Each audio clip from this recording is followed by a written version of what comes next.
We are honoured to have been selected. The Trusted Service Award means you can shop with confidence based on the reviews from over 60,000 The Craft Store customer experiences. Thank you for your independent reviews. It means a lot to us. Hi there, my name's Leona. I'm a presenter, a guest and a crafter. I got into crafting years ago. I've been crafting since I was a child and I absolutely love it. I love my job. I love the presenting side because I get to meet loads of really inspirational people, and that's just the beauty of this. There's always something new to learn. There's always something that you want to get into. It's fabulous. My Let Leona Loose show is also fantastic. It's my weekly highlight. I get to work with loads of really cool brands, loads of fantastic products, and again, I'm always learning. And I do get loads of wonderful viewers getting in touch as well, which is obviously a highlight of our job. I hope you can join me on my Let Leona Loose shows every Wednesday, 11 AM and 2 PM.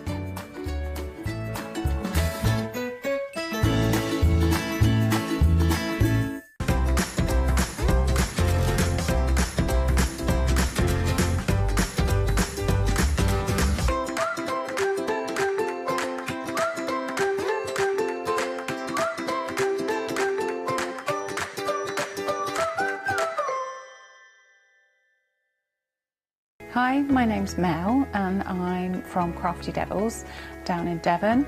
We are a family-run business and we've been established for about 16 years now. We're known for our MDF products and our mediums. All of our MDF products are produced in Devon, in the UK, and we have a wide variety of products to inspire you. So make sure you tune in to all our Crafty Devil shows.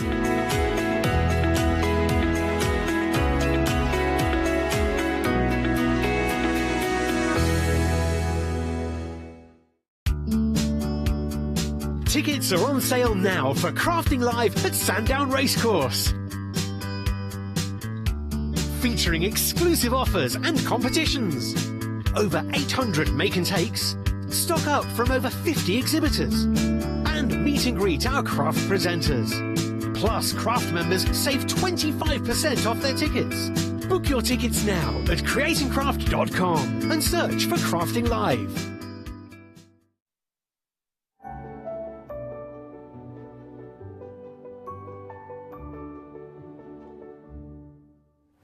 Hello everybody, and a very warm welcome and a very good morning to you. I hope you're okay and thank you for choosing us. My name is Scott, I'll be your host for the hour, and myself and Dean are sort of, what are we doing? Are we high-fiving? Are we sort of, we're tag teaming, I think, Dean and myself for the morning. So Dean will be with you in the next hour, and I am going to be also in the company of lovely, now it's Melanie or Mel. She said, I don't care what you call me, but just keep it clean.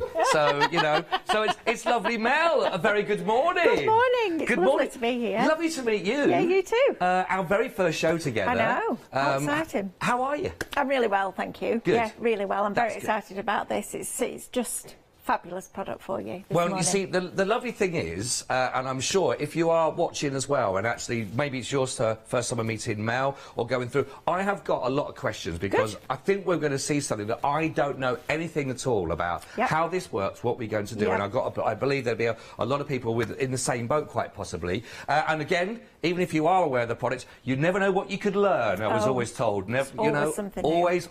My mum always said, never say I know because you don't know what they're going to go on to say. So we can all learn today. If you have got any questions, by the way, you can get in touch with us at studio@thecraftstore.com. So hope you got a lovely brew. Sit down and enjoy the show we've got this. We're starting off with our Twilight Delights. We have got a really amazing bundle. I've got loads of pick and flicks to show you with lovely images. In a nutshell, can you just tell us, Mel, exactly what we're going to be getting here and why this is so good for us? Yeah, absolutely. So normally you will see Stephanie or I come on here with True Red Robin's dies and the reflections, which is the coloured artwork, and you literally run it through your die cutting machine. It cuts out beautifully imagery. For the last 7 years, my life has revolved around digital cutting, so I've been lucky enough to present the scan and cut to you guys. And every 4 collections that Two Red Robins launch, we then convert them to SVG files. And an SVG is a scalable vector graphic. Don't worry, you don't even need to know what it stands for. It just means that as it gets bigger, it doesn't pixelate. That's what it means, basically. Right. So we take all the die images and we convert them to SVG files so that they will work in your digital cutting machines if they read SVGs. Then we also put the reflections artwork onto the USB as well. So we do it slightly differently to the dies in that you will always get the original size, which will be the size of the die. But then you'll either get a smaller version and a larger version, or a larger version and an extra large version, depending on the image.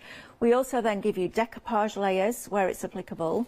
We flip the images so you can create symmetry. So if you've got a fox facing one way, you can have him facing the other way. And we also give you, if there's any extra colourways, we give you the extra colourways as well. So it's super value for money. If you think about what a collection from Two Red Robins would cost, it's normally about £90. You're getting 4 of them on a USB. Plus, you also get a paper pack that coordinates with each collection. So you're getting 4 paper packs. Each pack contains 8 designs, 2 of each on a 200 GSM card and 1 of each on a vellum, which is 140 GSM.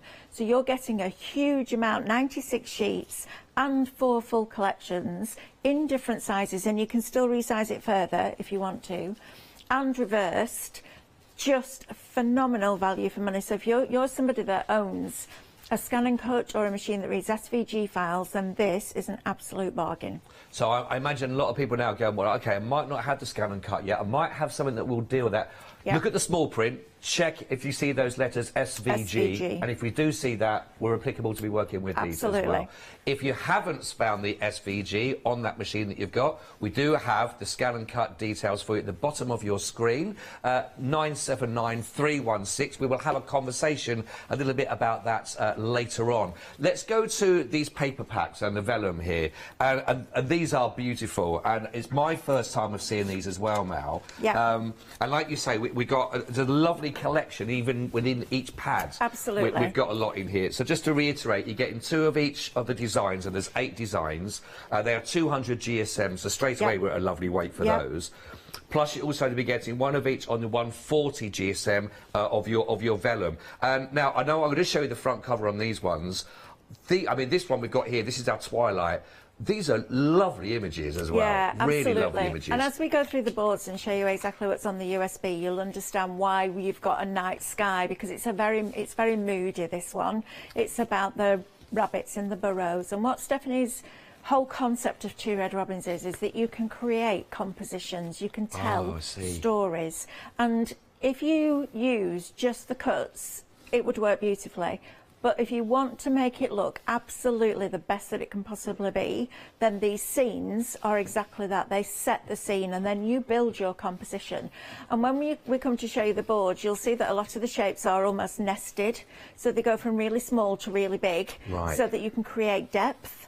So you might have one of the little styles in the background and then have a bigger one at the front. It's very, very, very clever design. They are and I think you're going to love it. They are lovely. Beautiful. Yeah, they are. I mean, I've got 4 pads to go through, but straight away I think you're already getting the idea of just the quality. I mean, these are lovely backdrops, you know, in sort of theatre world, you know, put one of those at the back of the stage and then everything in front. They are absolutely gorgeous. Excuse me, just ducking out of sight there. I've also got the Cottonwood Clearing on these, and again, but these are like the oil paintings. When you see those, you feel like you just put a frame around. I know, the artwork is phenomenal, and you know, some of them we select artwork, some of them we design ourselves, some of them we Stephanie will go out driving and suddenly she'll be sat next to her husband's car and she'll go, right, stop the car. And he's like, I can't just stop it like that, Stephanie's like, stop the car, I've just seen something, I need to take a picture. But it is beautiful to work with, and as I said, you can make your shaped cards and they look amazing, but these papers absolutely set that scene. It makes it easy, and when crafting is easy, because you're telling a story, you're building that project around that story. It's so easy. It's even more enjoyable than sitting there with loads of stuff going, where do I start? Yeah. Because this is your starting point, and then where you take it from there is entirely up to you. We are putting the details for these individually, by the way, at the bottom of your screen if you would like to go for those as well. Each one of those are just $14.99 that you're looking at. Have I got time to pick up the other two as well? We okay? We're all right. We've got Believe in the Beauty again. I mean, when you look at, you've got something for everything really in all of these. You know, yeah, you're looking at. This one's very much based around water, because we had the water mill in this one, and we had the boats.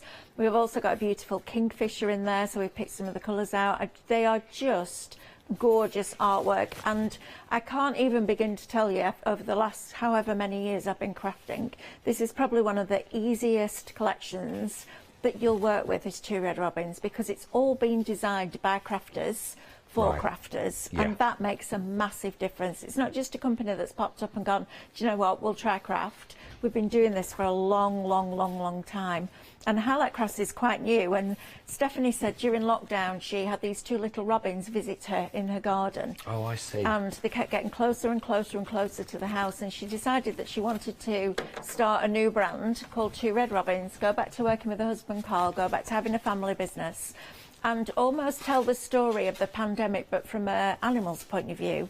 So the Two Red Robins start on their journey, and they go to visit all these different animals in these different places and go, something very funny going on because the humans are all inside.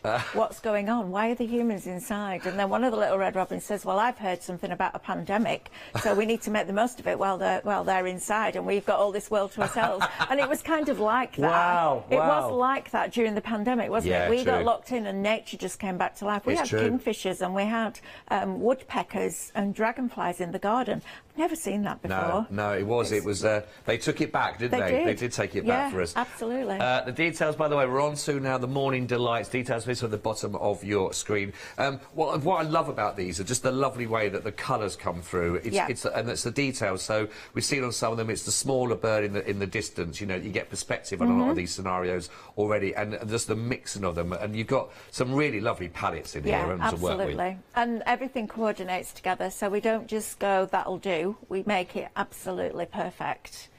So, yeah, it's a really, really lovely collection. If you've got a cutting machine that reads SVG files, the Scan and Cut, I have to say, is probably the easiest one to work it with, because you can scan in the artwork and you can see it on your screen. But if you're good with a Cricut or a Silhouette and you know how to make that work, then absolutely the files will work for you. They are gorgeous. I will find some vellum in a second, because I know it's in the bottom of the pack. I'm just trying to get to that. Oh, there we go, some vellum there I've just found for you and to be looking at. And it's a really lovely quality of the vellum, isn't it? Yeah, it's a beautiful quality. We don't do anything inferior at all. And you could take a vellum and put it over a different background, and the background would show through the vellum, so you get a different look and feel. It's really cool. So if you just drop that down, put it straight over the top, Scott, and then drop it down a little bit, you can see now you've got a different dimension, so you've got a field behind a field. Oh, I see. It's super clever, but it doesn't have to be the same design. Some of them will work with different designs. They'll work together. I'll find some more of the vellum as the hour goes on, have a little play with that. I love that idea. If you'd like to go, honestly, it's a really lovely bundle with all of these as well. They're your 4 packs that you are looking at there, okay? But you're also going to get the USB. You don't just get those paper pads that we talked about. You're going to get the USB. Now, we've got the board right next to you. Yep. I'm waiting for the weather forecast, it feels. We've seen the board there, it was lined up. But on top of the paper packs, we're going to get the USB. Tell us about what we're going to find in there. All right, so let's start with our first collection, which is Cottonwood Clearing, and these are the images that you're getting. I've cut them all out in all the different sizes, reverse, different colourways, so that you can see exactly what you're getting. So we start with our beautiful rose hip berries here, and in a die form, you wouldn't get a separate die for the decoupage. You'd snip away little pieces. We've broken that down so that that will fit perfectly over there, or you've got a smaller option. And just look at these two here, how different those colours are. That's just printing on different paper. So get your pure print paper, get your super smooth paper, get your other printing papers that you've got, and print out, because sometimes it gives you an alternative colourway. Then we've got a beautiful Scarlet the Fox down here with her decoupage layer, and also in reverse. And I didn't want you to ever sit there and go, I wish it was the other way around, wish it was a bit bigger. wish it was a bit smaller, because you absolutely can make the project that you've got in your head rather than the project that's dictated to you by the size of the die. You've then got this beautiful soft sprig, which is just lovely. You can almost feel, it feels, to me, in my head, it feels like, you know, talcum powder, how it's kind of really smooth and soft. That's what I think it feels like. We've got the beautiful bicycle down here. Now, if you've had the previous USBs or the dies, you'll know that there is a stone wall, and that would look fabulous lent up against the stone wall. But there's also a style in here which would work with that as well. And then we have our ruins down here. And again, this is what I was talking about, Scott. We go from teeny, teeny, tiny, which would go in the background, to really quite large, and all the sizes in between, so that you can absolutely build that depth. Even if you're not using foam pads or a glue gel, you can still give yourself that perspective, which is really lovely. Then we go on to our next board on Cottonwood Clearing. So you've got all your beautiful florals here. You've got these fabulous just white. Some neutrals are really important. When you've got a lot of colour and you're putting different colours or different patterns on one project, you need to break it up with a neutral. A neutral will give the eye a place to rest, and it will settle and it will sort out all the other patterns that are around it. We've then got a beautiful heather here. Now, it's in the pot there. This is the decoupage here, where we've taken away the pot for you, so you could tuck that behind things without having to snip the pot away. You've got a different colourway in this one as well, which is lovely, and it's a really good filler. So if you're creating scenes, you need something on the ground to fill behind the style, for example. Then you've got the fabulous style. There's a style just like that at the end of the road where I live, and it's fabulous. I love going over the style. I remember as a little girl it seemed really, really big, and now I'm a big girl, it seems really, really little. Now you've got your Love Lies Bleeding here, which is your bleeding heart, which is absolutely spectacular. And this is great for hanging. So if you're creating an aperture and you want something above the aperture to look like it's part of the picture, that's a great one to have. You've got your oak leaves and your acorns in there in different sizes, and your decoupage layers. And then you've got Phoenix, that very wise fox at the end. And you can see there, by having that image flipped, you can have the two foxes facing each other. If you were buying that as a die, and don't get me wrong, dies are amazing, and I own, I'm not even going to tell you how many dies I own, because it's a lot, an awful lot. But you would have to pay for another die, whereas with this, you've got them facing each other. So that's Cottonwood Clearing. Next we go on to Twilight Moments, and this is the one that went with that paper kit that was really dark and moody. Oh yes, yeah. So you've got these beautiful rabbit warrens here, or the burrows, and you might look at it and think, why do I need that? Well, when you see what it looks like when it's finished, they are amazing. And again, you can put a small one at the front, a middle one in the middle, and a large one at the back, and it really creates that perspective. Then we've got this, which is in the distance. Ooh. Now these are all silhouettes. So when I talk to you about reflections, I'm talking about a piece of artwork that you print off on your home printer, or a piece of artwork that you've just seen Scott show you, something like that. We give you just a sheet of black, and you might think, well, I could just cut that out of black card. Yes, you can, absolutely. And if you're into your inky backgrounds and you want a silhouette, these are perfect. However, if you want to create that more ethereal look, that cast of the moonlight on the branches, cut it out of the reflection, because it gives you like this white edge, and it almost looks like the light is hitting the side of the cut. It's really clever. Then we've got Mr. Noser here, and I love this because it's really cute. I love his name, look. And you've got them again face to face. You've got the little decoupage layers, brilliant for Easter, absolutely. And you've got the different sizes, but again, you can make them bigger or smaller again. Then you've got the wild brambles here, which are stunningly beautiful. Again, a really good filler, brings in a pop of that colour with the white flowers and with those deep dark purple berries. So I'm going to go on to the next board, which has more of the brambles on. Oh, wow. But then look at the poppies. How fabulous are these poppies? Different sizes, reverse reflections, decoupage layers. These are absolutely stunning. I'm going to show you how to cut one of these out and build it up. Then we go on to our third board, which has the fluffle on, which are all our little bunnies here. So you've got the fluffle of bunnies. Don't worry about these three. They haven't been injured. These are your decoupage layers. I know they've lost an ear, but they're all right. And then we come on to this tree, which is just spectacular. So you've got the tree that's in full bloom, Right. if you like, but then you've got the bare tree. So that now you can make that any season that you want, spring, summer, autumn, winter, cut it out of brown, fill it with little paper flowers, whatever you want to do, cut it out of white, cover it in glitter for winter. It's absolutely fabulous. And again, we're thinking about all this as we're designing it. Then you've got the hay bales. Brilliant, these, because you go from small to large and everything in between, and again it's creating depth on your projects. And then you've got this fabulous owl, Alfred he's called. Alfred. Very wise, I think. They have quite stern eyes, don't they, owls? And I think they've managed to capture that within that image. So that's your Twilight Moments collection. Now we're going to Believe in the Beauty, which is the water-based one, and you can see why. So you've got your kingfisher here sat on the branch, or not, because you've got your decoupage layer. You've then got what we call nature's corn dog, or bulrushes. So this, again, helps to fill space and create depth and perspective. We've then got this fabulous old boat that looks like the paint's peeling and the wood's starting to rot a little bit, and it needs a bit of love and care and attention. And you've also got it in a different colourway as well there.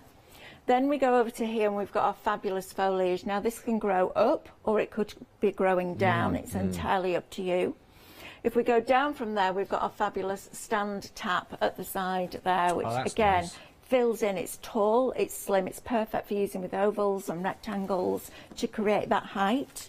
You've then got your water mill here, again from teeny tiny right through to really big, setting your scene. And then you've got this fabulous rope here, which is the mooring for the boat. It's exceptional. It looks like if you touched it you could feel that rope. It's so beautifully coloured. Then our final one is Morning Delights, and I love this one. This is going to be perfect for your kitchen, I think, to make a really beautiful picture for your kitchen, because you've got your fabulous sash window with the decoupage layers.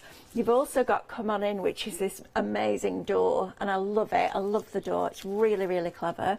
And then on the other side of the board, you've got a brick wall.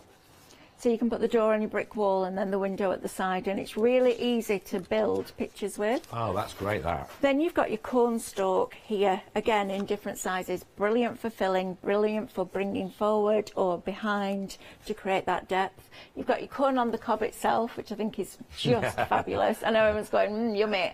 Hot corn on the cob with salty butter, there's nothing better. It's just, love it. Hello. Never too early for corn on the cob. Then we drop down and we've got our pie here. And I think, you know, pumpkin pie, pecan pie, it's never too early for pie. No. Especially with whipped cream on it like that. Oh, hello. And then we come across here to dried out. And I love this. I was saying to the viewers on Create and Craft the other day, my mum, we have an Arga in the house. It was in when we moved in. Yeah. And my mum, when I was a little girl, used to have a rack. Do you remember the racks that used to dry your washing on, and you'd pull it up and wrap the rope round so it hung over the Arga? But she always had something like this in, so it always smelled really lovely. And that is just stunningly beautiful. And then our last board is this one, which has the little birdhouse in here, but an unusual kind of birdhouse, the nest in there. And then on the other side of the board, you've got your signpost. So you can personalise this. And of course, because you've got the reverse reflection, it's going in both directions. That's brilliant. Then we come to our crates. Now these are invaluable with this collection, but also other collections, because if you've got nests and robins and anything, any extra little elements, you can tuck them into these crates. Again, they go from really small to really big and everything in between. And then you've got Maeve and Laurel, our little birds, down at the bottom.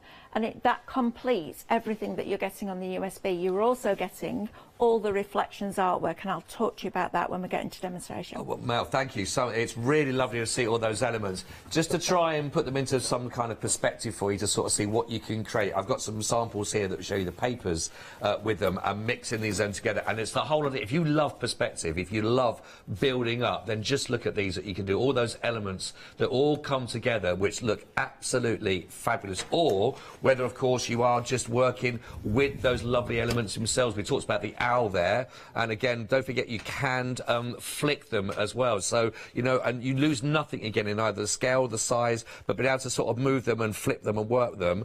Look at this, for example. I love this one as well that we've got here. We've got a lovely little fox just down the front there, but just looking onto that, and I mean, that you just want to walk into that scene, don't you? I mean, it is beautiful with the work. You just mentioned the frame there as well, which I think that is, I mean, I love that feel about that. It's fantastic, isn't it? I mean, just beautiful. I'm just trying to get so you can see that we have got the acetate behind there. Yeah, and it's then that sort of scene that's built up. Yeah. The ones, actually, look at that, we're onto our corn that you've just been mentioning there. I love that. Isn't that fabulous? You've got the little robin, and then you've got Mr. Nosy in there, and those crates, and they're just fabulous, aren't they? And do you know what? It doesn't matter whether you've been crafting for 3 days or 30 years, you will get results like this. But take that background scene away, it wouldn't be the same. That's why we've bundled it with the papers for you. Exactly. And look at that. And it starts with those backgrounds. It starts with those papers. Absolutely. And that is... you know, it's your opportunity. You can put anything, all that is there, that's the world, and then you create what that's going to be, you know, where we look at, what is it we look at, who are the characters involved in that, the wildlife, the florals, the buildings. You've got all of those on that USB, of course, which is absolutely brilliant. Now, all of that, if we go back, you know, we think about what's included in here. You've got all those wonderful paper packs, the 4 of those with the vellum, all of those, and then everything that Mel's has taken you through. Then reduced that price of £109. We're taking £30 off. That takes it down to £79 now and just 93 pence. Of course, you got your flexi on this, so your first payment out of all of that is just £39 and 97 pence. Now, the item code you need is 805995.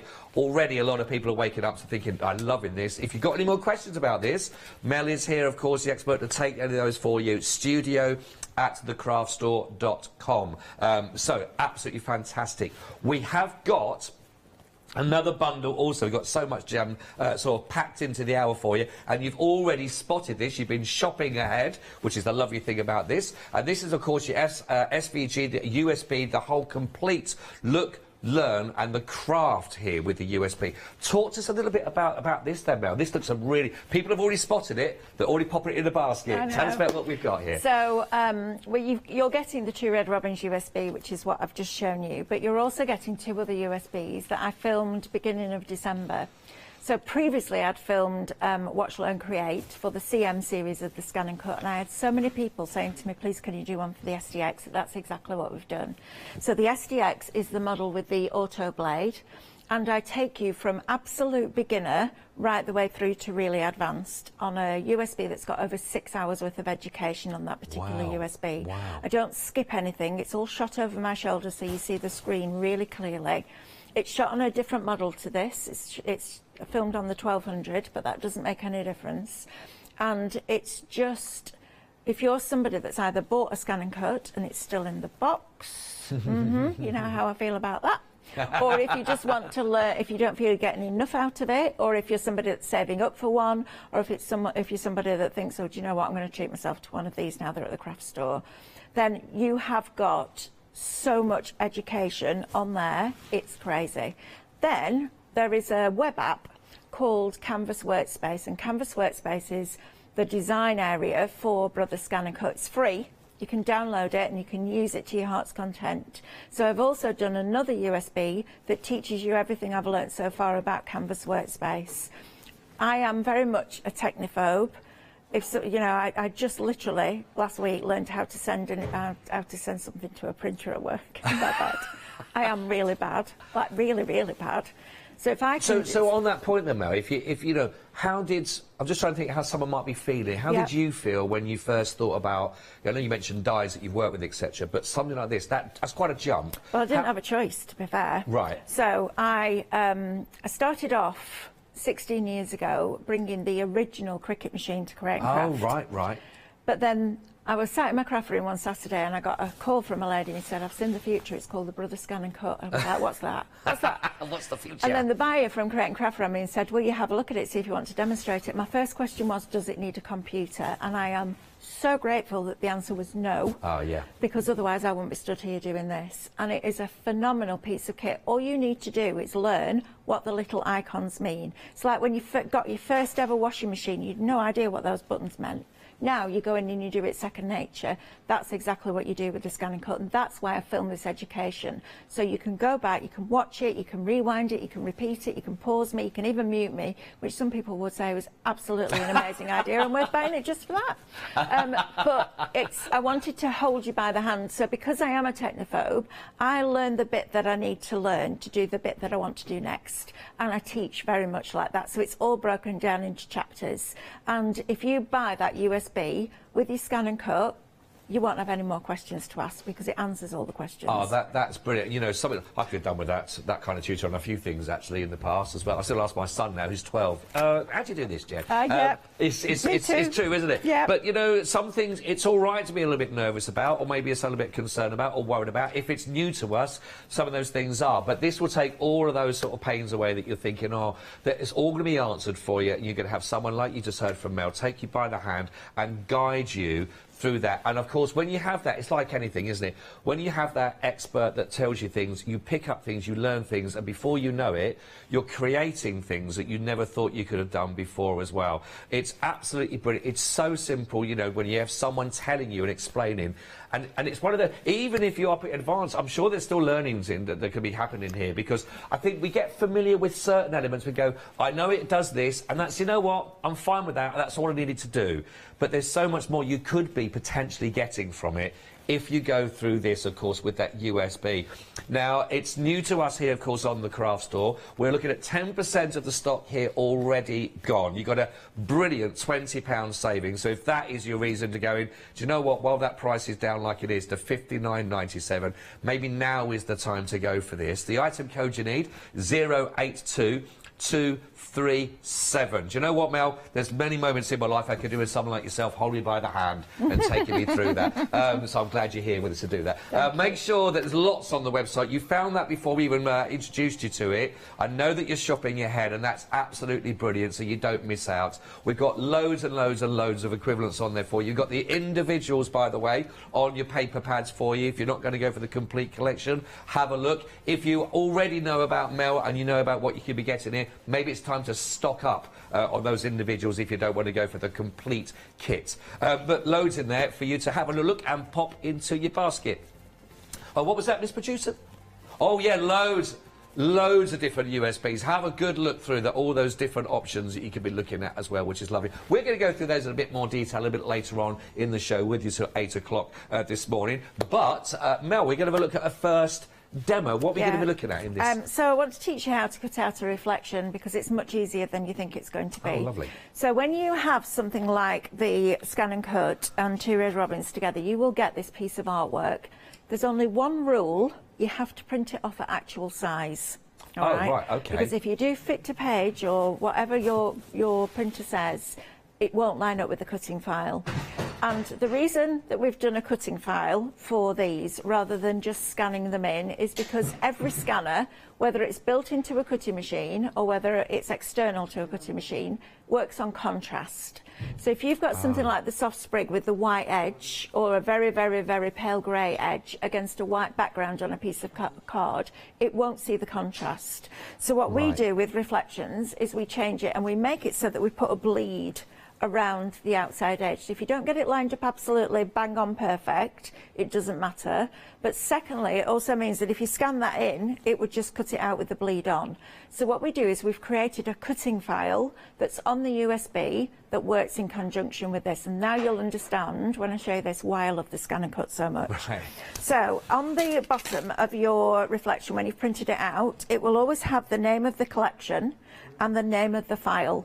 And if it's a different to the original size, it will tell you what size it is. So if there's no size on, you know that you go to the original file box. Right. I'm just going to position this in the top left-hand corner. It doesn't matter on your mat where you put it, as long as you put it straight. Because otherwise, you're not going to be able to line up your cutting file because your image won't be straight. So we've got that on our mat. I'm using a standard mat this morning because it's the only one that I can find. I would suggest you use a low tack, and I would also suggest you print out on a lighter weight paper, because unlike a die, where a die pushes the card in on itself, it's a straight blade, so you'll get a white edge. So when you're doing lots of layers of decoupage, if you're using 250, you're going to see a lot of white edge. So use a lighter weight paper. Oh, right, good point. The USB then just pops into the side of your Scan and Cut. Any model, doesn't matter, whichever mate you've got, it will work into it. And then on your home screen, you've got an option at the bottom that says Retrieve Data. So we're going to retrieve the images that are on the USB. So we've got the USB there. Then it opens up these 4 different categories. So we're working with Twilight Moments. So we're going to click on Twilight Moments. Each file then is in alphabetical order, and I want Scarlet Petals. So I scroll down and I click on Scarlet Petal. Now you've got detail files on here. I'm just going to bring up the detail file for you so that you can see what that looks like. And let's just do the original one. And let's do, might not even be this full layer, but you will get an idea. So you can see there, if I just zoom in on that for you and scroll down, you can see you've got the image that would have been a die. Right. So you've got all the little lines in it. So what does that mean? Well, what that means is that you can draw them, you can foil them, you can emboss them onto parchment. Wow. You can do all the things that a drawing file would do, but with a cutting file. You can also cut it, of course. That's, you know, if you want to cut these out and colour them yourselves, you absolutely can do that, but we give you those as well. We also give you matte layers, which is like, it would be like a die cut that's slightly bigger than the image for it to matte layer onto. I'm going to show you at 10 o'clock exactly how you use those, because they're brilliant. Brilliant. So for now, we're going to go into reflection cuts and the original size. And then you've got your decoupage layers and you've got your cut layer. So I'm going to bring on the cut file, right? So basically, and I know I said this before when I've been on with Scan and Cut, it makes me sound like I'm completely bonkers, which I probably am, but I imagine the machine's talking to me. So now it's going to say, right, what do you want to do next? Well, I want to put it now on a workable mat. And the reason that I want to do that is so that I can group it and move it. So I'm going to press OK because we're finished on that screen. So the next thing I want to do is group that together, because right now they're all individual files. So we're going to change it. So we go to Edit. One little red box there means that just that rectangle is selected. So whatever's red is selected and it's just the rectangle. So if I want to multiple select, I go to multiple red boxes. So multiple select, I want everything that's on the mat, so the complete mat image. I then press OK because I've finished, and now I need to group it. So to group it, I go to Object, Edit and Group. And now I can move that around as one piece. Okay, so the next thing we're going to do now is scan in the image. And again, remember, we're not scanning it in so that the machine can find the outside edge. We're scanning it in so that you can see a full colour image of this on your screen and you can line up the cutting file. So what you do is position your mat up to the rollers, keep hold of it, and then just press the Load Mat button. And it's the same button for load and unload. And what I'm going to do now is use the 300 dpi scanner that's built into the machine to scan this in. So we press OK twice, and then we get to this box here, which is your scanner. And we scan and we start, and it's whisper quiet. Listen. I can't hear anything over here for that. It's whisper quiet. So if you're somebody that crafts in the middle of the night, like me, because I get an idea. And do you know what? 7 years on, I'm still learning new things, and that's so exciting because I have the attention span of a gnat. I'm like, I've done that, bored now, what's next? This has held my attention, and we're going to do so much education for you this year. It's going to be crazy. So now I'm going to go to Edit again. I'm going to zoom in. Okay. So I'm going to use my magnifying glass in to zoom into 200%. And then plus again to zoom into 400%. And I'm going to drag this so that the red rectangle around the cutting file there lines up and drops over the black rectangle on the reflection file. And then I just press OK. I like to ungroup it and delete off the rectangle. So I go to Edit, Object, Edit, Ungroup. You need to then tap the screen to release the shapes, otherwise they stay selected. And then I'm just going to put the rectangle in the bin. And while this cutting is, I will explain why. So first thing is, I'm just going to press Cut now. want you to watch the blade when this starts, because I'm not setting my pressure, I'm not setting my blade depth, I'm not pressing my speed. I am waiting for that auto blade to go along, read the depth of the material and then cut it out perfectly for me. Wow, that is amazing. So I'm going to press start, yeah, and it's going to do the work for me now, so I can walk away. See, that's where you would think that it could get a little bit technophobe. It would be the worst nightmare going, oh, I've got to set this, I've got to set that, I've got to set... The machine's doing everything. Yeah, that's what the original machines were like, the CM machines. And I could walk around the studio now and pick up any piece of card and know exactly what settings it needs, because I use it every single day. However, there were thousands of you that didn't want to do that. No. So Brother did a worldwide survey of their customers and said, right, what's the one thing that you want more than anything else? And they said an auto blade.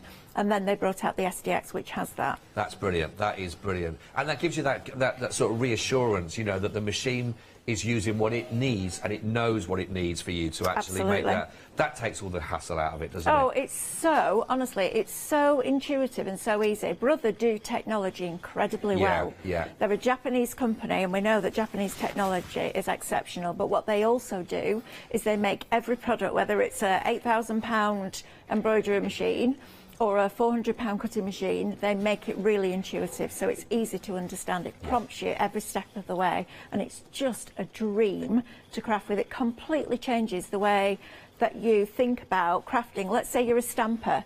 As long as this machine has a complete outside edge and it can see the contrast between the background and the image, it will cut it out for you. It is. It's super clever. I just want to point out as well, Mel, we have got that £100 introductory price saving on there for you, which is brilliant. And on top of that, it's actually split in not to 2, but 3 flexes for you. So your first payment is £133, and then just 2 more to follow on for that to really help spread the cost. But while there's that £100 introductory offer, get it right now. Take advantage of those. If you're excited just by the prospect, if you're excited by the prospect just to hearing about it, imagine what it's going to be like, and you start playing with it, and you do that. And for me, a couple of things I picked out from that is really easy display to work with. Yep. You know, nice and crystal clear, and just as Mel said, it's almost like it's giving you all the options in front of you, and it just tells you, do you want this, do you want that, and it's all there, alphabetical as well, so you know exactly where you are. You had the actual written description on the paperwork that you are working with as well, so you've got that as your correspondence, which is absolutely perfect, and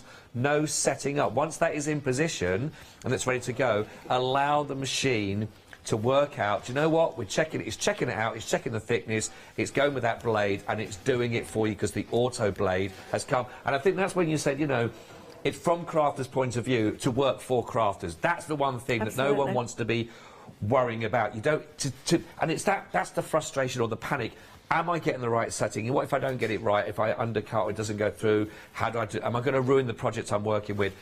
That is going to do it all for you. So do take advantage at 979316, where there is that £100 off on your introductory offer. How are we getting on with that cutting there, Mel? It's done. It's done. Oh, it's done it. Right, so I'm going to unload it, and now I'm just going to peel away the excess paper here so that you can see exactly what it's cut. Now, this is a brand new standard mat, so it is a little bit sticky. What happens with mats, and you know what, no company will ever get the perfect mat, because what happens is every time you put a piece of paper or card on and take it off, it leaves fibres behind, and that coats the adhesive that's on the mat. So I went to Brother and went, right, what can we do about this? They said, well, if we make it sticky, you can't get the stuff off. If we don't make it sticky enough, it doesn't last long enough. What do you want us to do? So I got them to agree that if you buy a product called Pin Flare stencil glue, which is made for stencils, so it's made to go on walls and then be repositionable, you can retack your mat with stencil glue, and there will be a video out there on retacking your mat with stencil glue. Now look how fine that's cut, but it's cut with absolute precision. It's quiet, it's quick, it's super fine, and that is so much easier than trying to line it up on a computer screen. Wow, look at that. It's phenomenal. Absolutely phenomenal. If you are trying to line it up on a computer screen, what I would suggest you do is put a piece of 12 by 12 card on your mat, make a rectangle that's the same size as a piece of paper and find out where it starts to cut. So put your rectangle on your piece of card, 12 by 12, cut it out, and that becomes your template to then slot your reflection into. You then take the 12 by 12 away, and you know that wherever it is on the screen and wherever it is on your mat, it's going to cut in the same place because you've used that template. That's the way I would think it would work. It's brilliant. Now, I know we're talking about this USB, but if you are a soft crafter, you need a scan and cut because it cuts fabric beautifully. Now, quilt blocks. There are over 100 quilt block designs inside the machine's memory that come with this machine. You select the block that you want. You select it to be the size that you want the finished block to be. So any size up to 11.5 by 11.5. Actually, you could do 12 by 12. No, one layer set to 12 by 12, so 11.5 square. It then breaks all the pieces down for you. It shows you a diagram of where they all go. It flips the ones that need to be flipped. It puts the quantity on that the block requires. Blimey. It will draw the images on your fabric, which you can scan in and position the shapes where you want them. It will then draw it on, and it will cut it with a 1/4 inch seam allowance. It's phenomenal. Wow. So you imagine going out and buying a set of dies for an 8-inch block. Let's say you paid £30 for it. Then you need to buy another one to do a 9-inch block, and another one to do a 10-inch block, and another one to do an 11-inch block. You've got over 100 pre-installed into this machine's memory. It is worth its weight in gold, and I am so passionate about this machine because I know how it changed what I do. It enabled me to be even more creative. And if you're into mixed media, we're talking things about like 750 micron construction board, 1mm construction board, Mylar, Doflex, the things that you want for cutting your own stencils. It's remarkable, but you don't need a computer with it. You can use one if you want to, but you don't have to. Do you go into those on the on the kits as here? So it's all of that. If you're thinking now, I want to know more about that. If you do want to know more about that, it's all on here. You can go for. Just to show you again, because this is the option you've got here. Now, if you want to go for all three, now this, of course, we talked about here. I love a little fox there and a little sleek, which is absolutely lovely. But if you do want to go for all of that, of course, and that is there for you with that £20 saving as well. By the way, that's down to $59.97. So you've got all of your instructions there again. Everything that Mel's going to take you through step by step. The lovely thing about that, you can go over it as many times as you want. Mel won't get frustrated on there. No. It doesn't matter whether she doesn't know whether you're listening to it the first time or the 100th time. It's fine. It's at your pace if you want to. Now, if you've already got the SVG and thinking, do you know what, I don't need to go there, but I would really like to pick up for that. I went for that originally, but do you know what? I don't think I'm maximising what I could actually achieve with this. You can go for just the Look Learn from the Craft collection as well. Now, a lot of people are seeing that. That's actually down to $29.98. 570 2 double wine. Is it too early to start thinking about that now? It is a little bit too early. I don't know what. I don't know, I've even let myself down there, everybody. It's only 15 minutes to wait. Only 15 minutes to wait. You'll be all right. Wine and cornflakes. Exactly, you'll be all right. Yeah. Not get much I'm going to try that again. That's one for the edit. 570-211. So much easier. But you wonder what you're missing out with on that, you know, because you might just, as I mentioned earlier on, there might be some things you go, I know what it does for me, I get from it what I need it to do, but the question is, how much more could you achieve if you'd had a tutorial on something, you know, work your way through. So £3 saving on that as well, $29.98, 570-211 if you want to go for that. There you've got all the options that you can work from it. If you're starting from scratch and you're going for that, I'd go for the whole thing as a complete bundle. But if you just wanted someone to go, this is what else you could achieve, that might be one for you to look at. It's busier, actually, a lot of people coming in for the machine. I did say, if you are just waking up just this morning, you may not have seen this before. I now our producer, myself again, just talk us through it, Mel, because it's so lovely that you can start to see you can change your sizes for quilting, as you mentioned, from those. You can do your reflection reverses of those. It is absolutely brilliant. If you are waking up and thinking, I can't wait for that to arrive, do you know what? Email in with the question right now. You can do studio@thecraftstore.com, and Mel is here. And also, back at 10 o'clock. We're back with Dean at 10, isn't that? That's right. Absolutely. So you can also send those in advance as well. Any other questions we don't reach in this morning, in this hour, then again, we can look through those again at 10 o'clock. Right, the bundle that we've got for you. Already look at this, which is absolutely fantastic. This is a brilliant bundle with a huge discount for yourself on here, £30 off.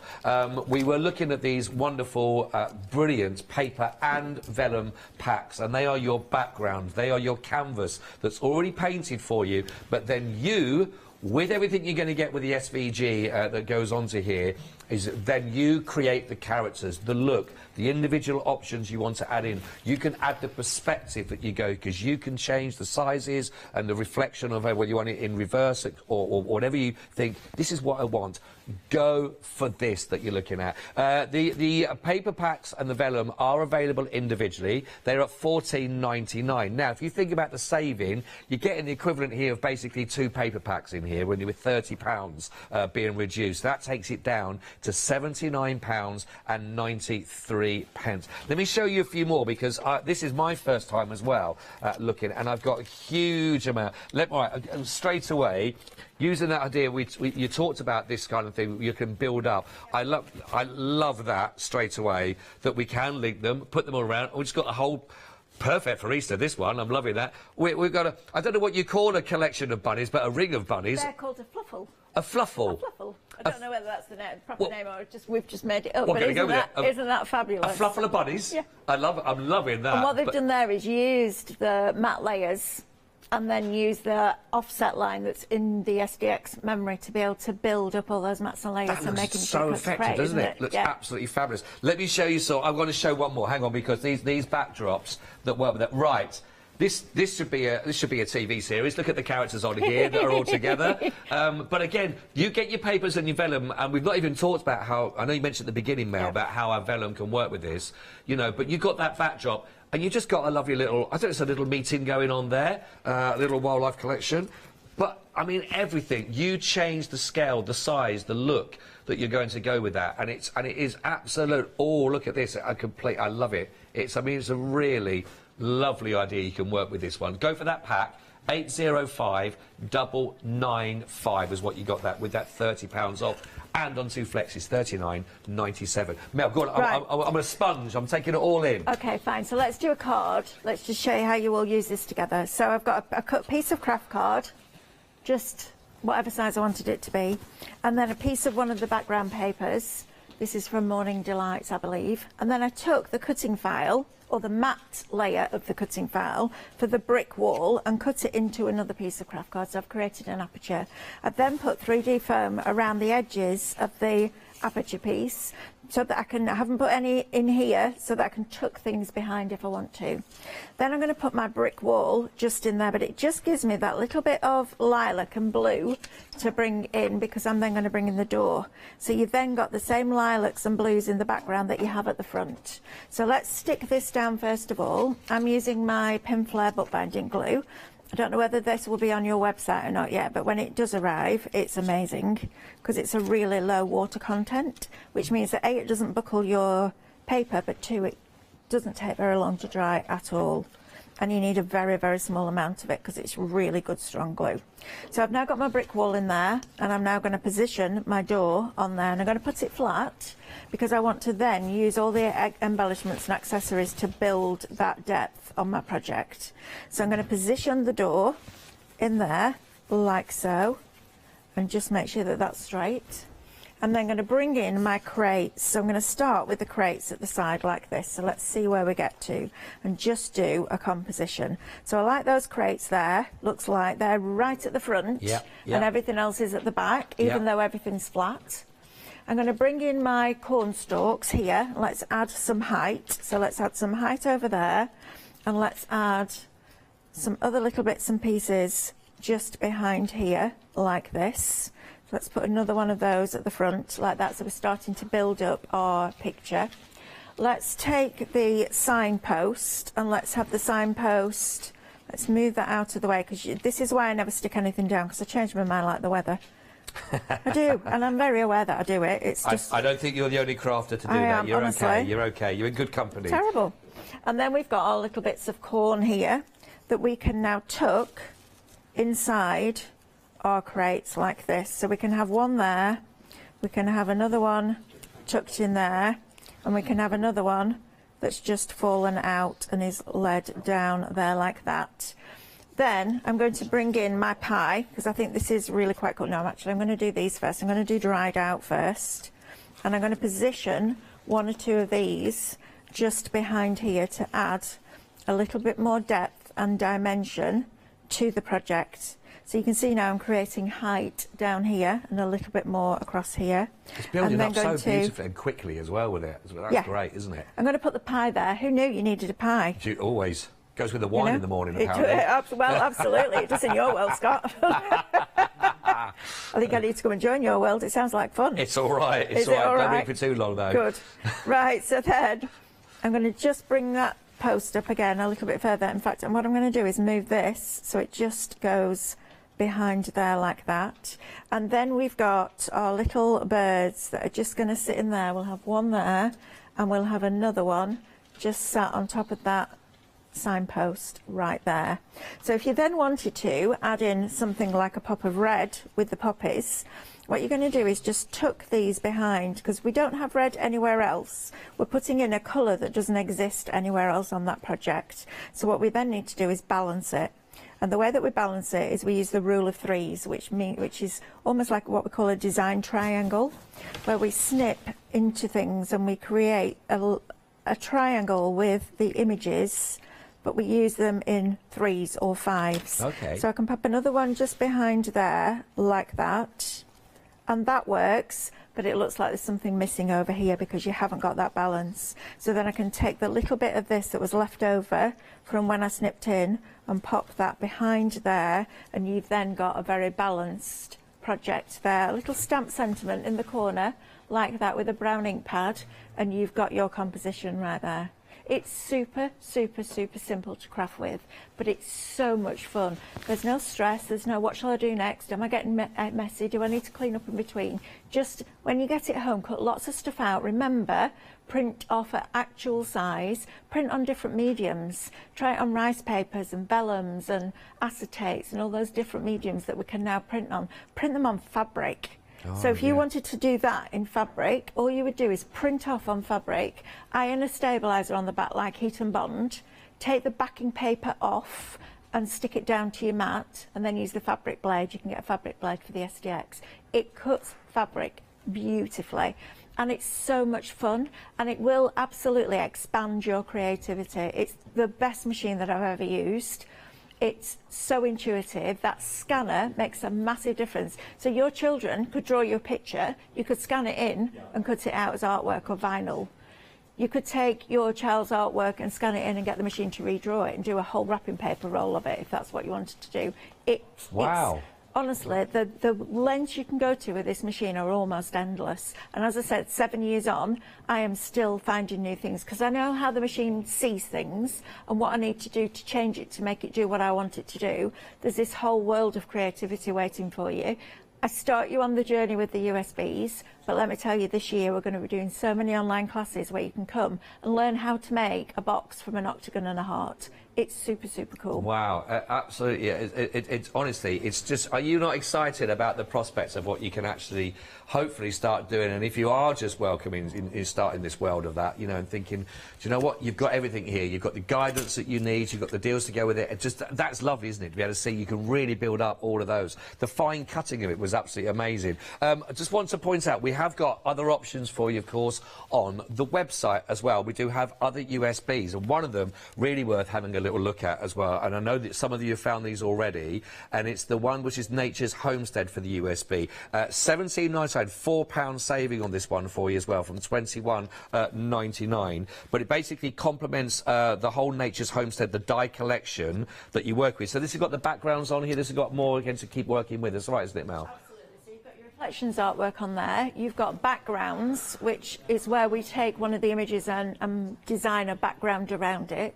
But then you've got the scenes, which are like the paper packs. I don't know if there's sentiments on that, but on some of them you get sentiments. And then also you've got like a colour pick section. So you've got all the different colours that work perfectly because we've colour picked them to match. So you can print off solid with a little bit of texture. There is sentiments on there as well. And of course, you can resize them at print. So if we've done a sentiment and it's that big, and you want it that big, then you just adjust it in your print settings by the percentage button. The flexibility that you're going to get with all of this together is absolutely fantastic. It is designed to work to what you want the machine and everything to create for you for those images. So you've got all control over those, which it might, for me, sometimes that can be quite hard to comprehend, because you start thinking, well, it's not physical until it's come out there as well, but you have that power to change it around. You do, and that gives you the options of printing on what you want to print on.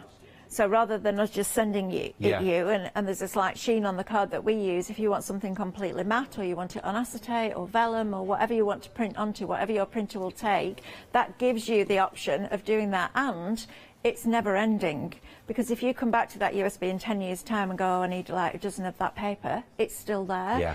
You're never going to run out. It's not that I can't cut into it because it's too pretty, I don't want to use it. You can print it off as many times as you like. It's absolutely fantastic. 999 786 if you'd like to go for those ones. I said there's lots on there, other USBs also on the website, on thecraftstore.com. Have a look at those. Loads there for you to have a really good look at. It's been, if your head is like mine this morning now after that lovely hour with Mel, you know, there's a lot of information to take in. Now, Mel is back with Dean at 10 o'clock this morning. Please, please, please, you know, we are here for you, so you maximise it for yourself. If you've got any questions for Dean and Mel at 10, studio@thecraftstore.com. Drop us an email, and of course we will look at those in the 10 o'clock show this morning. If you've managed to get one today, well done indeed. What an adventure you've got waiting for you. Can't wait. Mel, thank you so much indeed. It's been my pleasure. I'll see you all at 10 o'clock. It's been lovely working with you for this hour as well. Thank you for your insight. Back at 10 o'clock. Thank you. Don't go anywhere, because we've got lovely Lou with Dean coming up after this.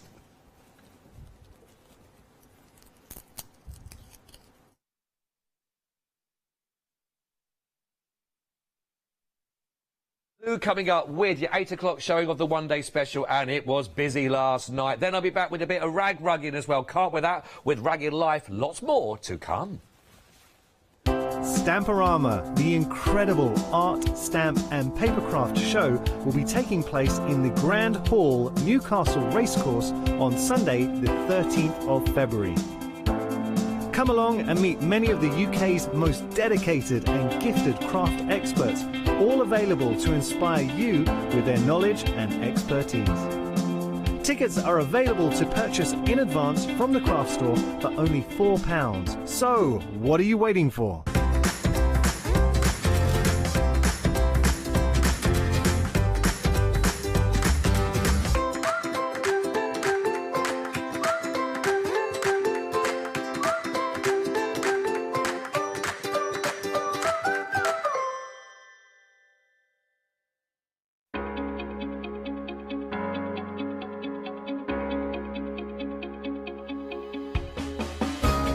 What is Flexi Order? When you place an item on FlexiBuy in your basket, you qualify for Flexi Order, which means any other items you add to your basket will also be included in your FlexiBuy payments. So you can spread the cost over multiple monthly payments. After your first payment is made, your entire order will be dispatched. When you add at least £60 worth of any items to your shopping basket, either online or on the phone, you'll qualify for our Flexi Order offer. This means you can spread the cost of your order over equal monthly FlexiBuy payments, offering you extra flexibility when you shop with us. Flexi Order, making your shopping experience with the craft store easier.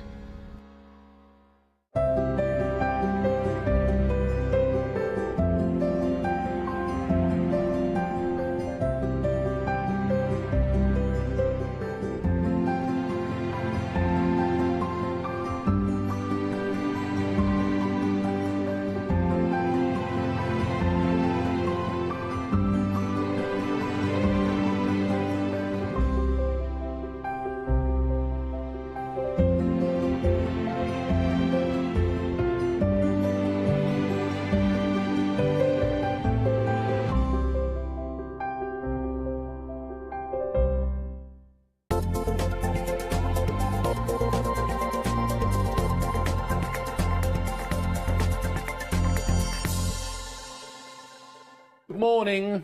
Yes, it's me again. Thank you to Mel, thank you Tom for the last hour. What a lovely... I haven't seen Mel for weeks, so it's lovely to see her. Now, I tell you what I haven't seen, ladies and gentlemen, for a while, is an amazing set of stamps that really push the boundaries and push you as a crafter. Creatively, we want to get involved, but we still want lots of people to give us that creativity in the first place. Shady Designs here, Lou's here.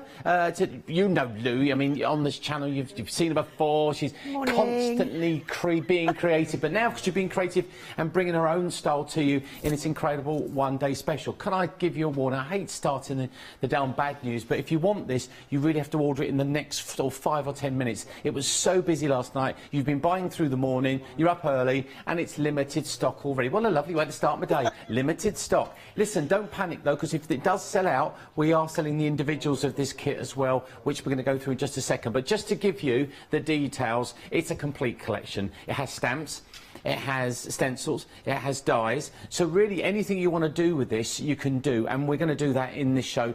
Lou's going to take you through some lovely demos in just a second, but if you're someone creatively who just like to let your mind spill onto a page, this is perfect for you. If you're someone who doesn't like rules, perfect for you. And if you're someone who just likes to doodle, you know, going back to that childlike thing where rules don't matter and you can just do what you want and it's brilliant, well, that's exactly what we're going to do with this kit. Now, it is part of our one-day special. It's on Flexi Buy as well, so we can get all flexi for you, and $84.92 is your price. Get on to the website, thecraftstore.com, and order yours immediately. Sorry to be so intense this morning, but we only have literally a few left. We've got a handful left. And if you want the stencils, by the way, the news I'm getting right now, this is all news to me, blimey, if you want the stencils, they're only available in the one-day special as a pack, which we've got currently at the moment. People are buying, they're sold out individually because the stencils are so unique, they're so generic, they're so easy to use. You'll use them across all your crafting from not only card making, scrapbooking, if you're making journals, or even stick them on the walls and home decor. That's why they've been so popular this morning. 322-911. God, dial 911. It's an emergency. Lou, morning. Good morning. How are you doing, my darling? I'm fine. It's Listen, early. First of all, congratulations on this collection. Thank you. I like that we were trying to discuss as well. I was prepping with Lou this morning. We were trying to discuss what the theme was. And it wasn't really a theme. You said to me, it's just getting things on a page and just going for it, yeah? It is. I'm an eclectic crafter. I'll card make, I'll art journal, I'll doodle, I'll... Do what you a little want. bit. Basically, yeah, whatever mood I feel in that morning, I get up and do.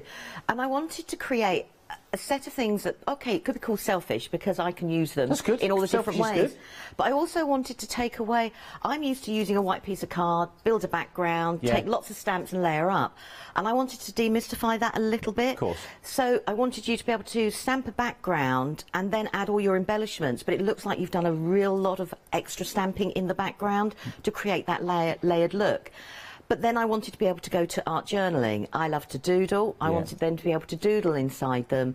I wanted to do mixed media pieces. So everything crossed over to some other different style of crafting. But also, if you were in that in-betweeny where, you know, you want to try something different with your stamping, it's a nice, easy leaping point to just take your stamping somewhere different. No. And that was the thinking. Now, what I liked with this is you can look at the stamps, for example, in my experience, and normally you get a stamp and that does that, and it goes there, and if you get it wrong, you go, these, you don't, doesn't matter where it goes. It's very open, it's very loose, but it's very, very creative, and you need to be very, very quick if you need to get on the phones to get yours. Now, what I want you to do, oh, listen, hang on, oh, well... We got a free gift. I didn't forget. I was just involved. We all forgot. There's a free gift. Lou's so how many free? Now listen. Before you know, I've read the terms and conditions that you're not going to read, and you have to buy it to get it. You're not just to ring in and say, "I'll have that, please, free," because that's not how it works. So just so you know, it's worth $14.99. This wonderful big stuff. I mean, it's not freebies are normally this big. They're not that big, Lou. You sure you're right? Sure you had enough coffee? All right, if you're Probably fine. Not Listen, enough you're going to coffee. get a free one. Whatever you buy, apparently. So if we sell out and you just buy the die or just buy a set of stamps, whatever you buy, you will get a freebie. Now, I've got lots of samples to show you. We've only got 1 hour, but I'd like, if I may, Lou, for you to talk us through the kit. Is that OK? That's super cool. Thank you, Lou. Right, OK, so I got different... So the stamp designs for me was so you could take them and go in different directions. So this one is called Pattern Parade. So I've got the 2 starting point lines there, and the reason I brought brought them in is stamp in different places. So if I now put that there and make that the corner of a card, I've now got that layered background there. I could rotate it and I could stamp at the top of the card, and I've got it coming down that way, and it looks different again. Yeah.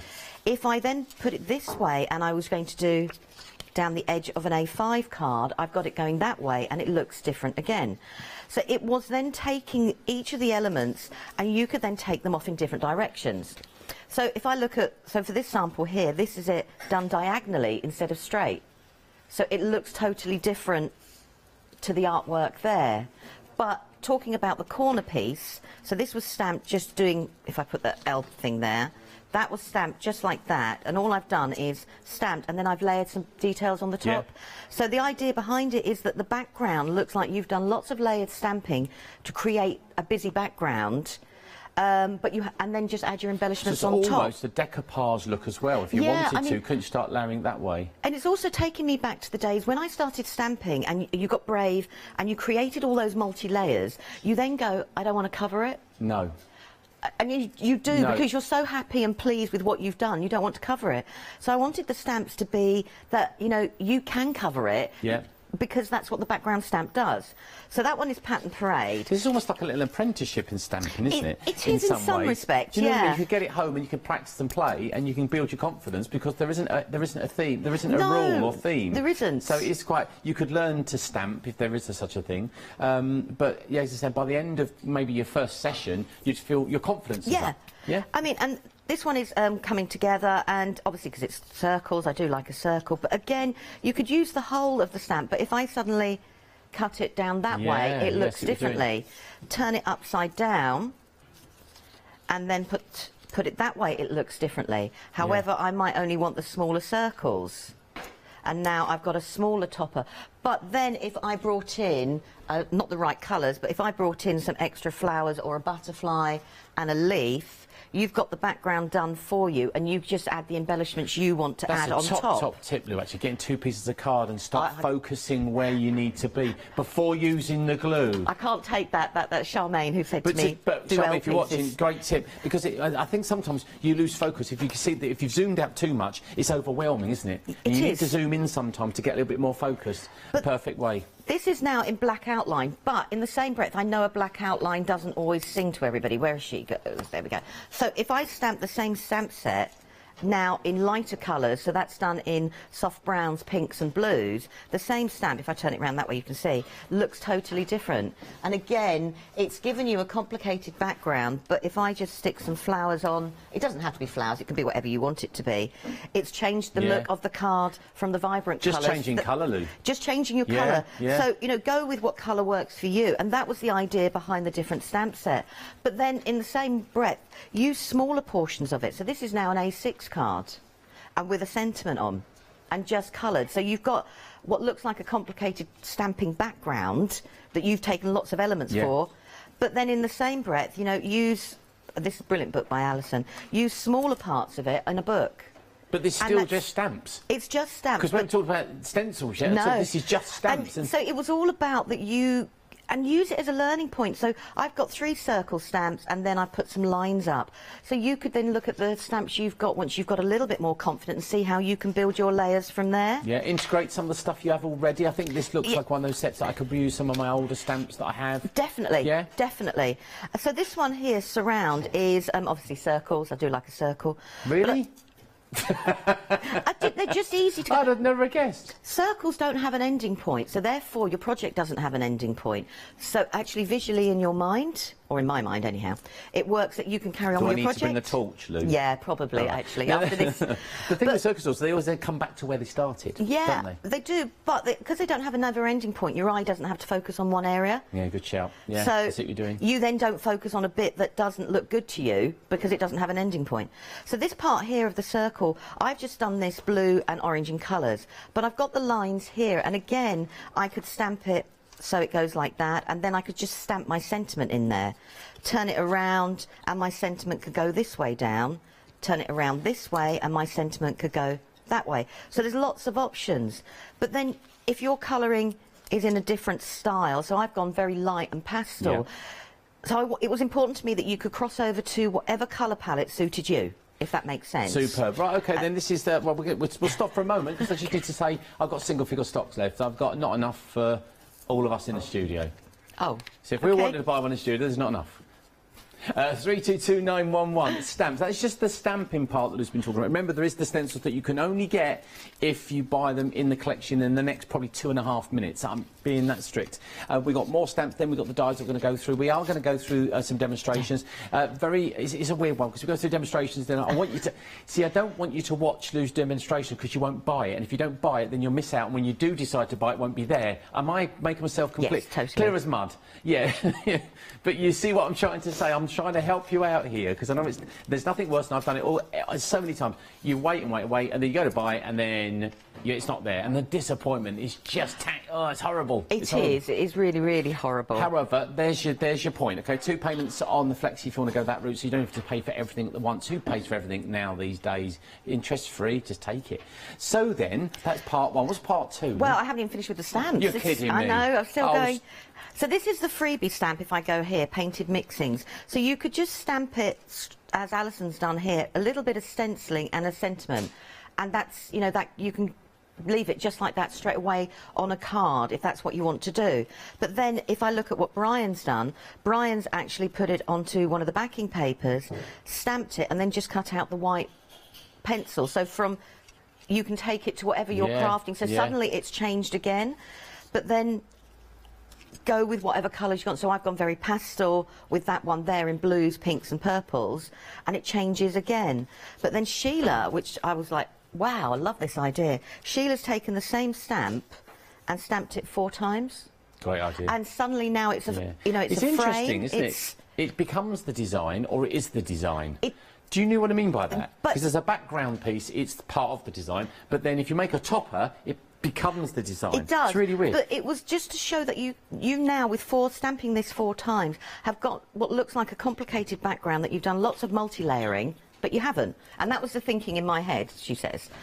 And it's the same like with hanging around here. You can stamp it as is, which Shona's done, and she's just done light colouring. I'm confident enough that I would mask off circles and do backward stamping, but not everybody is. So we've got that, that's just in plain white, but then when Jane's done hers here, she's added a little bit of watercolour inking on the background, and it's changed to her style. And then we've got Sheila's, who's actually, believe it or not, that is just embossed in black with a slight little bit of colouring, and it's the same stamp. So you can take it, and that was important to me, you take it to whatever level of crafting you want to take it to, if that makes sense. Absolutely, and right. It gets... right, now we're going to do a spell now, because you've got your spell book. I've got my spell book. Like a wizard's... I think you're going to make a spell on us now, and you won't be able to resist, ladies and gentlemen, because I love the way... This is what I love, the versatility of tools. Let me talk about tools, because these are tools. I often talk about, on my shows, investments and cost, and everyone uses the word cost a lot in life. It costs. How much it cost? Now, how much am I investing? Because an investment is something you get something from again and again. If you're money in the bank, you get some interest.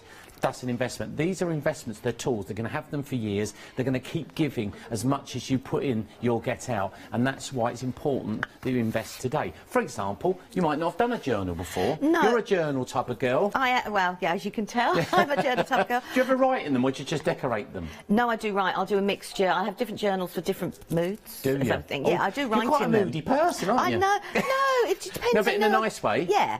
No, but it depends on what I want to do. Yeah. Yes, I will write in them, but I'll also just draw in it. So this was the page I did ages ago based on the stamp, and this is how the stamp came about. And this is a mixture of me drawing and doodling, and then it came the stamp from there. Fab.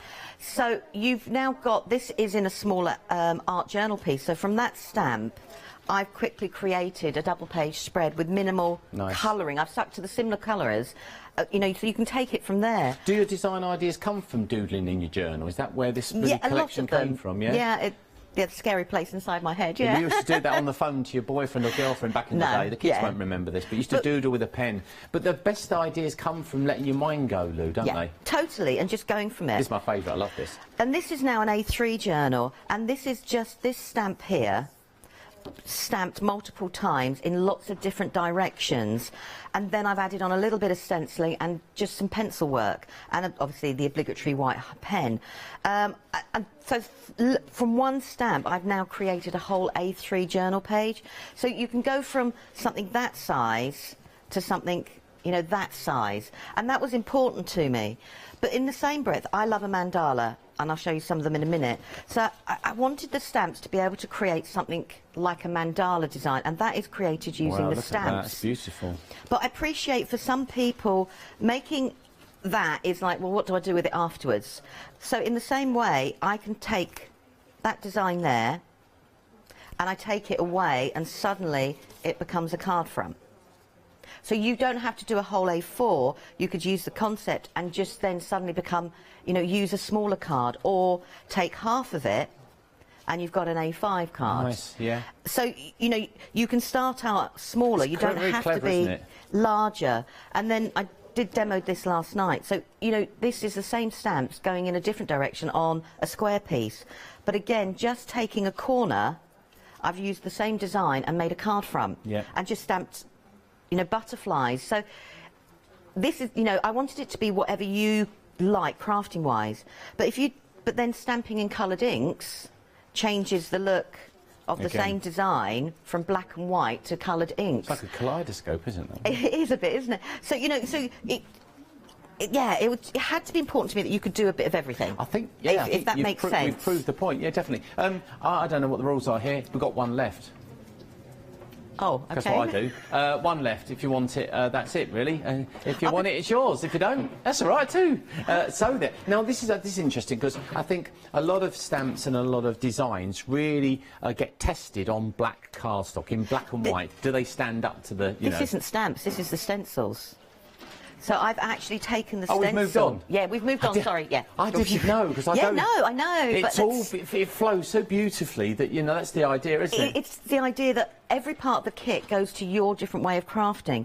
So this is actually the stencils, and all I've done is doodled through it with black and white and added blue and silver.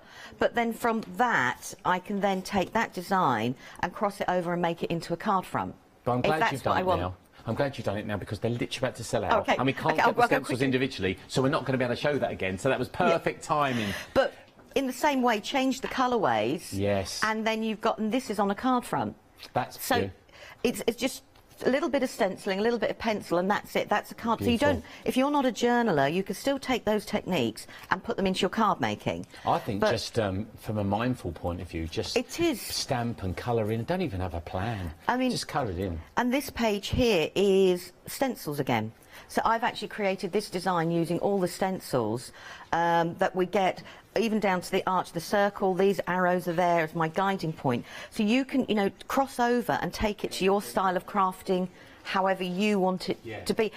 It looks more complicated than it is, if that makes sense. Well, it's all done in pieces, isn't it, really? It is, yeah, that's the point. Bit by bit.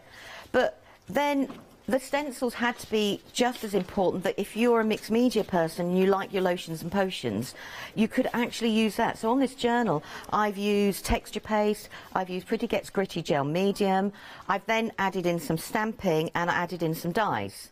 So you can take the stencils and use them, and the stamps and the dye, and create, you know, wherever your heart wants to go, if that makes sense. Whatever your discipline is, I know, I'm gradually taking over. But again, this is the stencils as well. So I've now created a big A4 journal piece. So, you know, take it wherever you want to go. But I love, like I said, I love mandalas and things like, and where's my mandalas? And I wanted, where I draw out a mandala, I wanted you to be able to create your own versions of the mandalas with the stamps. Amazing. Thank you. Is this yours? Yeah. Oh, it's just, I can see why you love it. You can tell you love it. You can see the passion in there, can't you? This is one stamp on an A4 journal. And I've created a quick art journal page. And all I've done is cut around the edges of it. And I wanted just to keep one in black so you could see the difference there.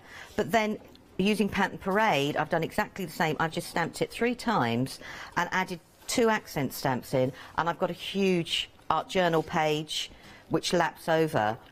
And then using the come together, the circle together, I've just stamped it once this way and once this way, Yeah. cut round the edge, and now I've got this is an A4 book, a huge a journal page done. But it looks like you've done lots of complicated stamping, but you haven't. A bit of Zentangle in there if you wanted to, and all sorts.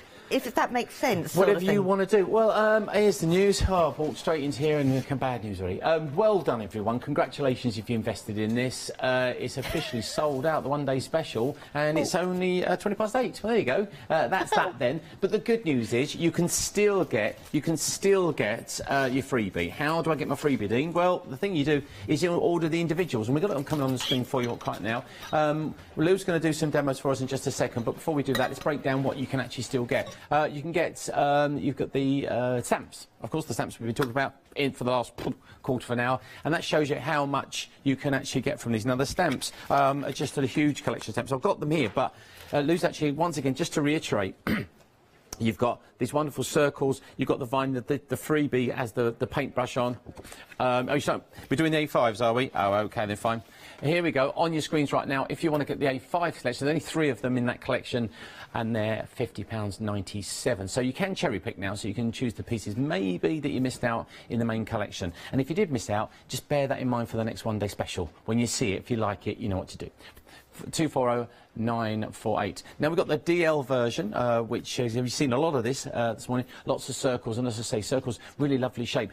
Very difficult to draw. Not many people can draw circles, so you don't need to because they've been done for you. Shady designs by Lou Sims, of course, the 3 A5 stamps we've just seen. However, if you want the DL, there you go. The DL hanging around. Just hanging around. 577994, and there it is. And again, affordability-wise, prices for all purses, I think, $14.99 if you want to pop that into your basket. And remember, you can give us a call as well going onto the website, thecraftstore.com, to do your shopping. Now, dies. We haven't really mentioned the dies so much now, because a lot of people think, well, how am I going to cut that out? You don't need to worry. We've got all the accoutrements to go with it. Leaves and big leaves are really back in. From an interior design point of view, green's back and big leaf. You go into the shops now, how many plants are available, and faux plants and things. We've represented that in a die set. 654180 is your item number for that. And once again, great value when you consider you're buying tools and you're investing in your craft, and you'll have these to go across all the other things you've bought as well, because with something like leaves, you can take them into other designs, other sets and other things that you've bought. $24.99. Then, I'll mention it again, don't need to do the details of it because you haven't got any details, because you buy any one of those items that I've just mentioned and you'll get your free gift. And it's a fabulous free gift. I say from my, it's got it written on it, just so you know that it's actually free gift. It actually says it on the post-it note. You've actually got sentiment in there as well as that cascading plant with your paintbrush, and as Lou showed you already, frames, just the piece itself, just, you know, sort of second-generation stamping on it, have it in the background. So many things you can do, and every time you use it, it feels great. It's like when you get food for free; it tastes better. And that'd be the perfect, that'd be the stamp that always works. It'd be the stamp that'll always go, oh, do you know what, I quite like that, because it's free, that's why. So then, that's where we're standing at the moment. Go onto the website, thecraftstore.com, and choose and cherry pick the pieces that are left. I don't think those items are going to be here. This one here is going to probably have an early bath today, Lou. I reckon. We can get if you'd like to send Lou home early, you know what to do. Go and buy everything, and then she can go home. Now then, let's talk about these wonderful dies. Right, so the dies is another leap into my head, I suppose. But I wanted to create dies that could be used in lots of different ways with our crafting. So we've got the heart here. Cut that out 4 times and you suddenly made yourself a frame, which means if you take one of the images, you can actually frame it with a die cut. But if you cut that multiple times, you've made a background. And then we've got one die here that actually stays in the page. So what it will do is it will give you this bit here. And in my head, because I use journals, I wanted to create little areas that I can now use these as page stoppers. I can, you know, to hold in place. But then, you know, you can go from as far as you want. So this bit here, I've just cut it multiple times, and suddenly I could make it into a flower, put a centre in there, or a gem, whatever you like to do. But then cut them double, join them together, and suddenly it looks like a dumbbell, and that's the nearest I'll get to the gym. But then we've got other items in there. We've got a generic leaf, which is similar to the leaf patterns in the stamps. This border here that you can cut multiple times to create a longer border. We've got a circle that replicated from the stamp set, but you've got the waist here, because the waist actually stamps smaller bits into that and it becomes something else again. And this leaf design here, I actually wanted it to be a leaf that if you cut that out in green, it looks like a leaf. If you coloured it yourself, it becomes a feather. So suddenly it changes the way it looks. And then we have a die cut that what will happen is one side of the die cut will cut out, which will be this side here, and the other side will emboss in. But we've given a cutting edge around the outside so you can cut the whole piece. Dolly Dimples has, I think, 12 now on the edge die set. So, and the idea is that you could have it on the edge or you can cut it away. And that was the mind thinking. So as I'm working with Dolly Dimples, it was important that people who've got the other dies could use it with those dies as well. You needed to integrate, didn't you? Yeah, totally. I understand, yeah. So then we have another die that doesn't fully cut out, but multiple times cut it. Suddenly you could do your paper piercing and you could go underneath, or you could create longer strips. And there's two versions of it, one with hearts and one with like a diamond shape.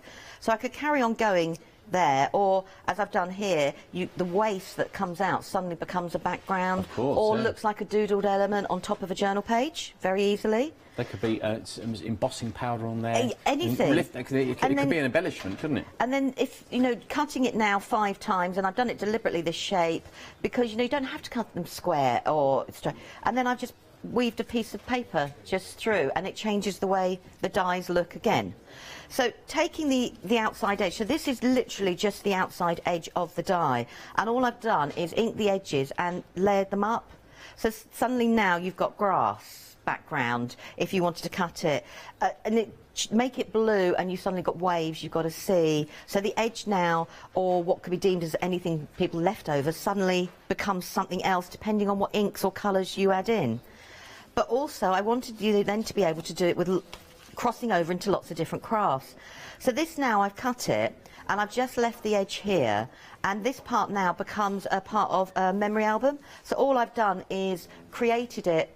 So I've got that subtle edge there, but now I can put all my photographs or everything that I want to in there. So you can just create part of an edge, and that was important. I love making memory books, so, you know, I can now incorporate it that way. But cutting it again like this, I've just then cut it twice, once in white, once in black, and then, oh, sorry, I'm changing the camera angle, I do apologise. And then all of a sudden it becomes a shaped card. Nice. So now you've got a shaped card straight away. But talking about shaped cards, so I did it twice. Now I appreciate on the opposite way round, the butterflies look like they're going upside down. I was looking for a butterfly, but a flower will have to do. But then you could easily cover it with a flower, add a leaf, and it works. So I've cut it, literally rotated it, cut it around, and now I've also now got a shaped card going this way. That's pretty, isn't it? And this is how it cuts, but then what I did was I had to put the die back in again, but with an embossing mat. So now I've got the detail of the embossed part of the die on there. Proving that things should do more than one thing. They should do, and they should cross over. But this is the waste sheet that when I cut for the board, the whole piece out. Don't throw these away. White on white cards is hard to do, so I've just taken the waste sheet and I've just literally put it over on top of my design, took my blending tools and some ink, and just gone through it, and therefore I can colour it now, but my card base still remains white, and I can just do exactly the same the opposite side, and my card base still keeps that white, add a sentiment and a few embellishments, and that's it, gone, done, dusted. I've often said with dies then that every single die is a stencil waiting to happen, isn't it? A stencil, mask, whatever you want it to be. And sometimes you need someone to say it, don't you? Because you look at it, oh, I never thought of that, and that's why I lose here, and that's why we are doing demonstrations for you and giving you all these ideas and showing you as many things as possible, because maybe just one thing you go, I didn't know that. And I can do that, and you've utilised it across all of the things you've purchased from the craft store in the past, and suddenly get even more value out of the things that we've sold you, which is great. Please remember, we're very, very busy. Sorry if you missed out on the one-day special. I'm going to give a quick update, if you don't mind, and I don't like to interrupt, but of course I've got a job to do here. Shady Designs by Lou Sims die set. We've just been talking about that. If you'd like to purchase it, it's £24.99. You get the full collection of dies, the ones we've just shown you, and you can see already, even in 2 or 3 minutes, I mean, if if we had sort of hours to do this, I'm sure we could have sort of hundreds of different ideas. If you buy yours today, you can remember go through all your die cutting machines that you own, and it doesn't have to be one complete set. You can snip it apart if you want to. It's only put together like that for sort of like to get it to you. It's easier rather than it all falling in the bottom of a bag. 654 180. Now the DL stamps, which have been very, very popular, you've got two options on these ones. You've got the circles. And what you also have is the hanging stamps, which I think they do have a cascading feel about them. There's movement. We're going to use them in our demo in just a second. They're hanging around stamps. All the details, all the descriptions, the specifications, all on the website. So if you want to get yours, you need to be quick. Now, bearing in mind, I started this show by saying we're going to sell out. We're probably going to sell out of these because 70%, but it says it on there, look, believe me, 70% of the stock has gone, and we look like we could use those. That could be the next thing to go. $14.99. And then the A5 versions, which you go down the front here, which again incorporate the theme of circles, the circle of life, the circle of craft, your crafty life. Easy for you to do, easy to understand. But if you take the top tip that Lou was giving you earlier on, maybe get a couple of pieces of cardstock and just frame these out. Colour them all in, but then frame them afterwards, and your perspective really changes. You've got some lovely sentiments in as well to boot, and you get those today for £50.97.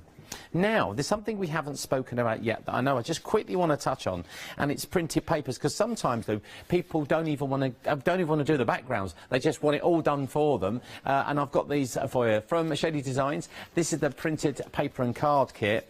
Half the stock has gone, and as soon as I show you it, the other half's going to go. I mean, if I just quickly show you a few of these while Lou explains. Why did you put this together, and how does it help people, Lou? Right. This is all your own work? Yeah. Fabulous. So, like I said, I'm quite happy to take a white piece of card and work upwards. People love the inky look, but you don't know where to start, so they could be a reference point straight away. There's different colourways in there, there's matching and layering. I've over-stamped, when I've created them, some of the stamps that are in the stamp sets. I've gone lighter, I've gone darker, you know, so it's to give you a composition starting point, it's to give you a colouring starting point, you know, lots of different ways of using it with the stencils. And I do, the white space, we say, is scary. Yeah, and it was to take away the scary and have, so you can now stamp on top, that's going to be my first demo, and you've got it changed in a different way again. I've got a phrase for it. Embrace the space. Embrace the space. Embrace the space, that's what you need to do on craft. And it was important that if you're taking the stamps, that you can then start with an inky background. Look at the colours, look at the way that they've merged and work that way. Okay. Now, you've included some lovely sentiments. Now, I like these because I can get my guillotine out and slice these up. And it's nice and easy. Oh, yes. You know, nice. Hashtag as well. Look at you, all trendy. Hashtag adorable, just because. Hashtag good vibe day. Hashtag you are my happy ever after. I'll always be... Nice phrases. Because, you know, making a card or making something to send to someone always ends up with what you want to say on it, doesn't it? It is. And the sentiments have been done that one side... So where you've got the sheet, say, like that one there, the top lines there are black. Yeah. On the opposite sheet, they'll be white. OK. So you've got the reverse of each on the sheet, so you can use whatever way you wanted to. And you've even done big tags on card for us. I have, but they're all backgrounds as well that I've created with over-stamping. So you can now create, you can start straight away, just stamp very minimally, and it's done there. And obviously you had to have the obligatory circle. Of course you did. Now, if you haven't got your, go onto the website if you find yourself some essential round die sets. That's what you, because you're cutting circles out. It's a lovely circle, and basically you get your scissors. You know, it's like the tongue comes out, and it's never the same, is it? So get your essential dies, but then strips like this, ribbons, borders, even those little belly bands around cards. Lou's done it all for you, and all her own work. For $14.99, you can get 35 sheets. Just wanted to mention that because it's a lovely little accoutrement. It's like the vinegar on your chips. That's what it is. No vinegar. You don't like vinegar? No. Oh, I love vinegar. I drink it every day. Really? Yeah. Apple cider vinegar every day. I have it with honey. I'm going to move over here now, if that's all right. Oh, no. I'll tell you what, I'll move in a minute. I'm not used to this. We'll go to Lou first, then I'll move. Right, talking about the background. So this is one of the background designs that is in the collection. And it's a pull from a jelly plate that I've done, and I've used actual different inks on there. But I wanted it to be starting as a reference point. So what I've done is, you've got this background, and then bringing in your stamping. So I'm going to create a really quick art journal page. And I'm going to use Oxide inks. And I'm just going to stamp up the stamp. Now, one of the things I'm going to say with an art journal page, you know, if you don't get a crisp image, that's part of the fun of the art journal page, because it's a page for you. And I've only just put the white card there. So I'm just going to take the stamp and I'm just going to place it down that side there. Now, the lines are there. If you want a straight line, you've got an edge point. That could go straight on the edge of the paper. If you don't want a straight line, you know, don't ink them. But if you use a dye-based ink, if you don't get a perfect image, one of the benefits of a dye-based ink for that is grab your water brush and your water pen and then all of a sudden just blend it out and make it look like it was... Just slop some water on it and it looks amazing, it looks arty. That's not snatched there, so that's brilliant. So now I could actually... We could do the proverbial... I know I'm grabbing flowers, I will grab something else another day. But then if I stuck something like that in, you can't see it either. Yeah, but I like it like that. I do as well myself. Because it looks natural, doesn't it, Lou? Yeah. Looks real, you know? Yeah, it looks like it's a little bit of you. So I'm using colours that complement the sheet. So I've gone for a green, I'm going to go for an orange, and I'm going to go for like a taupe. So the clues are in the background? Yeah, so that's what I'm doing. So I'm taking the background and using the clues, as you were saying. So if I start from... Let's have a think where I'm going to start. Let's start down here. So now I've just stamped this twice, and I'm just going to do one more. And I notice people always feel the need that they have to put the whole stamp on the page as well, don't they, Lou? Yeah, and it isn't. So the stamps can be, you know, you cut them down, just do half of it, sort of thing. Do this page, cut it in half, and it changes the way it looks again. So I've got that now going there. If I'm going to turn my paper around, and I'm just going to stamp the line part and the top bit of the stamp, and I can join those three lines up. I'm going to do that way for a change. Are you using dress oxides? Yeah, oxides. You can tell, can't you? They've got a very definite look about them. They have. They've got a. They've got a lovely soft look to them, and they're a great ink if you want to get into that sort of thing, because you've got a nice soft look. So very quickly now, I've got the background there, and I'm going to be honest and say at home, and I'm going to do it here because that's what I would do. I wouldn't waste the ink. And if you can feel brave enough, if I just grab my journal. All I'm going to do is start. This would be a starting point of a journal page for me. It's a free stamp. And I'm just not going to waste the ink. Well, you pay for your supplies, so don't waste them. You're someone who finishes the yoghurt pot with a finger. Yes. Yeah, I thought you were. So we've got that there. So that is just using the stamp. From the same stamp set from hanging around, we've got the little butterfly. So now where I've missed bits, we can actually just add the little butterfly. So if I want to, I can actually now put the little butterfly design in there, and we've got another missed bit there, and the butterfly can go. So all we're doing is we're creating what looks like a complicated background, but so far all I've used is 3 stamps, or 2 stamps. I'm now going to use the 3rd. Yeah. And then we've got a sentiment in there, and I'm just going to now bring in the orange. And all I'm going to do now is just go over and just keep until the ink runs out. Oh, I see. And then I've got that background there. And let's do it on the opposite side here. And I'm just going to keep stamping again. Doesn't matter if I've moved that one there, until the ink runs out. Yeah. Because why waste it? I don't know, Lou. Apparently this is work, apparently. Oh, is it? Yeah, apparently. Is it 70 or 80%? Oh, my...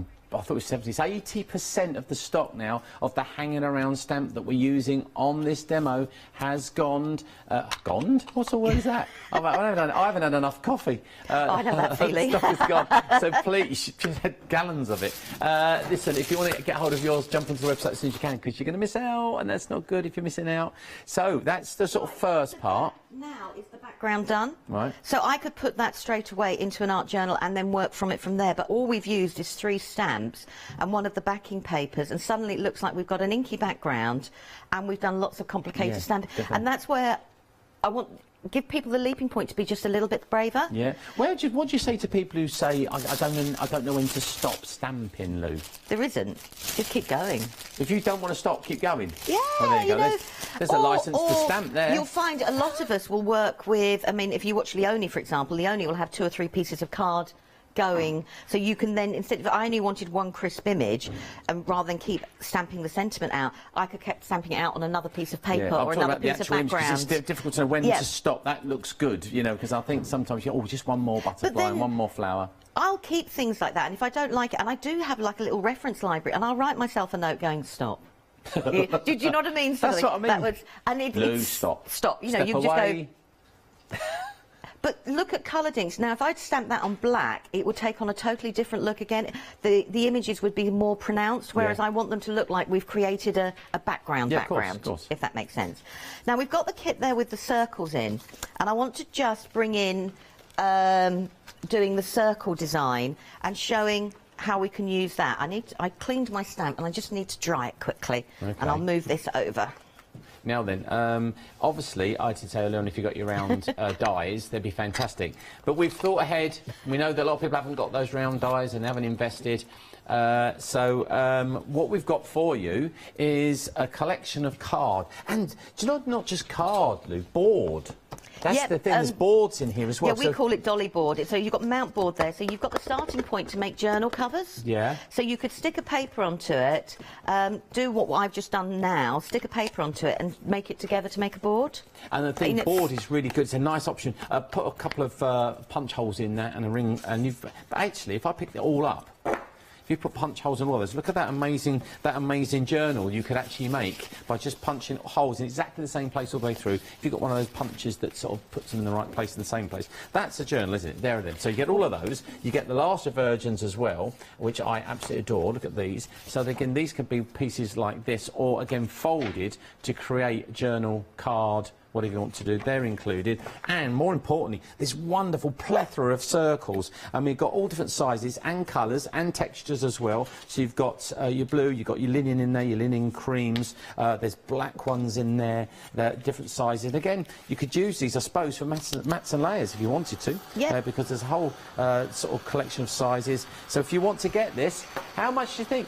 $14.99. So again, the paper kit with circles, really good if you're starting out, really good if you haven't invested in lots of dies yet, you're still early doors.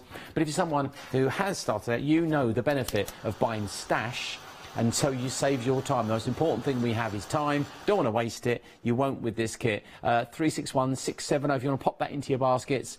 And in it, bit of a coincidence that sort of there's a lot of circle stamps. Just what a coincidence that we've got this in the show.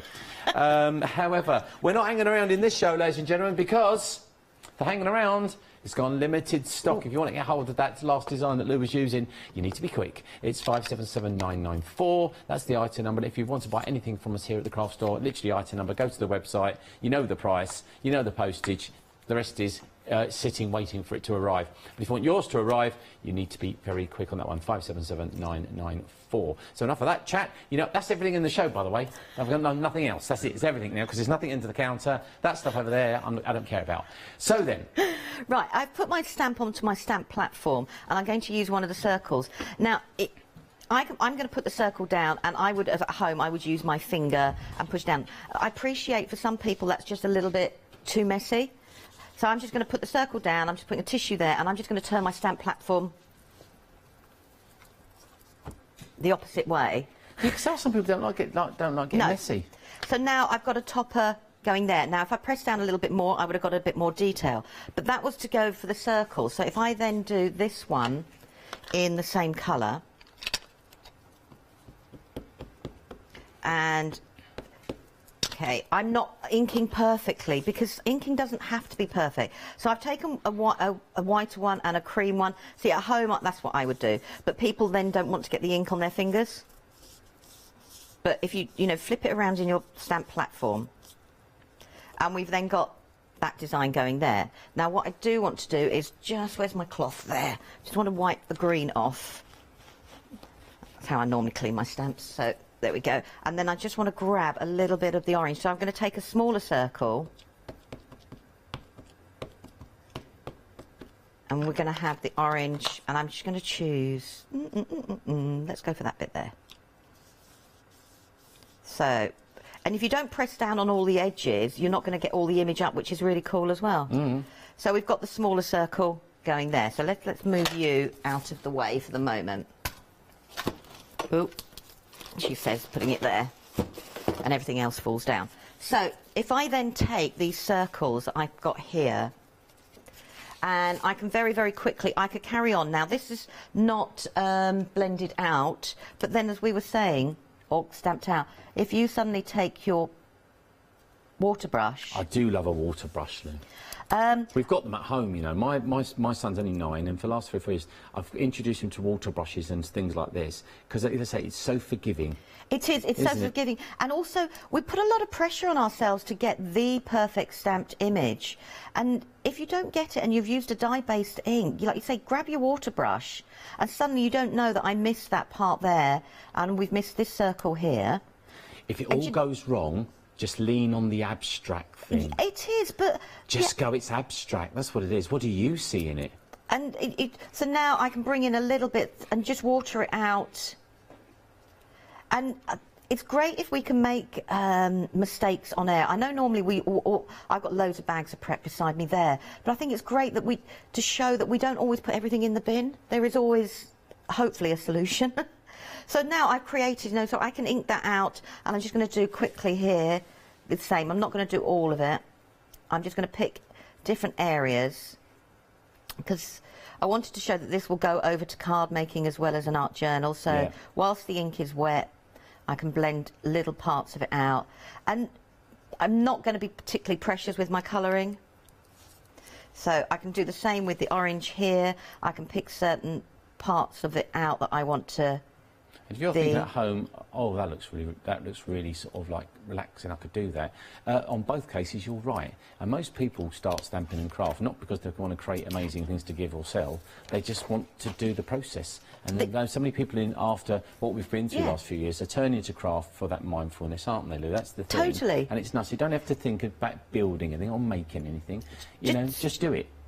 Just enjoy it and go with the flow.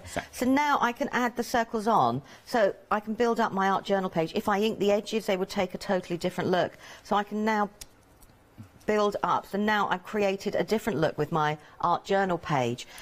Inking the edges, I don't know if I've got any green ink left on here, because I won't do it all that way. But if I ink some of that little bit of edge, just very subtly, because sometimes you don't have to over ink something. So if I ink the edges, it takes on a totally different look again. But then in the same breath, if I wanted to make this a card front, I'm just going to fold this for speed rather than cut it down. I've now could actually have that as a card front. She says looking for a piece of card that will make it look like a card front. So if I suddenly have that on a card front, I could then put even just half a circle, or not put any circle at all, and just re-stamp a sentiment, or I could put the orange one on there and add a sentiment, add a different design. To a card? Yeah, so you could so take your background, and if you don't like the whole of your background, get your trimmer out and cut it down. So that now would make roughly a 5x5 card front, because by the time I matted and layered it, but I've still got all that inking and background look by using 2 or 3 stamps only. There's 4 toppers in an A4 if you want to. There's 8 you wanted toppers in an A4. Yeah, it's what you see. I mean, you've got a DL-shaped one there. You could stamp out different other elements. You could just, if I grab a sentiment, I've got so many bits here. You know when you just go, right. So if I then was having this as a card topper and I really fold this back in again here, I can just put a sentiment on. Job done. And it is. So you can carry on building to the level. If you like to faff and add lots of layers on, and sometimes I do that, you could then stamp out more elements and build up your layers with 3D foam and everything you want it to be. You got carried away. We've got 3 left. 3 left. Just a DL stamp hanging around. Any 3 people. I did this last time and they got snapped up. I just sometimes have to snap you out of the sort of looking at the demonstration. 3 left. If you want to get this limited stock, limited. Oh, 2. Turned into an auction. I knew it would. I got 2. Anyone for the 2? The first 2 at the back. The lady with the pink scarf. Yes, please go to the checkout. Thank you very much. Yes, gentleman with the eye. Thank you very. Yes, you can go. Yeah, 1 left. 1 left on the back. 2. Yeah, and I think more paddles and stock. Sold out. There you go. I knew it would turn into an auction. Always does at the end. And now you're like, are you one of those people at home now doing this? Oh dear. Oh, did they take a gasp of breath? How many times have I done that over the last 25 years? The producer goes, No, he's not going to say it. But now you're sitting at home going, oh, I should have bought it. It's when it's sold out. But I'm afraid we try our best to get as much stock as possible in this current world we live in. It's actually getting hard, Lou will tell you, getting harder and harder to get things made and get them out into the workplace and at a decent price. Now listen, I've got another option for you. There's always another option, excuse me, watch talking to me. They've got that and the wife now. So you've now got A5 options, okay? These ones we started the show with. The circles really sort of make your eye come together. Do you know what I like about this? You can see it's hand-drawn. You can see there's love gone into this. You can see there's someone's personality gone into it. If you like what you see, fine. If you don't, here's a tip. Stay with the channel. Stay with the shows, because there's lots of shows coming up. You'll find something you love at some point. And we're in the background, and you can turn the volume down a little bit if you want to until you find the show. We've got all sorts of things coming up. And Mellie's going to be back later on, I know, with some more from her. So don't go anywhere. But £50.97 gets you 3 A5 stamps.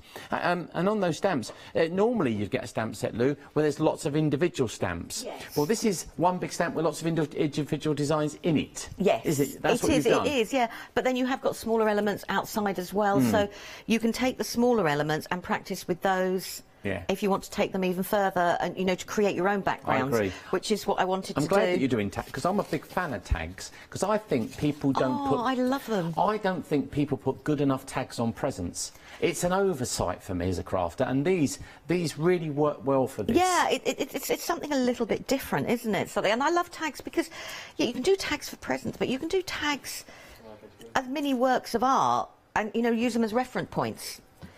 That's how I see it from there. Definitely. Right, I'm going to use one from the Gather Together stamp set, and it's one of these stamps here, and I'll stamp in black. And I'm just taking the tag. So the tag has got, this is a jelly plate print, I can tell because I've got a bit of acrylic there that I haven't used. And these are stamped elements from the stamps we've got here. So you've got one of the leaf, one of the flowers, and then I've just added some white bits in. So you could actually just use that as an inky background and just stop there. And you can just put a topper on it. So today you are today's favourite moment. Thank you. You know, there you go. But, you know, you can take it from there. So you've got the inky background. You could then create a tag straight away and just leave it like that if that's what you wanted to do. But if you want to build up on the backgrounds, I'm going to take one of these stamps here and I can start building up on the background. I'm going to start with the blue because blue's my favourite colour. So I've got this stamp here, and all I'm going to do, and this is one of the smaller stamps.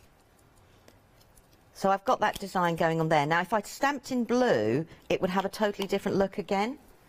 And I treated myself to a new ink pad, and I forgot how juicy ink pads are when they... But then now I'm rotating this one around, and I'm joining those two lines up there. And I've now extended my design. I could then bring the design so it goes and joins there. And I'm now just creating more elements within the tag. And let's do one more. So I can join those two together. So using one of the inky tags that we've got on there, I've created a quick background that way. If I then bring in, I just want to bring in a blue ink, and I want to grab the little dot. There's a tiny little dot in the same stamp set. I know it's a circle, but if you stamp it in different colours, I can now just bring in a little bit of the blue. Who'd have thought that'd make a difference? Look at that. And I can then... It's celestial now. I'm starting seeing planets and stuff. And I'm now going to half ink the stamp. I'm not going to ink all of the stamp. So now I've got half bits showing, and I've got other little bits showing. In the same stamp set, we've got... Let's put you there. We've got some other bits that, let's have a think.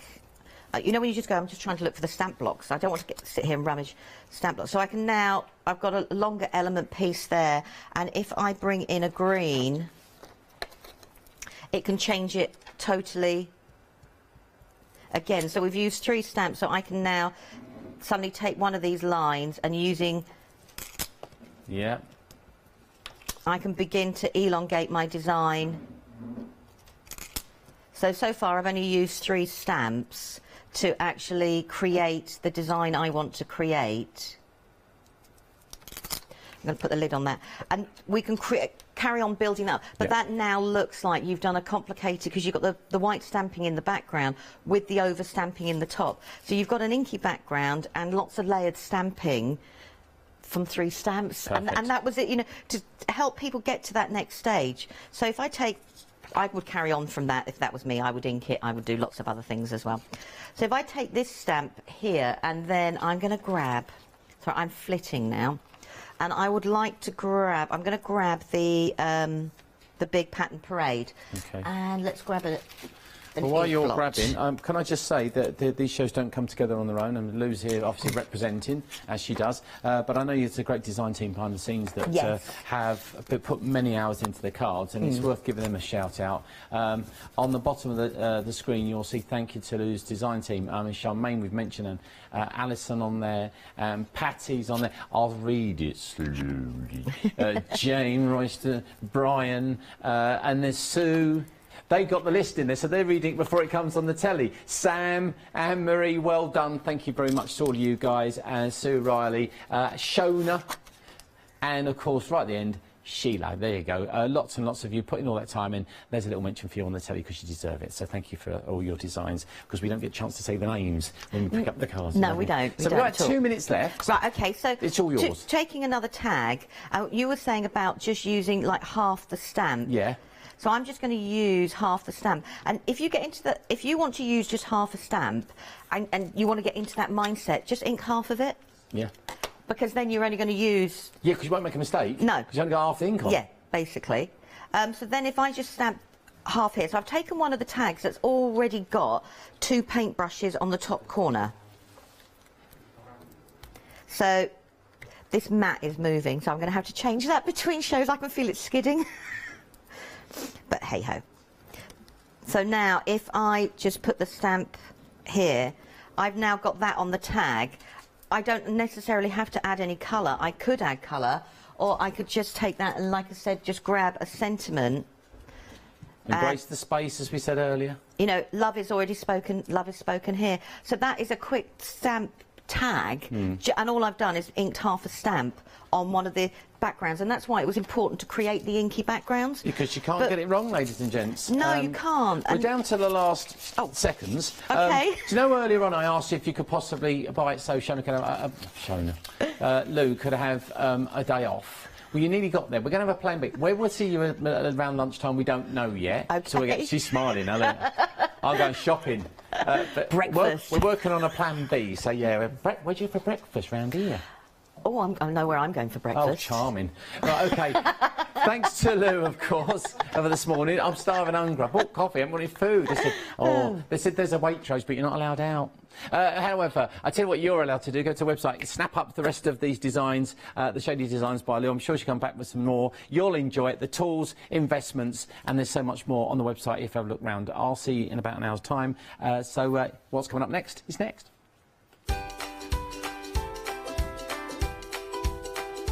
So then a little bit later on, let Leona loose. Oh, blimey, they're still doing that. Oh, dear, I don't know. Highlight Crafts up at a little bit later on. But now, rag rugging with the rag life. This is going to be great. Stay tuned.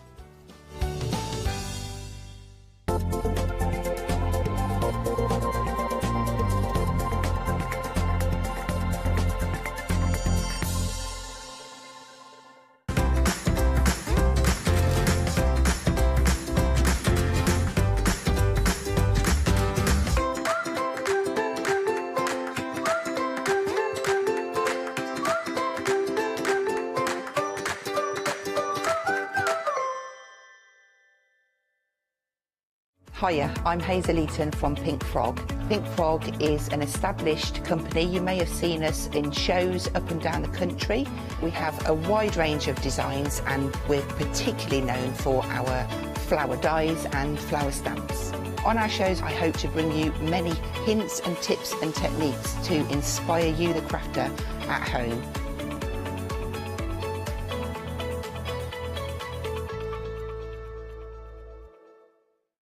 Hi, I'm Julie. And I'm Paula. And together we are Julie Hickey Designs. We formed our partnership after many years of friendship, after both of us being in the craft industry for well over 20 years.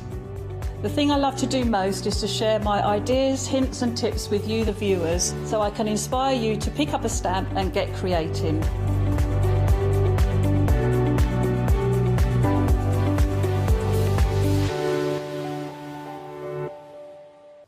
Hi, I'm Lou from Studio Light. Studio Light has been around for about 40 years now. They're based in the Netherlands. It's a family-run business with a great heritage. The products that Studio Light bring us are very diverse, fantastic dyes, great papers, but all round on trend. Over the 40 years Studio Light have evolved. They listen to me, the demonstrator, and you, the customers, and really take our ideas on board. We'll share with you the diverse techniques and products will inspire you to produce your own individual pieces of artwork.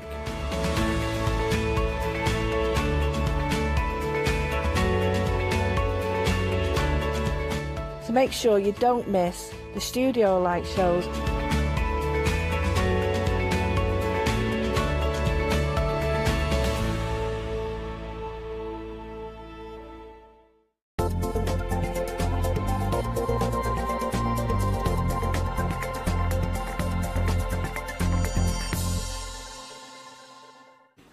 Welcome back, everybody. Lovely to have your company. My name is Scott with you, and Elspeth is my guest for the next hour for us from Ragged Life, which is brilliant. Very good morning. Morning to you, Scott. How are you? Yeah, I'm well. You bit early, but, you know, I've made it here. Hey, listen, this isn't early. This is 9. We was live at 7. It was live at 7. Oh. You still having your cornflakes then? No, all right. No. As I said, gone beyond me. Listen, we're going to have a lovely morning. Maybe you're just getting up watching us this morning as well. Maybe you just got back from the school run, whatever it is. It's lovely to have your company. Now, Elspeth, you might be in front of people now that have never seen you before, don't know anything about the company, and also maybe this is a whole new concept of working with this particular sort of hobby that we've got, which is dated back quite a while, isn't it? What can you tell us about this? So basically, everything that we do at Ragged Life is all about rag rugging. And the clue is kind of in the name, but rag rugging is making rugs out of rags. So old clothing, textile offcuts, any little bits of fabric you've got hanging around the home, really. And as you can tell by all of the various samples that we've got, we're quite a colourful set today. You don't have to just make rugs. There are plenty of smaller projects that you can also do with rag rugging, if perhaps the idea of a rug's a bit daunting. But we're all about modernising rag rug making, smaller, easy, pleasurable projects, and it's the most forgiving craft you'll ever try.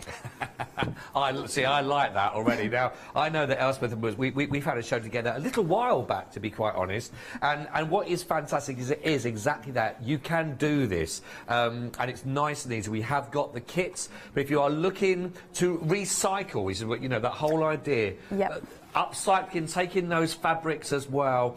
Maybe you've had a clear out of some clothes as well. Maybe you're starting with a new year, you're making some new space, you know, but you've got some brilliant fabrics that you may be able to use or convert into projects. You just need the right tools and a bit of the right know-how, and you could be doing that. Now, we have got kits, we've got projects for you for florals, we've got bags, we have got everything, really. Let's just go through with what we'll need as a basic kit, and it's pretty much everything I've got here to start with. Is that right? Yeah, so basically, just to kind of give you a little bit of a background on rag rugging, there are mainly here in Britain 2 traditional techniques. There's the traditional shaggy style of rag rugging, which is probably the one that's more familiar to most people. It's the one that you just want to, like, sink your feet into, or everyone wants to touch. And in different parts of the country, it's got different names. So sometimes it's called proggy, proddy, clippy, cluty. You name it, there are so many different ones. You know, definitely message in if you know it under a different name. But that's the traditional shaggy style. But then there's also this loopy style, which is called hooked rag rugging sometimes. But I'm a soft southerner, so I call it loopy rag rugging. And with our kits that you're kind of going to see today, we include the tools to be able to do both of these techniques. So that's a little bit of a basic info. And I'm sure Scott's going to go through what's in the kit, but yeah, you've got what you need with the kit. Well, the kit is brilliant, and again, it is if you're starting off, it all comes together, actually, all together in a little bag, and you're looking at instructions in here that you're going to have, and you can see down here, which I think we're going to talk us through in a bit of detail when you start working, but yep. We need this. This is crucial, is what the spring tool itself. Yeah, exactly. So basically, all you need to be able to do rag rugging is some rag rug tools, a bit of hessian, some fabric, and you're good to go. So basically, in terms of the hessian that comes in our kit today, it's to make a rug, because we know some of you, you've always wanted to make a rag rug and you want what you want, and we are giving it to you. So the piece of hessian that comes in the kit is 1 metre by 60. Okay, it's good size, that. It's a really decent size. It's not a little mini mat, it's a proper size rug. In fact, I think Scott's got a checked rug behind him, which is the precise size made up. And it all comes pre-hemmed, because if anyone's worked with hessian before, you possibly know that if you don't secure the edges of it by stitching it, it just falls apart as you work. But we've done all of the preparation, so it's all ready to go. What's even better is the fact that the hessian that we're using is all the correct weave, because in rag rigging you don't want it to be too tight, because it's quite labour intensive. And equally, you don't want it to be too loose, because you don't want your fabric pieces to fall out. So it's a kind of balancing act. But what we work with at Ragged Life is all what we think is the optimum weave. So we've sorted that for you. In terms of the tools that come in the kit, I'll be showing these later. But this one here, as Scott identified, is called a rag rug spring tool. And this is the quickest and easiest tool to do that traditional shaggy style of rag rugging. So the most traditional one. You won't find an easier tool to work with out there, as I'll show later. It's absolutely brilliant. And what's even better is once you've got the tools, you've got them for life. So it's brilliant. So that's the rag rug spring tool. The kit also comes with a latch hook, and this is the tool that I'll be showing you how to do the loopy style of rag rugging with, this one here. And some of you may even have one of these lying around at home, but I'll show you how you can use it. And also the kit comes with a rag rug cutting gauge. So with that shaggy style of rag rugging, each of your pieces of fabric has been cut to approximately 9 centimetres in length to create this beautiful thick textured pile. The rag rug cutting gauge just allows you to wrap strips around the block, cut down this groove at the top, and you end up with all these perfect length pieces for shaggy rag rugging. But I'll be demoing all of them later. And I'll also be showing you this, marker pen comes in the kit too, and that's for sketching designs onto your hessian, which once again we'll come on to. And just to get you started, because the rug that comes in the kit is quite big, we can't provide all the fabric because you'd need a full 20 t-shirts to do the shaggy style, so it does eat fabric. But we give you a ball of blanket yarn to start you off. And blanket yarn is the offcuts from blanket and scarf production in the mills in Yorkshire. It's all 100% wool. Oh. It's incredibly beautiful quality. It all comes cut in a strip, so it saves you some time. And it's just like so cozy underfoot. So really beautiful stuff to start you off with. It feels gorgeous. I know that the colours on those may vary, of course, because this, as you mentioned, how the nature of the way that we recycle and actually get that material to work with. So those two colours may vary to work with. Also, another thing, I mean, there's so much in this kit, which is absolutely brilliant. Are there some other resources as well? So when they get this, we've got instructions. I think there's another thing online as well that we can look into. Yeah, so I am incredibly passionate about just making sure I give as much information as possible, because I know when you're a beginner, it's sometimes a little bit daunting. And you can rest assured, I've taught thousands of people how to rag rug. I'm one of the official tutors at all the shows, everything else. I know exactly what mistakes people make, and I put all that information into the pack. So you've got a 28-page booklet, which is all beautifully shot and designed. It's got step-by-step photos, just to keep you kind of, so you've got a visual of what it should look like. But even better, with the kit, you get access to our online library, which has got videos, it's got blog posts in terms of tips for beginners, design inspiration.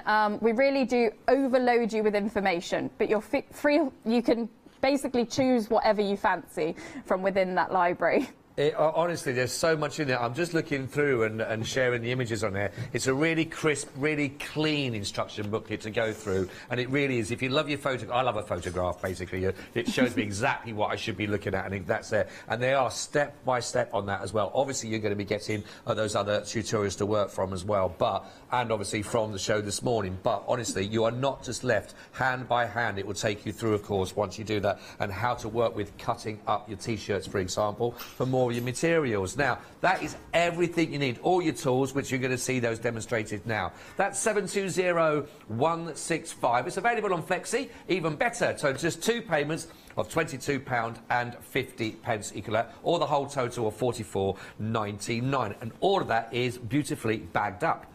Now, you can also go for everything you just seen there, but then a deluxe version also comes with the scissors. Now, I'm thinking if I'm at home, I might have a pair of scissors. I might use them to cut some bacon rind off beforehand, but they might not be totally appropriate.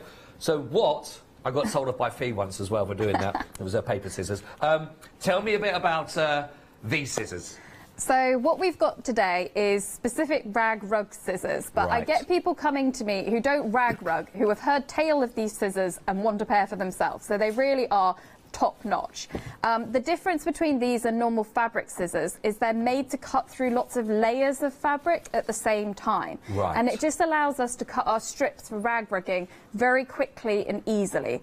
I call them the tank of the scissor world because they're really, really hardcore, but I'll show you how we use them a little bit later. Right, that's brilliant. They are part of the deluxe starter kit. So if you're thinking, you know what, in for a penny, in for £1, or in for a penny, in for £29. That's one of your first of your 2 flexi buys if you wanted to. That's perfect. You can go for that. That is their 920482. If, however, you're thinking, do you know what? I've got some of the tools, but I don't have those scissors to work with it. You can go for those scissors on their own. They're $14.99, and that's 552816 for your 8.5 inch of those fabric scissors. Now, other projects, it's not just about the rugs we talked about. You could create, and I'm loving this if you are looking at your different ways of crafting, you want to work with different textures. Here, you're going to be getting the Hessian, and you're going to get the sticks in here, which is going to help you to make your beautiful bouquets of your gorgeous florals from these as well. Now, there's no tools in this particular kit. It is the sticks, and it is the Hessian, and it is like an add-on, really. But I love the idea of thinking, just as you mentioned at the beginning, Elspeth, you know, maybe a big rug project, it may be too much for you to start with. What about having a go and creating your own florals with it? I mean, are they quite difficult to do? Is this a nice, easy project? They are so easy to do. I honestly just think they're incredibly addictive. Once you start one bouquet, you'll just want to cut up your whole wardrobe and keep going. It's basically got the instructions in, it's got the Hessian all pre-hemmed out. It's got your stems for kind of assembling your fabric flowers. The only thing you need to provide is the tools, which you can get in the kit, or maybe you've already got them from a previous show, and you'll need some fabric. And what I love about the bouquet is you don't need masses of fabric. I'm sure some of you do other crafts, perhaps you're quilters or patchworkers or dressmakers. You've got this beautiful fabric that you've got these odd kind of like oddments left over of, and you can't bear to get rid of them because they were an expensive fabric and they're beautiful. The flowers are such a good way of showcasing those fabrics because you really do see all of those patterns and colours in them. Yeah. And you can't kill these bouquets. That's they just sit there, look pretty in the corner of the house, and you don't need to remember to water them. Yeah, I really like that, you know. And maybe also if you are thinking, you know what, I'd like to make some, I could take them as a gift if someone is, you know, in hospital or someone like that again, or they don't need any looking after, but every time they look at them, they remember, because they're going to brighten up any room on the fabrics that you're using. But like you say, a great way of alternating, because you do get that of flowers, you get those different shade of petal colours coming through. If you're using your different colours coming through, that's working really nicely. That kit, $12.99, 073 844. Now, this, I think, is great. I'll tell you what, I'm going to put that to one side for a second. I'm going to come back to the basket on this. But these, let's show you this straight away, that you could be able to create to work with the coiled rope. And I just think, what a great table runner. This is fabulous to work with as well. Now, in here, we are going to be getting 30 metres of the cotton rag rug cords to work with. Now, this looks like a fun project to be working on as well, but a great way of getting the different materials. Tell us a little bit about how we can work with this. Yeah, so basically in my latest book, Rag Rug Techniques for Beginners, I was branching out from these traditional British ones that techniques that I'd grown up with, and I was like, what other techniques can I find out there for rag rug making? And the coiled rope one was one I came across. And now I am absolutely hooked to it. It was one of my favourite ones from the new book, and I've just made everything and anything with it. I always start off by kind of making almost like placemats or coasters in it. So doing things that are quite flat and quite easy. You can use fabrics that kind of, you know, have sentimental value to you, or just ones you like the pattern of. But then once you've got your confidence up with that cord, you can create things that are really quite fun and intricate, like these kind of 3D items. So this one here, for example, done using the same cord. I think this was using 30 meters, the top and the bottom. And it was actually, this was done using our sari silk. So you can see that it kind of like changes pattern. But the kind of table runner that Scott was showing shows how it's really good for using up small scraps of fabric as well, because you can just alternate when you run out of a colour. You can just create some strips, do a little bit, keep going, change colour, and it just comes out beautifully. So sky's the limit with this technique, which I will be demoing later. Oh, brilliant. That's great. I love it. Do you know what? I love it in its sort of natural state, actually, just with the actual web itself. That looks lovely. It gives you an idea. And they are really sturdy and really strong, you know, in that respect. You've got a lovely thickness. So there we go. That's in its natural state. But if you are going to be incorporating your other colours of your fabric to go in, I mean, these are, I'm going to show this as well here. Love that for a placemat full of your favourite colours, you know, that you can work with, which is fabulous. The alternative, I mean, let me show you this one as well here. I'm loving this for a bowl. Or a very fetching hat if I was to pop that on the other way around, maybe later. But when I say that rigid, I mean, just look how rigid that is. I mean, that is really very sturdy indeed. That could be anything. It could be a fruit bowl. It could be for your balls of wool you might be using in there. You know, maybe it's even a bread basket, possibly even. You know, it's very, very sturdy indeed. I love it. Can't wait to see that in action as well. If you want to go for this, it is your instructions. And 30 metres that you're looking at there. There it is. With that for $16.99 and your instructions. 822 915.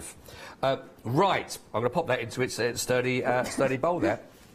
Right, OK. I love this. Honestly, the whole of the studio just cheered up when we looked at this next project coming up there, because you can't go wrong. And everybody, and I did actually say to Elspeth, you get a bit bored of that, because everyone was coming up and going, oh, that's gorgeous. Let's have and just lots of people coming up and doing this to it. If you'd like to create your shopping bag project here with your gorgeous, wonderful sunflower bag, which looks so good, even I can wear it on the shoulder. I mean, you know, you can see me there popping out with that. That is going to raise a smile, isn't it? Because that is lovely. $19.99 for this. And the lovely thing about this is you mentioned at the very top of the show, Elspeth, that there are two different techniques in working with this. And this incorporates both, I'm right in thinking. Exactly. So this is a wonderful project to start you off, because you get to practice both the shaggy technique and the loopy technique of rag rigging. And with the kit, we provide the fabric fully for this project, so you don't need to go out and source anything. It's truly a beginner's project, this one, to get you going. Oh, honestly, it's one of those, everyone's going to go, where'd you get that from? And you say, I made it. I made it. So go for this one. We're going to look at this one being demoed now. $19.99. Item code is 233446. You're getting your fabrics to work with this. You're getting the actual bag as well, and you're getting the instructions. But no better than really having Elspeth with us right now to see how we start with this. So let's get this sunflower going then, Elspeth. Great. So basically, I've got my shopping bag here. It's really important that you use the right kind of shopping bag, because a lot of these Hessian ones, they're actually laminated on the inside, which means you can't get the tools through them. So this one that we've got here is specifically designed. It's the correct weave. It's not got any lamination like plastic backing, and it's perfect to rag on. And really, really simple. The first part of the process, it's to simply sketch a circle onto the Hessian. And I try and centralise it. And I'm quite good at eyeballing this, but you may be someone who, you know, you want to get a tape measure or a ruler out. Absolutely fine. And the diameter of this bowl is approximately 15 centimetres, but you can go a bit bigger, you can go a bit smaller. I'd say make sure, Scott's tip, make sure it's empty before you tip it over your bag. Thank you for that, Especially if it's early in the Scott. morning, we've had our cornflakes, you know, just say you want milk all over it, we don't want that. I hope that's a good tip, I hope that's useful. And it doesn't matter what kind of marker pen you work with, like it could be permanent, could be washable, it doesn't matter because it's going to get covered in the rag rugging anyway. Right. And the instructions that come with the shopping bag will show all of this really clearly in detail, but you get to see me doing it live. That's which what we is want. Yeah, exactly. Even better, we get to see the rag rug scissors in action now. Ah, right. So the bit of yellow fabric that you get in the kit is quite a large bit. It's not going to be perfectly cut and everything like this because this is rag rugging. But what I've done is I've just folded that bit of fabric in half. You don't need to be accurate. Fold it in half again and again, and you keep folding it in half the same direction until you've got a lovely tube like this. And then this is when the scissors come in, because the way in which we cut our fabric strips is we cut through lots of layers of fabric at the same time. So you can see I don't even know how many layers thick that is, but the scissors make short and easy work of it. And actually, I'm just feeling it, Elspeth, as well. And once that is folded over a few times, you know, that's quite dense. Like you said, like you say, you do need a really good sharp scissor to get through those layers. It is really, it's quite a thick material, in fact, when you work with it, isn't it? And this folding method will just save you so much time in the long run. And the width that I'm cutting my strips, so you can see the width there, is roughly about 1.5 to 2 centimetres in width. We'll come on to this in a second, but on the cutting gauge, which comes in the kit, you can see that it's got a fabric strip width guide. And depending on how thick or thin your fabric is, you cut your strips either wider or narrower. So if I was working with a really thin chiffon, which is a thin fabric, I would cut my strips somewhere between 3 and 5 centimetres in width. Oh, I see. If I was working with a really thick fabric, like a denim, I would be cutting my fabric strips somewhere between 1 and 2 centimetres.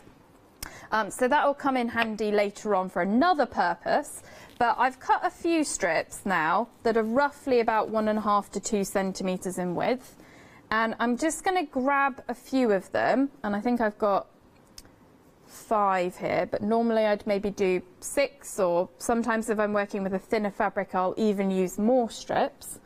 And I'm just getting them so that the ends are aligned together and they're all just kind of coming down in a nice pile, but they don't need to be perfectly flat against each other.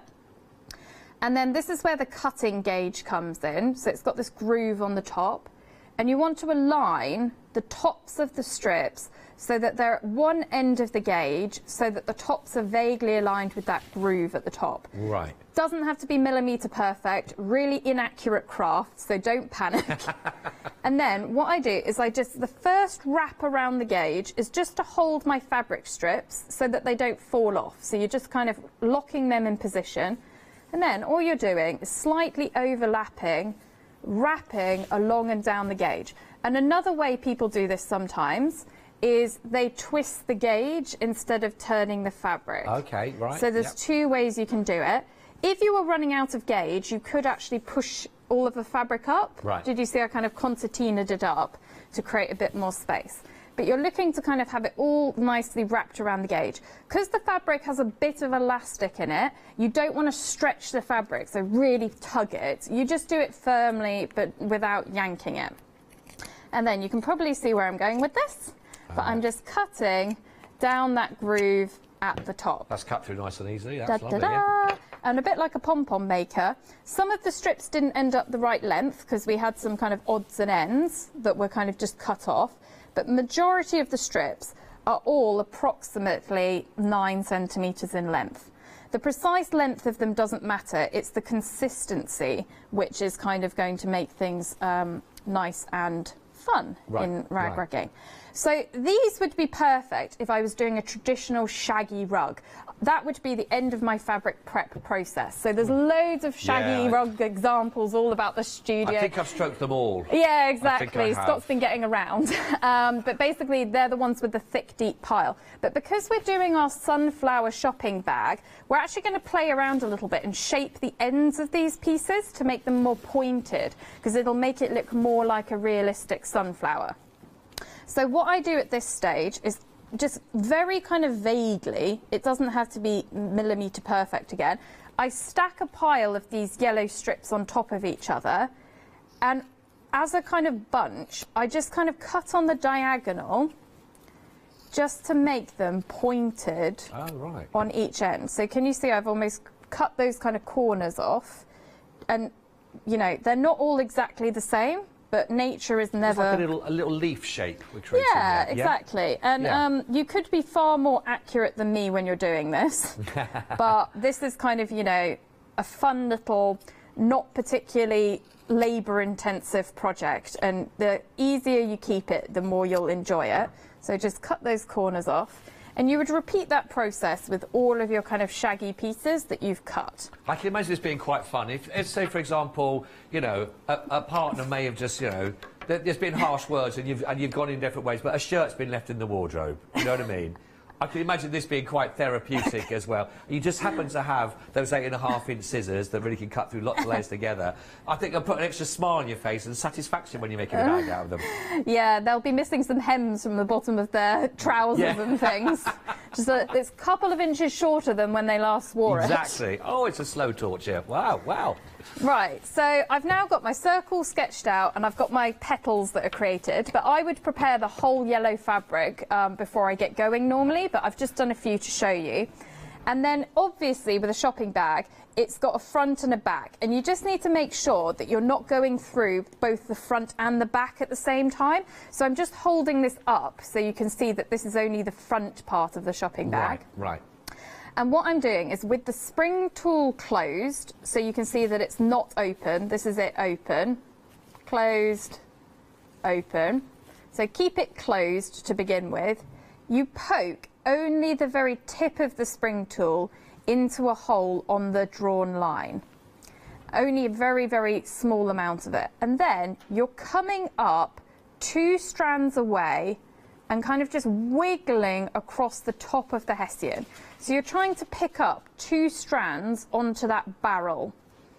And then once you've got here, you open up the end of the spring tool, you grab one of your little petal pieces, you grab onto the pointed end, and you close the spring tool to clamp onto it, and you just pull half through. Bravo! How simple, how lovely. That is your first piece of shaggy rag rugging. Only a few thousand more and you'll have a rug. But that's how easy it is. It's really simple, and this is the best tool to do this technique with, because you're working from the front of the hessian, so you can see what you're doing, and it builds up very easily. And then you're missing out 2 strands in the hessian and repeating the process. So picking up 2 strands onto the barrel, opening up, grabbing onto the end of the petal and just pulling through. And you just keep going. Right. And when I say miss out 2 strands, that's just so you guys have a vague rule. When you get a bit more confident, you just eyeball it. You don't have to be perfectly 2 strands away every time. Rag rigging just has to have a fairly consistent weave. It doesn't have to be perfect every time. And you can see that I'm kind of coming into the hessian on the line and then out of the hessian on the line. It's like, just as you mentioned, it's a very forgiving for a craft, isn't it, like that? No, if anyone does come along and count how many loops you've left behind, they shouldn't be your friend. That's what I would say. There's no need for that, is there? You'd be surprised how many people want to see the back of the rag rigging. Oh, but actually, that looks good. Do you know what? You mentioned that. We have had an email coming through. Yeah. Oh, Marcia, very good morning, Marcia. Lovely of you to be with us. Now, Marcia was asking about whether we need to and how would we back a rug. Do we need to do that in the first place? So I actually never back any of my rag rugs because I don't want to trap the dust inside of the rug. I prefer for the dust and the grit and everything to be able to pass through it, because the traditional way that you kind of, you know, get the majority of the stuff out of a rag rug is you give it a good old beating outside. I must admit, I don't do that most of the time now. I bung it in a pillowcase, put it in the washing machine on a cool wash. So there are other ways that you can wash it. But my personal you know, advice would be, if it's something where you've got it on a hard floor and you just want to stop it moving about, there's non-slip webbing that you can buy, and I think I've bought some from IKEA in the past, but there are various other shops that you can buy it from. Right. And it's kind of like a plastic or rubber grid that just sits underneath. You can either stitch it to the back of the Hessian or you can just lay it underneath, but that just stops them from moving about. But some of these rugs are so heavy that they just won't move, they won't budge. They've got so much fabric in. When I held up the one that's the equivalent that you'll be making if you're going for the starter kit, there's a lot of weight in this actually. You know, I mean, you can see it's a good bit of weight into that. That's not going to move around too easily at all. So yeah, really good. But lovely questions. If you thank you, Marcia. If you've ve got any more questions, anybody else, don't just rely on Marcia to ask for you, everyone. Come on, just get in touch. studio@thecraftstore.com. Now we've just done the lovely colours of our petals around the outside there. Yeah. How do we look at working on that central part of where the seeds are on our sunflower? So what I normally do with the shaggy technique is I would finish that first blue circle, well, whatever colour you've drawn it in, and then I would do a second row of the shaggy rag rugging inside of the first row. So actually you can see here that I've just quickly bunged in a few pieces just on the inner edge of it, and I'm actually going to show you the inside of the rag rugging so you can see how it's kind of shaping up. Oh, So I'm starting to get kind of 2 rows going on. Once you've completed a full 2 circles of your kind of like petals around that blue circle, that's when you can move on to the loopy style of rag rugging. So what I'm going to do now is just in the same way as before, I'm going to take my leopard print fabric this time, fold it up into a tube, and then once again I'm cutting strips that are about 1.5 centimetres in width. Is anybody else thinking of Bet Lynch when I look at that material? Remember Bet Lynch from the old barmaid from Coronation Street? You know, I meant the old character. I didn't mean, you know, the old barmaid. But great. But I tell you what, though, really good. We can see you cutting through again from both those materials. We're getting busy on those scissors, you know. They're really good, honestly. As I said, people who don't rag rug come to me for these scissors. I'm not surprised. Nearly 20% of the stock of that has gone, by the way, on the scissors, just to let you know. So with this leopard print fabric, we leave our strips long. So we don't use the cutting gauge for this one. We leave them long for that loopy style of rag rugging, which we're going to do next. And even though some of you may not be a big fan of leopard print, it makes the perfect sunflower centre because it becomes a blend of browns and creams. You wouldn't be able to tell it was leopard print, it just becomes a blend. Yes. So what I'm going to do now is I just place the strip in between the 2 layers of the shopping bag, because with the loopy technique, we're kind of working with the fabric on the underneath and the hook from the top. And you can see I've got the latch hook now, which is what I'm going to be working with. 2 strands inside of your last row, because we're roughly spacing our rows about 2 strands apart. We poke through from the front of the Hessian to the underside.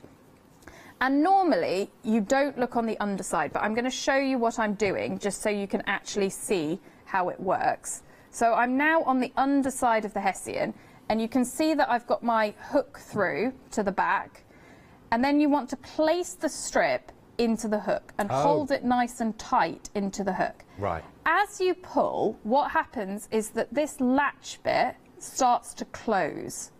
So can you see the latch is closing onto the strip, and you're just pulling an end through to the top. So I've now got my tail coming through to the back, and I've got an end through to the top. And as a beginner, I would recommend leaving that about kind of, I don't know, 3 or 4 centimetres in length, so you don't accidentally end up pulling it through and having to start again. Right. Then once again with the latch open, you go from the front to the back, but roughly 2 strands away. And once again, I'm just going to show you on the underside. So you're here. You just place the strip into the hook, and as you pull, that latch closes onto the strip. And you're just pulling a little loop through to the top. And the loop height should be about 1 centimetre in height, but it doesn't matter too much. Just the smaller your loops are, the longer it'll take you to fill that centre. But you can pull them really high if you want to, or you can pull them a bit shorter. But I think 1 centimetre is a good height. Then you miss out 2 strands again, once again, missing out 2 strands. I'm going to show you once more on the back, and then I'm going to show you how you get kind of a bit more speedy with this. So once again, going in, grabbing on, and once again that latch needs to close over the fabric strip and pulling it through. If anyone crochets, they'll pick this technique up incredibly well. I was thinking that actually with this, because it does feel like once you've got that technique, this is really quite a quick turnaround actually. You can get to know once you work with those tools, you know. I mean, now you can see that I'm not looking at the back. I'm just kind of hooking one loop up after another and just pulling it through to the top. And can you see it creates this kind of long line of loops? Yeah. And when you want to reach the end of it, say you've reached the end of the strip, you pull the end through to the top, and then you trim both the first end and the last end to the same height as all of your loops are at. And you just keep working, because imagine you'll have already done these 2 rows of kind of yellow rag rugging. You just keep hugging the inside edge of that circle, and you spiral your way to the centre, because the only time you need to stop is when you run out of strip. And then when you want to start a new one, all you do is start it in the same hole that you just came out of. So you can see I'm pulling an end through, and once again, as a beginner, leave it a bit longer, and then you just keep going. It's really, quite surprisingly, but you can see there, this is on the finished one, but again, they're those sort of 1 centimetre kind of loops that you go on. But then when you turn it and you see, you know, you get, it's a really spongy feel to them as well. It feels great. It feels really good when you sort of see when it's all together. And I take it then it sort of all just tightens in, because every time you're taking them through the loop, it compacts all of them together in? Exactly. The question that I often get asked is what keeps these from falling out? And if you're really, really worried about things falling out, you can actually like paste over the back of the rag rugging once it's finished, right, and just kind of put some fabric glue on the back just to make sure it's really, really securely in there. But I never do that with my rag rugs. You know, the tightness of the Hessian begins to compact around your rag rugging, and you'll see it kind of in this kind of creation here or in these ones here, and that's what starts to kind of lock it in. Right, it's the kind of strands between your fabric pieces coming together, so that it kind of just locks it in so that they can't come out, and almost like, but on the other hand, you can't rag rug too close together, because that's what makes rugs curl. So it's almost like a fine line between, you don't want to go in every hole, because then it'll be too tight.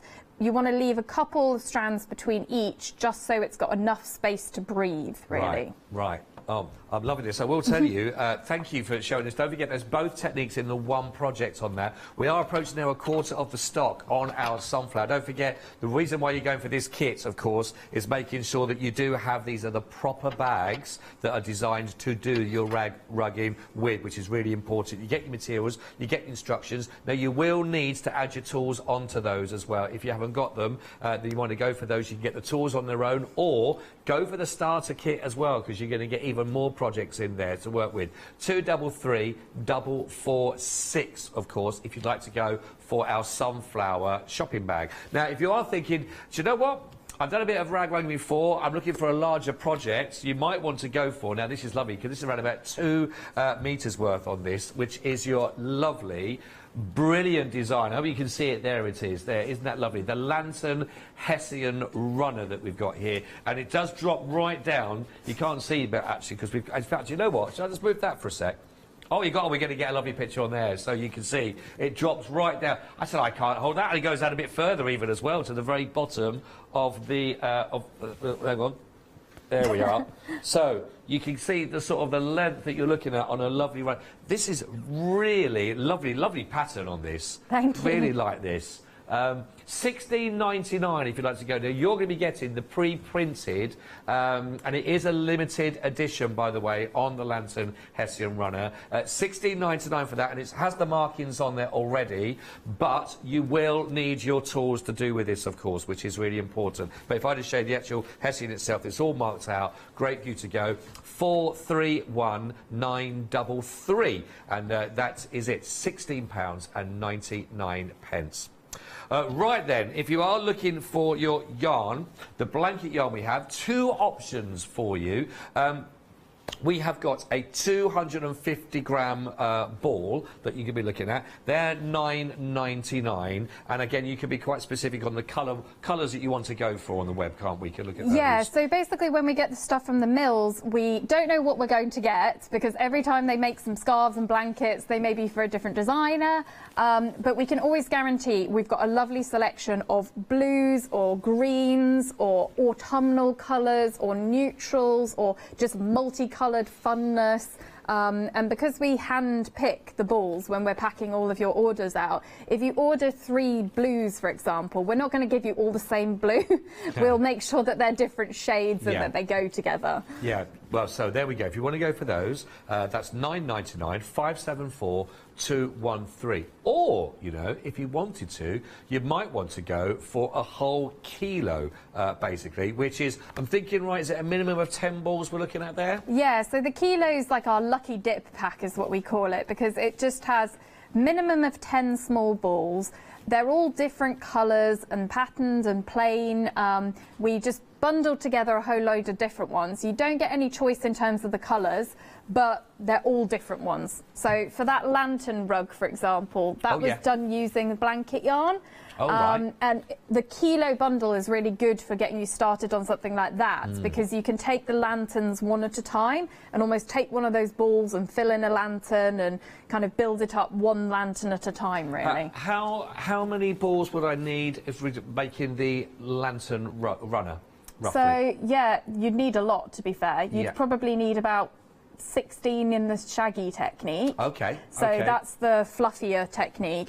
And you'd need about 10, I would say, in the loopy technique. Right. So this one here, for example, this lantern bit, because this is something you can do. You don't have to do the full length of it. This one I've hemmed it shorter. Yeah, that's true. So you can almost get 3 or 4 rugs, like smaller rugs, out of one runner if you want to. I see. And with this one, for example, I've just done a different pattern. So rather than outlining them all in the same colour, I'm starting to kind of change the colour. So loads of stuff you can do with the lantern one. I love it, I love it. So lots of options. You've got a £5 saving as well on your kilo there. £34.99, 541923. And just when you thought, I think you've got it covered, you've got all your options sorted, we've got one more option we can offer to you to make your rag rugging as well, which are our sari silks that we've got here. That's right. Now, just talk to us a bit about these as materials, because they're, again, all recycled again, aren't they? Yeah, so everything at Ragged Life is all about recycling. We don't want to go out and buy a whole load of, you know, custom-made felt to do rag rugging with, because it's completely against the ethos, which is all around recycling, using up scraps. So the sari silk is the kind of like, I guess you could say, the remnants from making beautiful saris from silk. And it's kind of tends to be hand torn into strips, what's left over, and then they are either kind of stitched together by hand, or they are knotted together into one long kind of continuous strip. Wow. But then they're kind of tied up into a beautiful skein like this. And, you know, you can rag rug with them. So I think this lantern one, I've just started to use a bit of the sari silk. You can see these beautiful pinks and these kind of beautiful duck egg blues, for example, have been done in the loopy style of rag rugging. But you can also, as I said, this pot that I did the coiled technique in, this was all done using 100-gram skein of the sari silk. So, you know, you can also cover your cord in it. And because they're all hand dyed, you get this slight variegation in some of them. So they may go from a slightly more intense pink to a lighter one. They're just beautiful. You know, they've got such a sheen to them. They're gorgeous. You can, honestly, the colours are absolutely lovely. Really, as you'd imagine, a beautiful sari, for example, it's all of those colours. And you just mentioned that being done with 1, you're getting 5 within this actual bundle that you're looking at. All your colour options are all there that you can see. They're all on the website for yourself to have a good look through as well. Autumn leaves we've got in there. Mid-century we have for you as well. The rose garden, you can imagine the lovely pinks and reds in there as well. We've got the hydrangea, that's got more of your blues and reds coming in together. The enchanted forest with those lovely teals and those gorgeous greens. We've got mountain path. The lovely little mix actually on there, which is really lovely. Grasslands more again with your teals, your greens as well. Lots of different options for you. Now they are $44.99. You're getting 5 of those skeins in each of those packs for you, but it is also available on Flexi if you want to. Just 2 payments of £22.50. 427-400 is your item code.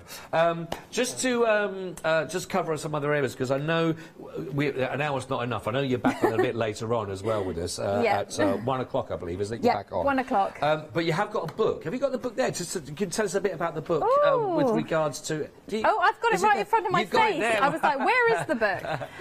Yeah, so my second book is called Rag Rug Techniques for Beginners, where my first book was all about the shaggy and the loopy technique and what can be done in these traditional British styles.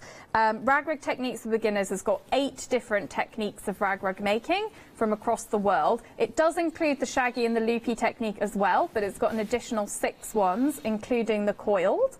And it's all about kind of, you know, every single chapter, so there are 8 chapters, has got like a technique section where we talk you through exactly how you're doing it, what fabrics can be used, how you would prepare your fabrics, tips on design for that particular technique.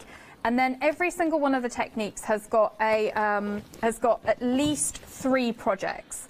And I tend to do at least 1 kind of rug per chapter. So you can see here there's this kind of Boucherit Moroccan style rug. But then you've also got smaller projects. So you've got here, for example, these Christmas stockings. Oh, lovely. That's the coiled technique done in a big rug, for example. And it's got really clear illustrations as well on all of the steps. So there's something for everyone if you don't feel like doing lots of, you know, spending lots of time, really. That is really, do you know what a brilliant price for that as well. $14.99 only, 833-003. I think that looks fabulous. If you've already had a go at maybe some of the rag rugging beforehand, you've done the little rugs, or you've been the rugs, or you've done the bags, for example, more projects, because once you've got those tools, you'll always find an old T-shirt again to be working, or again you can go with the wool, or you can go with the silks, for example. You know, a great way. It's all about upcycling and working with those. So that is lovely to see some of the techniques as well used in there, which may be working with the rope as well, which is I'm really intrigued with this. We've only got 12 minutes or so, Elspeth, on this first show.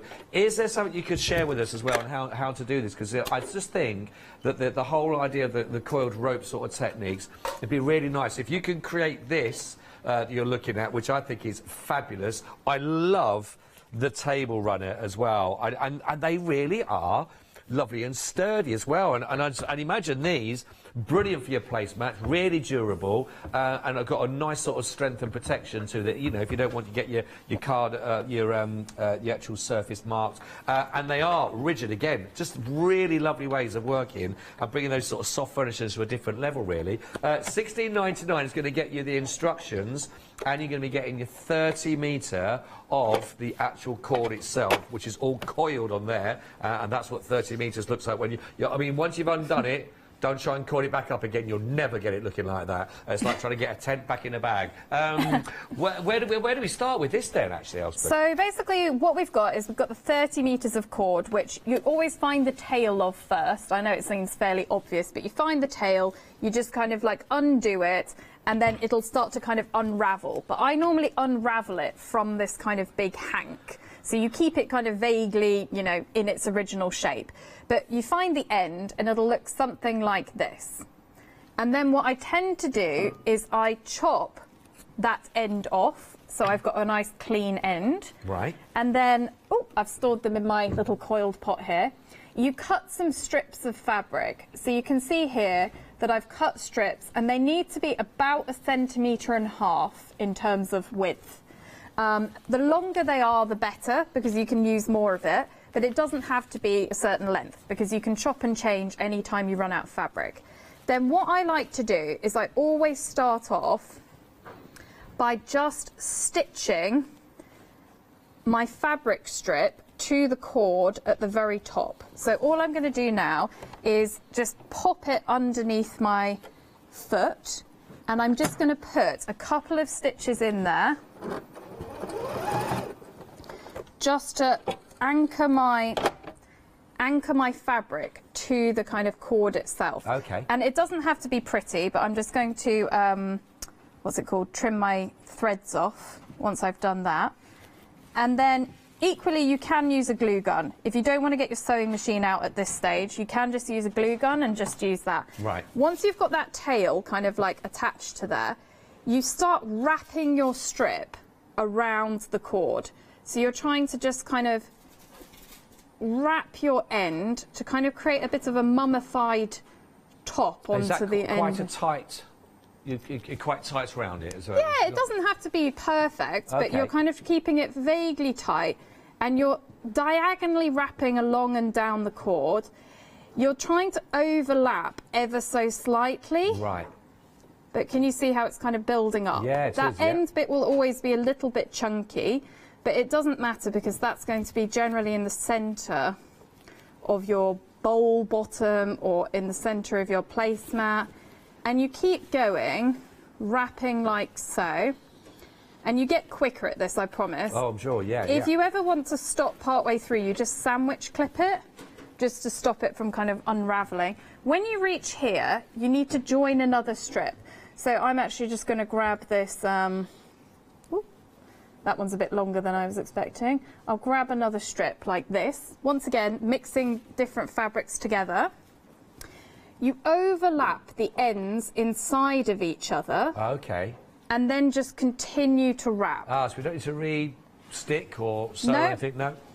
No, just keep going. And actually, any imperfections get worked out when you do the actual stitching together. Right. Because if you think about it, you're going to have a zigzag stitch. Well, actually, you don't know because I haven't demoed it yet. That's going to anchor those cord in position. So you're just kind of making your way around. And you just continue on, and you can either cover as much cord as you want to start with, right, or you can cover some cord and then start stitching, cover some cord and then start stitching. So I'm actually going to move to the other end of my cord because I've started covering this one already. Great. Here's one I made earlier. Lovely, beautifully said. So what I do now is I poke the kind of like end of the... So you're almost creating like a P, but it's like a backwards P.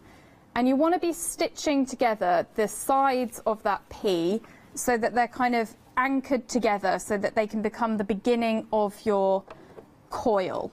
Now, just regarding the sewing machine and the setting up for this as well, do I need any special foot or anything like that on this? No special foot, you just need a zigzag stitch. Okay. I actually always use the beginning to work out what stitch width and what stitch length I want, but most of the time on my just normal Janome, I just leave it at default. Right, So it generally is fine. And it's a little tricky at the beginning because you've got a bit of bulk in there, but you just take it slow. So I'm just doing a little bit of a zigzag. And then you've got to rotate it because you're creating this kind of coil. And then you lift up the foot and rotate it. And then lift up the foot and rotate it. And you kind of just, at the beginning, it's a bit pernickety. Right. You can actually use a pencil to kind of push it in tight. I'm kind of putting my fingers in peril doing this. But as you can tell by all the samples, I've done a lot of this. That's right. I'm just showing as well on one of them we got through, so just to sort of see where you're working with. That's how we're getting started on that and working its way out now and coiling it together from that. So once you've got to about kind of here, where it's starting to build up, you can really let loose. So I start to really... Oh, we're off now. And it's just keeping it tight, I suppose, and making sure that that's compact as it's going through the sewing machine. Exactly. So you're trying to catch both edges of the coil, right, so that they're kind of captured. And I'll show you how it looks in a second, but I'll just do a little bit more. Yeah. No, that comes together really quickly, actually, doesn't it? No wonder. Do you know what? No wonder this is firm when we're feeling that as well. And now, are you making a bowl for us there, or something that's got a bit of height too? Because I'm wondering how we get the height in something. So I'm just going to show you to the camera now. This is how it's starting to kind of develop. So you can see how it's looking. you can create this circle flat to whatever size you want before you start to create those sides to make it more bowl shaped. Right. But I'm going to start to kind of angle it a little bit to show you how you would go about making this into a bowl. Okay, so you can get the idea. So I'm just going to go back to where I was. And what you start to do is you start to lift that circle up on the left and angle it towards the head of the machine. And I'm going to show you how that works. Yeah, we've just got under 4 minutes, Elspeth, just to let you know. We're doing great, we're doing great. Oh, right, okay. A bit like working on a potter's wheel and shaping your clay with this, really, but in your open fabric.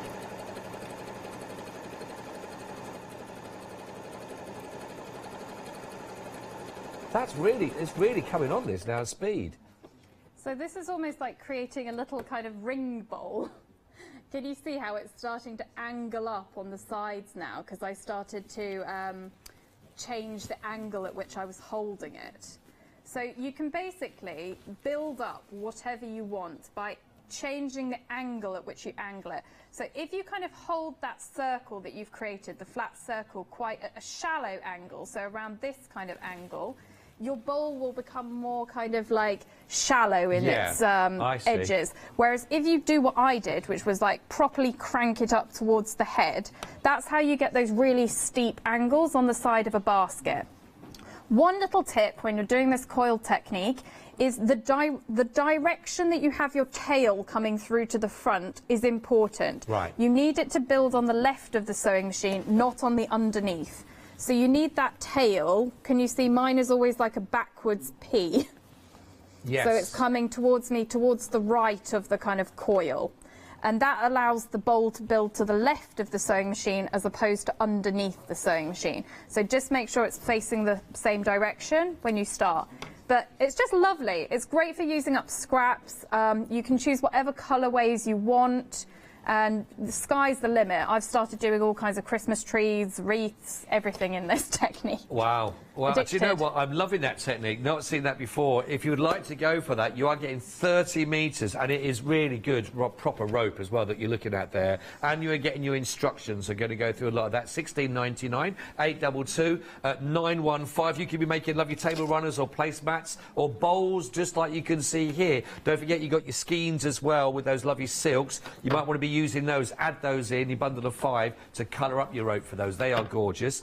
When we talk about colour, you can't not mention our sunflower with our shopping bag at $19.99, and this is a great way because you're working with both techniques, of course, to create this. And don't forget, these are the proper Hessian bags to be working with. Hasn't got the sort of plastic on the underneath. It's a good size with the holes in between to work from, and you're going to be getting your instructions and the fabrics to be working with as well. 233 446 for $19.99.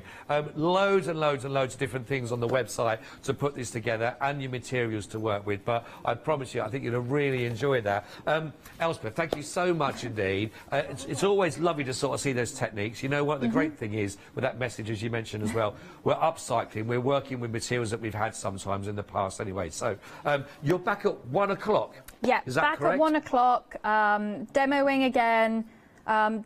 Just for the record, with the coiled one, you can also glue things around plant pots. Don't need a sewing machine. True. Really versatile. Loads of ways of working with that as well. Listen, thank you very much indeed, Elspeth. Thanks, have a great show at 1 o'clock as well. Thank you very much for your company for this hour. Look, inspiration for yourself there. Now you've got to go through mainly your drawers, but might be checking his out as well and see what old T-shirts you might want to be able to get rid of and get the right tools to do the right job. They might look even better on those than they did on them. You never know. Right, don't go anywhere because Dean's up on the other side of this with even more for your morning here on Craft Store. Yes, now if you're watching with us at 7 a.m, of course, you might have sent your questions through. It's coming up now with the answers, of course, for you. Then, of course, Leonie, we're going to let her loose just for an hour, and then I'll be with you, of course, again with Shady Designs by Lou. Hello, I'm Sue Trangmar, and I started Daisy Chain Designs 20 years ago. At Daisy Chain Designs, we're passionate about sewing and quilting. We design projects that hopefully will inspire you to pick up your needle and thread and have a go. We have great fun in designing things from the very start, and then the end product is always very exciting when you actually see it made.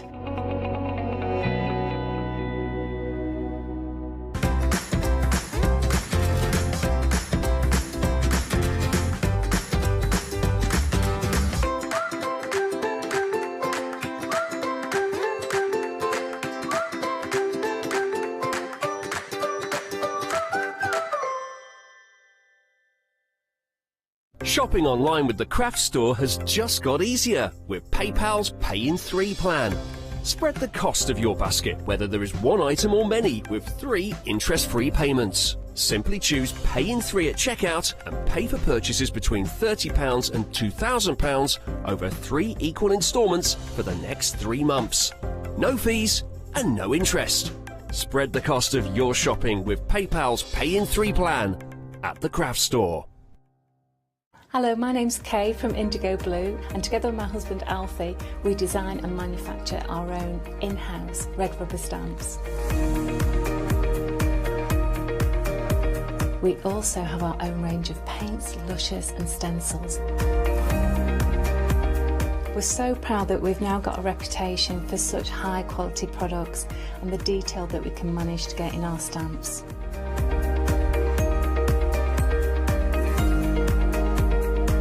I've got loads of fantastic ideas buzzing around in my head, so I can't wait to get those filtered into our products and out to you at home. So grab a cup of tea, join me and the team from Indigo Blue.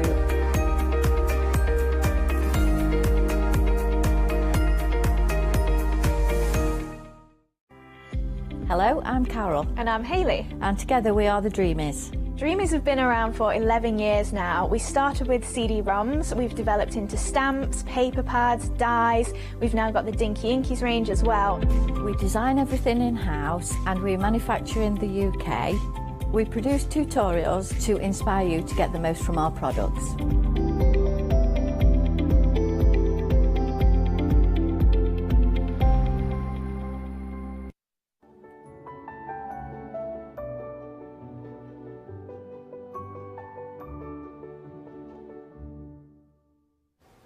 Now this is a pleasure. Welcome back to the Craft Store, and I've suddenly found some solid ground being here today, ladies and gents. Highlight Crafts in the building.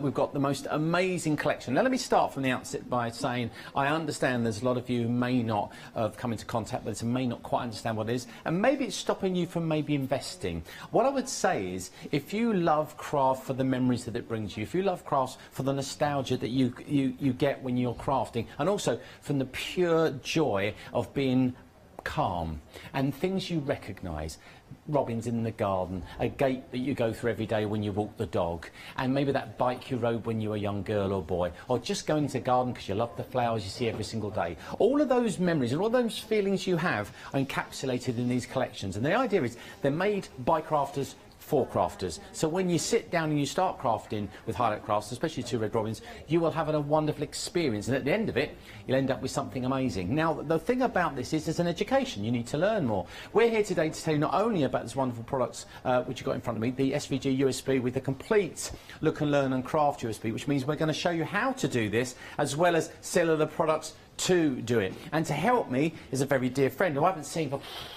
Well, I haven't seen her for at least 8 weeks. It's the longest we've been split up in our whole relationship.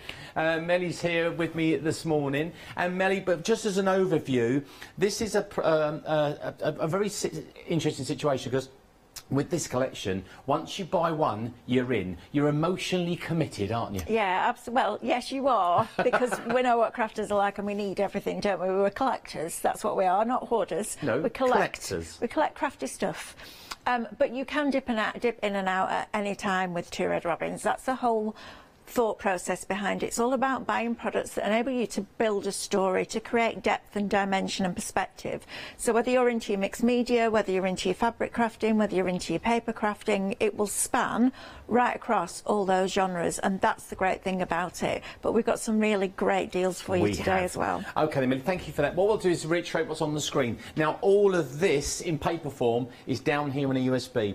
Digital crafting is the future. There's a lot of digital. You're probably paying with your card for your shopping. You can pay with your watch if you're one of those type of people. We understand digital. You get lots more for your money. There's more value. Now, either side of this are two products that I'm passionate about. I'm passionate about this lady because she's been an educator and a trainer as much as a crafter for all the years I've known her. And if you want to learn how to use your brother's scan and cut, which is in the show, by the way, and you understand how to start using these USBs to their utmost, to the full potential, you need to buy this today. Now, this collection at $59.97 is the best value. You can buy these things individually, but buying them together today, you're only spending the extra £9. You can't get that type of value and education in a class or in a weekend anywhere, and this is the place to go about it. 082237 is your item number. The Highlight Crafts Twilight Delight SVG USB, we'll talk more about that in a second, but it comes with the Look, Learn and Craft. To be honest with you, fairly new products for me that I didn't know about, but I know about Millie's previous when it comes to CDs and USBs and education, and it's really important. So what I'd say is grab it today, you won't be disappointed.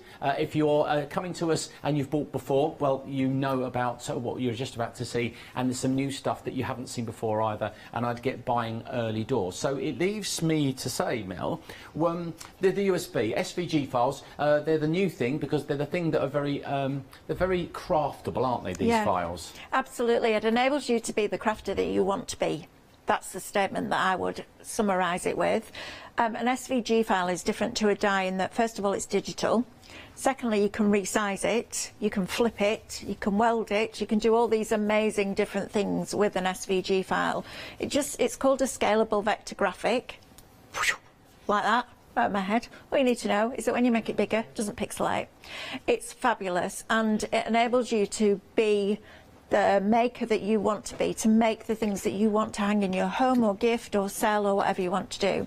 So within the bundle of the USB, on the USB you're going to get 4 collections from 2 Red Robins. So this is the 3rd USB in the series.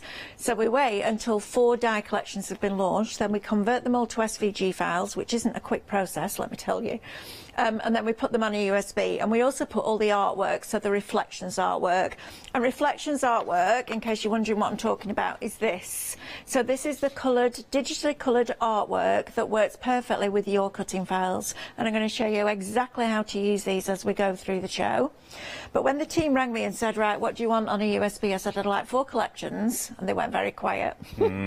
I'd like them in 3 different sizes just to get our lovely customers started. So you can resize to any size that you want within the limitations of your printer and the mat.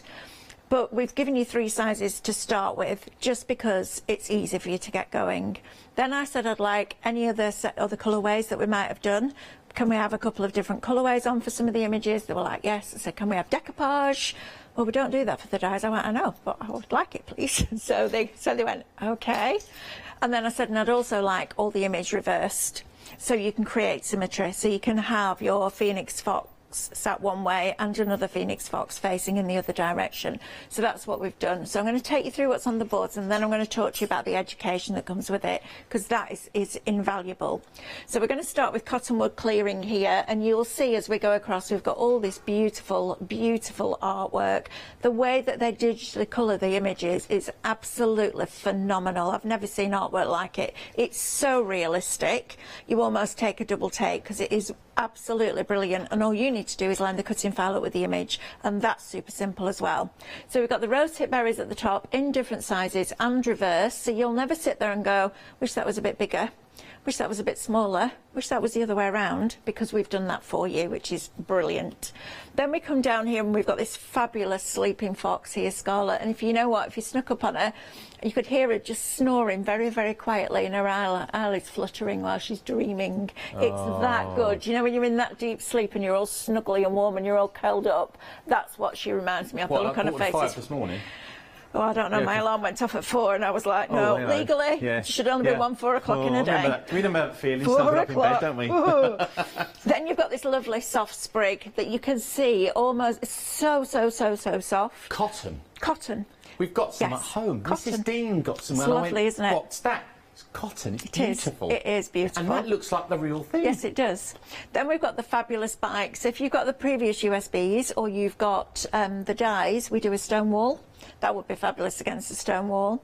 We've also then got our images in almost nested form. So what Stephanie wanted to do is bring you artwork that you could use with nested dies, but we've been able to do it as well with the scan and cut. So this would be in the background, and that one could be in the foreground, and you're instantly creating perspective and depth with your projects. Then we go on to our second board from Cottonwood Clearing. So you've got these beautiful soft sprays of white flowers. Neutrals are really important to break up all the colour and the pattern. Then you've got the fabulous style. Now there's a style at the end of our road, just like that. When I was little, it seemed enormous. Now I'm going in with my little ones. Alice is like, can't get my leg over there. And I'm like, it just reminds me, I'm my mum now and she's me, lifting me over the stile. Then you've got these fabulous heathers here, which are stunningly beautiful, but we've put them in a pot. Now you can also snip the pot away, or rather than wasting that, you can use the decoupage elements that we've given you on here as well. We've given you a second colourway in almost like the purpley heather colour, so that you can mix and match it with your different backgrounds. There are no backgrounds on this USB. This is all about the cutting files and the reflections. So if you want backgrounds, check out the website, because we've got paper packs and we've got USBs on there as well. That's normally where my golf ball is. Probably, yeah, absolutely. Then you've got Love Lies Bleeding, and this is a beautiful one to have hanging down from behind an aperture. It sets the scene. It's really, really lovely. Then we've got our oak leaves and our acorns, again in different sizes, and all the little decoupage layers. So you can take the decoupage layers and just put them sprinkled on the ground like they've fallen from the trees. And then we have Phoenix, and I love this fox. I think it's really, really majestic. Regal. I think, yeah, regal. Did you say regal? Regal, Good word. yeah, absolutely. It's beautiful. Then our next boards are Twilight Moments, and I love this collection. I love the colours in it. I love the fact that you've got the rabbit warrens. You've got these, and again, from really tiny to really big. So building your perspective. If you get the paper pack that matches Twilight Moments, it's really moody and quite dark, almost like in the almost moonlit. It's gorgeous. Then you've got In the Distance, it's called, and you've got all these beautiful silhouettes. Now you could just cut these out of black cardstock, so if you're somebody that likes making inky backgrounds, if you're into your journals, these will be fabulous. But we've also given you them as a printed black sheet, because when you cut out with a scan and cut, you get a white edge. And for something like this, it's perfect because it looks like the moonlight's bouncing off those branches. It's really ethereal, it's fabulous. Then you've got Mr. Nosy. I love this rabbit. Just makes me smile. He stood on his back legs like that, seeing what's going on, having a good nosy around. And then we've got the wild brambles, and these are beautiful. So really nice for creating wreaths with, really nice for having them on the floor or growing up the side of your project. Super, super simple to do. We've got them in bigger sizes as well, so more sizes for you on there. And then look at those poppies. These are exquisite. I love the poppies on this. They are just like those wildflowers that you see popping up at the side of the road. Just incredible, with all the decoupage layers, even decoupage for the seed heads, if that's what you want to do. But try building them up and glazing them. They look like ceramic. They're amazing. Proper poppy. And then our last board with this brings you the fluffle. So all the little bunnies. Again, we've got them in different sizes. There's only 2 on there this morning. Stop it. Sorry. Stop it. I remember where I am, sorry. Yeah, absolutely, behave. So no, don't worry about these. They haven't lost an ear. This is your decoupage layer. And then they get bigger as they go through. And you can see we've got them reversed as well, which is fun. Then we've got the tree in full bloom and the bare tree. So that means that you can use that bare tree all year round. You decorate it with all your little flowers or your leaves or whatever you want to do. We've then got our hay bales here, which are stunning. Again, from teeny tiny to really big. And then we've got this character here, Alfred. He's very wise, quite stern, I think, quite Alfred. Very good. Quite headmasterish, yes. I would say, keeping his eye on all the little bunnies. Then we go into Believe in the Beauty, and this is all based around water, which is stunning, absolutely gorgeous. You've got your fabulous kingfisher at the top. You've then got your bulrushes here, and these are great. So we go from teeny, teeny, tiny single ones to really large bunches of them. We then go onto this boat, and I love the colours in this boat. It's superb. It looks like it's just been stranded. It's called stranded. It looks like it. It looks like the paint's peeling off, like the wood's starting to rot. It's amazing. And 2 different colourways. You've then got your foliage, which can grow up or hang down. You've got your beautiful tap here, your pump tap at the side there, which is just gorgeous. And it's really good because it adds height, and especially if you're doing like rectangular cards or oval cards, it gives that height. Then you've got your water mill, from teeny, teeny, tiny to a really good size. I know, isn't it lovely? And then you've got this, which is just magnificent, with all the rope round, ready to moor the boat. Really, really clever. And then our final collection on this USB, because you're getting all this, remember, is your Morning Delight. So you've got this fabulous sash window with the decoupage, with the door and the brick wall that they can go onto. We did this in our demonstration in the 7 o'clock show this morning. You've got your corn stalks here in the different sizes and your corn on the cob. You've then got your pie, which looks good enough to eat, so it'll be outside just cooling down. Lovely. And then you've got dried out, and this is beautiful. I love this. This for Mother's Day would be absolutely spectacular. And then our final board brings you the home sweet home for the little birds to nest in. I know, isn't it lovely? The sign that's pointing you in the direction, so you could personalise that, because you've also got that in reversed and different sizes. Think about using these on your canvases and in your journal, your art journals. Physically write on those, couldn't you, with your own handwriting, you know? Yeah. Well, if you did the name on the scan and cut and then shrunk it down and rotated it, you could get it to draw it on there. Because the scan and cut draws, of course. And then you've got all the crates as well that you can fill with all the goodies. And then you've got Laurel and Maeve at the bottom, the 2 little birds. It is a fabulous collection. Now that is it $44.99 or $49.99 on its own? $49.99 on its own. So for that extra bit of money, you're going to get 2 USBs, one that has over 6 hours worth of education on your Scan and Cut SDX range, applicable to all of the SDX machines, and also a couple of hours in Canvas workspace. So you've got over 8 hours in total. I take you by the hand and I literally take you through step by step by step by step by step. Teach you what all the buttons do. Teach you how the difference in the scanning works. Teach you everything that I've learnt so far in 7 years is on that USB for the SDX users. We've previously done the CM one. That's available on Create and Craft. But here we've got the SDX one, and it's worth its weight in gold. It took me couple of days to film. We got it put on a USB and went, right, let's put it into the show, because it makes a big difference. And I know you, Mel, and I've been doing this a long time, ladies and gents, and I know that's, you know, you're all 7 years worth of education out from someone's brain is worth a fortune. It's worth an absolute fortune. And step by step, from literally out of the box onwards, I highly recommend this. If you haven't got a Brother Scan and Cut, I've got a question. Why not?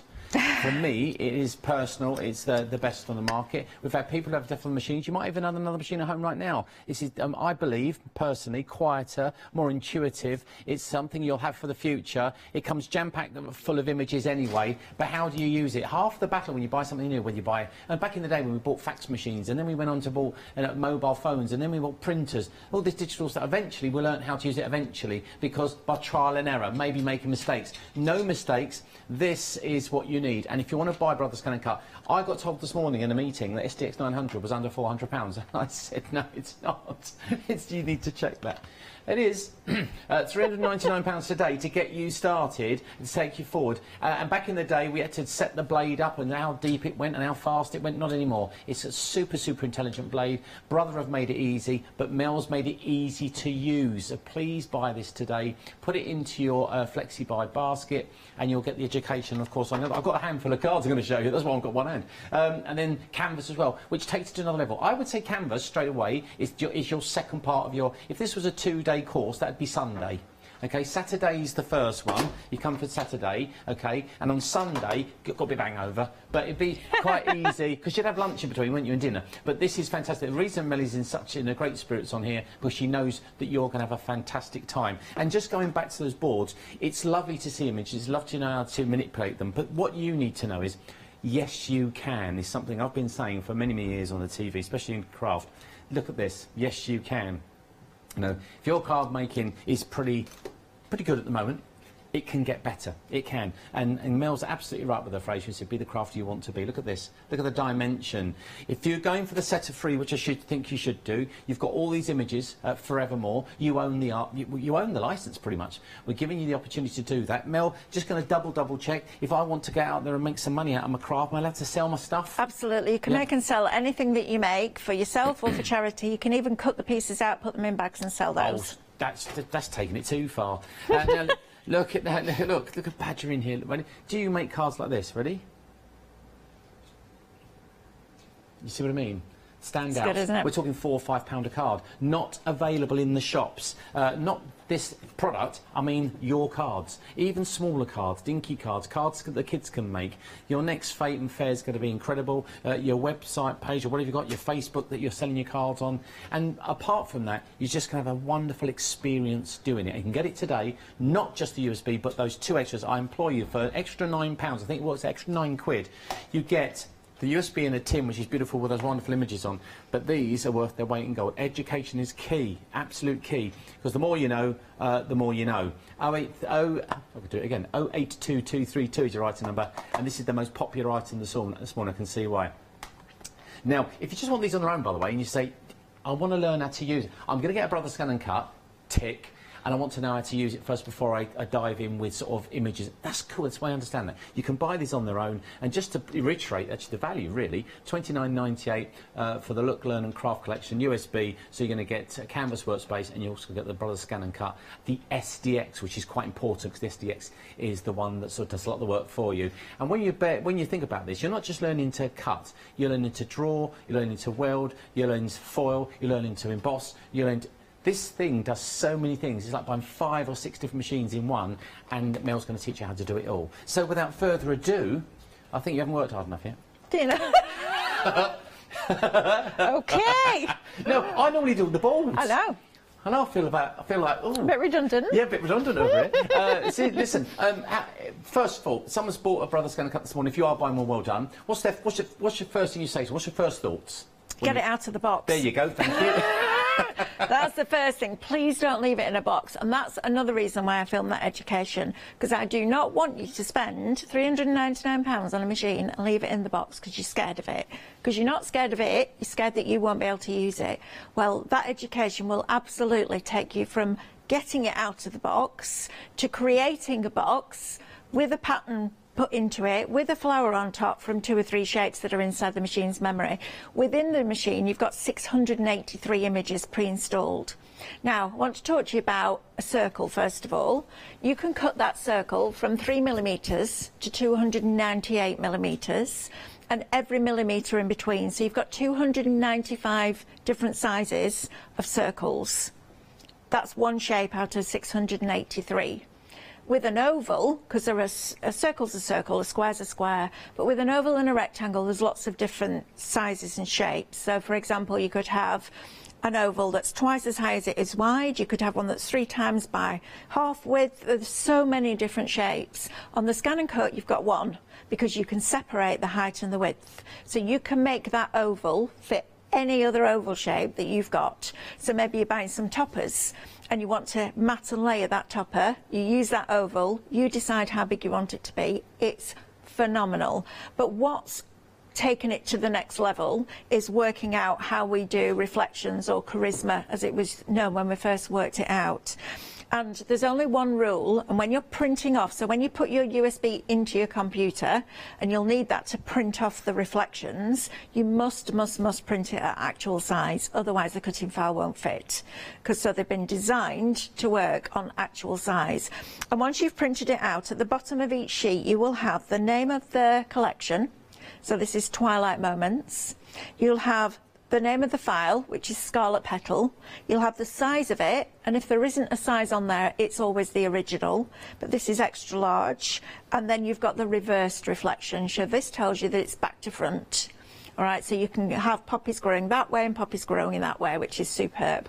So the next thing we need to do is access the cutting file. Now, there is a conversation about why can we not just scan it in and cut it out. It's fine when you've got something that's got a good contrast all the way around the outside edge. That doesn't mean it has to be a thick black line, it just needs to be a contrast with the white background that you've printed it on. So for the poppies, it'd be fine, but for something like the cotton, when you got to the white or the very, very pale grey, the scanner wouldn't be able to see the contrast. And it's not because it's not a good quality scanner, it's a 300 dpi Brother scanner. That's what Brother did before they came out with these kind of things. That's what they've done for a long, long time, so they get it. So what we do now is we use the scanner to scan in the image so that you can then line the cutting file up with the reflection, and that's what I'm going to show you how to do right now. So it's really enhancing not only the machine, but the actual SVG. So you've made it work for the machine, so you don't have to. And that's the thing, we don't want you to do any maths or any working out. That's why these systems, buying this collection, this USB with this machine works, because we know it works. Absolutely, we make sure it works for you. Right, so we're going to, USB goes into the side of your machine. It doesn't matter what model or make you've got, the USB will work in the side. There's a USB port just down here. So you plug it in, you wait for that red light to stop flashing, and then you know you're ready to go. You then go to retrieve data, because we're retrieving information from the USB, and then you'll get your 4 categories. So these are your 4 collections: Believe in the Beauty, Cottonwood Clearing, Morning Delight and Twilight Moments. Everything is always in alphabetical order, just so that you know as well. So we're going to Twilight Moments. Again, all here, all in alphabetical order. I'm going to scroll down until I get to Scarlet Petal. It's going to give me options then of a detail cut. Now that's the same as you would get if it was a die with all the detail lines cut in. So I'm going to explain to you why I don't use that with reflections. When you have a die and you have a raised metal edge, it's slightly beveled. So when you run it through your die cutting machine, the pressure of those rollers pushes that card into itself like that, which is why you get that slightly embossed look on a die cut. On a scan and cut or any other electronic cutting machine, it's a straight blade. So what it does is it cuts just straight lines through. So as soon as if you use the detail cut on your reflection, when you came to curve it, you'd see all the little white cut lines and it wouldn't look very good. So that's why we do a different file for a reflection. It's really important that you understand that. Now, what you could do is take that detail cut and draw it, foil it, or emboss it, and then colour it in yourself. So you have, the reason we put them on is because there's a use for them. We don't just put them on secondary and just go, well, we'll put them on anyway. There is a use for them. So you could take the detail cut, line it up over the top of one of your reflections, put your foiling pen in and foil. Lovely. It's that simple, okay? So you can do that. So, but we're going to go into the reflections image here. We want the extra large because that's the image that we're working with. And you've got your decoupage elements or your full cut. So we click on that and it's going to bring up that image. There you go, almost instantly. Some images take longer to load than others. It will depend on how many paths it's got, how many lines it's made up of. But we test all of these USBs on the lower spec machines, so the original machine, so we know that it opens for every single model. Then I'm going to press OK. And now I'm going to group that together because all those pieces are separate and I need to move it. So I'm going to go to Edit. One red box means that just one shape is selected, which is the rectangle. 3 red boxes means you're going to multiple select. So we multiple select everything that's on the mat, so we want every part of that image. So we click the full mat image and you can see now it's got a select box around each piece. We're finished, so we press OK. Then we go back into Object Edit and we group it together. And now you can move it. Now on that education I've gone through every single button that's on the machine in detail. I haven't just talked about it, I've showed you. That's the great thing about it. So what we're going to do now is scan this into the machine, so it brings a full colour image up on that screen and we just line up the 2 rectangles. As simple as that, a scan, line them up, cut. And that's what it's about. Now, that's just really using, I've used the analogy that the brother is the best pair of scissors you'll ever buy. It is the best pair of scissors ever. You will not get fussy cutting like this anywhere else. And it takes the time and the stress out of it. But it isn't just about cutting, it's about creating. And the Brother Scan & Cut for me is a creative machine, isn't it? Oh, incredibly. And it's actually enabled these type of collections to come together. And the more you do, the more you'll enjoy. And again, imagine, for example, going back to these cards, having to cut out. Back in the day, you were fussy cutting this. Someone gave you a sheet, they gave you a piece of paper, you'd lob off a few of them berries, you'd get bored, wouldn't you? Yeah, you would. You'd go, look, that leaf would go, I'm not that still, I'm not doing that bit. Landlocked, you're joking, not even bothering. Absolutely. This means you can replicate everything from the USB and those files perfectly every single time. You are the person in charge. You are deciding what happens, and it happens when you push the button, because it's the Brother Scan & Cut, pretty much, I said to Mel, we said this for years, whatever question you have normally is answered with yes. What do you want to do? That's really what it's saying every time you switch it on in the morning, the afternoon, the evening. What do you want to do? And it's very exciting. It's like a really sort of like a new puppy, you know, just good to please. And the Brother Scan & Cut wants to please, but it gets better when you put the information in. And that information comes in the form of the USBs. 40% of the stock is gone. This is a slow burn, and I do understand a lot of people are looking for the first time. But be careful, you know, because if you wait too long, you're going to be left behind with the technology. It's not difficult if you've got someone to teach you. And I know that if someone shows me how to do something, I learn so much quicker. So please take advantage at this special price, $59.97. Get the 3. So once you've learned, there's no point learning it and go, right, now what am I going to do now then? Yeah. I go, and then you've got the USB with the SVG files to go back to. Right, I'm going to start making those lovely cards now. But also, I put a project on there. Have you? So I take you through using a square or a rectangle. I show you how to create a box. That's fabulous. With the score lines in, with the tabs welded on, with the pattern inside the box, with the lid that fits perfectly, with the flower that goes on top. So I take you through, and then if you just follow step by step what I do, you will make that box. And we mustn't forget to say that it is a 3-dimensional thing as well. This is about 3-dimensional crafting for cards. Yeah, honestly, the whole thing, fabrics, and if you're a sewer at home, think, well, but I sew. This does fabric blocks, quilt blocks, the whole lot. I mean, this is literally a Pandora's box of fun, but you don't know it yet. The Brother Scan & Cut STX 900 is a super price. That $399 price, I have to say, coming from where I'm from, that's a great price. Sorry, Mel, carry on. It is.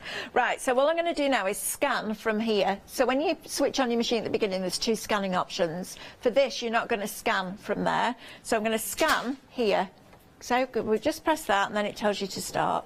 If you haven't loaded them out, when you press start, it'll tell you, please load them out. Honestly, it's so intuitive.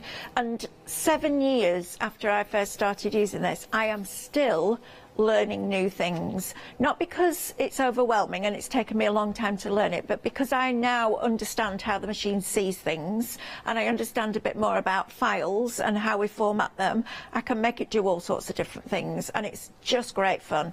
So the first thing I want you to do when you get this home, or when you've scanned in, is zoom in. So we're going up to our magnifying glass here to zoom into 200%, and then we're going to go back in our magnifying glass to zoom up to 400%. And all you're going to do, first of all, is line up the 2 rectangles. It took me nearly 2 years to work out that it was a rectangle that solved the problem, but when I did, it made a massive difference to how we craft with this, because now we can absolutely scan things in and make them work for us.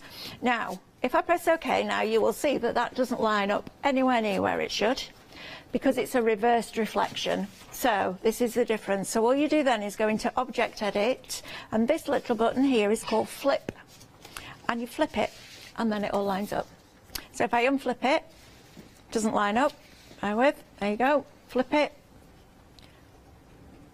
Lines up perfectly. Okay, it's brilliant. So rather than another cutting file, we've just given you the option to flip, because every Scan and Cut has a flip function on. So all I'm going to do now is just go back in and ungroup and tap the screen to release the shapes. I like to get rid of the rectangle for 2 reasons. One, if you're only going to cut 1 poppy out and keep the other 2 in the piece of paper so it stays flat and safe until you want to cut the others out, you need to retain that rectangle, because otherwise you won't be able to line up when you go back in. And secondly, if you cut the rectangle, if you it more often than not cuts it first, so it weakens the piece of paper and it can cause it to lift slightly when you're cutting. So I just get rid of the rectangle so it doesn't cut it. So all you do to do that is just have the rectangle highlighted, pop it in the bin, press OK because you're finished, and then keep pressing OK until you get to please select and ask it to cut. Now, when you ask it to cut, you will get another box that pops up here, and you will see that we've got cut speed, cut pressure is on auto. That's because you do not need to learn what pressure, blade depths and speeds you need, because the machine has an auto blade. So it goes across, it looks at the piece of material, whatever that is, that you've got on your mat, and it decides how many times it needs to cut it to get through, and that's what it does automatically. That's why it's called the auto blade. So now all we do is press start, and it's now going to go and cut those poppies out for me in less than 2 minutes. Right, in less than 2 minutes I can also give you the details of this full collection, because I've got 4 parts, remember, that we went through with the boards. We're not going to do that again, but just to remind you, this wonderful collection includes all the papers and vellums, because you've got that texture. Now, I'm not going to do all 4, but I'll do one to give you an idea. This is Twilight Moments, and this is your papers from this collection.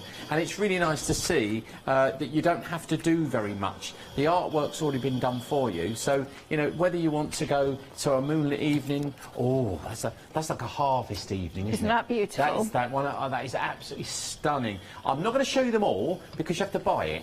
Because if I show them all, then you think, oh, I'm not sure. Listen, again, these are your background, these are your starting points. But if I come to the back of here and start overlaying the vellums, this gives you the wonderful, I do love a full moon, but these vellums give you another perspective. They give you that opaqueness and texture that you're looking for, and this is why your cards will stand out. This is why your cards will be different. I'll take another one of those vellums and hang it at the top of here, and look at this. You just hang them through. If I turn this round, you'll get a feeling of the opaqueness that you get with vellums. Absolutely gorgeous. Now, that collection there is, of course, the Twilight Moments. You've also got the Cottonwood Clearing, which is gorgeous, we saw early on. Your Believe in Beauty and Morning Delights. It comes in 4 different packs. But if you've gone, I do like that Cottonwood, I do like that one, can I just get that? We do, and we are very aware that people like to shop and cherry pick. So please go online, go to thecraftstore.com and choose the pack that you like. Maybe dip your toe in. Maybe this is your first time and you don't want to spend £79.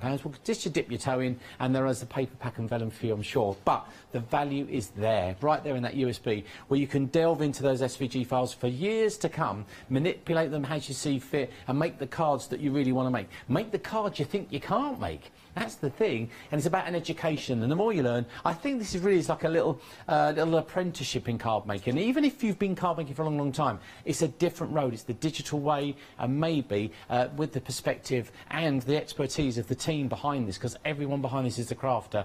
Obviously, Steffi Wakeman, you know very, very well, is very, very passionate about what she does. And at the end of the day, regardless what you see on the telly and all the things she does, she's a crafter. She's a crafter, and she just likes making beautiful things. She likes to share those beautiful things, and we're doing that today with the Highlight Crafts Twilight Delights SVG file, and we're making it a little bit easier by also giving you the option to buy Millie's little USBs, which help you on your way to creating those beautiful things with the Brother Scan and Cut. Again, we only have an hour now. We've got some people going for this, and then some people going for the 3 together. If you go for these 2 and then put the USB on its own, it's only another £9. And that is the ultimate value today if you want to go down that route. It's on your screens now, 082237, and half the stock has gone. We're currently living in a world where we don't know when other things are coming, how much more we can get. And then you think about this as a UK product. It's been designed here, it's been designed by people who are passionate, and you don't get anyone more passionate than Melly when it comes to expertise. If I wanted to learn about this, and not because I'm on the TV and not because she's one of my besties, I go to Mel. I just go to people who know what they're talking about, and she's literally learned it by default. She didn't want to. Can I tell you a little secret? When this first came out, don't believe it, wasn't having any of it, were you? No, why do I need a scanner in a Why cutting do you need a machine? scanner in that? That's ridiculous. What do I need that for? She blew it out of the park. Just like, what's that about? Fast forward 7 years. She's teaching you how to do it. She's so involved with this. I would say Millie's the leading expert when it comes to this type of thing. and if you don't know who she is, I'm giving you the sort of permission to buy, if you like. £59.97, you won't regret it. Go for all three today, and you're on your way to making amazing cards and doing something a bit different, because I think we were just discussing before the show about moving forward and keep challenging yourself. On the other on the other side of fear is success. Did you know that? Absolutely. I know people know that. Absolutely. It's great. Are you ready? Yep. So all we need to do is unload this, and we use the same button that we used to load it. So there's no unload and then a load button. It's all the same. So it's this button here that looks like the mat with an arrow going in and an arrow coming out. We just do that and it unloads it. The other thing I love is that that can just go up. It gives you your workspace back. And then when I peel this off, you'll see how beautifully this has cut.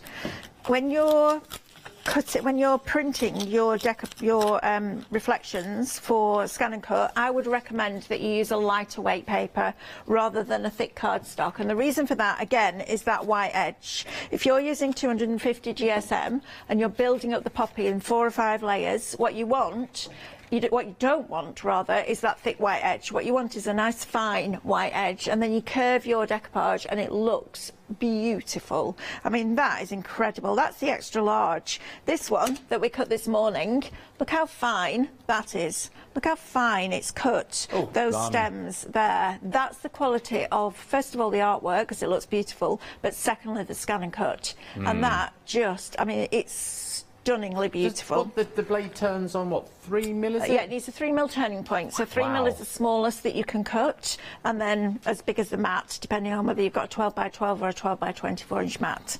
So it's just fabulous. So let's do a picture, because I thought we did a card earlier on this morning. I'd like to do a picture. Okay. So I've taken one of the scenes from the paper pack from Cottonwood Clearing. And I've also got this fabulous ruin. Now this frame was £1.79. All right. Right? So why would you not? And then this artwork sets the scene, because it's so easy to craft with when you've got a starting point. There's nothing more scary when you start than even if you're a mixed media person, and I've done a bit of mixed media, and the most scary bit was that white canvas, because you think, where do I start? That takes that white canvas away. So if I put that there for you, and then you can see, there we go. Right, I'm going to position this ruin. All's a bit Wuthering Heights. Just there, look at that. Isn't that just ridiculous how well that works? Them over? Isn't that just phenomenal, isn't it? It looks like it's been there forever, doesn't it? And then we bring in a bit of the decoupage layer. So rather than another full one, just a bit of a decoupage layer. And I'm going to position that one just there. Now look at the depth that you've already got in that picture. It's remarkable. I'm going to stick this down as we go, and then when I go back up to Highlight Crafts, or I see somebody from Highlight Crafts, we're going to give these away on our Facebook page, so you can have a go at winning that, because otherwise I can't get through my front door because I've got samples everywhere, and it's nice to share. Have you not had a clear out yet? No, I've been home 3 times though since Christmas. Oh, I know. How about that? Look at you showing off. I know, right? From the woman who had, what, 40 days off in nearly 2 years? I know. Yeah, it's really nice to go home again.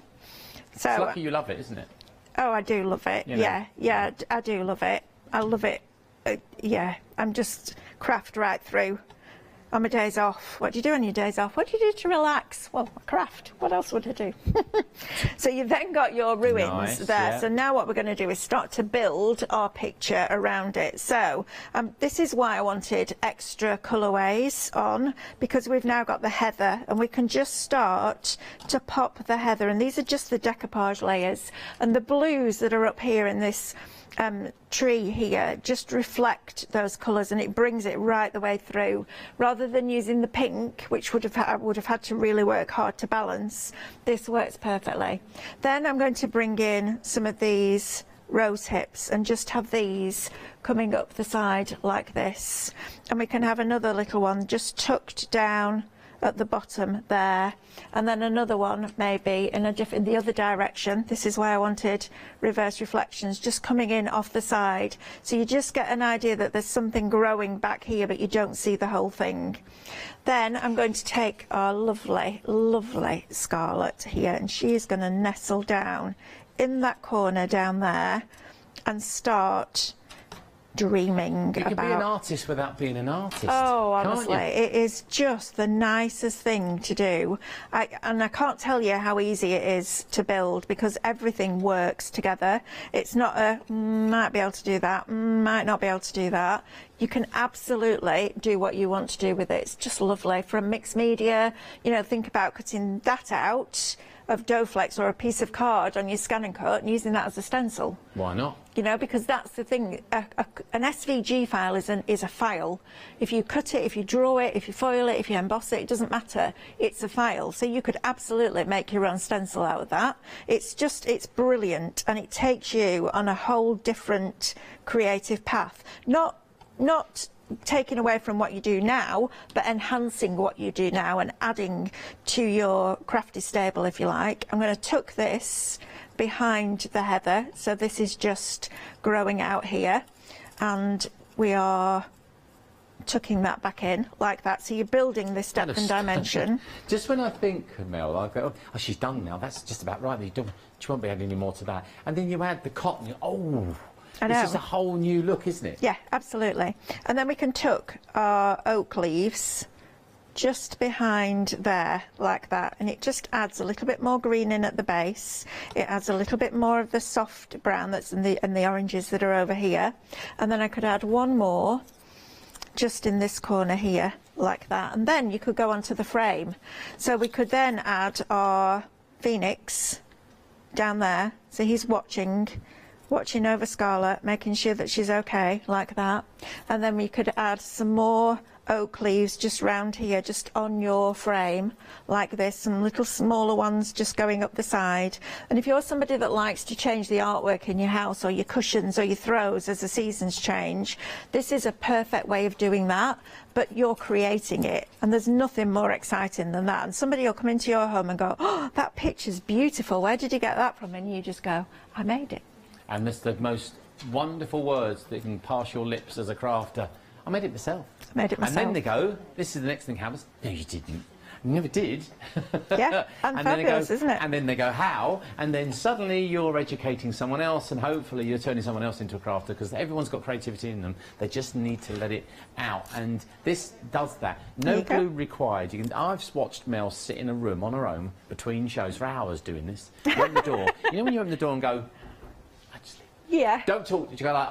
Or colouring in. I leave them alone. Or colouring in. They're the things I know. Do you know why? Because it's passionate, and because you've got the tools to do it, and it's so much fun when someone's done most of the work. That's what you've got with these collections. The Highlight Crafts, Twin, Twilight Delights, those SVG files, cut them out. Just cut loads out and have a play and see where it goes, and start getting the idea of how perspective works, how colour works, and you can choose your designs. Now, you get the pack of 4, and then you also get the USB. Now, obviously, they all work together or independently. It's entirely up to you, but you've got vellum, you've got cast the most amazing images, and then you've got all those SVG files to use in the future. You can sell your cards, make and give to charity, do whatever you want to do.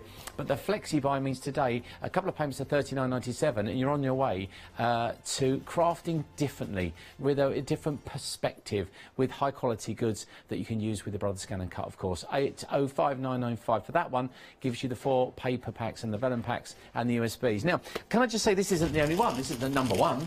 This has been sort of growing, if you like, if you use that pun, and we have some more USBs for you that I'd like to introduce that would work perfectly. And of course, it's like a library. The more books you add to the library, the more you've got to turn to, and the more creative you can be. We're going to start with, which one are we going to start with? End of the lane. End of the lane. Do you know what? We've all lived at a place where, just the end of the lane down there. This one's the blue tits on the milk, and for me, it just captured a lot of sort of images. I mean, I grew up on a council estate down in Surrey, you know, but do you know what? I wasn't just 2 minutes, always a minute and a half away from nature. I lived in the fields. I lived out in the fields playing all of my life. We lived near a river, so I saw, you know, I'm very, very much in nature, and I didn't realise it. This is a fabulous, fabulous collection, and today, backgrounds, your scenes, all those things you'd expect. Sentiments are in there as well. For $17.99, really, to Rib Robbins. End of the Lane is definitely worth a consideration. Of course, all the spec and description online at thecraftstore.com. Next to that, We have now believe in the beauty of the surroundings. I think a lot of us took a lot of that in over the last 2 or 3 years with the pandemic. We when we were allowed out to have a little hour walk in the day, and then nature suddenly sort of woke up, didn't it? And we woke up to nature. So I'm a massive fan of kingfishers. One of the first things I painted when I was at school. I remember this big kingfisher I painted with some friends on the wall. We were allowed to, and it was, I remember just it took weeks and weeks and weeks to do. It's been drawn for us by the teacher. We coloured it in pretty much, but it was on the wall. And I was really proud of it. And this is another chance for you. There's boats in here. Obviously, you can see a sort of theme, backing papers and scenes. But remember, when you've got an SVG that you can print out, let's not forget how many different substrates there are available in the crafting world these days, from vellum to acetate to cardstock to craft card to even printing onto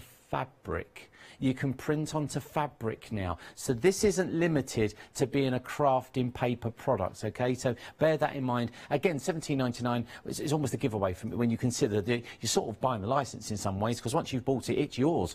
278-269. And at the end, Nature's Homestead. And on the front, what's the name of the owl, Melly? I've forgotten. Alfred. Of course it is. Alfred, is this Alfred the barn owl? No, that's a different one. I can't remember what the barn owl's called. Yeah, I couldn't, it's dropped out of my head. I'll leave it with her. I can't remember. This is lovely. This is Tyra Robbins' Nature's Homestead.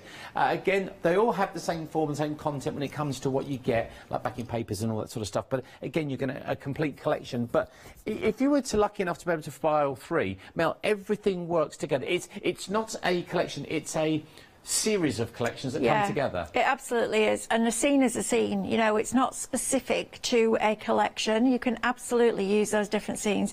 This is by far the best way to buy your papers because it never runs out. No. That's the great thing about it. If you teach classes or you want to start teaching classes with 2 Red Robins and you've got 30 people on a class, you can print everything off that they need, but it also gives you the versatility to print on what you want to, because there are so many different printing papers out there, from pro paper to pure print to super smooth. I'm sure different suppliers bring you lots here. Try printing the same image on different cardstock because you'll get almost a different colourway or a different texture or a different look. It's really interesting because I am an absolute paper addict. I have thousands of sheets of paper at my house. My husband's watching now, he's going, yeah, she does. She takes them out occasionally, strokes them, puts them back in the drawer and goes, I can't use that, it's too nice. How's the medication going? Yeah, I'm having to double and triple it at the moment. Yeah, absolutely. But I do. But with this, you can use it all the time. That's the great thing about it. You get it, you print it, you use it. It's joyous. Yeah, it's one of those things that if you're watching this programme, you're watching for a reason because you're a crafter. If you're watching this programme, you're watching because you're creative. But you're also watching this programme, you're a real person like you, Mel and I, and we want to bargain, and we don't want to spend too much money, and we're always looking at postage. If you're thinking, I want to buy a lot of stuff, but how do I make this as valuable as possible? Well, have a look at this. It's all about freedom. Have you heard of freedom? Did you know that as a Freedom member, you could be making savings on every order you place? For just £7.97 a month, you will benefit from selected Freedom member discounts and complimentary standard delivery on every order you place. You will also receive our exclusive Freedom members badge, giveaways and crafty updates. If you shop with a craft store more than twice a month, then Freedom is for you. Don't forget, your Freedom membership is flexible, so you can pause if you're going away, or you can cancel at any time you decide. So what are you waiting for? Give us a call or go to our website, quoting the item number 88888 and join Freedom today. There you go. I'm still learning, but one thing I have learned in a little sort of cup of coffee meeting with Mel and I love the producers here at the Craft Store is the fact that freedom. Do you know what? We've often talked about postage, and when I cap it off, why can't I just cap it off and just keep buying? That is the system for you, ladies and gents, because you will save a fortune. It gives you the freedom to shop without the thought of thinking, oh, how much is the postage on that then? You don't have to worry about it again. So if you buy a Brother Scan and Cut today in this, and they go, oh no, I didn't get the such and such, and then you're back in the postage thing again, aren't you? With freedom, you're not. Once you've got your $7.97 paid, you can then shop with that freedom Oh, you know, you don't have to worry about postage. I like that. I scroll looking for free postage all the time. It rolls over every month, but remember, you can cancel at any time. You're not into a contract or anything like that. You can stop that at any time, but why would you want to stop it if you're paying less? I don't know, just I'm still learning, but let me know. Right then, we've got about 5 or 6 minutes left on the show. Right. I'm going to hand it back to you, my darling. Excellent. So I want to, when you were going through the USB before, I showed you the detail cut, and then there was a matte cut. And that gives you a layer, a matte, basically, like a matte layer that you would stick your image onto, but you can use it to make shaped cards. Now, I'm not going to go through the whole process because it takes a little while, but I do teach you how to weld on the SDX education. So what I do to start with is kind of get my basic composition together. So I knew that I wanted to use the tree, and I knew I wanted to use the hay bales. This is from Twilight Moments, because that gives me a straight edge at the bottom to line everything up, so I know my card will stand up. Then I knew that I wanted a pop of colour, so I wanted a poppy in there somewhere, and then I definitely wanted Mr. Nosy, and that was the beginning of my composition. So what I then did was went into the USB, selected the matte cuts for these shapes, and lined them up on the screen of the scanner cut and welded them together. And welding is like gluing, so it takes all the different shapes and it makes them into one. So if I now put these images back on here, you'll see what I mean. So my tree goes there, and I've got a slight black edge to it because the matte layer is bigger. And then I've got a hay bale that can go there, and I've got another hay bale reversed in the opposite direction that can go into there like that. Then I've got my poppy, which can go there, and you can see the edge of the poppy and then the edge of the little seed head there, like that. So just position that into place, and then Mr. Nosy goes on there, and that's how you start to build up your card shapes. Then, because we've got all that in place, I can start to add my brambles down here. I can have another smaller hay bale at the front. I can have some more of these brambles growing up behind here, because I've got the base of my card. I know it's going to stand up. I can now start to get creative. I've got some decorative elements of the tree that come as a decoupage layer that you can then position on here and just add a little bit more fullness and depth and dimension to that tree. So I could have another one just popped behind there like that. Then I could have another poppy that's just blown down in the wind, because they are very delicate poppies, aren't they? Really delicate. You say that, you see them growing on the side of the roundabout. And, well, they're hard. Yeah, they are hardy. Well, that's why they're the poppy of remembrance, isn't it? Because they're the only things that would grow after the war. And I just think that as a card, and then you cut another one of your black ones and you glue the two together, so you put a score line across the top to create your fold for your card, and then you've got a whole new card. And you could even go in and add a little bit more brambles down here.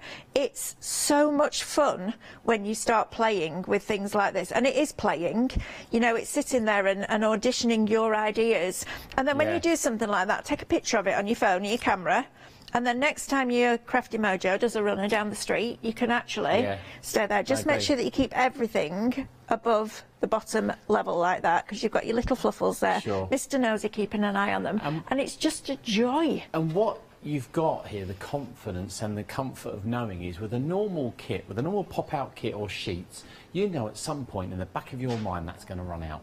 You're going to go, oh, I could have done one more bunny. Oh, one more poppy would have been super. You're never going to have that. 3 AM in the morning when you're still crafting, and I know you do, you're always going, one more, I'll just cut some more. I need another bunny, I'll do another one. Or someone sees that card and says, oh, can you make me 2 or 3 of those? Because I want them as invites for such and you go, yeah, I can make those. Not, I can do 1, maybe 2, because I've only got half a kit left.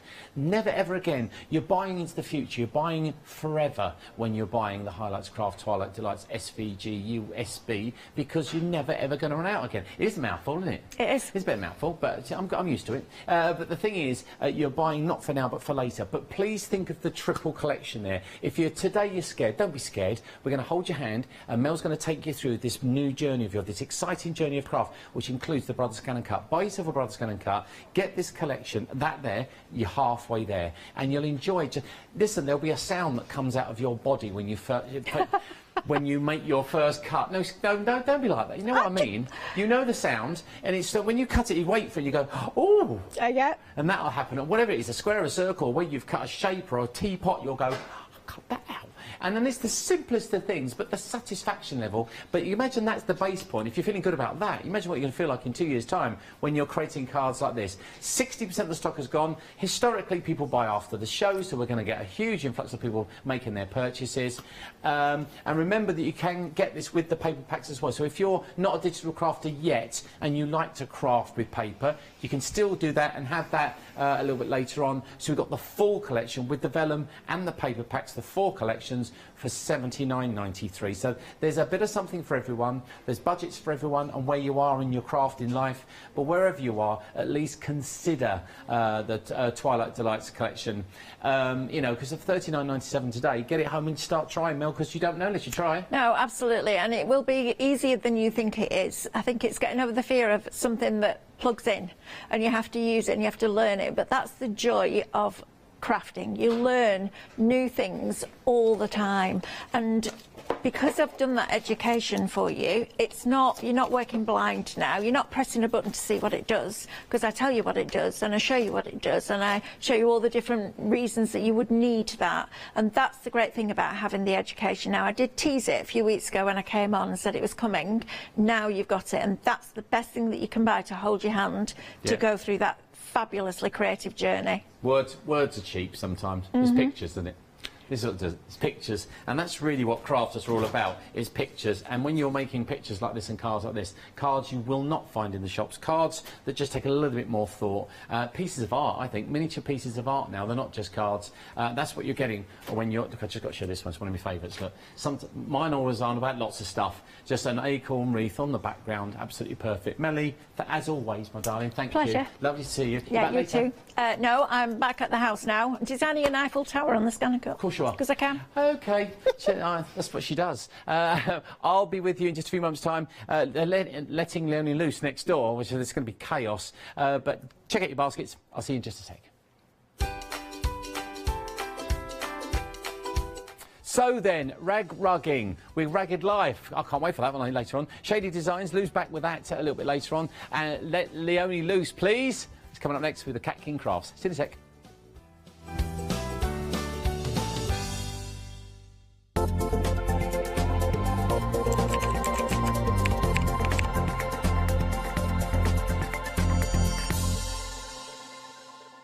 Hi, I'm Anthea. I'm from Quilting Antics. Quilting Antics started around 2011, 2012, I'm never really sure. At one point we nearly became the cushion company because we churned out so many different cushions. But we'll do bags, we'll do cushions, we do book covers, we'll do things for your sewing room, anything. If it pops into our head and we can physically make it, then we'll go for it. As I said, the buzzword is all about fun for us. On our shows, we always like to have lots of fun. There's always lots of laughter, and hopefully you'll learn a few things that you didn't know along the way. So don't miss the Quilting Antics shows.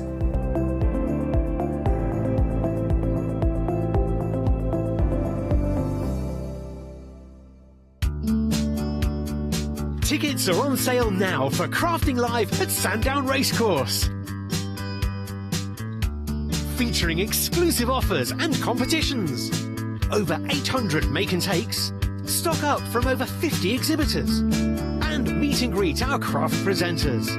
Plus, craft members save 25% off their tickets. Book your tickets now at creatingcraft.com and search for Crafting Live.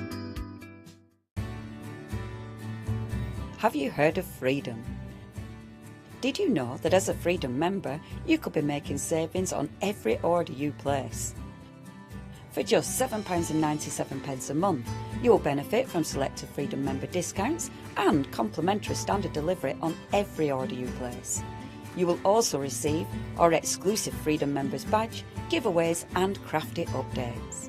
If you shop with a craft store more than twice a month, then Freedom is for you.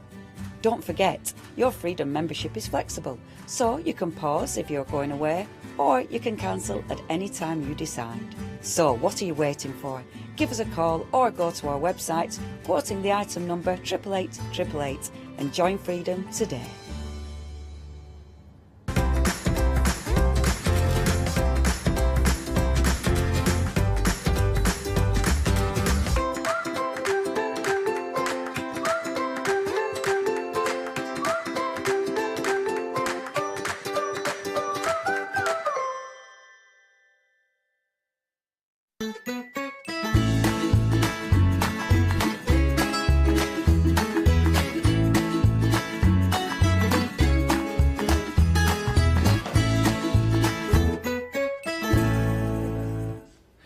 Yeah, guess what's next, ladies and gentlemen? It's a sitting down show.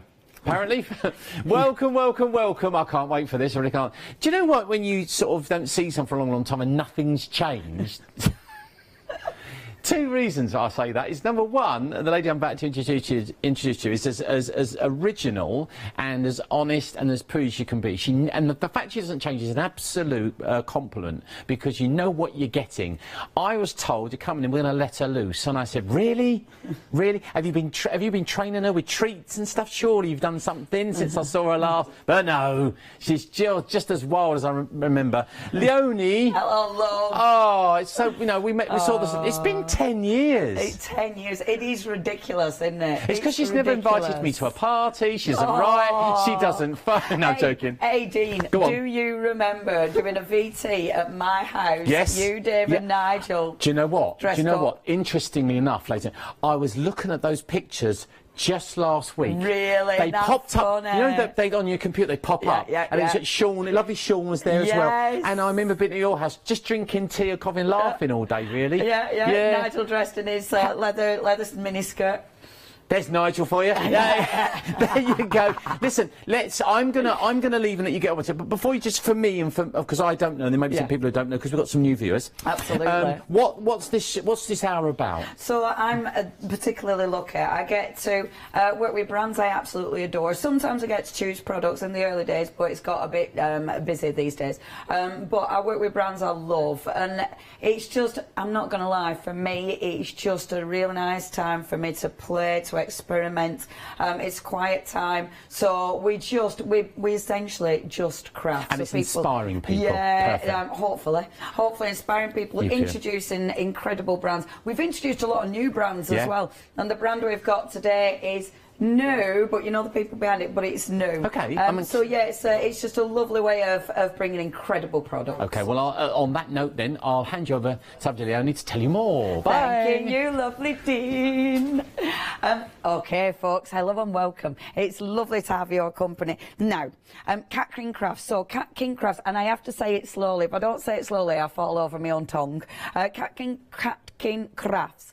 Now, you will absolutely know the people behind this, because it is our fantastic Pink Ink ladies. What they wanted to do was bring us a brand that was mindful, that had incredible artwork, and our beautiful mindful sentiments. So that's where Cat King Crafts comes from. Now, what they've done, they've collaborated with different artists, and I love that, because it means we are going to see gorgeous original artwork that we're allowed to craft with. Oh, that rabbit's the wrong way round, drives me nuts. This is always something that's absolutely, for me, this is really important, because it is original artwork. Now, your first artist, and you will always see the artist's name on the side there, the first artist is the incredibly talented Meredith. And Meredith, you can tell straight away, she loves fantasy. She loves like the folklore. She's inspired by pre-Raphaelite images and the ladies. And I love her artwork. It's very fantasy. It's very whimsy. The imagination that she's got in here, but the detail. I mean, this one that you're looking at, when I first saw this and stamped it out, it really reminded me of proper, you know, your proper children's folk tales and stuff like that, and your proper fairy tale books. Absolutely adore them. Now, that's your first three. I will show you finished samples in a second. That's your first three. Obviously, it's not just about the imagery. You have got beautiful sentiments in there as well. Your first sentiment, if I can read some of these, may friendship and laughter light your way. So that's that one. be your very best self. Put your teeth back in, kid. And then, why stop dreaming when you wake up? I love that. Isn't that beautiful? So really gorgeous sentiments. Now, we are talking about a pick and mix. So you can choose any 3 of these. You've obviously got a saving straight away there, £5.50, and you've got a flexi. You don't have to choose the same artist. The choice is yours. You have been picking and choosing before the hour. Oh, good grief. Which options already? Wow. Okay. Honey and bees already 20%, just the stock's gone. We will get to that one, but they've already been really, really busy. Okay, that is the wonderful Meredith.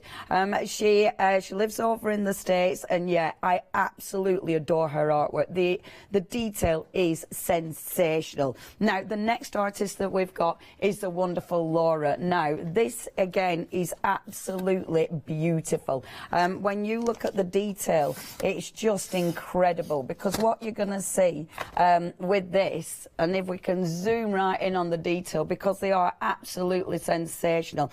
Now, Laura, and I love it when we talk about Laura's artwork, because she really, really gets inspired from an emotional, or the emotions that she's going through life, basically.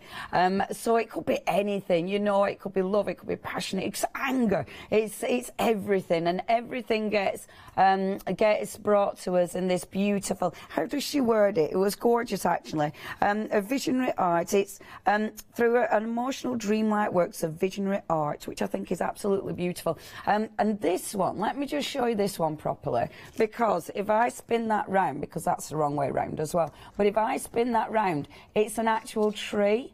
And what you've got in there, can you see the lovely little pods, which are just exquisite? The pods, they're, for me, that one, they could be little lanterns, or they could house beautiful, massive flowers, or of course it could be incredible butterflies. I love that. It's not just the main image, you've got all the extra little images as well, so you can really add to your artwork and build up your own creations. So you've got Believe in Magic. You've also got, with that beautiful, beautiful peacock feather, Live Life Outside the Lines, which is just sensational. And then the toaster, I love that toaster. The detail around that image is incredible.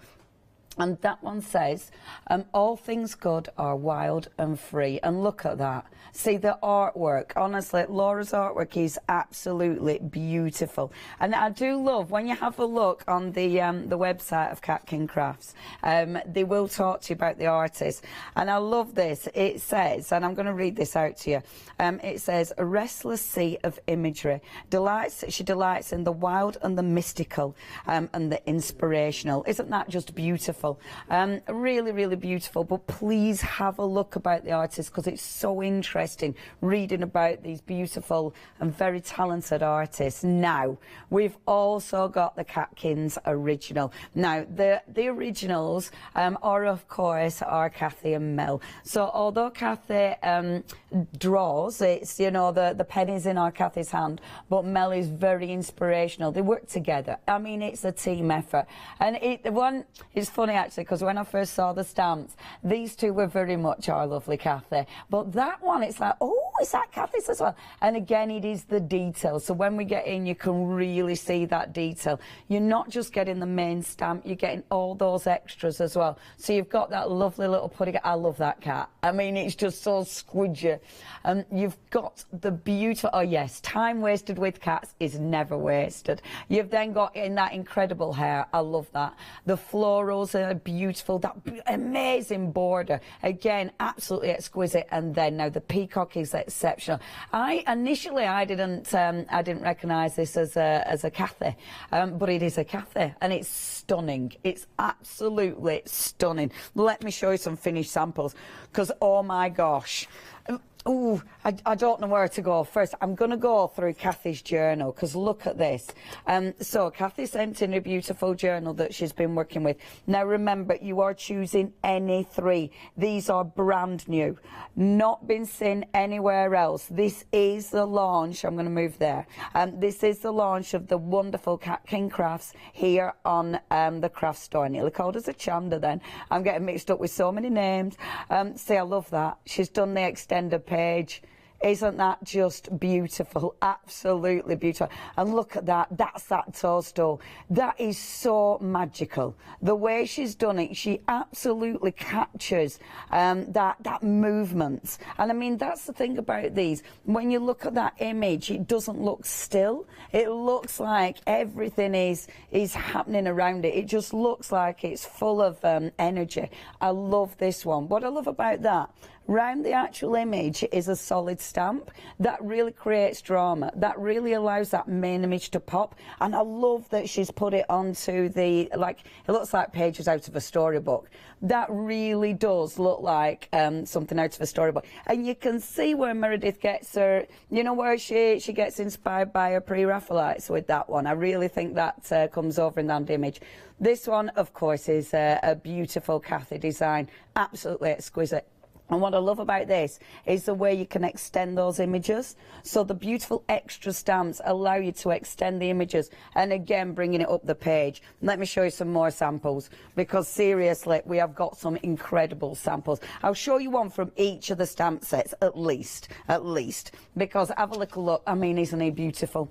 Now when you're looking at the original stamps, at first you don't see all that detail. I love that he's got this incredible little lantern there to light the way.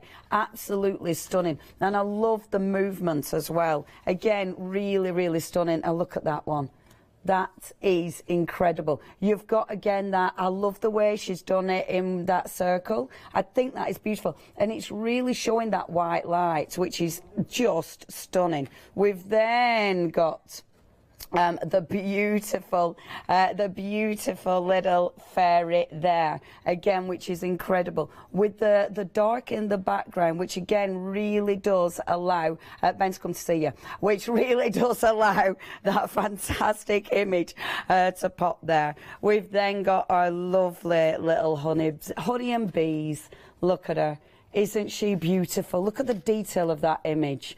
I mean, that is just sensational, and she is super busy. One of the favourites is that one, so please do not miss out on her. In fact, almost 40% of just that option has gone. Please do check your baskets out. Now, this is super clever, because and I do believe our Cathy's done this one. What she's done, she's really allowed that tree to fill the page, which looks sensational. She's then merged it with the beautiful the toadstool there at the bottom. Again, just incredible. You've got that beautiful the peacock feather. That's one of those images that's timeless, isn't it? And you can use it in so many different ways. You've then got the gorgeous peacock itself. Look at that.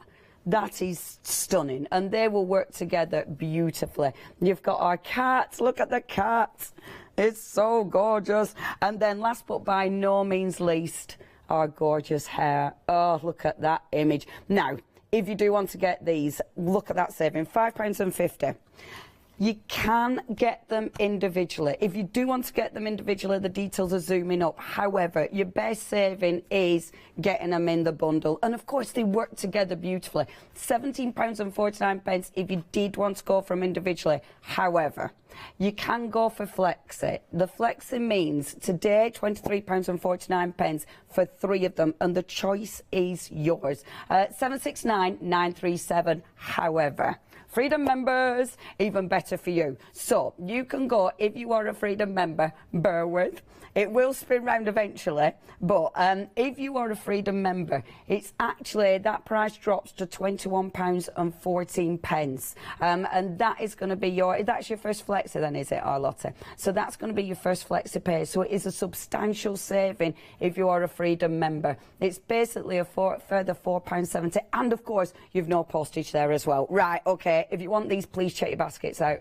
Honestly, it is a difficult decision because they're all absolutely beautiful. 769-937 is your item number. Now, obviously, we've got loads more goodies. Have a look on the website, the Clarity papers. We put these on because they match so beautifully with your main images. And the thing is with the papers, because they've already got that magical look about them, so they make an incredible background. So if you do want the papers, this is an amazing price. You've got a £13 saving there. That's just 2 payments of £19.46 if you do want to go for those ones. That is 636-973, your item number. Now, I was also asked what ink pads I wanted, and that was dead obvious. It had to be the VersaFine Clay. These are such a good ink pad. They're super juicy. You've got a huge amount of colours to choose from. You're choosing any two for £10.99. Then obviously, if you're going for your stamps today, you have got your Flexi. So you could pop them into your Flexi basket as well. There's tons of options, and I tell you what, they're all really, really, really nice. Do not miss out on any of them. Obviously, you need the black one in your life. That's a must-have. But there's some crackers. I love the browns. They're beautiful. And there's a really, really good. That green is delicious. Yeah, they're beautiful. Them. If you are saving them, then definitely pick your favourites. Add them to your Flexi. That's 958 is 939 is your item number. You see, if you add them to your Flexi, it's like £6 this month, £6 next month, isn't it?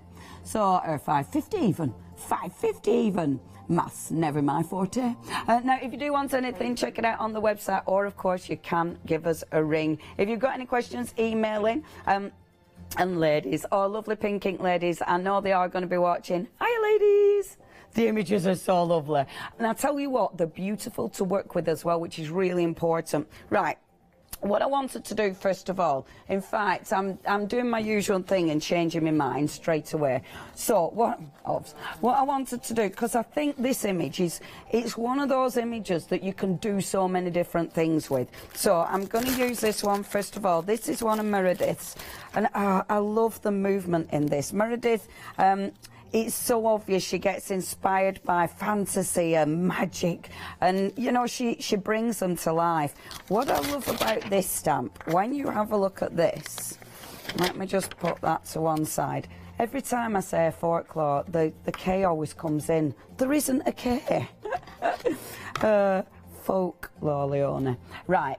If I bring the black, so I am going to use black for this one. It is a Nocturne.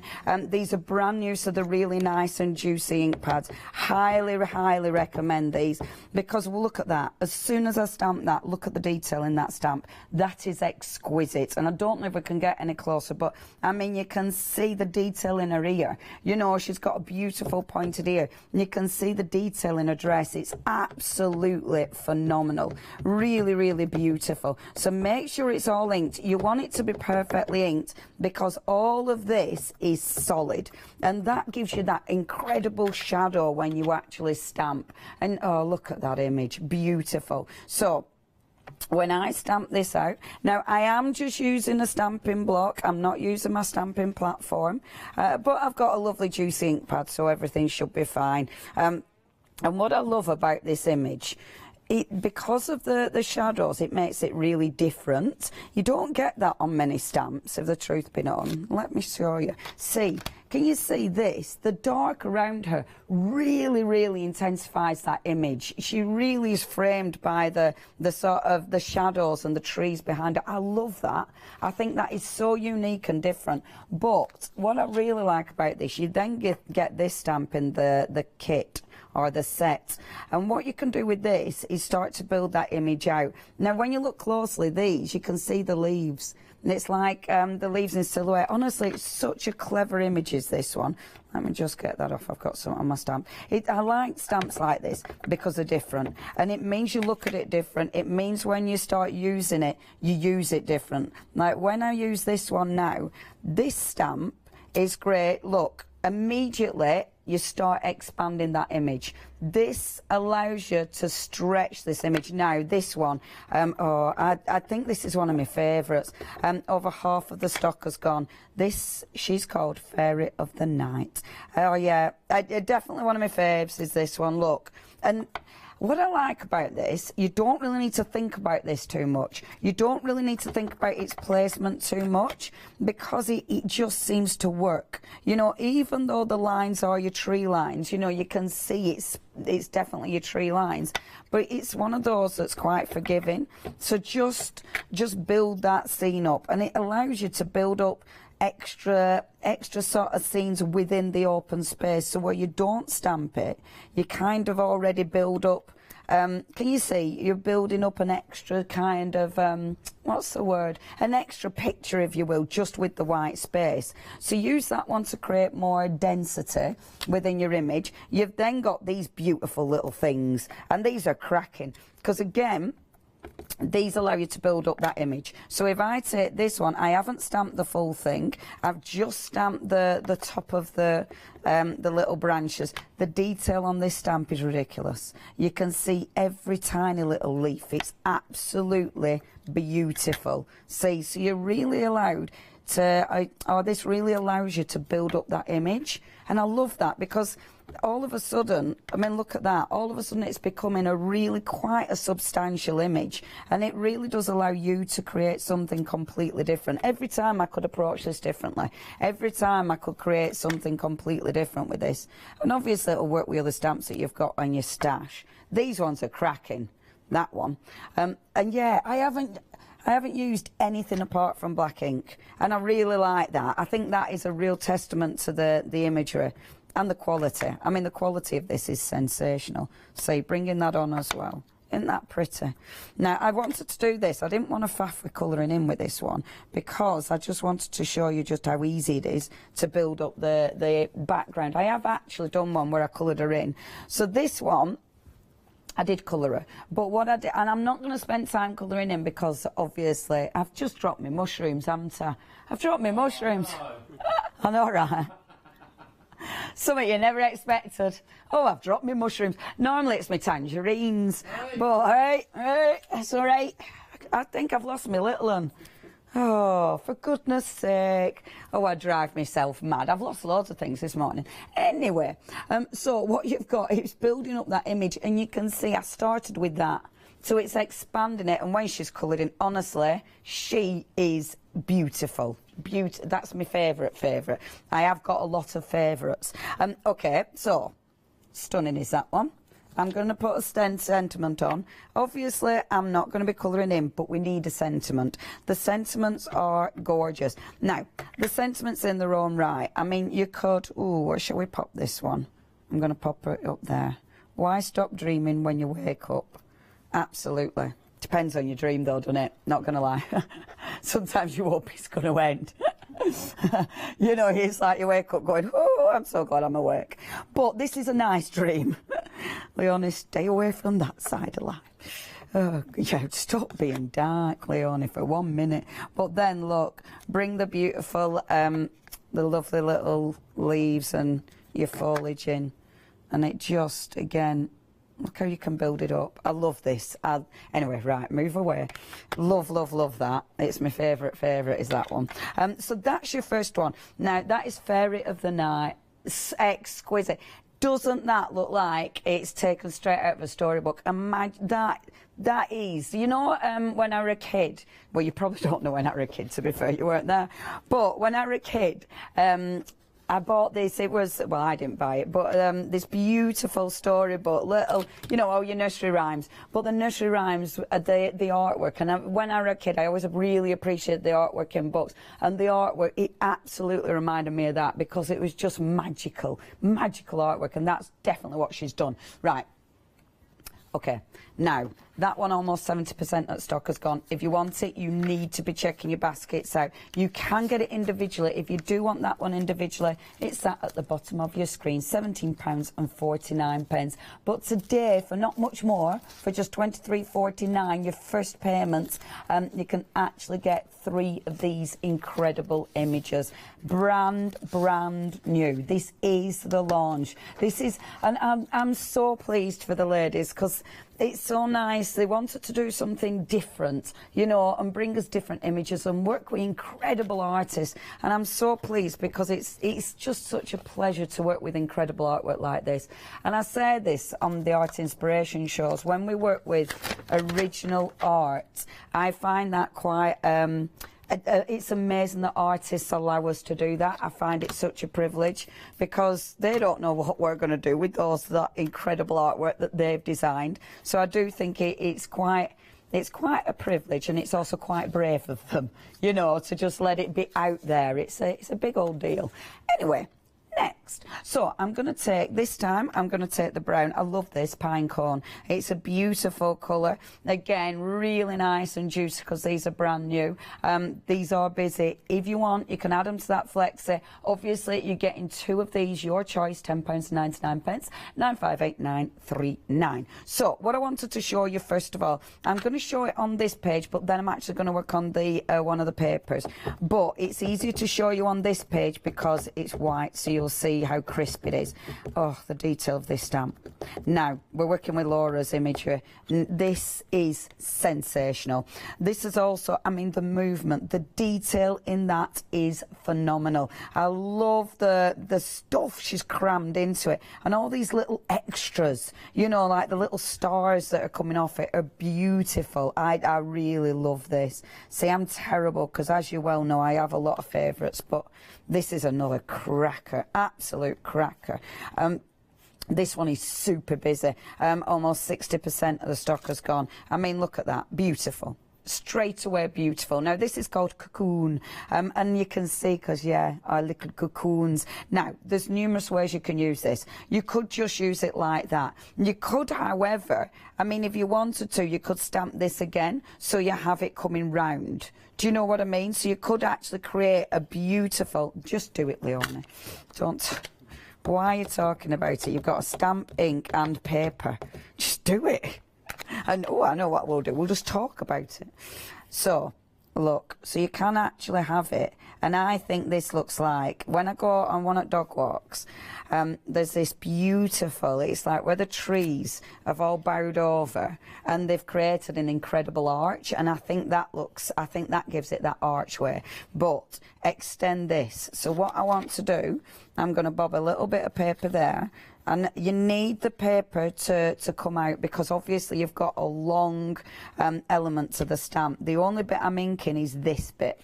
But this bit I know has got ink on it because I'm not cleaning my stamp because I'm lazy. So, I do this, line that up. And you kind of, now my lining up isn't going to be perfect, but it's fine. So I'm kind of looking, and I'm going to move my paper down, because watch what this bit of your stamp's doing, especially if you're like me and you haven't cleaned your stamp. Just watch what that bit's doing. So you're kind of lining it up. Now, the good bit is with this. Oh, I've done it this time. That is the first time I've actually got it proper. Normally I miss a bit, but the beautiful thing is with this, because there's so much going on, you can't really see the join. It just aligns beautifully. And that, to me, just looks like an incredible arch. You know, when I'm walking dogs and there's this incredible arch, it looks like that. Now, I know my pods are sort of going every which way, but allow that to be a thing, okay? You've got your separate pods. So if you look at that and think, oh, you know, my pod shouldn't be doing that, make it so your pod should be doing that, because you're the creator of this, so they can be doing whatever you want them to do. Because you've got your extra, you just bring extra pods in. So it means now that actually, look, your pods can be going any which way. That means now these ones don't look wrong, if you see what I mean, because you've decided the narrative of this fantastic, whimsical and magical place. And that's what I love about having these extra stamps, because they allow me now to really, again, expand that image. But I love this. Literally gone off tangent, you know. This isn't what I was going to do, but as you well know, this is my favourite thing, isn't it? Just having a bit of a play. See, look at that. How magical does that look? I adore it. The other good stamp that you've got in here, and this is another cracker, because this one allows you to expand that image even further. So, with something like this one, If you want it fuller, so say here I want more detail, I can literally just bring that stamp in and add that to the image, so it just creates even more detail. This one, however, is great for, so say I want to now pop a bit of a grounding in. Let's bring some green into this. Now, the green I've gone for is your Shady Lane. This is gorgeous. It's a really nice ink of this. I'm going to be dead naughty and not clean my stamp. But that's because it's got a little bit of the brown in, which will look really nice with that green. But if I just stamp along the bottom now, so I'm masking off a little bit and just stamping along the bottom, so that creates that beautiful little grass work along the bottom there. And it's a lovely stamp, is this, because obviously you can do so much with it. I must admit, though, the big stamp, let me just show you, you can do that with the big stamp as well, as long as you keep your paper, so you've got it masked off. Again, I'm being a bit naughty and not cleaning that stamp, but if you get a mix of the brown and the green, it does look really good. So pop that there like that. Let's actually do that on purpose. Let's pop a bit of brown over the top of this as well, like so. And then when I bring this over the top now, so just masking, oops, masking it off like so, and there. Can you see you start creating that beautiful, doesn't that look gorgeous? And then let's have a see with this stamp. Oh, see, it's funny with these shows, you know, you start and you have a plan, and then you completely go off on your own little tangent, and then I'm happy. I'm always happiest when I'm not following a plan, which is ridiculous. Now let's pop this here, because look at that. Oh, I love it. Doesn't that just look fantastic? And it's so easy to create that scene. And then our lovely little mushroom. See, this is why we're cutting out the mushrooms, because the lovely little mushrooms can come in. Look how cute that looks. If I hadn't lost my little one, so annoying. Oh, now the mushrooms sold out individually. My champignon has sold out individually. I don't know where it's gone, hard Ben. I've lost my little toadstool. I'll be rummaging for that for ages. Fairy of the Night also gone individually. Right, we've already had sellouts. We have got them in the... No, it's gone, hasn't it? I've lost my toadstool. What were I going to say?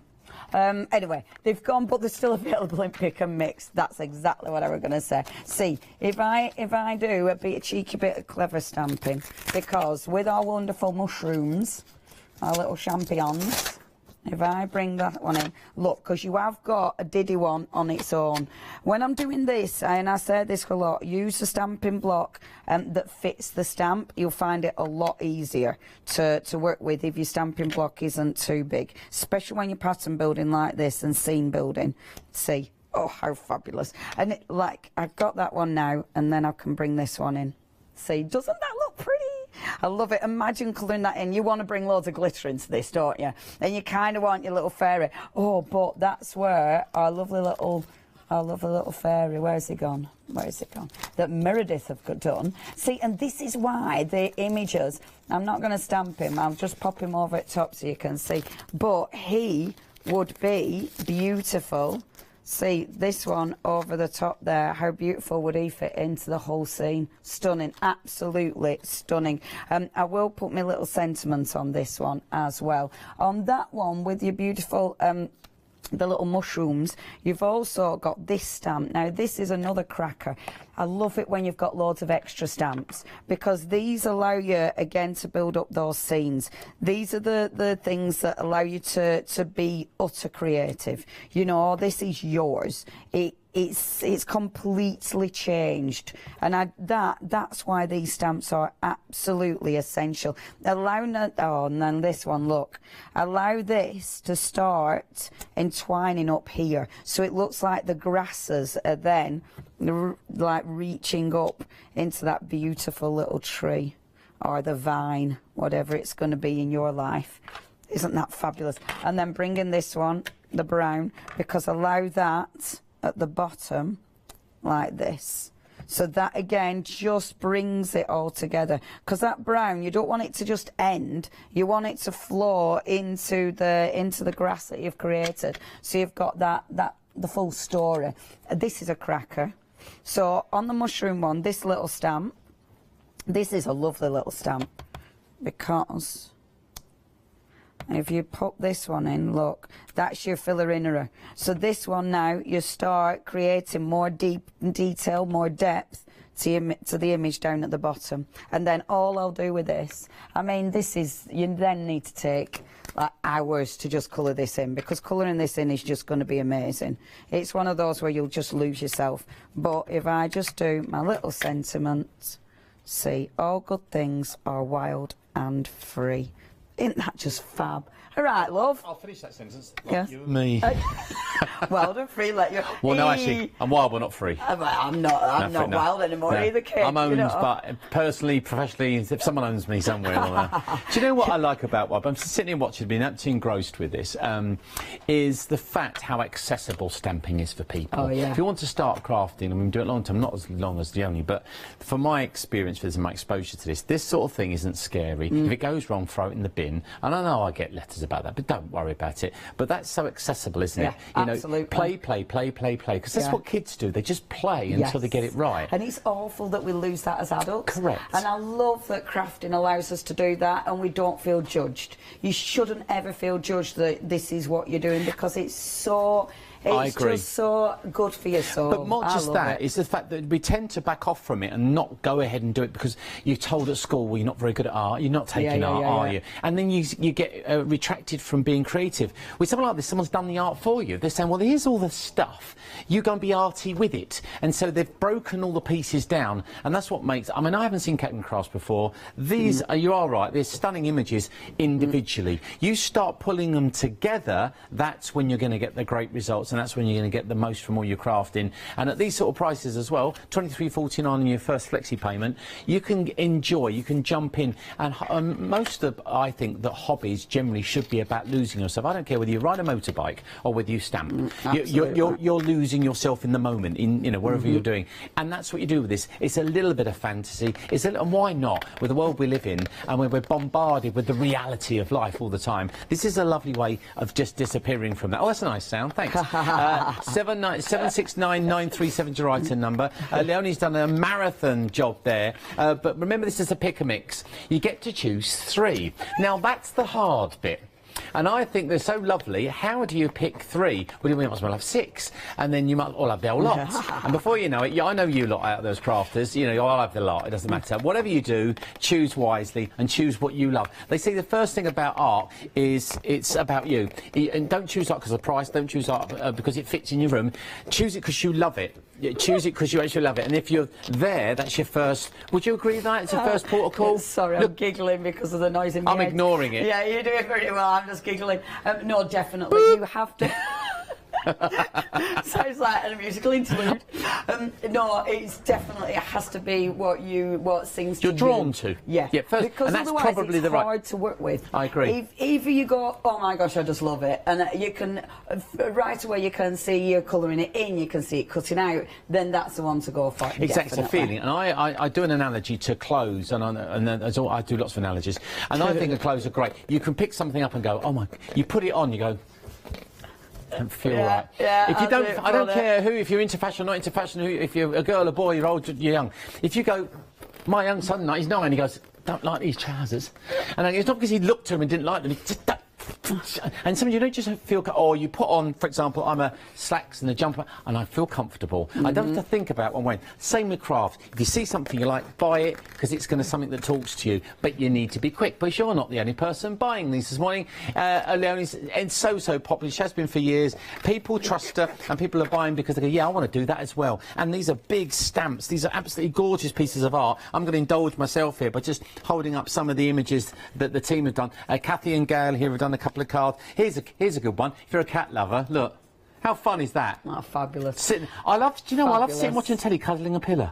Yeah. Do you do yeah, that? Pick up a cushion? There's something quite lovely about it. And then you can take it a different direction. If you just want to do a little bit of colouring, you want to practice your colouring, these stamps will give you the ability to do that. Claire's made this one, which I think is very unique and very almost a sort of fantasy world of sort of storytelling.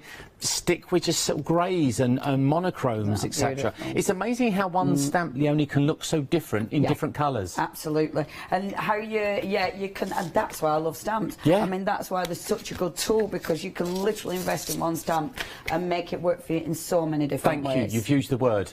I've been saying invest. It isn't a cost. This isn't costing you anything. You're investing, because an investment intrinsically is something that you buy that gives you something back. That's what investments are. Costs are, you buy it, use it once, it's gone. That's a cost. This isn't a cost. You're investing your money for your future. Are we allowed to, what about the angel policy and these sort of things? Oh, yeah.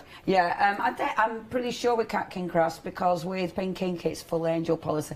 I will double check with the ladies. They're probably watching on, they'll probably email in because they're amazing. Lovely. But I am nearly 100% sure it's full angel policy, but we will confirm because that. for me, an angel... ladies, if you're watching, if you're feeling ladies, let us know. Because an angel policy is part of the sharing, I think. I know you're selling, but it's part of the sharing process. So give us a shout. Go online. It's thecraftstore.com. And which one did you love? Obviously, Leonie loves them all. Yeah, loves. But we're going to give a few other details of some things we've got on the show, because we've got inks, we've got pads and papers and all the things that you need. So let's go through those now for you. Clarity stamp. There's a word I haven't said for about 5 years. I know, it's like, I get a lump in the throat. 363973, the Clarity stamp set, 8x8 designer pads. Well, it's everything you need in a designer pad. You've got Indian summer in there, Northern Lights, we can imagine what that one's like, and a bit of rainbow as well. All of 4 of those pads, 192 sheets in total, and you don't have to pay for it all today, because we only want it 1946, because that's we're going to get flexual today. We're going to get those flexual. We're going to make sure that it's easy. See what you've done there? Flexual spending, that's what it's all about. Feel good about yourself. Anyway, next up we've got the VersaFine Claire ink pads. Now, VersaFine is an industry standard almost, and if you're taking someone shopping, and I've seen Leonie do this at fairs and before, go and get you some inks. VersaFine is one of those ones, particularly sticky inks, the dark black inks, all the ones you've got. But people forget they do colour as well. Choose 2. For just over a tenner, £10.99. It's a pick and mix, and we do like a pick and mix. Oh, we love a pick and mix. Oh, we love a pick and mix. It's our favourite. 958 939. And of course, add that to your flexi. I'm still learning a little bit about the whole freedom thing. So the postage, you've gone for that today. You know, maybe you're not paying for postage and that's something you don't have to consider. The postage is lovely. So more shopping for us. Okay, let's move on. So we've got the stamps, we've got some inks, we've got some lovely pads. All we need is inspiration, and it's my time. Do you know what? I need to sit down. Go and have a sit down, Dean. They haven't nicked your chair, have they? Oh no, your chair's there. No, if I do this again, I'm coming prepared. I'll have a picnic. Slippers. I'll have a little basket. Honestly. They all do, you know. All presenters come prepared. I stayed in the studio. Yeah, you did. Because I'm interested. Sometimes I go out, have a little nap. We're only joking. OK, so let me find my lovely little bunny rabbit, because I need to use this one. I mean, stunning. As ever, you see, as we know from the mighty pencil of Cathy, incredibleness always arises, and this is absolutely, it just fits the bill. If I just move that, because then you can see on the acetate. Look at the detail. This is beautiful. It's beautiful. You've got the hair. I mean, I adore the hair anyway. It's such a strong, incredible image. And animal, of course. The flowers, the detail in these, honestly, stunning. And what I adore about this are these extras, because all of these extras allow you to frame. It allows you to extend the image. There's so many ways of using this, but let's play. So now, I was going through my papers. Oh, it's so hard deciding which paper to use, because you look at this side, that side's beautiful. You look at that side's beautiful. And when you start bringing your image on these, you see, look, as soon as you start bringing it, look at that. It spotlights your image. I mean, it looks sensational. On the other side, though, it looks quite dramatic. Do you know what I mean? It's just got such movement. So when you get your papers, I mean, can you imagine the toadstool on that one? These they go hand in hand. They are absolutely beautiful. But yeah, choosing one, honestly, I have literally flicked through these papers I don't know how many times. And I keep doing this, sorry, and I'm making you go through them again with me. But I'll stop playing, I'll just rip out a paper and do it. Okay, I mean, look, your flowers. Just your flowers, oh, that'll look amazing. Anyway, stop messing about, Leona. Put them away. How much time have I got? Have I not got much time? 40 minutes. I can look through another 3 pads. Loads of time. That's right. I know. Honestly, I feel really chilled, and then all of a sudden it's like, oh, it's over. Okay. I tell you what, them 42 minutes that you lot have got, that's scary. I'd be rubbish at that. I've tried it once, I'm rubbish at that. I talk for 42 minutes. Okay, so inking this beautiful, beautiful stamp up. Again, as soon as you ink them, this is another thing I adore about stamping. As soon as you ink an image, it comes to life. You see that detail. And that's something with the VersaFine Clair, actually, that's wonderful about the ink pads, because honestly, the detail absolutely pops. Now, if you're stamping on decorative paper, there's loads of ways you might be wanting to do this. You might be wanting to actually cut it out, because when you're doing your paper piecing, if I cut that image out now with all those beautiful colours behind it, it already looks exquisite. The way I'm going to work is using the background and then pop the main image over the top, because I love that. I am going to be cutting this down. And I like that, because I like changing the actual the way I'm working. I can't think of the word, but I like changing it after I've actually done my stamping, because that's when I decide how I want it to actually look, quite frankly. I work first and then think about it afterwards. I've got this border. Now, this one has been busy. Is that what you were trying to tell me, lovely Lottie? And I weren't listening to you. So this is she called Hilda? Oh, how fabulous. 2/3 of our Hilda has gone. So if you do want to get hold of this one, you know what to do. Very, very busy for this stamp as well. I'm so pleased. And I know the ladies will be absolutely thrilled. So thank you so much from the ladies. Oh, now, we're so sorry, ladies, if you have emailed in. We're in the other studio. We're in Studio 2, which will mean something to the ladies, to Kathy and Mel. They'll understand what I'm talking about. So it means our Lottie hasn't got access to emails. So we're not ignoring you. It just means she can't get our emails in Studio 2. We will check the emails, because I know you will have emailed in about the thingy policy, the angel policy. I know you'll have done that, so we will check those in as soon as possible. Oh, it's on the back of the stamp, Leonie, you should have read. Is it okay? Ah, yes. Hand stamping, hand making, so as long as you're not, you know, printing them off or anything, as long as you're doing it proper, then yeah, absolutely perfect. Now look how you can extend that. I love that. I love that fits beautifully together. It's beautiful. Like with this one now, I can quite easily just hover over and extend that image. That for me is being able to do things like that is so important, because when I buy a stamp, when I invest in stamps, I want those stamps, I want to be able to create something myself. I don't just want to be able to do that one image again and again and again. I want to be able to change it. I want to make it my own. This allows me to do that. This allows me creative freedom. If I bring that border now, and I'm kind of eyeballing where I'm going, kind of. I mean, you can line it up. I would never do that, because, you know. So bringing that there, it does me head in stuff like that. And then I want the flowers to actually drop down from that border as well. So, missed a little bit there. I'm not going to go back in. I'd go back in. Now, if it were plain paper, I'd go back in with that one. But because it's a decorative paper, I can't see through my block as easily. So it means I'm not going to go back in, because I don't trust myself. But I can easily go in with a fine black pen and just the little bit that I missed, I can easily do that. It helps if you work on a clean surface, which I generally don't do. But that would have been a pressure. That isn't my surface, that's a pressure. There we go. So bobbing that, look at that. Doesn't that look beautiful? So when I've cut that down, how exquisite is that going to look? That stamp is stunning. I love that. And I like that you've got the heart in it. You can see that gorgeous heart. Isn't that pretty? And honestly, oh, her artwork is amazing. Right, I'm going to stamp this one again. They're all amazing, these images. I'm going to pop this there. So it allows me to just bring this one in like that and not stamp there. Perfect. And then let's bring another one like this one. There. That stamp is gorgeous as well. I mean, this is a nice thing about the different stamps that you've got. You know, you're able to create backgrounds. You're able to create feature images. It allows you to really, really play.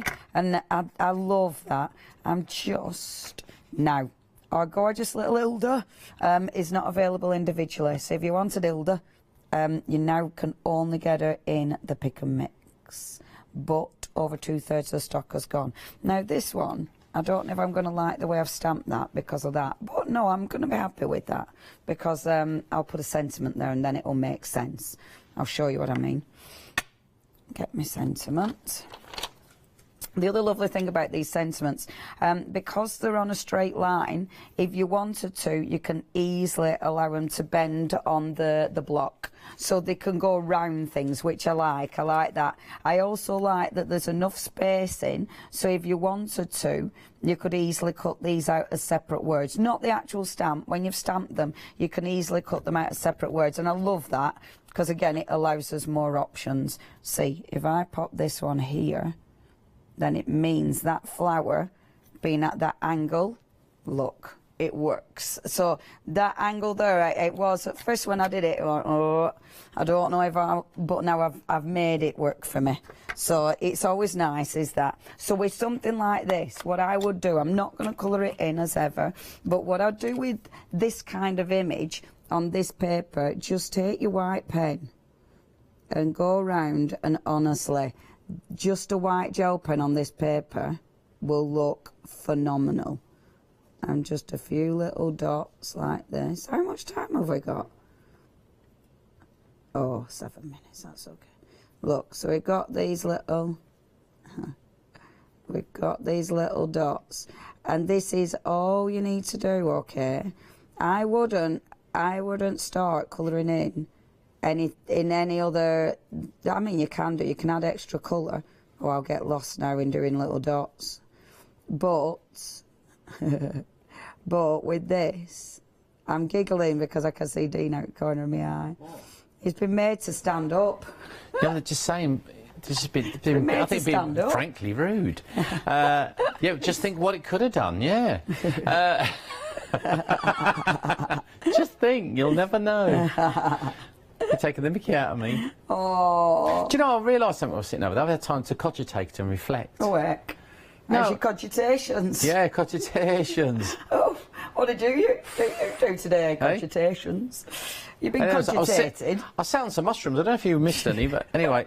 But I was saying to you how much you miss people. You know, you realise that, you know, I've missed all this, you know. I missed your bonkers. Can I just say I've missed your bonkersness?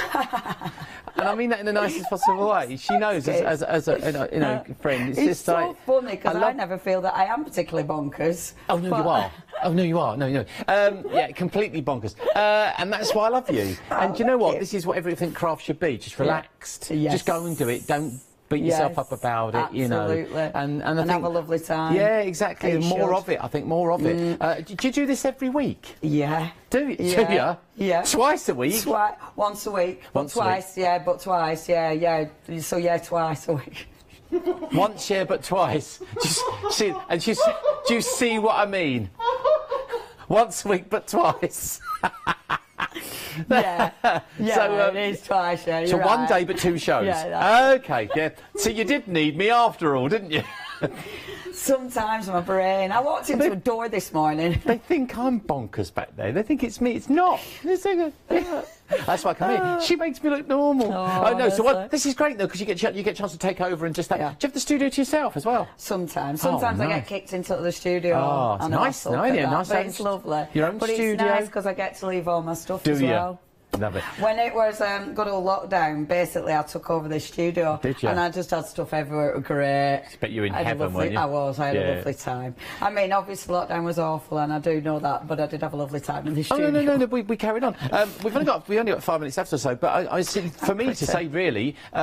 Get your baskets checked out. Really, we've had a few instances on the shows this morning where people have missed out, and there's nothing worse than not deciding is one thing, and being in that quandary. What should I buy is bad enough, but to get to the end and want something that then it's not available, that hurts. So get in nice and early before the show ends and make your decisions. You've seen pretty much most of the show, most of the demonstrations. This is the time really to hand it over to you and to go and choose your favourites. Which one are they? I mean, it'd be a shame if you couldn't afford them all, but obviously that isn't for everyone. We have said that you can, as long as you're making, stamping and creating something, you're allowed to sell and give away your things. So if you're making for charities or making a bit of a crafty profit, a lot of people doing little side hustles now. The people are running little business from home. You don't have to leave your house to run a business. Do you know, I had a lovely phrase the other day, and someone said, work is a thing you do, not a place you go. That'd be nice. Isn't that interesting? And that's I think that is our modern world now, isn't it? More and more people are doing their work from home. Imagine this is your work. Imagine if you turn this into a business or turn it into a little side hustle, maybe something that creates a little bit of cash for you. And stamping's a good way to do that. Stamps, they reproduce, and you can use them in so many different ways. We haven't even, sort of embossing powders we haven't used today. Stamping with different inks onto fabric, maybe if you're somebody who loves to fabric. So imagine making this into a block, into a quilt. Do you know what? Do you know what? So lovely. So Kathy and Mel, who are obviously behind this, and it's Kathy's artwork that I'm working with. Sorry, I'm not looking at you because I'm colouring in white dots. At least you can do two things at once. I know, right? Go on. I know, I'm multitasking. That there is demonstrated. It's pointillism almost, isn't it? It is. Oh, do you know what? White gel pen on this paper is the best thing since sliced bread. It's and I've beautiful. eaten loads of sliced bread this morning, but this beats it. What were I saying then? I have no idea. Kathy and Mel, fabric. Oh, lovely Kathy. Oh, lovely Kathy and Mel. When they started Pink Ink, it used to be, do you remember? It were on the fabric. And they used, can you remember? That's where Kathy and Mel started. Really? So they used to do the beautiful fabric. Then they used to do incredible, like you used to embroider over the top of it. That free motion and stuff. Oh my gosh. Well, more proper embroidery stitches. Oh, wow. Oh my gosh. It was amazing. And then they went into the stamps. So there is a history of fabric here. So it goes full circle almost, doesn't it? Yeah. Why not? Well, embrace it. These would look phenomenal again, on your fabric. I mean, that's a lovely thing, isn't it? When you've got a stamp, you can do so much. Yeah, and we forget about cardstock now. It isn't just about a piece of white paper anymore. It's all different colours, all the textures, the thicknesses, and all the things that stamps can go onto, from a piece of tissue paper all the way through to a piece of fabric, or as I call it, pabric. See, because that's what it is, isn't it? Stuff that looks like fabric, but it's paper. Apparently, you're back at 2. Did you know? Oh, I am twice. Twice at 2. She's back twice at 2. So put it in your diaries. I don't know what twice at 2 is, but put it in your diaries. An absolute pleasure to see you, my darling. Oh, it's lovely to see you, Ardy. It's a joy. It's really I've literally enjoyed sitting in the studio watching your stuff. It's nice, isn't it? I haven't understood a word you said. No, me neither. But I'm joking. Listen, I've got another show in an hour's time. I'm going to be sort of rag rugged. I haven't done that for a while as well. I love it. I'm going to have a lovely time today. Listen, guaranteed. See you after this.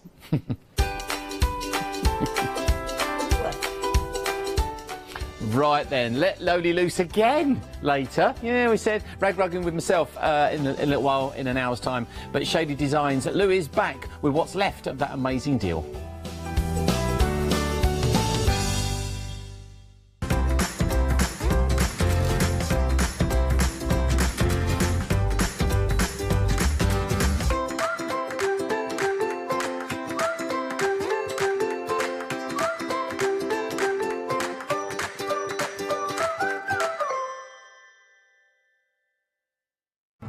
I'm Hayley from Craft Yourself Silly, and I'm really excited to be working with you guys here at the craft store.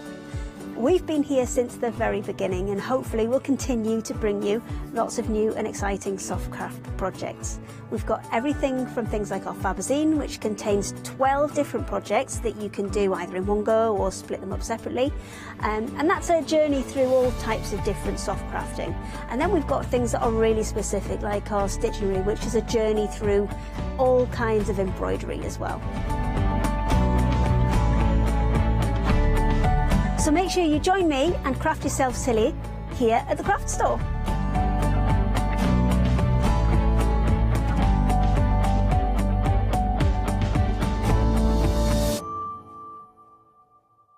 Exciting news! For the 5th year in a row, the craft store has been awarded the top accolade of the Platinum Trusted Service Award from FIFO.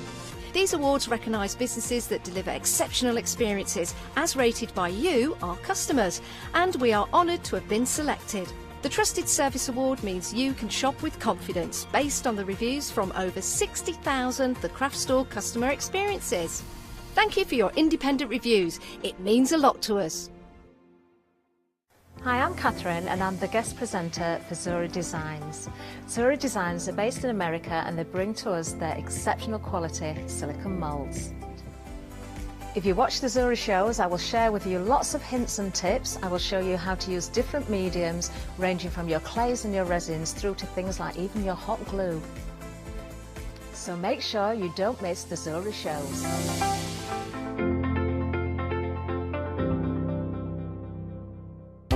Stamporama, the incredible art, stamp and papercraft show, will be taking place in the Grand Hall, Newcastle Racecourse on Sunday the 13th of February. Come along and meet many of the UK's most dedicated and gifted craft experts, all available to inspire you with their knowledge and expertise.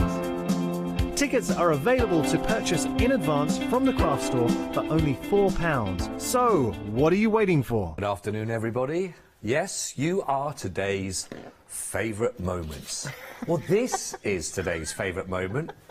Midday, sitting down, watching the craft store and looking at inspiration of what you could be working with. All designed by the lovely, fabulous, she paid me for 3 words, so I'll go with incredible. It's Lou is here, right on the back of a success of what an amazing one-day special, Lou. Thank you, and you helped me launch it. We did, we launched, and it was so busy. So, and I know that the feedback that you've had, this is for the whole collection. Now, I need to talk about this, even though the whole collection isn't available, right? But we have elements of... We've got the stamps and we've also got the dies for you, but I just had to take a second just to say congratulations. Thank you. How do you feel that you've had a sellout on the complete collection with what these are part of? Shocked, excited, elated, yeah, and great. you know, so grateful to everyone. Thank you ever so much. Thank you. Oh, well, listen, well deserved. Social media's been buzzing regarding everything you've done, and we've got some really important elements from that one-day special. A lot of the other elements have got individually, but we want to talk with these stamps, and we've also got the dies for you that are going to work beautifully together. If you haven't caught any of the one-day specials so far, don't worry, you're in for a real treat, because if you're thinking maybe it's a first time you're starting off with your stamping, or you're very experienced in your stamping, maybe you're card making, maybe you're journaling, maybe you're somewhere in between a little bit of everything, just like Lou, the designer is of these, because you talk a lot about that. You're a bit of an eclectic kind of worker, really, with how you work. And these really fit into that. Yeah, I mean, I'll make cards one day, I'll do something mixed media the next day, I'll doodle, I'll do art journaling, you know, I'll just make an inky mess, because, you know, no, but, you know, whatever crafting mood I feel into, I'll die cut, and it is, and I wanted the collection to be that it would fit in with every type of crafting genre, wherever you lay, or it could, if you wanted to be a little bit braver and jump to another one, you could actually do that as well. Right, and these, the stamps, and we talked specifically about our stamps for this, and I will say, by the way, that we're also going to be able to give you a free gift with purchase, which is another lovely stamp that will fit in really nicely. So, free gift with purchase on this, just by making any purchase on anything in the show with us in this hour.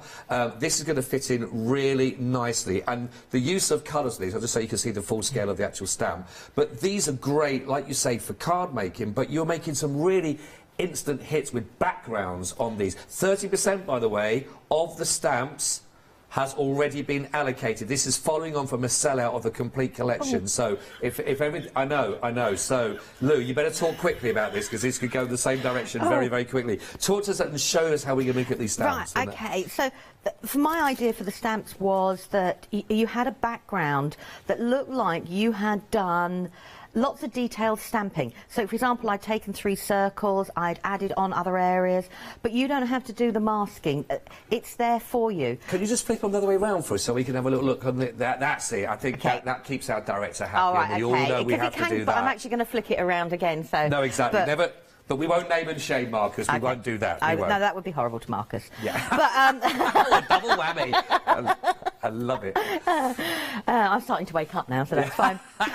But so I wanted the elements of the stamp, so you could actually turn around and go, do you know, I don't want to use the whole stamp. So if I take half an element and then put that onto an A5 card, I've got half a background there. So I could take that and I keep saying add a butterfly, but can I find a butterfly when I want to look for it? No, of course But you know, not. you just go, I've got a few. Of course. But then I could sit there and then change it by where I've got the designs. Adding in, that's nice. Just adding in small extras. But you've got a complicated, looks like you've stamped that background. But in the same way, it's a starting point for you to look at maybe your other stamps that you've got in your collections and see. So then I could go and just do now, I want to make a small card. Yeah. And it could be something different again. Turn it around, sorry Marcus, turn it around that direction and it looks different again. It does, yeah. So if you then you might just want to stamp from one corner of your card and go out that way. And it was all about giving the feel that you had made a complicated background, but it wasn't too busy. Does that make sense? So that's the first one, and that's gathered together. But you can then use it in different ways. I've got lots of samples and different things to show. So this now has been stamped, as I was saying, just a small portion of it. Yeah. And if I turn it the right way around, sorry, and the sentiments, and a sentiment added, and just some colouring. Yeah. So now it's totally changed. Just changing the colouring has totally changed the look of the stamp altogether. Yeah. These really work nicely with colours, and I've got loads of samples I'll show as the hour goes on. But honestly, they look fabulous. They really pop. Yeah. Some of these, they really pop with them. And then this one Janie's done on a canvas here. She's just stamped in black. And again, the stamp now is what I envisioned it. It looks like you've done lots of stamping in a background. And then she's added flower elements and leaf elements from other smaller parts in the stamp. So again, it's changed again. This is the demo we did at 6 o'clock last night. Oh, but that's it. Change the stamp colours or your ink colours, and instead of having being a bold black outline and using softer colours, it changes it absolutely again. So when you then put it together, or to a portion of it, you can then create a card like that. So you can go bold and bright, or if your colourway is to be a lot softer and muted and a little bit more subtle, you use the stamps, you know, depending on how you like to craft. But then now I've embossed on the background, on one of our backgrounds that we've got here, and I've used the circles we've got in the kit, and I've embossed again. But just add a few flowers, change the colours again, and you've gone from that sort of design, but now on the background it looks like you've done a lot more than you actually have. And that was the vision inside my head. Now, I know it's a scary place. some of the die cuts in there as well, was it, that have carried on? Yeah. We've got some of the die cuts I've there. got some of the die cuts. The dies are another part of the set that's still there. They're at the bottom of the screen for you there, 654180, and they're $24.99 for the dies that are going to work beautifully with these. It's just worth you knowing now because it's really busy across the board for the stamps and also the dies, and both of them, again, whichever one you're going for, you will get your free gift with purchase, which fits in beautifully as well. Yeah, go for those. Put them together. Sorry, Lou. No, it's all right. No, go for it. So this one is Pattern Parade, and I wanted this again to look... I mean, I've coloured mine bold and brightly to show on the TV, but you can use it in lots of different ways. I could stamp that in the corner of a card, and I've got a background. And again, if I bring in... I'm going to just grab from my pot here. you know, just some different flowers. I've changed the look, but it looks like I've created a busier, you know, I've done all that background straight away, if that's what I want to look like. If I turn it round this way and then stamped it on the top of a card, I can then create it. So then if I grab this card in, that is the background there, and all I've done is restamp that circle. Oh, yeah, brought it out again. And brought it out again. But the background is still done. It looks like you've done lots of layered backgrounds. And as I was saying to Dean this morning, it's like, when you first discover making your own backgrounds and stuff, and I remember doing it myself, and I was so chuffed to bits, but then you don't want to use them. It's that, you know... I got you. But and so I wanted the collection to be that you've got the background there that you can actually build on... Yeah. And your style then becomes a personality. I think that's again why it's been so popular. I think we've reached a third of the stock now on our stamps. Also, don't forget, this is what we've got left now from the one-day specials and complete collection, which is sold out within 20 minutes of the show this morning. I mean, I think we'd hit 50% yesterday in the first hour. It's just incredible. It really is. So please don't. I don't know whether we're going to get to a show at 4 o'clock. I don't know whether we're going to get to a show by the end of it that we got left there as well. So. Yeah, if you want to be Lou's friend, get them now. Catch you, love you forever. You'd be straight onto a handmade Christmas card list. I tell you what, can I very quickly just look at some of the papers? Yes, certainly. And you know the reason why I'm only saying that is because I know that you've designed these that are going to work with it beautifully, and you mentioned backgrounds.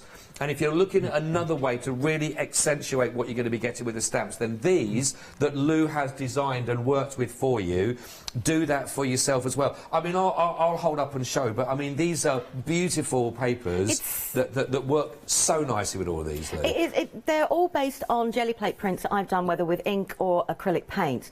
And I'm happy to take a white piece of card, and a lot of the crafters here are happy to do that.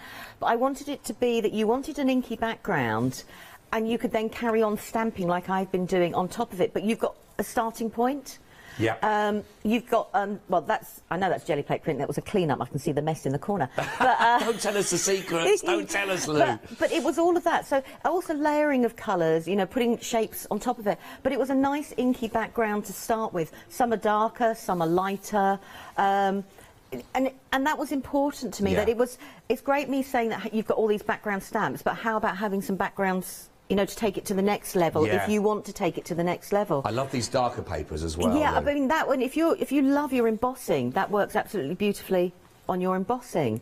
You know, cut out elements. You don't, you know, make them into square cards, DL cards, or, but that was, you've got stamped elements from the stamps incorporated into the backgrounds as well.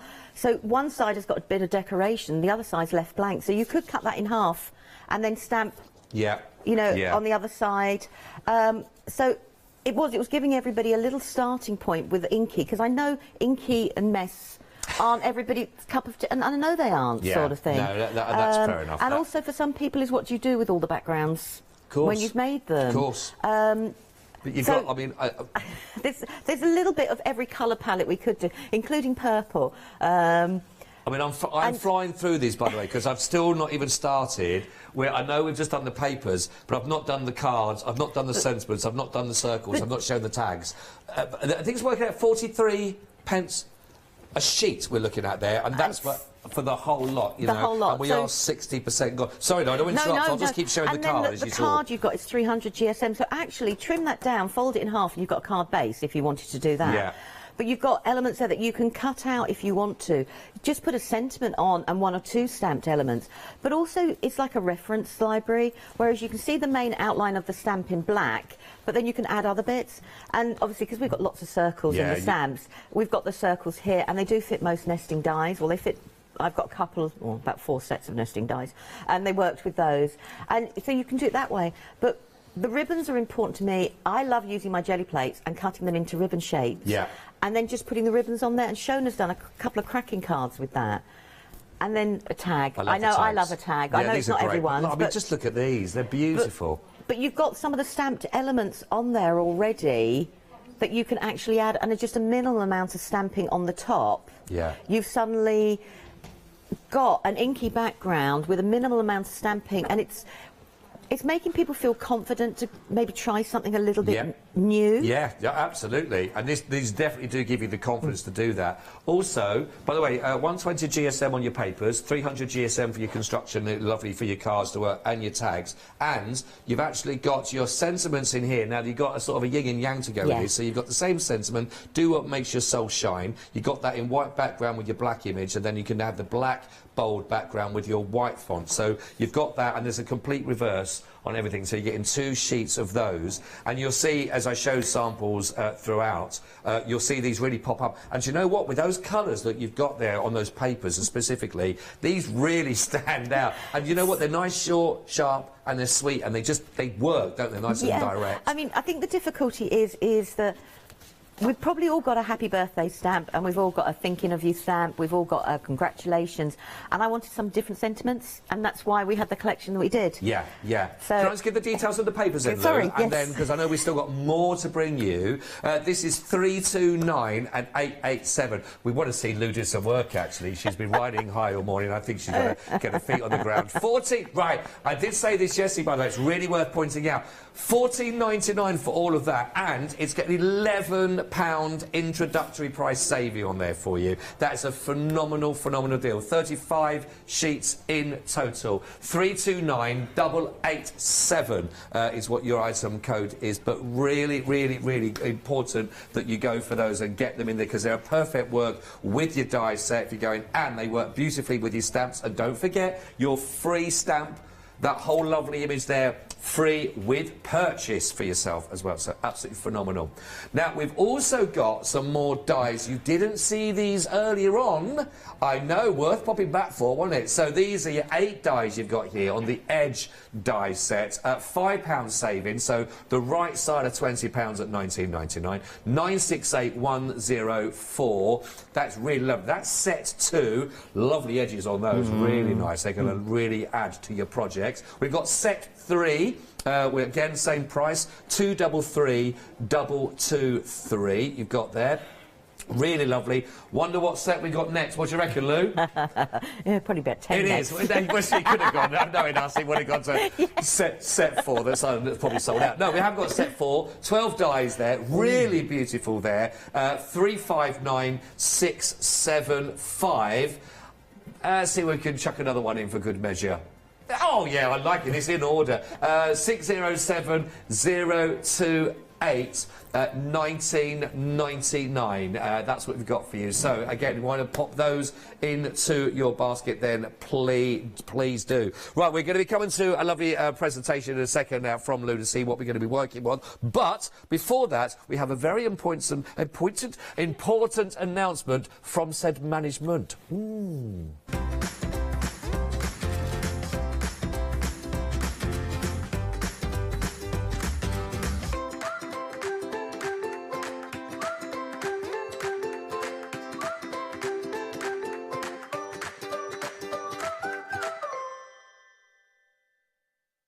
From the 25th of Feb, so when you do come to the new address, wipe your feet, please. Wipe your feet when you find us on that new channel number, of course, on Freeview.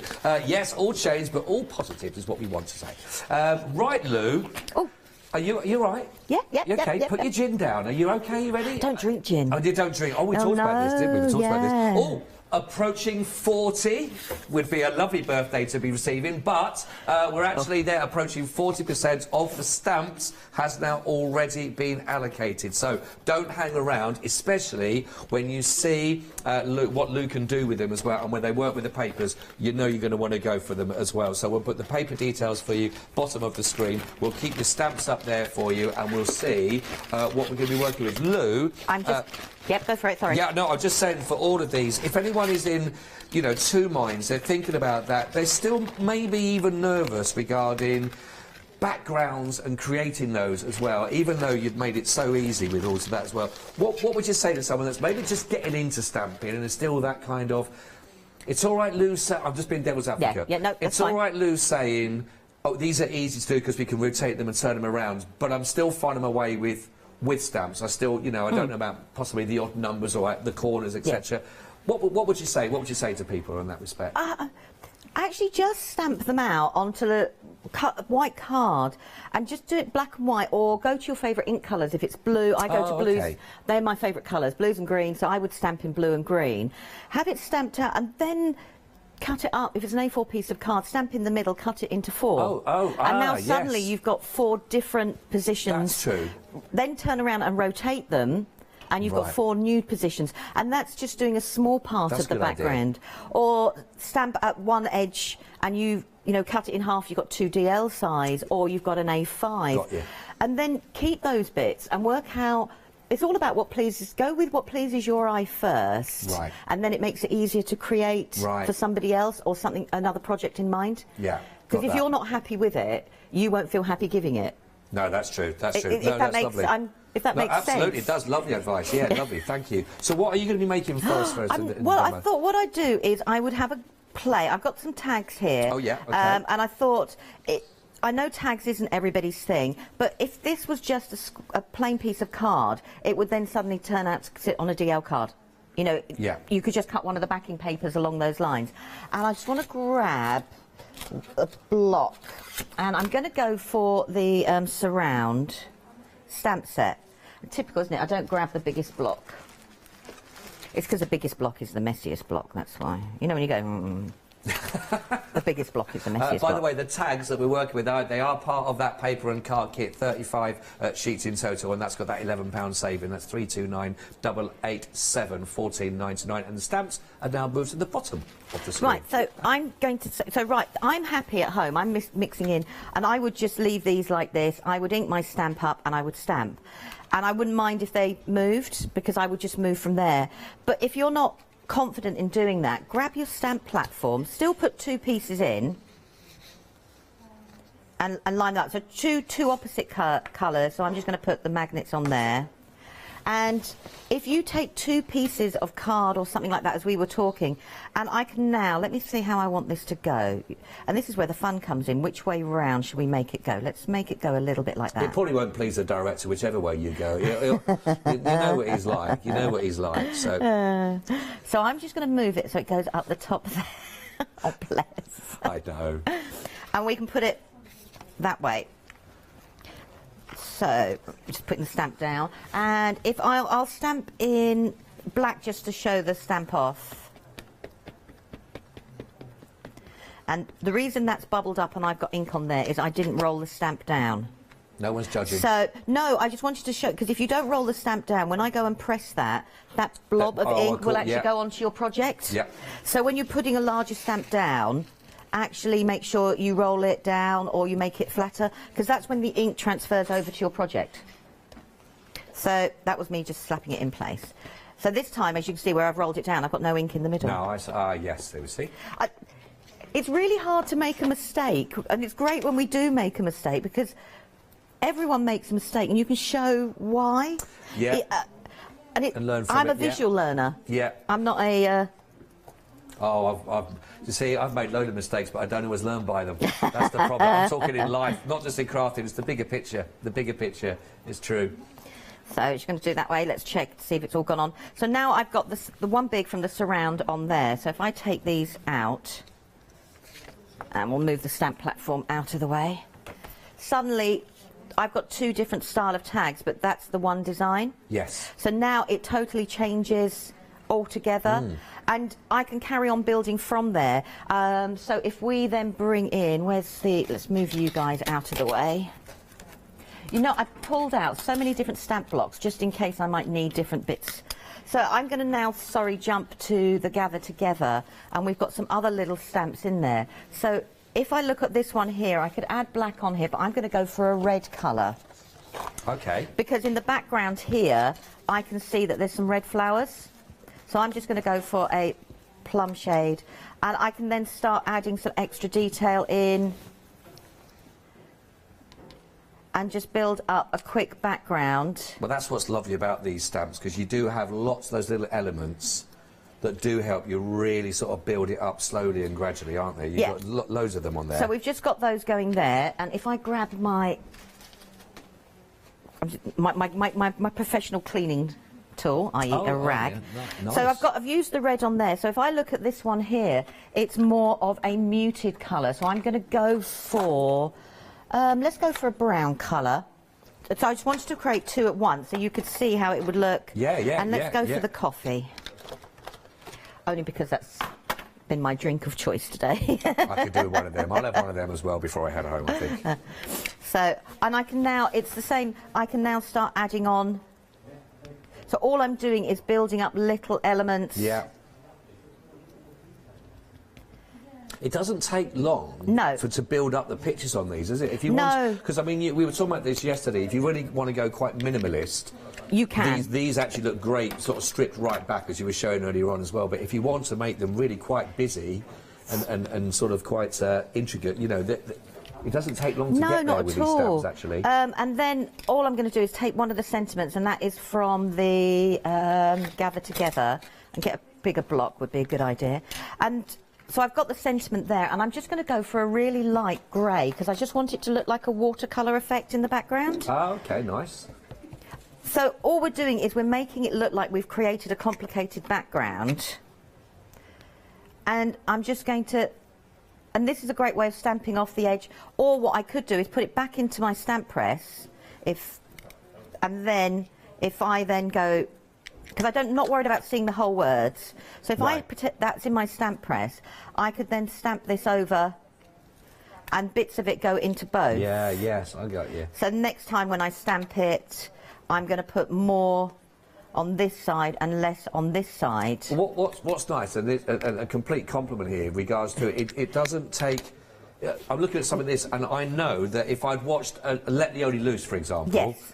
You know, these are those kind of lovely... In fact, when we talk about the papers, certainly with the stamps in, all of that, really, you're getting that kind of effect, but really easily as well. I'm sure I could have done a show with Leonie, we should have gone, you know, and I'll do a bit of this, you know, and 15 minutes later we go, well, you could also do that, but it's on the papers and on the stamps, and you can work with it, which is your outset. So we can leave it there. So if I grab, I'm just going to grab a handful of sentiments because it's easier than picking up. I could now leave that like that, add a tag to it, so I can now suddenly put here, I'm going to put Wish Big, and then if we choose a different one, You Are Special to Me, I can put there. And just very quickly, I've created two tags with a minimal amount of stamping, but it looks like that you've done more than you actually have. That's exactly what I'm trying to say. That's absolutely the point. And that's why the backgrounds were important, that you could have that inky starting point. If you weren't... We'd swish all this on our mats and go, Yeah. But if you weren't quite there, you've got it... So we've stamped, what was it, 3 stamps? And it looks like you've done a lot more work than you have. Honestly. But it was a leaping point for people to become braver, maybe, with what they've also got, and take this as a starting point, and then look and see how they can develop from there. It worked. They really do work. I tell you what, we'll look at those papers now and go through that. Give you the details, by the way, on the stamps. 240948, though, is what you're looking at for regarding those stamps. Don't forget your free gift with purchase, of course, is that separate. If I haven't shown you again for a little while, it is, of course, your stamp set that you'll be getting here. Free gift with purchase for, well, was it $14.99? I think they're worth on its own as well. So you are getting that free stamp with purchase while stocks last as well. So do take advantage of that.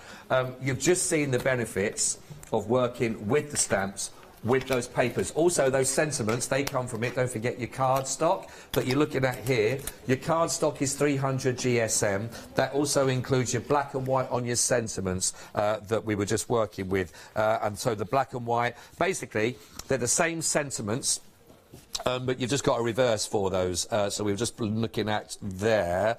Wish Big, which was one of them that we've just been looking at there, was the Wish Big. And what was the other one you put down on the other side of that? Oh, You and Me? Was it You and Me? Oh, You Are Special to Me, was it that one? I think so. I think I put them away. I'm taking it personally anyway, so I'll choose that one. But yeah, you've got the black and the white version of the same sentiments. 300 GSM on those. The rest of the card stock, of course, all in that bundle. All with an £11 saving comes the tags that you've just seen. Also, Lou was working with. That's all still part of the same card and paper bundle, and they are beautiful and exactly what we were talking about. That's why Lou is getting the results so quickly because all that lovely work is done. All you've got to do is add those stamps over the top of that, it's done. You're also going to be getting your border stamps off, all your different colours there working together from the different papers. That's also in cardstock of 300 GSM. And you're also getting the circles that are also as part of that. These are all, again, in your cardstock, exactly the same. And the same as your tags. Very easy to take these to the next level. Very easily indeed, with those stamps and actually even die cutting from those. You've got your 3 different colours of the same design, again in the cardstock, which is lovely, and those wonderful papers that are 120 GSM, and these are a real mix. We are 75% of the stock gone. Please don't hang around. You've seen Lou working with these. She's having a little moment, so you've got time to pop them into your basket now before they go. £11 saving. Again, the beautiful blues. And that's what I love about these. There's a real mixture. You've got your blues, you've got the pinks, you've got the lighter shades that are working through, some autonomous lovely colours as well. But then we're also going to be getting, if I just fan these out in here, gives you a real display of those pinks. You've got almost like a monochrome in there with those darker elements with the greys as well as those silvery blues that are mixing. There's a real lovely mega mix of styles. But you can imagine seeing in a show and creating these papers, you know, and putting them. They've done, Lou has designed these and done all that work for you, and all you've got to do then is work your stamping magic on those and create. $14.99 down from $25.99 is a big £11 saving. 329-887 is your item code you need to get them. But, as I said, 3/4 of the stock has gone, so please don't miss out on those for yourself there. Right, our lovely stamps, of course. We are getting your sets in here, which do look lovely. Look, I've got a moment to look, just to show. Yeah, of course, please do. There's some beautiful samples. I mean, they're beautiful samples that we've got in here that will work through. And it's a lovely mega mix way of doing them and bringing them all together. I like that. I love the fact we've got simplicity in here. You have, and that's just one stamp, and that's someone who's more confident in creating masks and layering masks up. Right, yeah. But that is actually one stamp. You could stamp that, if you didn't want to create masks, you know, go lower, middle, higher. Oh, yeah, yeah, OK. And then do it that way and build up to get used to doing masks and things like that. We're recognising our circles, of course, that are coming through. But, I mean, that one's got the stencils. I know that's sold out. But that is actually just got the circles from the surround on the top.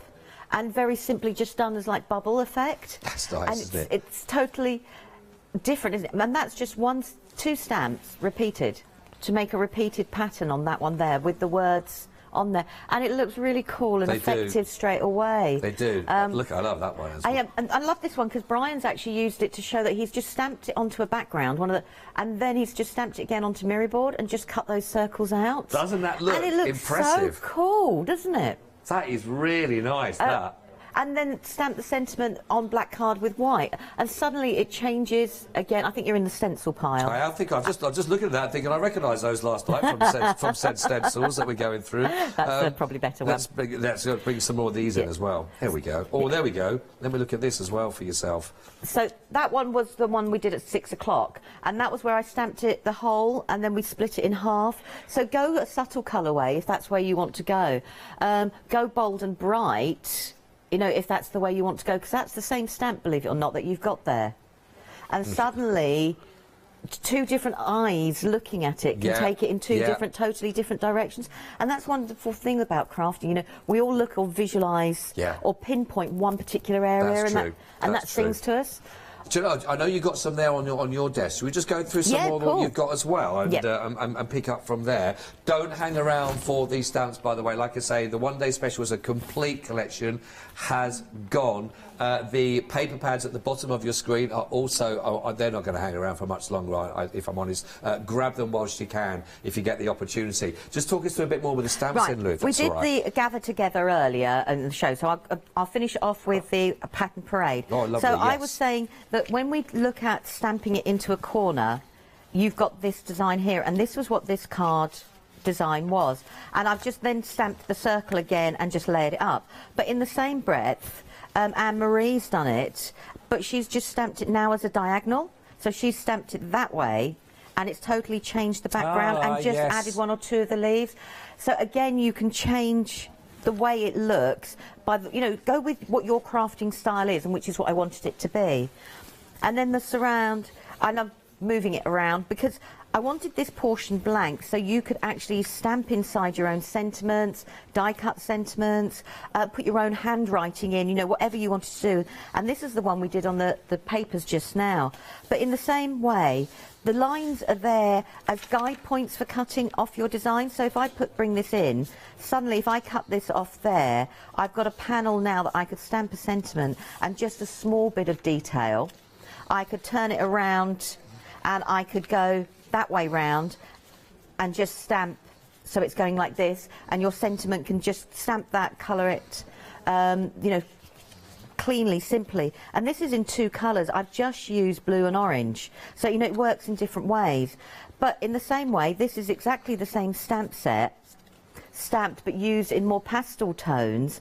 So you know, and using the same circles that come with it, so you can bring in little elements of you or your colourway choices. Yeah. But I've just layered that up with 3 or 4 circles and a couple of butterflies. But the background is all about that it looks like you've done complicated stamping when you actually haven't. No. Okay. Oh, I like that. Right, I'm going to cover one of these up because one of them's gone. So this is the free stamp. We've got painted mixings. And again, you could stamp it, which Alison has done here beautifully, by itself. And she then stamped out the sentiment and put it on there, and a couple of the little border strips, and just left it like that, and it looks absolutely striking. And there's 1 or 2 there that Sheila did that was like you could put in a picture frame. So you've got that way, but then in the same breath, I can go from there to there, which Brian's done is stamped it onto one of the backgrounds. He's used the border stamp here. Oh, yeah. And actually gone around the outside to frame it, but then he stamped just the paintbrush in white and cut it out and layered it on top. That's really nice, and isn't it? You know, it's so you've gone from that to that, but then if your colours are more pastel, oh yeah, I've actually stamped it now onto one of the tag designs in pastels, added in some of the paper strips from there, and it changes it again, how it looks. And then Shona has then shown that she's gone all inky and made her own inky background. Oh, that's lovely, yeah. And then just stamped on it and then painted the design with the same colours as her background. Really so, nice. you know, you can, if you're confident to make your backgrounds, you can, and the stamps work that way as well. And then I was blown away by this one because I hadn't thought of this. This is what I love, actually. Yeah. You know, when other people think of things and you go, oh, why didn't I think of that? And, well, if I turn it right round, sorry, Marcus. I did it quickly, promise. Do you know what he was just asking me in my ear? Do you think we'll be able to turn that around for me? Is that all right? So, he was very polite about it. That's going back to being in school and used to holding things upside course, down and yeah, looking down. pupils, That's what I'm going to get away with. But then Sheila's done this, and she stamped the stamp 4 times and made a frame. Right. And then she's got the sentiment in there. But she hasn't masked off, which I think is brilliant. She's just overstamped. Where she's coloured, you can't see where the overlap has been. No, you can't. So now suddenly it becomes a frame. That's I mean, you could, really nice. You could just put a plain piece of white card in there and have a picture if you wanted to, and just have the outside detail. You could have just, you know, or go around that way if you're more confident with your masking. And that was what it was. So just stamping that 4 times and a little bit of colour, you've suddenly got something that looks more complicated than it is. Yeah. If that makes... Yeah, stamp's done all the work for you. All right, I'm going to grab in some of my journals, if that's all right. I've got quite a few. I apologise in advance. Oh, that's all right. That's okay.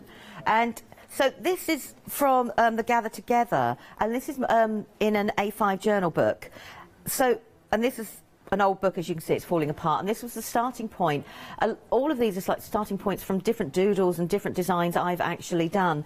So I've now created very quickly 2 double-page spread. I've just stamped the stamp there, turned it round and done the big circle there, and then a tiny portion of it here, and just added in 1 or 2 of the flowers, and then some of the dangle elements that we get in the stamp set, and then just coloured it. It looks and lovely, it's as simple as that. I haven't done anything more complicated than that. I haven't done any sticking or anything like that. But then you can take that from a journal page to, well, stay. You know when you go, stay. I perched it. You know when you go, but then this is surround, and I've stamped it 3 times down the side, and this is an A4 journal. And now I filled up, because that's the part there of the journal. So I filled up the journal page really quickly, and I've just cut away the edge. But then they can be whatever you wanted it to be. I mean, you could put photographs in there if you wanted to cut small photographs, doodle, do whatever you want to do. Overstamp again if you wanted to do it. But again, with Pattern Parade, that is just stamped 3 times down the same size journal. So I've now, and 2 of the stamped elements have gone down there. Oh, I see. So this could be writing block. I just did them as visuals that I would put any writing or another element in there. And so I've just got that one left to colour. I just wanted to show, the difference of it black and white to when you colour it up how you want it to be. But that's just stamped 3 times. And then finally, I love cut out pages, so I always do them in 3s. So then I've done the gather together, and I've stamped it once this way, and then I've come again that way. And again, this is an A4 journal. So I've now filled the page on an A4 journal really quickly, just by stamping twice. Yeah. But it looks like you've done more stamping than you actually have done, and you've created more of a complicated background. So in the same way, I'm going to go quickly. Sorry, this is my book. I'm going to find a page in a minute. When you go, I will find. I love drawing mandalas. They're my thing. As you can see, I love to cut them away. Beautiful. But I know it's not everybody's cup of tea. So what I wanted the stamps to do was actually be able to do that. So this is using the stamps to create a mandala design. And, starting point and working the way out. I'm going to quickly add, because I was with you, we've worked out why Mr. YouTube doesn't like me, and my husband's on it. Oh, good. We'll get to the bottom of that, so we can see this happen. We worked out exactly what it was. So the videos will be up as soon as I can get, well, probably tomorrow. I was going to say as soon as I get home, but probably tomorrow. Tomorrow. We just go. She's been working very hard on a one-day special. We'll give you that. But I wanted to say that, so they're all ready to go. Good. Glad to know. But then I know creating an A4 piece for some people will be, well, what do I do with it? For me, I just love putting them in books. But if I take the same design and I only use a quarter of it, suddenly I've got a card front. I don't have to actually create a full mandala if I don't want to. So this would make an A6 card. How lovely. So if I then, this is an A6, so I've taken it going this direction, and that's made an A6 card. So, you can suddenly see how, because that would then make the whole mandala going that way again. But I might like half of it. So I've now got half the design, and I've put that on the 5x7 card to go with like the strips we've got. So, you can take little elements. Lots of options. Yeah, you can take one big one and take it further. So as I said, mandalas, like my thing. But now this is doing another form of the same mandala using the same stamp. So I've gone from this sort of design to this sort of design. Wow. And it's exactly the same stamps in the stamp collection. This is one of the videos, and I do walk through step by step how to create that. That's good. But then I thought, well, in the same video, I've just taken a small portion, and all I've done is I've put it now onto a DL card. So there is the mandala. I've coloured it, and then I've just stamped 3 of the butterflies. So now that becomes a handmade card, and you could then choose whatever greeting you want to go on top. But in the same breath, I know black can be very daunting for people. Like when you see a mandala and you see the black outline like that, sometimes for people it can be, oh gosh, how do I colour it? Where do I start? Do you know what I mean? It's not, I've created it, now what colours do I use? But then, if you've got coloured ink pads, that is the same design, or the same stamps again, but stamped out with coloured ink pads. Yeah. And then all I've done is taken my jelly roll pens and just coloured in the bits that needed colouring in. It looks fab, that. So you can take it from something that's a black and white design, and then suddenly, stamping with coloured inks. If you feel more confident stamping in colour, you can then stamp in colour. Yes. And I showed a little bit of that on the 8 o'clock show last night. Yeah, you said you were looking at the mandala today. Yeah, so I did a bit that way. But then, if you want to use the stamp designs and go mixed media, you can do. So these are just the circles layered up from the surround stamp set, and then I've added some of the dies on top of them onto a mixed media page. It's not finished because I want to add some more doodling and add some more. I have to do half pages, live with it, and then work out what I want to do next. Where are you going next? I know, it frustrates my husband because he goes, why don't you finish it? And I've got to go, no, I've got to live with it a bit, then I know where I'm going. But I've also taken the stamps, and this is Hessian. This is material. So, you know, you can take your stamps and stamp them, and all I've used is 1, 2, 3 of the smaller stamps on there to create the background. They do, that's lovely. And, you know, so you create quick backgrounds. If mixed media is your thing, you've created quick backgrounds, if that's the way you want to go. And then finally... Show this one, because I absolutely love this one, Lou. Then I want to just let people know about the card. Go on, this is an A3 journal. And I've taken the surround stamp set and I've just stamped it multiple times. And the stencils I know that aren't part of it. And I just added the smallest portion of stenciling. Coloured it with... these are coloured in red and yellow. And a little bit of white on top. They look great, they do. So now one stamp... multiple times, just rotated it around in different directions. This is, like I said, an A3 journal.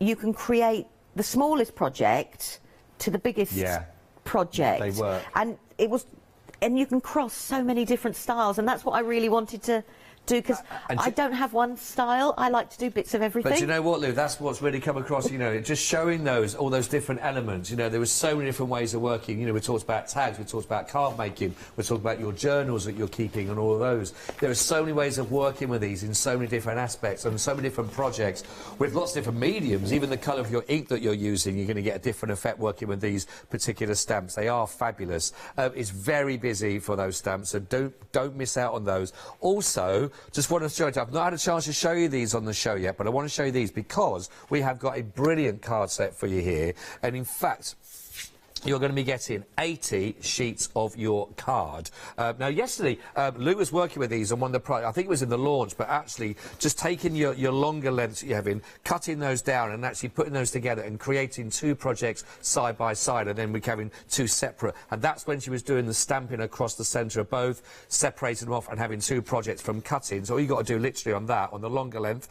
is just literally cut that one right down the centre, and one of those is going to give you 2 projects to work with. Then, of course, you've got your card on your smaller size to work with, but you're also going to be getting the circles. You can see them all laid out, and we've got variable size in here from your larger to your small, and these are great again instantly to work alongside the stamps, stamping onto those.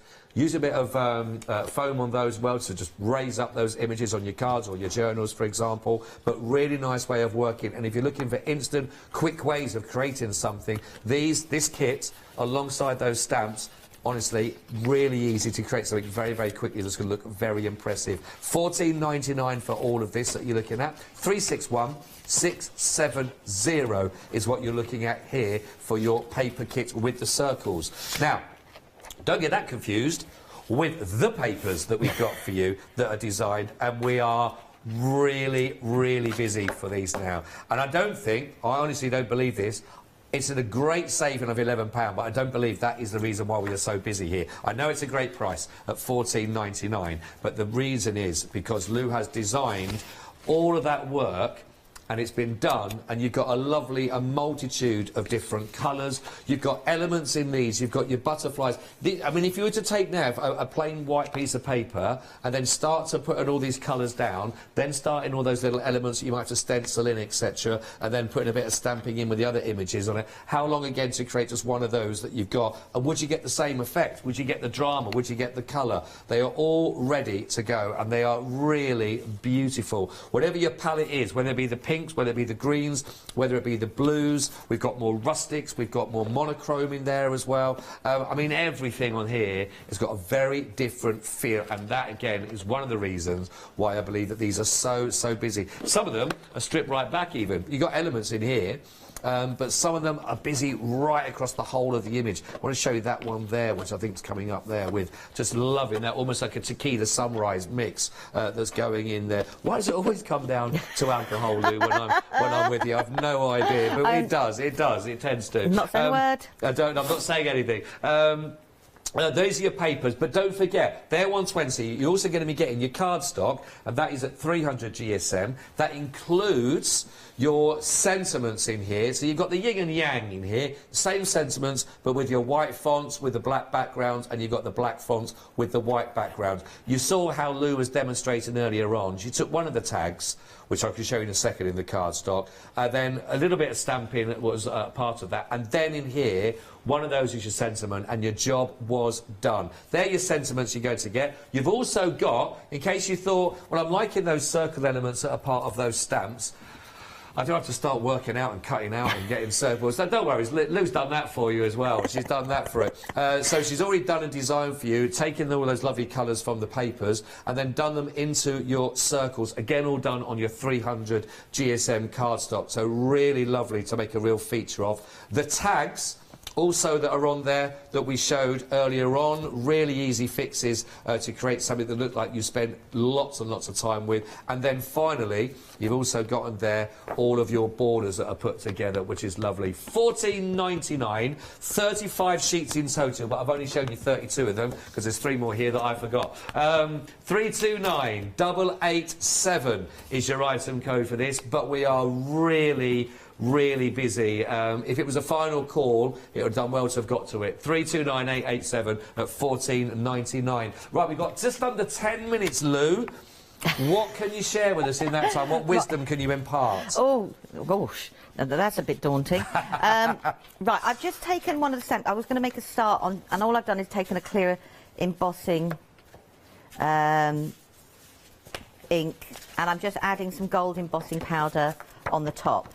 Now, personally, I'm not worried about using an anti-static bag. I love the bloom effect that the embossing powders give you because, you know, it's an extra layer of dimension. Yeah. And I know that sounds a really bizarre thing.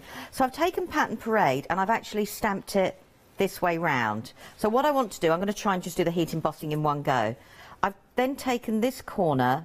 So I'm using the lines that are actually in the stamp. Oh, I see, for the right angle to actually make the right angle on there. Got you. And that's why the lines are in there as well, to give you a guide if you didn't know.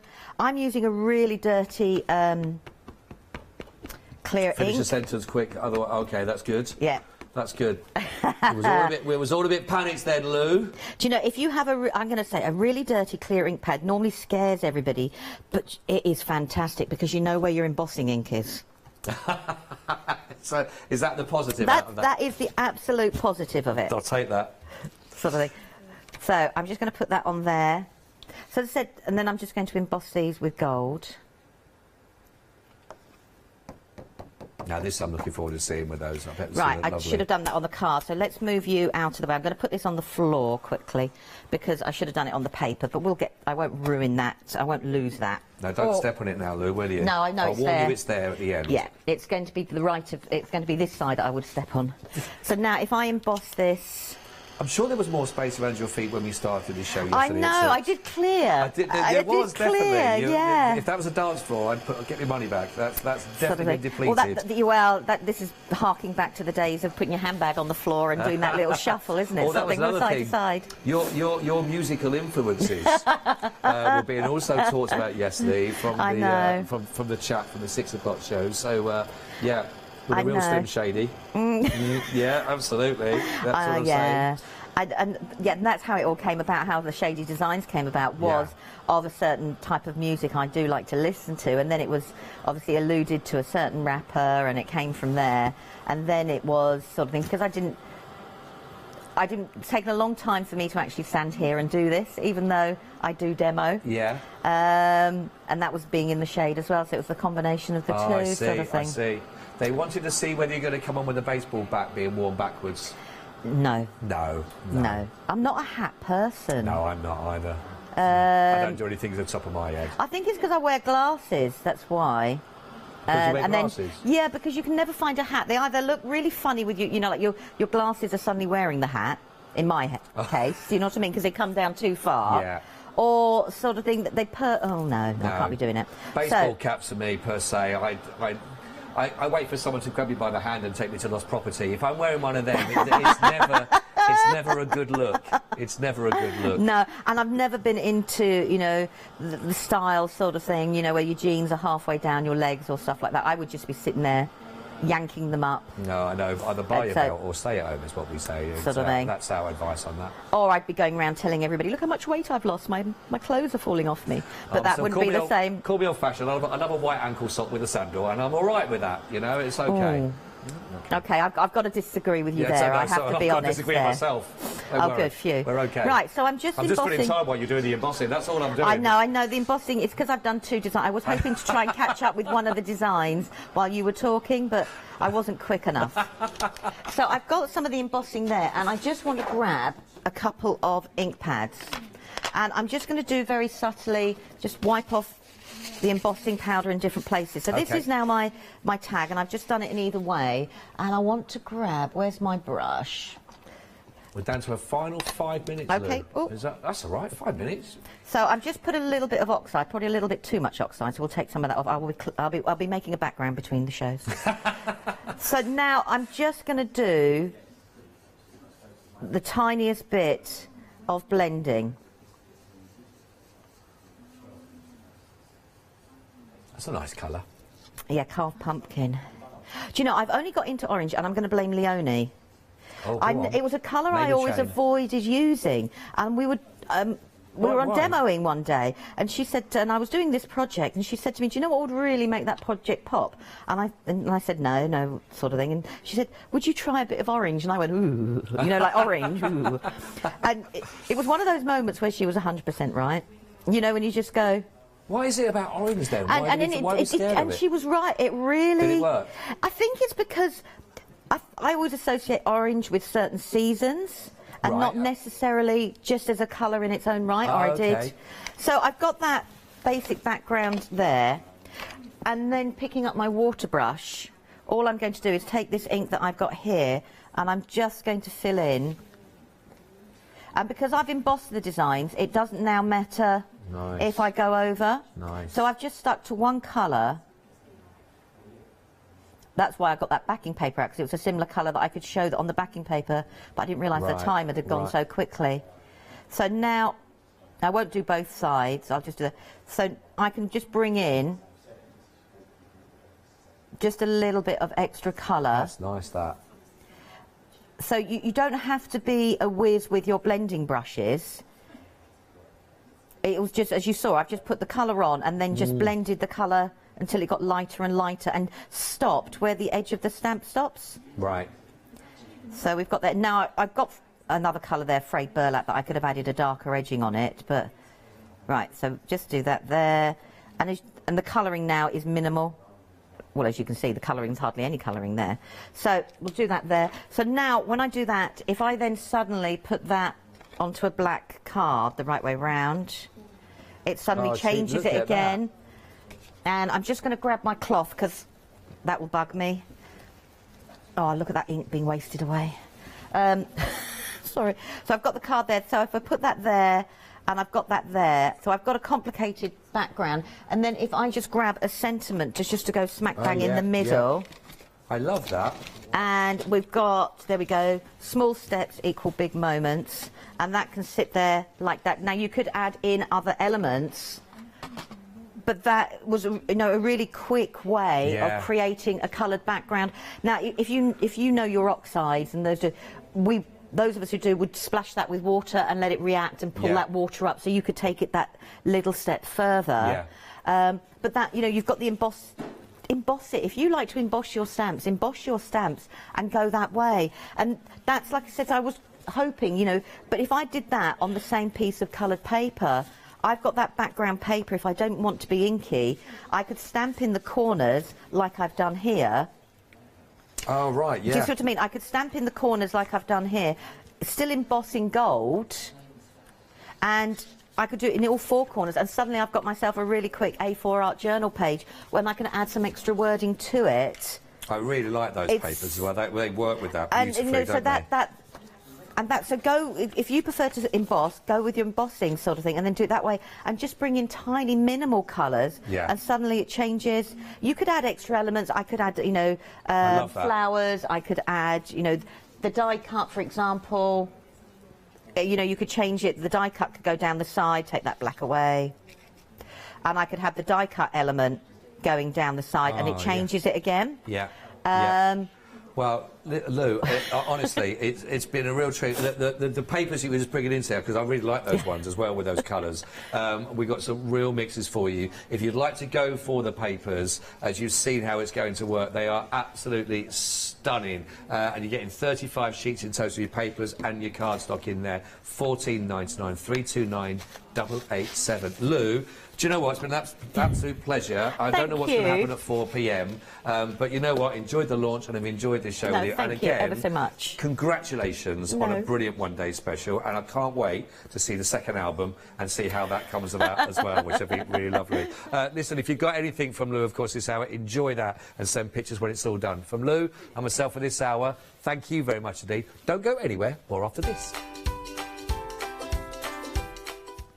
Now then, if you missed the earlier show, don't worry, you've got a chance right now with some rugging with Ragged Life with Dean.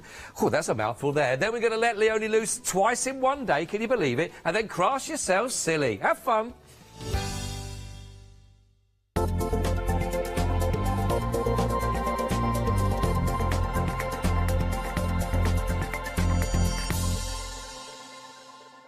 Hiya, I'm Hazel Eaton from Pink Frog. Pink Frog is an established company. You may have seen us in shows up and down the country. We have a wide range of designs and we're particularly known for our flower dies and flower stamps. On our shows, I hope to bring you many hints and tips and techniques to inspire you, the crafter, at home.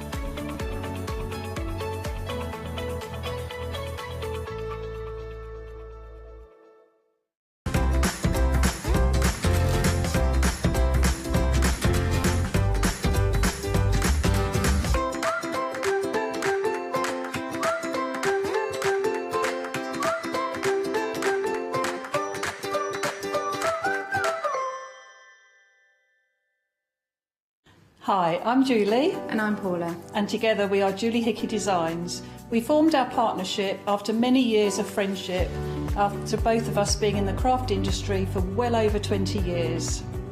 The thing I love to do most is to share my ideas, hints and tips with you, the viewers, so I can inspire you to pick up a stamp and get creating.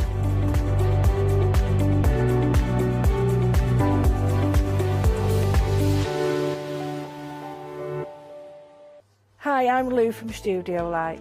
Studio Light has been around for about 40 years now. They're based in the Netherlands. It's a family-run business with a great heritage. The products that Studio Light bring us are very diverse, fantastic dyes, great papers, but all round on trend. Over the 40 years Studio Light have evolved. They listen to me, the demonstrator, and you, the customers, and really take our ideas on board. We'll share with you the diverse techniques and products will inspire you to produce your own individual pieces of artwork.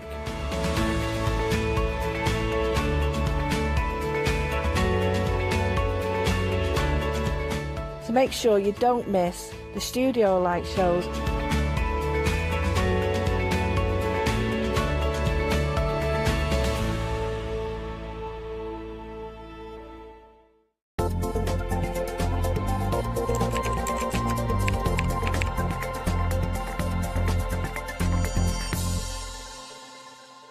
Go. That was a surprise, that show, wasn't it? We weren't sure we were going to see that, were we? But thank you to Lou again. Listen, it's been an absolute pleasure being here again today on the Craft Store, and once again they've given me something that I haven't done for years and years and years, and proves the point that craft isn't just about paper and it's just about stamps and embossing and all that. It's about homewares, it's about your home and how you decorate your home and how you make a home yours. You know, because a house is a house. But how do you make it a home? Well, with things like this, and this is Ragged Life. This is a company that's a mother and daughter coming together with mum's passion, really, to get started, and all that passion that really follows through to your children. I'm a great believer that whatever you do has a reflection on your kids, and you can't get better than teaching kids to upcycle, recycle, and look after the planet, and two, to get creative, because it's the thing, when everything else in life gets on top of them, it's the thing that will calm them down and put perspective in place. Lovely Elspeth here. We've met for the first time today with the lovely creations that are around us. Good morning. Right over there. Morning, Dean. Morning, my darling. Listen, oh, well, no, it's afternoon. Oh, shows how switched on we are. Wow. Good afternoon. Well, listen, what we're going to do is we're going to come down the counter. I'm going to work my way towards you, and we can have a little bit of a chat. And then, why don't I'm shouting? I've got a microphone on, so you can hear me loud and clear. But I want to take you through some of the products so you can get involved immediately. I want you to get the ethos straight away of rag rugging. We're going to find out what it is. We're going to find out what you need to make it happen. And we've got all the tools for you. Whether you're a starter or whether it's something coming back for 2 or 3 or 4 times, you're absolutely in love with it, we've got stuff for you as well. So I think what we'll do, just as a first comment, I think it's really nice to know, Elspeth, in a nutshell, how would you describe what this craft is? What is it? So I would say rag rugging is a very thrifty craft. It's all about recycling. It's incredibly forgiving, so it's great for anyone who doesn't have a lot of patience or doesn't like to do things particularly accurately. And essentially, rag rugging is making rugs out of rags. So old clothing, textile offcuts, any little bits of odds and ends of fabric. But really, it's about sitting down in front of the TV, you know, plodding away, not very accurately, and creating something beautiful. Beautiful, natural, and also with some sort of a motive to it, because, you know, you think of these rugs behind me, for example. These could have been, I mean, we've got some fabrics for you today, and we've got some options to get you started, because you're panicking, I haven't got any strips. But think about cutting up old clothes, and Elsie's telling some lovely stories about, she's got rugs in her house that mum's used with old school uniforms of theirs, of hers and her brothers, and all other shirts and bits and pieces. That touches my heart. I have a 9-year-old, I have a 25-year-old, and what I try to do all the time, take pictures, and try to connect and hold on to memories. Wouldn't it be great? Wouldn't it be great is that I've got my little son's called Georgie, and now Georgie's uniform, rather than with the knees torn out, we throw them away. We don't think about it. Cut them up. Georgie's rug, Jack's rug, Mum's rug, Dad's rug. This is something you can do, and if that appeals to you, stay tuned, because the Ragged Life Easy Peasy Rug Starter Kit is the thing you need to get started. For me, I'm a bit lazy. Well, not lazy, but I'd like things to be easy. I'm a man. I like things to be done for me, and this is exactly what we've got here. All the tools you need. We've actually got some amazing cashmere. We're going to throw a ball of this wonderful fabric in for you as well, and everything we need. Now, obviously, with the ball, contents may vary, because it's a bit of a freebie. We're going to chuck something in for you. But what I want you to do is get started. So you get the blanket yarn, the tools, the hessian and the pen for $44.99. So your first introduction into rag rugging today is going to cost you $22.50 if you want to go flexual and go on the flexi buy. And, you know, get flexible payments. It's nice, isn't it? It feels better.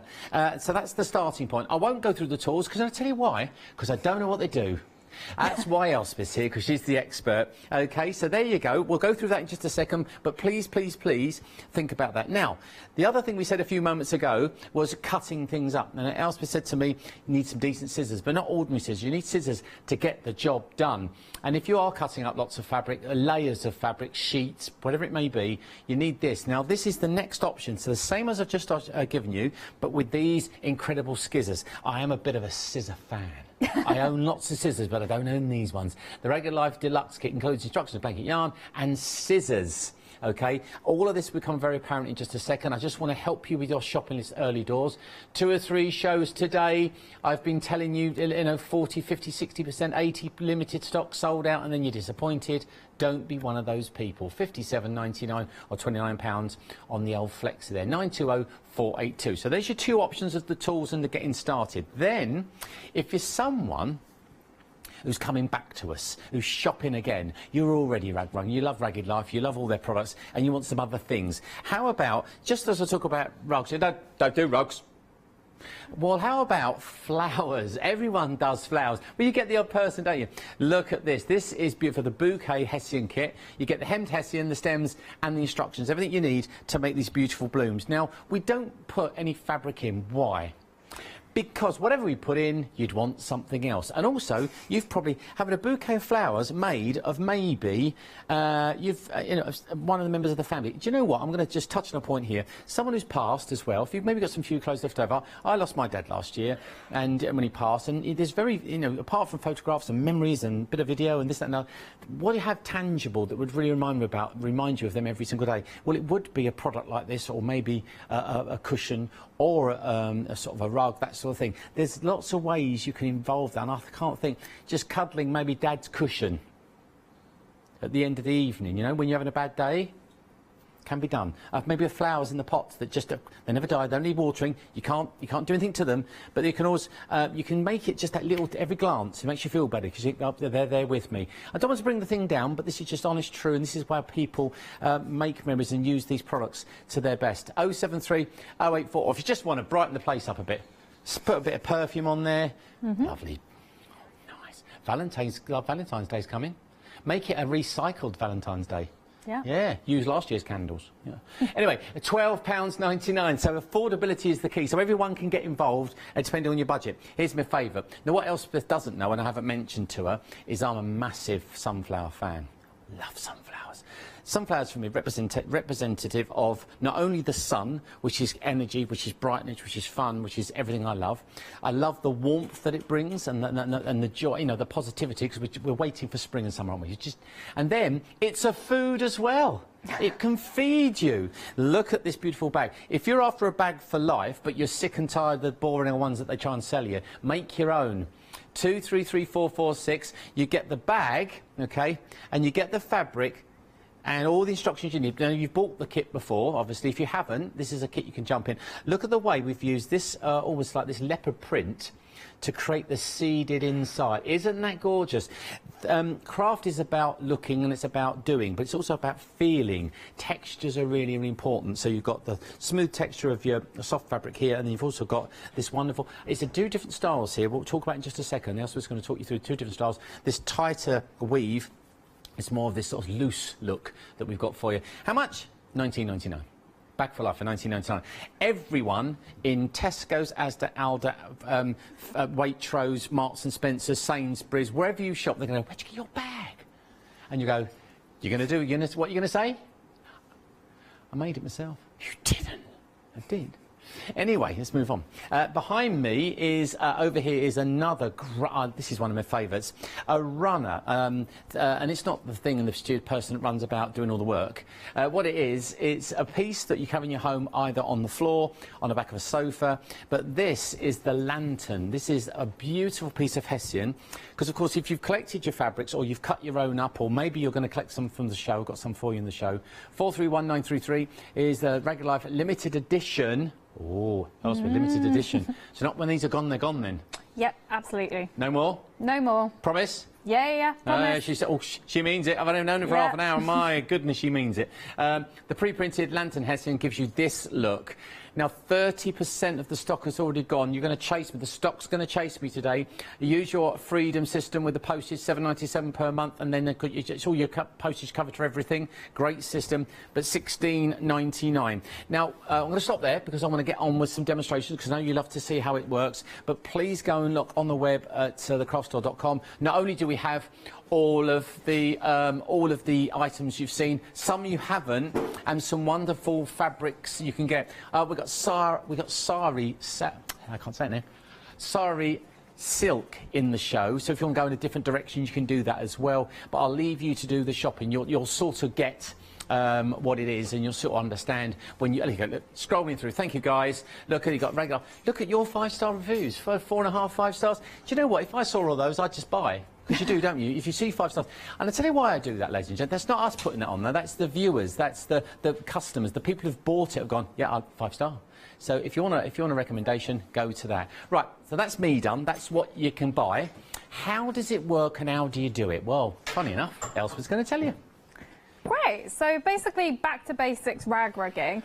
There are traditionally here in the UK 2 main styles of rag rugging. There's the traditional shaggy style, which is that one which has that beautiful thick texture to it that everyone just wants to kind of stroke. It's what the petals of the sunflower have been done in, that lovely vibrant yellow. Beautiful. But then we've also got the loopy style of rag rugging, which has a much tighter, flatter weave to it. And this is where you can create things that are a bit more intricate and a bit more design-led. But both of them are absolutely wonderful to do. They're really easy, and you can use all different fabrics to do either technique. The nice thing is that our kind of beginner's kits, they include the tools to do both. So if, for example, you got your kit and you wanted to get cracking with a rug, the hemmed Hessian comes in the kit, so you're already ready to go. But you can decide whether you want to do one in this beautiful shaggy technique or the loopy technique, or even a combination of the two. So you'll have the tools for both. And now I'm going to show you how those tools actually work, and I'm going to be demoing on our sunflower shopping bag because it's a really nice beginner's project, and it shows both of the techniques, which is what's really nice about it. So the first step of the process is really simple. I basically just draw around a circle vaguely in the center of my shopping bag. You may want to measure this out, but I'm quite good at eyeballing it. And the bowl that I've got here is roughly about 15 centimeters in diameter, but you can go a bit bigger or a bit smaller as well. So now that I've got that kind of sketched out, I'm going to prepare my yellow fabric, and this comes in that sunflower shopping kit, and it's just a jersey, so it's really nice to work with. And what I'm going to do is, you can see I've got a really long bit here, is to cut my strips quickly. I fold the fabric in half, fold it in half again, and I keep folding it in half until I've got a tube of fabric. And then the way that we snip our strips quickly in rag rugging is we cut through lots of layers at the same time. And the width that I'm cutting these kind of, I guess you could say almost slices, is roughly about 1.5 to 2 centimeters in width. But it's quite important to have really good scissors, just well, because... It's funny enough, I know we can get those, Elspeth. I know a man who's got those. Can I just say at this point, so you don't have to really worry about how rough the edges are. You just it is very much an eye up and just give it a good cut. This is the most forgiving craft you'll ever try. If you're like, you know, 2.5 centimeters wide, fine. If you're 1.5 centimeters wide, fine. Just aim for roughly 2 and you'll be absolutely fine. No need to get cutting mats or anything like that out. It's the kind of craft you can do in front of the TV without much concentration. You can do it on the TV. Yeah, exactly. Very, very meta, isn't it? So now what I'm doing is I've cut a few strips, but normally I'd have prepped a whole load of it. But I'm just going to get 6 of my strips of fabric, and I'm going to hold them so that the ends are aligned at the top. Doesn't matter if they're wiggly, doesn't matter if they're all different lengths. They don't need to be flat against each other. This isn't dressmaking or patchworking or quilting. It's your little bit of a break from those more accurate crafts. And now with those 6 strips all together, I'm just aligning the tops of the strips so that they're where that groove is at the top of the gauge, and that they're at one end. And then what you're doing is your first wrap around the gauge, you're just trapping the rags onto the blocks so that they don't fall off. So you're overlapping them slightly. And then it doesn't matter if they twist and turn, they don't have to be flat against the gauge. You're overlapping slightly and making your way down the gauge. You're looking for a fairly even thickness across the gauge. If you run out of space, like I have, you just push it up to create a bit more. And you keep going until you've got it all nicely contained here. As a beginner, sometimes with the gauge, I would bung it down on the table and do the cutting with it on the table, a bit like this. So now what we're doing is just cutting down. But when you get a bit more experience, the way I like to do it is just holding it in the air and cutting along that groove. And the pieces that you end up with... That's brilliant. ...are approximately 9 centimeters in length. And you can imagine, if you were doing a big rug, this little wooden block, which comes in the kit, saves you hours of work. Some of the strips didn't reach all the way around the gauge, so you may have these ends that get cut off. Those I'm just going to discard into my bowl, but the majority of them are all approximately the same length. These are perfect for doing the shaggy style of rag rugging. So if I was just doing a plain stripy rug, like the size that comes in the kit, I would prepare my first fabric, start at one end of the rug, and just work my way in stripes from one end to the other. Or if I was doing the lantern rug, for example, I would fill in a whole lantern shape in that fabric that I've prepared. But with the sunflower, we're going to be getting a little bit more fancy, and we're going to do a bit of shaping so that these pieces end up looking more like petals. So what I'm going to do now is just stack a few of them on top of each other, and then in a pile, you can see how inaccurate this can be. You're just very kind of like roughly cutting some of the corners off to make them almost like a slight leaf shape. But you can play around with this. So sometimes when I'm doing different types of flower, I will cut the strips wider and maybe make the ends rounded. Particularly with the bouquet project, I really do kind of like play around with how I do these shaping. And you just repeat this process on, you know, all of these strips that you've created. Right, now that you've got some of the yellow sorted out, I'm actually going to turn my shopping bag around, because not that I need it, but the opening of it is closest to my body, which just gives me more control. And we're going to be doing that traditional shaggy style first, so this one here, and we're going to be doing a little bit along this blue line. So this is where this miracle tool that's amazing comes in, the RagRug Spring tool. And as Dean said, once you've got this tool, you've got it for life. It doesn't go anywhere. You can make as many rugs as you want once you've got it, which is brilliant. This is the spring tool when it's closed, and then this is it when it's open. Close, open. It's really important that you keep it closed to begin with, and you just poke only the very tip of the spring tool into the Hessian. And I'm just on that blue line I've drawn. Then all you're doing is coming up 2 strands away and pushing across the top of the Hessian to capture 2 strands onto the barrel. If you capture 3, doesn't matter. If you capture 1, doesn't matter. Just aim for 2. Very forgiving, as I said. Open up the end of the spring tool, clamp onto the end of your kind of like leaf shape, and just pull half through. That is it. That's how easy ragrugging is. You're then moving on, missing out 2 strands in the Hessian and repeating the process. So you're missing out 2 strands between each piece of fabric and the next, and you're picking up 2 strands. You can go diagonal across the weave of the Hessian. You don't have to go in a straight line up, down, left, right. It's very inaccurate. When you get more confident, you don't have to kind of count at all. You just eyeball it and go, there looks about right. Once you've got a few pieces in, I'm just going to show you the back of the ragrugging. I keep wanting to go on, you know, when you're kind of like in the groove. So basically what happens is the Hessian around your ragrugged pieces will begin to move together.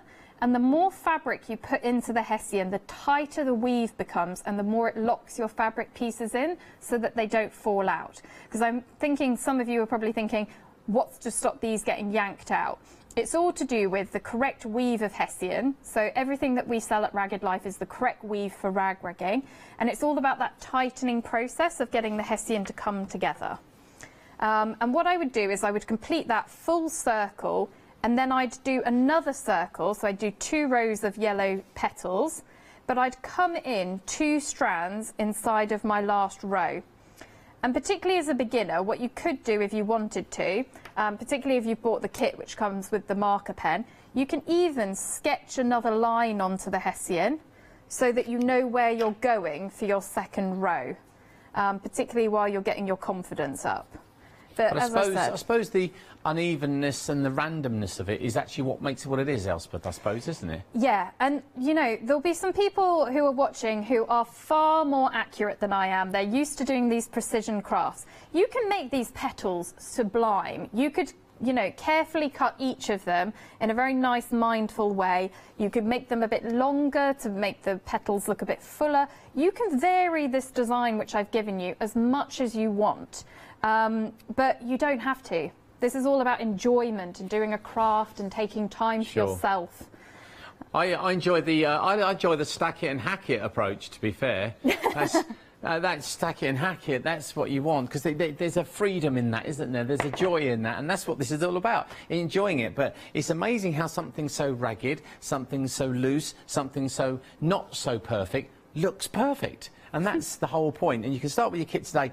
There's loads of, you know, I'm so pleased that many of you have jumped on and ordered your kits today. Order the big one with the scissors, because if you don't order the scissors, you'll be struggling with scissors at home. They'll be catching on the fabric. It won't cut. And you think, but did you think what I thought when the husbands were cutting that fabric? Them scissors are good through all that fabric because they've been designed for the job. So get the one with the full kit in, including the scissors, $57.99 today, and you're up and running. Remember, you're going to get a ball of yarn, a blanket yarn. I can't guarantee which one you get. This one just happens to be on there. I might just keep changing them to prove the point. Yeah. But anyway, you won't get this one. You could get this one, but we're going to get you started. If you want to finish the project that's in the actual kit, you're probably going to need another few of these. But remember, go online and get more of those. But I think the ethos of this, the actual ethos is, don't think so much about, I'm probably saying the wrong thing, I'm meant to be selling yarn, but the point being is buy some to get yourself started, but the ethos is to cut up all the sheets and recycle the clothes, and I just made me think now, actually, I just took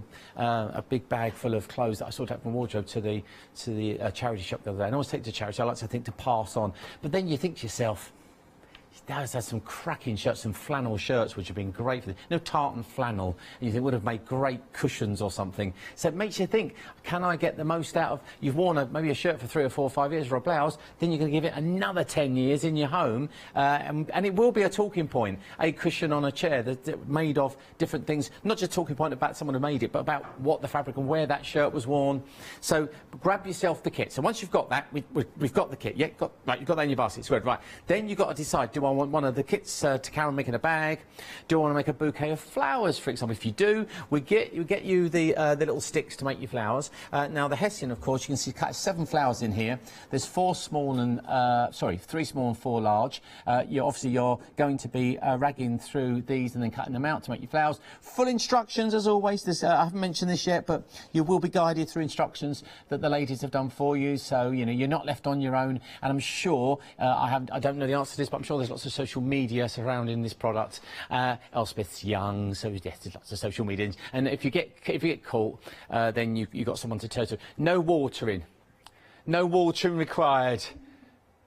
But then again, my sons think that normal flowers have no watering required, and that's why they never last. The bag, we've just done the sunflower, we've just started. If that's captured your imagination, that's very popular as well. Well done, everyone. Do something new. Are you bored? You're bored. You love crafting, you have paper crafting. Would it be something to come away from maybe paper crafting and maybe do something from the telly that's, on a journey in a car, or maybe you've gone to the caravan and gone on holiday? Elspeth and I were talking about holidays and holiday in the UK now, which is brilliant. People are doing more of the staycations. And when you go somewhere, you've arrived, you've driven for 7 hours to get to Cornwall, you arrive at the cottage, the sun's out, you get a cup of tea or something a bit stronger, and you go, do you know what, I'm going to sit in the sun, I'm going to do this. I'm going to hear the sea crashing up against the waves. I'm going to sit here on the grass and do a bit of rag and I'm going to be creative, but with no pressure. It doesn't have to be perfect. Doesn't matter if you get it wrong a little bit, because no one's going to know, and you end up with something as beautiful as this. $19.99 is going to get you a bag of envy. 233446. Right then, the runner. I'd run to the website, or run to the phones if you want to get hold of this. This is your new project. This is the one. It's not going to be something you do overnight. That's not the point. This is something that's going to take a few days, maybe a week, a month. You take as long as you like. This is also something you can put down and pick up a month later. Isn't it? It's absolutely. One of those crafts. You don't even have to do the full length, so it's 2 meters by 75, so it is a decent size bit of Hessian. But you can see with this sample that I've got here, which I'll be demoing the loopy technique on, you can make it shorter if you want to. You can make that runner into multiple rugs if you want to. Yeah, you can make it into 2 smaller rugs, 4 smaller rugs, you know, whatever floats your boat. You can even make cushions out of it if you want to. So is it, we don't know which rug to look at first. There's so many of them. I know, so much. If you want to get the limited edition, you need to be quick. Half the stock, over half the stock has gone. And when we stop, people are checking out their baskets, which is a great idea. $16.99. So it hasn't got anything with it, because we're assuming you've bought the kit, and we're assuming you've got a bag of clothes in the garage that you've suddenly realised you were just about to throw out, but you're not anymore. The grandchildren's clothes. You just made the same to your daughter or son. You got any clothes? You know, we've all got them. I've got clothes that don't fit. Don't throw them away. Why? Just don't throw them away. Just bring them to me.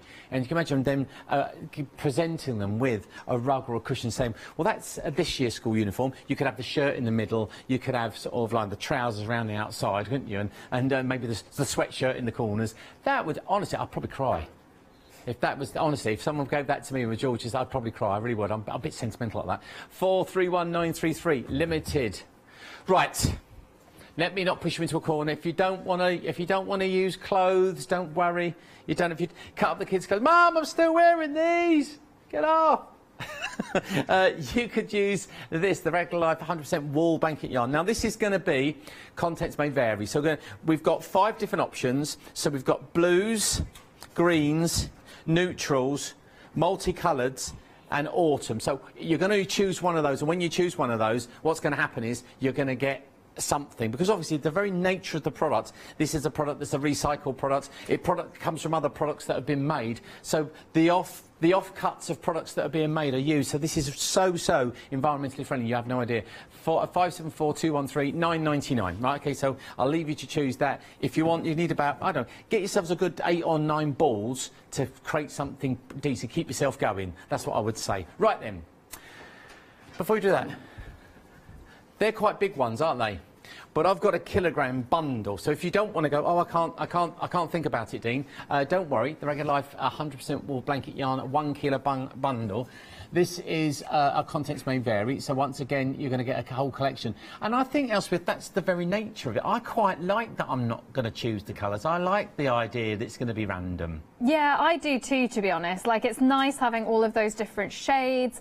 You know, it's particularly good if you're wanting to do a slightly more random, fun kind of design where you kind of throw in some of these old T-shirts you've got, or these kind of like, you know, brush cotton sweatshirts, whatever you've got lying around, you can blend it with the blanket yarn. So even if you just get a little bit of blanket yarn to start you off, like what comes with the kit, it just means that you don't have to have a rummage. You've got some stuff to get you going to begin with. Fabulous. You know what I'm thinking? Cut up an old towel, you can make a lovely bath mat, couldn't you? You need to get out of the bath. Because when you get out of the bath, you know that, these are the sort of rugs that your feet sink into. And, you know, and a lot of them being cotton, they sort of soak up the water. And a bathroom sometimes, if you've got a white bathroom, my bathroom's white and it's, you know, just very simple and very modern. Just something, a splash of colour, a bit of personality. You step out and, yeah, lovely. Anyway, £34.99 if you want to get this collection. Again, contents may vary, but you will get, look at me, Joe, I'm going to need a sticky roller. £34.99, and that's a lovely collection. Now, just when I've told you that, you're all right, Dean, I'll buy that.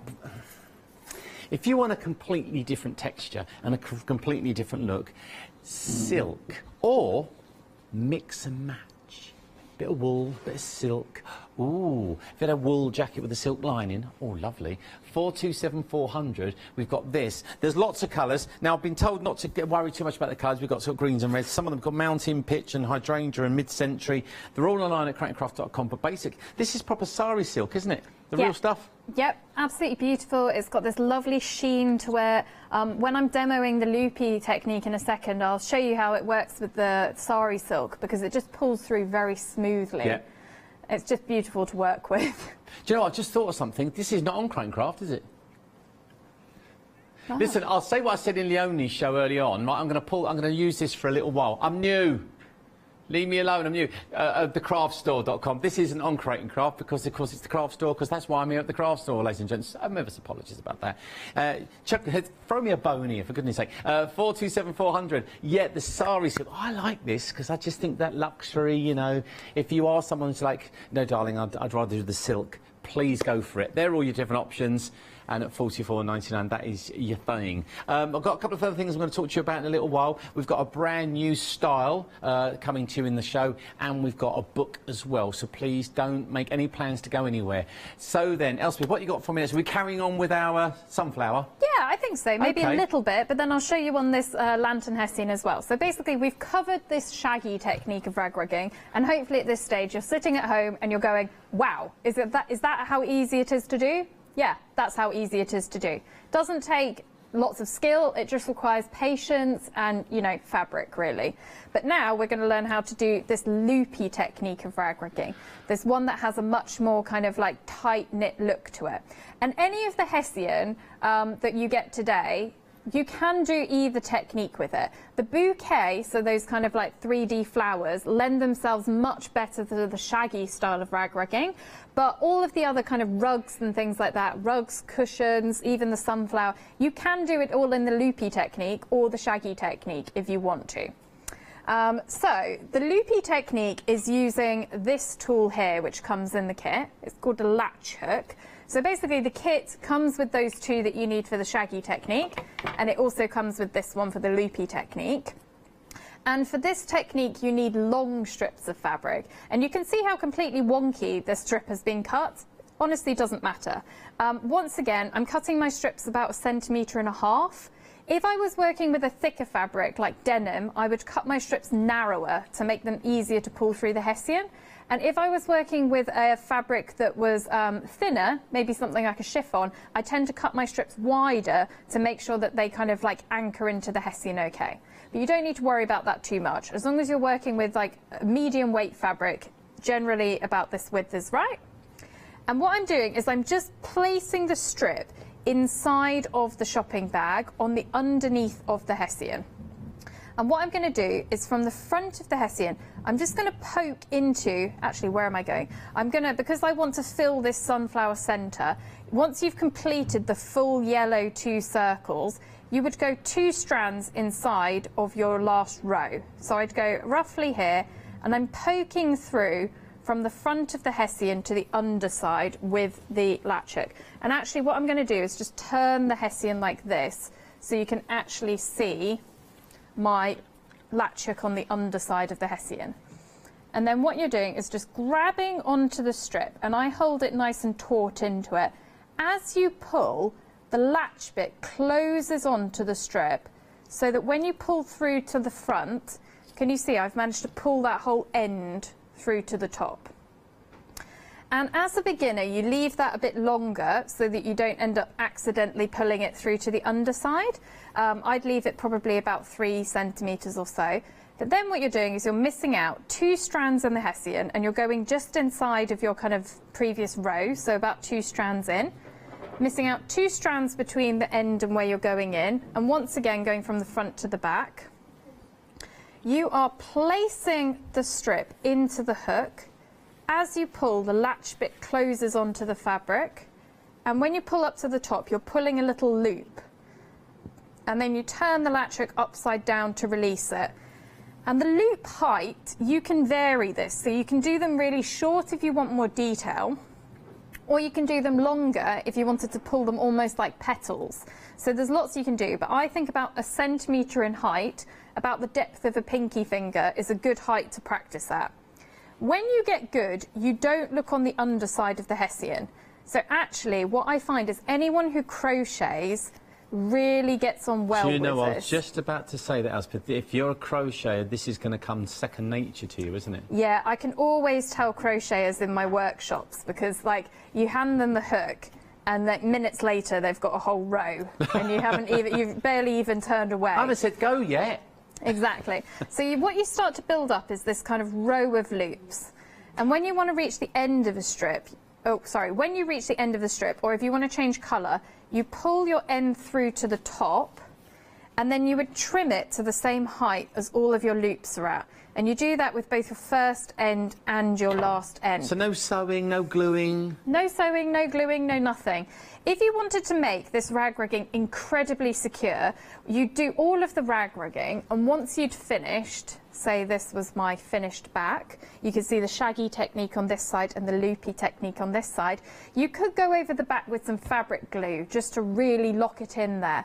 But I prefer to keep my rag rugs kind of open on the back because it just stops dust being trapped inside of the weave. It just means that it can kind of come through it. And actually, you know, in the grand scheme of a rug, if you were doing a shaggy rug and one piece fell out every year, you would never notice. It's a drop in the ocean. And the loopy technique is particularly secure. It's very hard for it to come loose.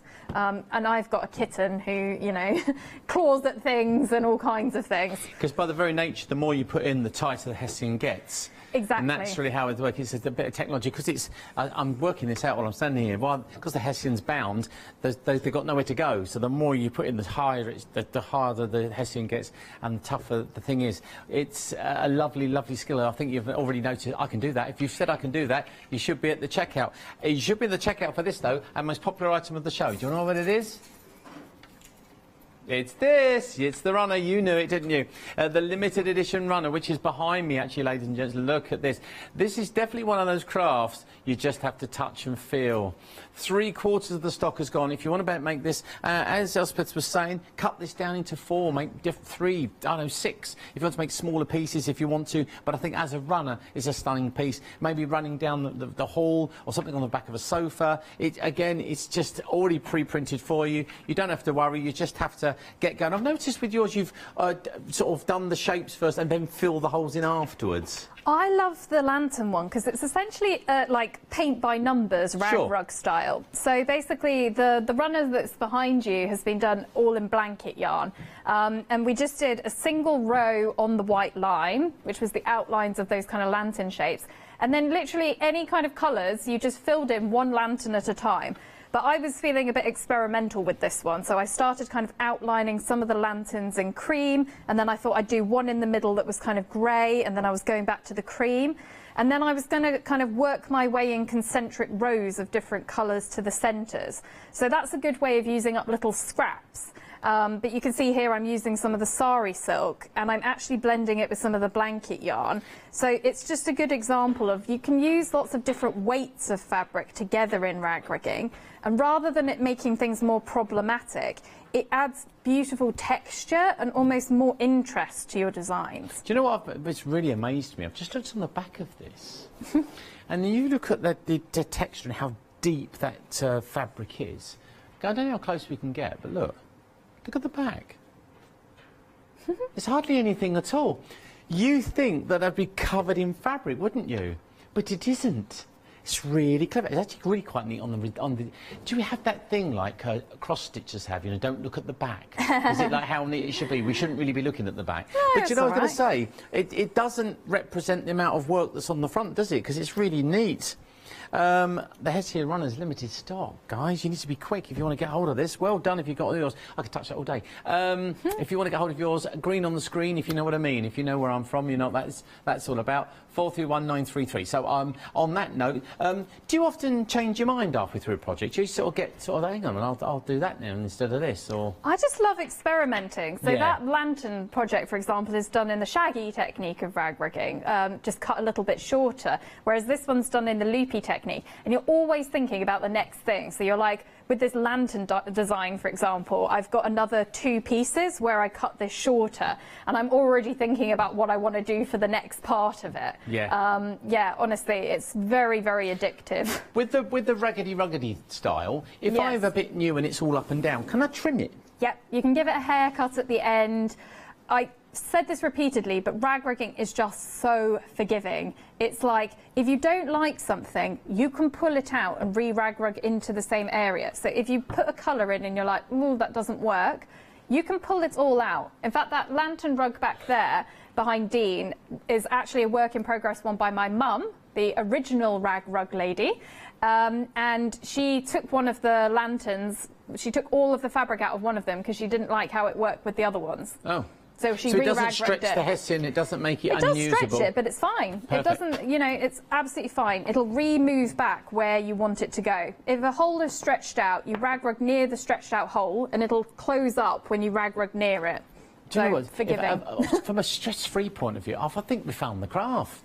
The one, if you've got no patience, you want to crack on, you want to hack the fabric and get it through the yarn, make something, this is it. I'm afraid, though, you can't buy this anymore because you weren't quick enough. Technically sold out. Everyone's got it in the baskets, and if you all check out, you've got it. If you want to start, if you just joined us, it's, let me the clock's up there. It's about 20 to 2 on this Wednesday afternoon. If you want to start Ragged Life and rag rugging, you need the kit, the starter kit down the other end. I want to give you the details, everything you need in there, including some yarn. You're going to need more, you're going to get addicted, but you've got the tools you've seen already Elspeth using. That wonderful piece of wood, which is just a joy. I love everything made of wood, and it gets all your strips in the right place. You've got the skizzers that have been designed for the job in hand. You can cut 3 or 4 sort of, well, stack it and hack it. That's basically what you're going to be doing. And you need the scissors to be able to hack it, if you know what I mean. 920-482. Well done if you bought yours, and it's on Flexi Buy, so you can halve that, and you can get this home right now for £29. So let's talk about the evolution of the ragged life. Rope rag, using rope to make things. Now, you may have seen things like this, similar to this, and I always wondered, I always thought they were made by machines and things. No, you can make this at home. We've got this, which is the coiled rope rag bowl pack. Instructions are in here, 30 metres of the cotton rug cord, and this is £16.99. Now, this is going to be just a little bit bigger than this, because as far as I'm aware, and Elspeth's going to explain in just a second, you'll see the one at the bottom here includes fabric, so you'll incorporate fabric, and as you do, that will sort of basically fill the thing out. A nice, strong, very, very beautiful thing that I know that Mrs. Dean would have in the house straight away. She'd fill that with something, I don't know what, or to put something in she doesn't want to see, like things we have to store but want it to look nice. That's what you've got here. You've got rope, full instructions. So this is like the evolution of what we're doing. Yeah, so basically I have rag-rugged anything that will stay still long enough to be rag-rugged by now. And over lockdown, I was thinking to myself, what other techniques are there out there in the world, and what can I do with them? So that kind of brings me on to my new book, which was Rag-Rug Techniques for Beginners. Oh, the book, yes. Yes, the book. So it's got the two kind of beloved British techniques that we've covered so far, so the traditional shaggy style and the loopy style, which, you know, oldies but goodies, but it's got 6 additional techniques that you can do to make rag rugs or other projects. And one of those techniques is the coiled one. But in the kind of like rag rug techniques for beginners, it's all kind of like, so this is the coiled technique, for example, with the plant pot one. This one's really good because it's a no-sew option for what we're about to learn. If you don't have a sewing machine at home, you can get involved in this technique as well. But every single chapter in here, all 8 of them, has got a technique section at the beginning which talks you through exactly what you need to be doing in terms of fabric preparation, what can be created in that technique, what can and can't be used, tips on design. But then they have at least 3 projects per technique. So for example, with the loopy technique, we've got this ocean waves pillow. We've got these beautiful kind of Christmas stockings. Oh, wow. Look at that. In the loopy technique. And then we've got this blanket box. Nice. Yeah, once again, all just shirts. So, you know, very much around recycling. Oh, I think this was my you are my sunshine rug. So that would be kind of like your 4 projects where you can kind of take on your loopy technique and do other things once you've got to terms with it. But yeah, whole 8 different techniques in here, and coiled is but one of them. So we're going to learn that one now.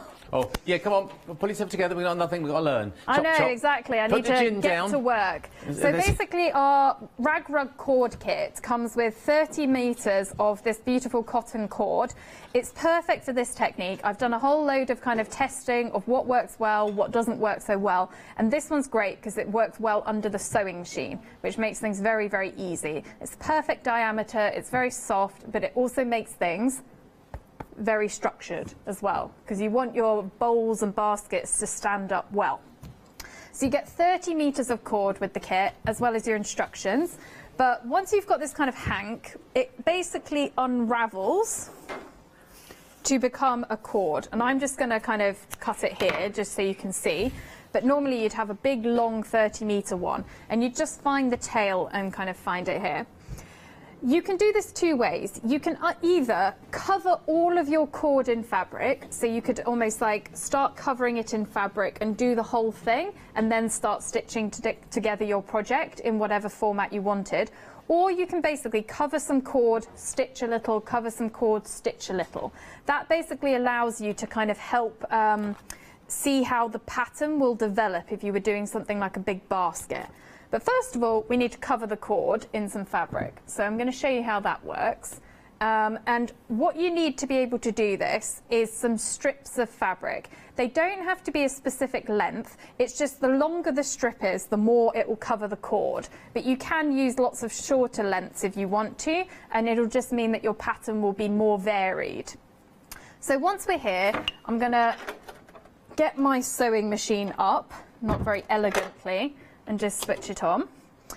And to start with, what I want to do is just attach that fabric strip to the end of the cord so that it's just kind of held in position. And I'm just going to do a couple of stitches just to kind of face-to-face attach them together. And it doesn't have to be elegant, this, because it will be covered. It just has to be kind functional. functional, exactly. Just get it sewn together, that's the main thing. Yeah. Are we using a specific foot, Elspeth, or is it just standard stuff? No, standard stuff. And for this part, you even just do a running stitch across. And one thing to mention is for this kind of coiled technique, it's actually the the thread that you work with in your sewing machine becomes part of the pattern. So you'll possibly notice in some of the samples that we've got lying around. In fact, I think, Dean, there's a bowl that has a kind of like floaty rim. Oh no, that's a hat. It's like a fun little hat. I think further along the counter there's a white bowl where Stay on there. Is it this one? Yeah, so I've covered the whole cord just in white fabric, so an old sheet. But actually, I did the stitching in a variegated stitch, so it's all different blues when you get up close. That's a fruit bowl. Oh. So you can, rather than playing around with a fancy fabric, you can actually use fancy thread. Has this got a tag on it that goes off when you leave the studio? I don't think so, but we'll find out later. Are you selling stuff today? But ladies and gentlemen, now that I like that because that's smooth, it's elegant, it's still very handmade, but it has an elegance about it. How gorgeous is that, ladies and gentlemen? If you want to make the hat, by the way, that's the silly hat for Dad when he's on holiday, and it's the one you always go to. Look at that. One size fits all. That was for the comedy effect. I was hoping some sucker would try it on, but no one's obliged me. No, the thing about it, I did, but obviously not on the television. Not on camera. It's like I didn't get mixed up, because the thing is though, it's a rubbish hat, but of course it's not. I'll put it on just because I like you. We'll turn it into a cowboy style. Oh, it actually looks good. Have I pulled that off? Yeah. Yeah, let's see. Have a look at that. Yeah, I'm that bloke that rents a boat to you on holiday, aren't I? You know what I mean? Yeah, it's very nautical. But one at a time, love. One at a time. Yeah, I'm not sure many people will be making hats, but, you know, had to get a bit experimental. So all I've done here is I've got my cord and I've just put a couple of stitches in the end just to stitch the rope to the end of this kind of fabric strip here. So you can see that I've just joined them. And then actually what I'm going to do, because my rope just frayed a little, so I'm just going to chop that end off again. And then I'm actually just going to move this aside temporarily. We wrap the cord. So you're kind of just angling it diagonal and back. It doesn't have to be elegant, but you're kind of just wrapping around that end. And you want to make sure that the top of the cord was covered in fabric. And then you're making your way diagonal along and down the cord, like so. I love your caveat through the whole of the show. It doesn't have to be accurate. It doesn't matter. As ragged as you like. It's a so lovely, relaxed craft, isn't it? When you just don't have to worry about anything, really. Yeah, the only thing that you can do with this particular technique is cut your fabric too wide. Because if you've got a thick fabric and you cut it too wide, it'll kind of bunch up along the cord. Oh, okay. So that's the only thing you can do. But there is like a spectrum. So basically, you know, anywhere between like 1 and probably about 2.5 centimetres is generally okay. So as long as it's not super wide, you're fine. So now this is a good learning experience because I have run out of, in fact, I'm going to try and find a slightly longer strip. Here we go. And you can see lots of different fabrics. So this is a knit, for example, whereas this was a jersey. So you can blend lots of different things together. Here, we've reached the end of our strip and we need to join a new one. And what you're doing is you're just overlapping the new strip with the old one, wrapping on top of it just to kind of hold it in position, and then continuing as you were. And if you kind of feel like you're all fingers and thumbs at any point and it's not wrapping and you feel like it's all going to unfurl or anything like that, my advice would be have a sandwich clip on hand. Because you can always that was what that was for. Exactly. It's not just for my sandwiches. I just sandwich clip off the end just to kind of keep it intact while I kind of go off and make a cup of tea or something like that. But it's very therapeutic. And as I said, you can either just sit there one evening and just kind of cut some strips and just wrap them around this cord and keep going until you've wrapped the whole thing, and then kind of sew it up into whatever you fancy. Or you can do what I'm doing, which is where I've started to kind of wrap the cord, but then I may do a little bit of stitching on the sewing machine to kind of start it off and see how it's going to go.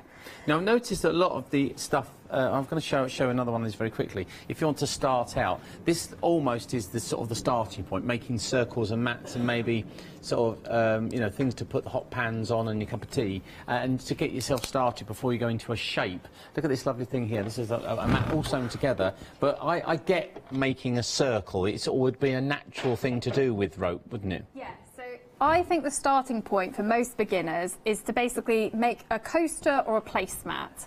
So almost just cover a whole load of cord in one fabric that you really, really like. I don't know, maybe it's something you've been holding on to for a while and finally you've got a good use for it.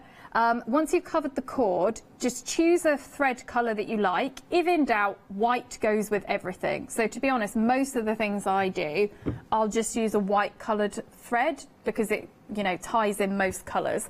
And then basically doing a kind of bigger placemat. But I'll show you how that circle works in terms of theory. So once we've got a kind of covered cord, however much of it you've done, you want to stitch together two edges and start to spiral your way, stitching the kind of like outer edge to the inner edge. It's really important that what you do is that you have your cord positioned correctly under the sewing machine. So I always do it so that it's like a backwards P. So you start off with the kind of edges kind of meeting, but the cord is always coming to the right as opposed to the left. Because if you can imagine it, all of these kind of creations, they start to build up as you work, and you want them to build up this side. Not in the throat. Not in here. Right, okay, yeah. And So you're limited to the size of pot you can make? Not really. No, I mean if you go the other way. Oh, if you go the other way, you can make a tiny little, like, ring dish or something. It could almost be like a template. Yeah, you'll soon learn if you end up going the wrong way, because you'll be going, oh, that's what Elspeth said. But what you can do is you can take it out and flip it upside down. So once you realise, you can still fix it. But tail to the right. And then you need to set it onto a zigzag stitch. And I normally leave it on my default settings on my Genome.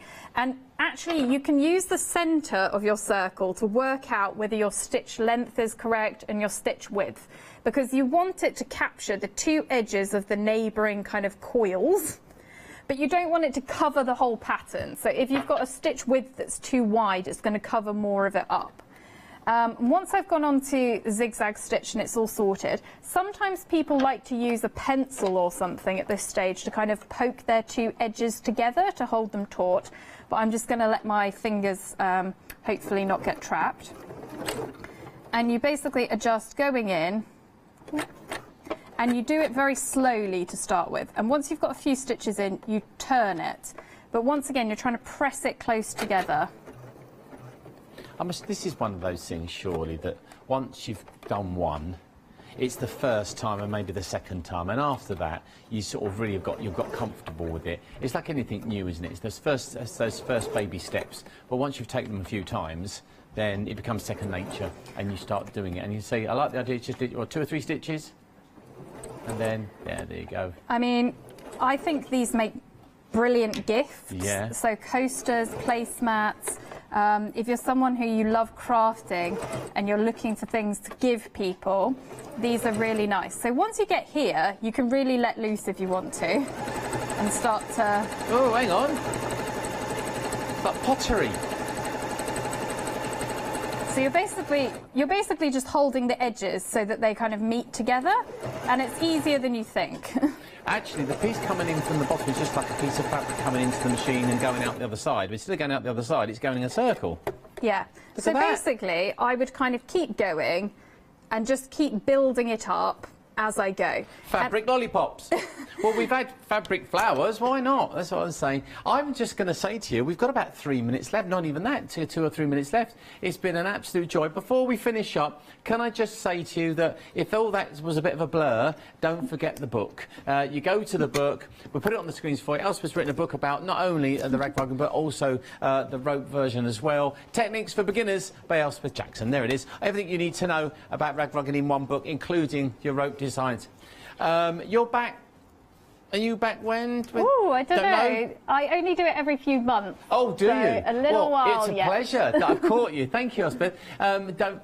Don't forget, the book will be dispatched on Monday, so that's an extended dispatch. But Monday, you can wait for Monday. It's worth waiting for, trust me. If you want to start your journey, let's end where we started literally an hour ago, and it's here. I would give you the details of just the kit without the scissors, but personally, you need the scissors. You need the scissors to do the job properly, because you'll regret it if you don't. 920482. Now, the Regular Life Deluxe kit, what do you get? Well, you get full instructions, obviously. The blanket yarn, that's to get you started. Now, this one you'll see on the screen may be the one you get, but it might not, because, of course, the contents may vary on that one. You're going to need a lot more, but the ethos, as we said very much, is go and have a look round. Start using those clothes. That bag of clothes you've had in the garage to take down to the charity shop, just hold fire a minute. Maybe you've got some old towels, or maybe you've got some sheet, or whatever it is. You can use that, but that's to get you started. Marker pen, obviously we use a marker pen to draw around our plate, a bowl, but it's these these three main tools here. This is your gauge to cut all your strips the right distance and the right length. That is absolutely a joy. It's so simple, look, just a simple thing. However, you've got your hook for both techniques that we've shown you today. Those are the only tools you need for life, and that's why it's Ragged Life. Don't forget, if you want to watch the demonstrations again as well, and you've forgotten how everything works, on Rewind you can catch up and watch Elspeth do all that again, and I don't think you'll regret doing this. It's something a little bit different. It's completely recycled, which I love, so we're keeping those things going and recycling these clothes. Rather than throwing them on the old sort of mound of clothes that are out there, let's do something about it. It's been a pleasure having your company today. My name's Dean Wilson. Still lots more crafting to come here at the craft store. If you'd like to check out your baskets, head over to the website. You'll find all these items while they're in stock, and trust me, they won't be in stock for long. See you next time. But before I go, let me just tell you what's coming up. Shady Designs. Lou's back. You're back again, Lou. You meant to be going this morning. Craft Sells Silly. And also now we're going to let Leonie loose again. See you next time.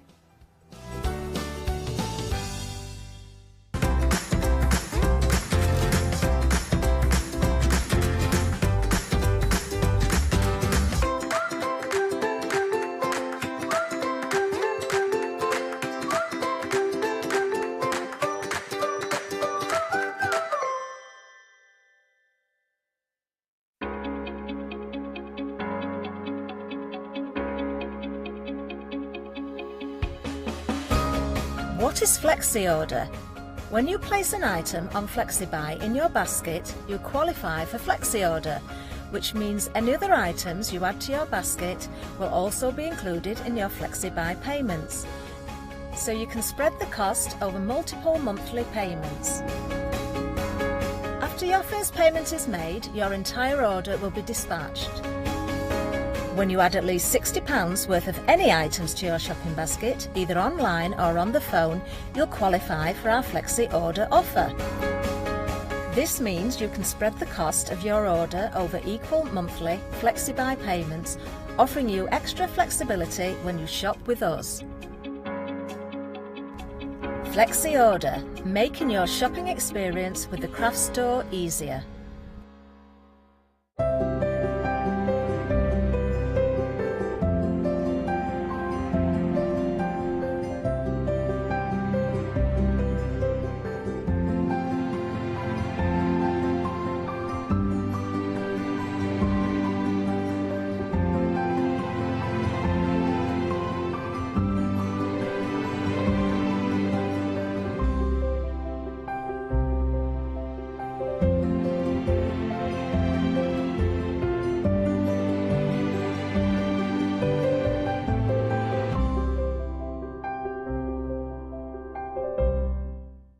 Hello, I'm Sue Trangmar and I started Daisy Chain Designs 20 years ago.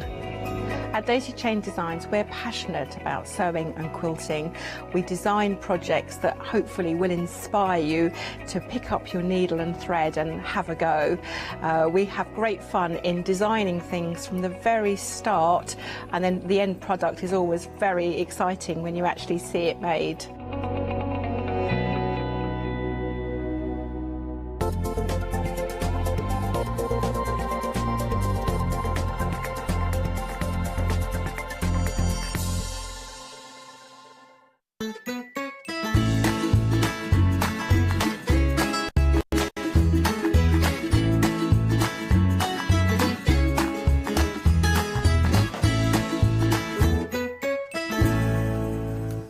Hello, good afternoon. Right then, it is time for the second instalment of our Letting Leonie Loose. Hello, Miss Leonie. Hello, my darling Alex. How are you? I'm good, and I'm very excited for this because we've got a brand new launch. Obviously, we saw it at 11, but you might have been out. Tell us about Catkin Crafts. I know, we have to say it slowly because otherwise it goes all funny in my mouth. Catkin Crafts. Yes, now, this is really exciting. So, the wonderful ladies of Pink Ink Designs, or Kathy and Mel, that they have created a brand new brand. The reason they've done this is because they wanted to showcase beautiful artist work. So they're working in conjunction with brand new artists to the craft scene, and they wanted to bring us mindful art. You know, something a little bit different to what we used to from the ladies. They've brought some gorgeous sentiments, and they want to be bringing us gorgeous mindful sentiments as well. So something really quite different from what we're used to, and they wanted to expand the different people that they work with. Right. So this seemed the best way of doing it, you know, and it's gorgeous because the artwork is sensational. Yes, it is. You know, the artists that we've that they've already got to work with are stunning, absolutely stunning. Obviously, the quality of the stamps is amazing, so you are going to get beautiful prints time after time. Right then, well, I am going to tag team. Tag team! Tag team, tag team, tag team, and I'll see you in a bit. Yay! So, wow, Chris is hitting those jingles. He saw jazz hands and he just couldn't help himself. He was like, "Hey, music!" He nudged something else. I tell you what, it's a good job all we got with tunes. Who knows what he's going to set off.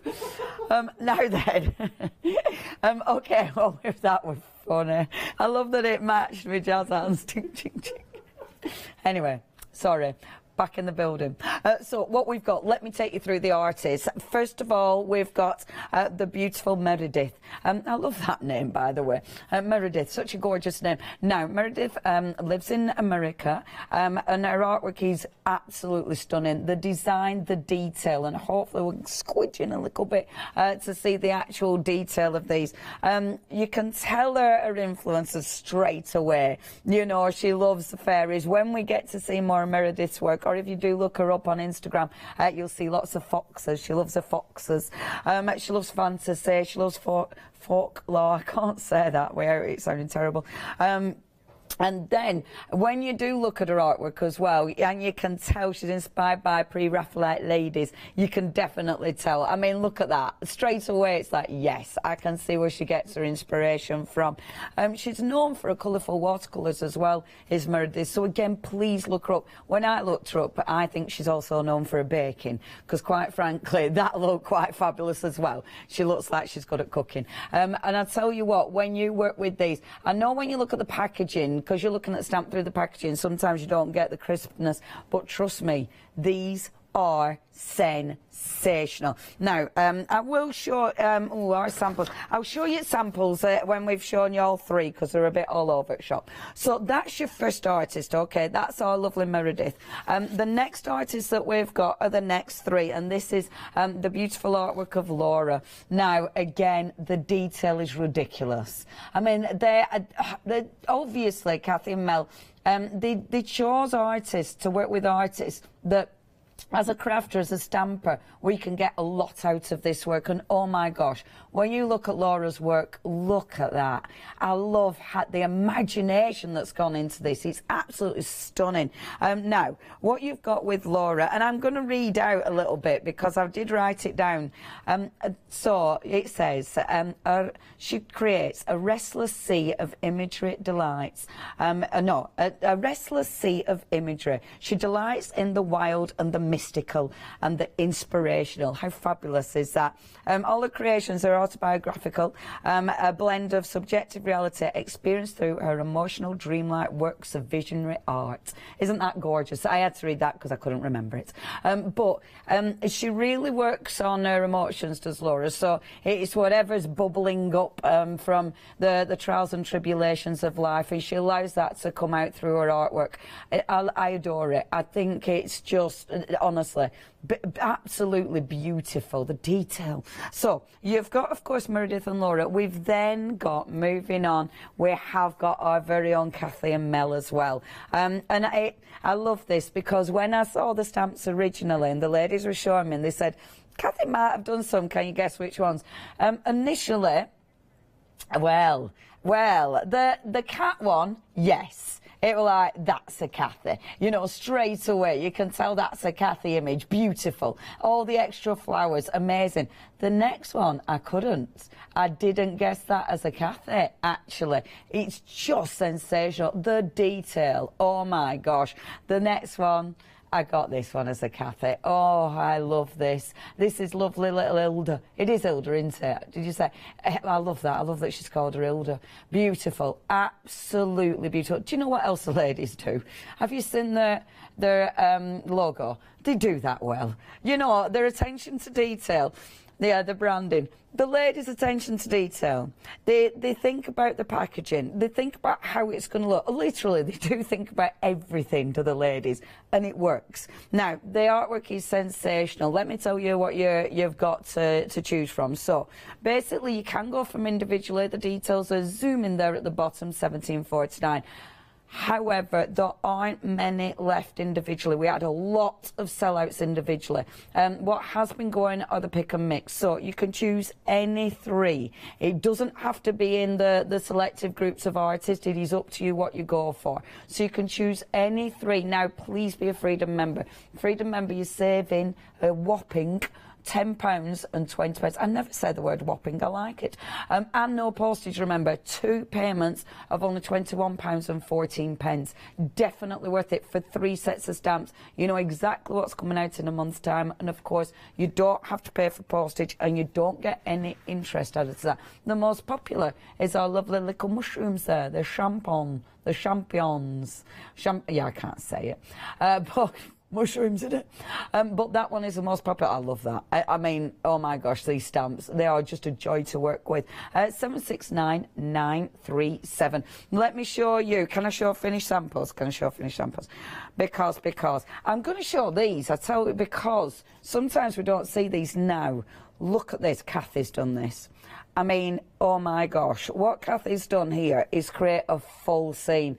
Isn't that magnificent? She's worked in a grey, so it's soft, and it looks like pencil. Because she's worked in a grey, it literally looks like that's been sketched. The detail is incredible. I love as well that she's extended, like I was doing in the first hour, she's extended that over. That is magnificent. Same here. I mean, look at that. So again, she's extended that image and built that incredible scene. But can you see she's created the sun? And round the sun, she's actually used that little worker stamp to create that detail around the sun. When I saw those two, that was a wow. They are phenomenal. Let me show you some more. This one's from Claire. And that is beautiful. That is using that incredible peacock feather, which is just sensational. The detail on that is stunning, absolutely stunning. I love this one from Sandrine. That's a good name, Sandrine. I hope I'm saying it right. I love that. I just think that is so beautiful. And the detail of that image is just exquisite, really pretty. We've then got one from Julie. This is stunning.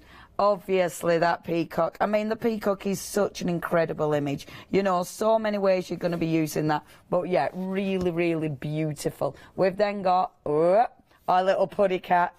Isn't he beautiful? And again, that one, you see, is one of those images you can use in so many different ways. But don't forget, you've got all those extras. You know, you've got all the extra little stamps under there. So it allows you to build up some beautiful scenes. Now, with this one, this has been made by Claire again, and that is lovely. And I like the way that she's again created the moon in the background. It's funny, isn't it? I like that people have created those moons in the background. I think they work so well. Our lovely honeybee. Honeybee is beautiful. Honey and the bees. This is from Gail. Stunning, absolutely stunning. And then this one is from Kathy. And yeah, I love that image. That is one of my favourites. I did say it last hour, she's my favourite. She is absolutely incredible. I just want to, sorry, these are too far out for me, I can't reach these. So I just need to bring these in. I should have tidied up in between hours, but I didn't. That was very remiss of me, because let me show you. I want to just show you, because I haven't shown you yet. Oh, I'll just use that one. I wanted to show you the little rabbit, the hair. How beautiful is that? I should have tidied. Okay, now if you do want the gorgeous little mushroom, that is limited stock. So if you do want that, please check your baskets out. Super, super popular. Okay, you know what to do. 769937. Please do check your baskets out. We have got, of course, a little flexi open. So if you're opening that flexi, you might want to add some of these extras to your basket. So first of all, you might be going for your clarity papers. Now, your clarity papers are sensational. Obviously, with your clarity papers, they create an incredible background immediately. I mean, you need do no more than stamp on the papers and it looks good. You know, it's one of those. So definitely recommending the backgrounds. Now, a third of the stock has already gone with these, and it's a cracking price. You're saving £13 on these.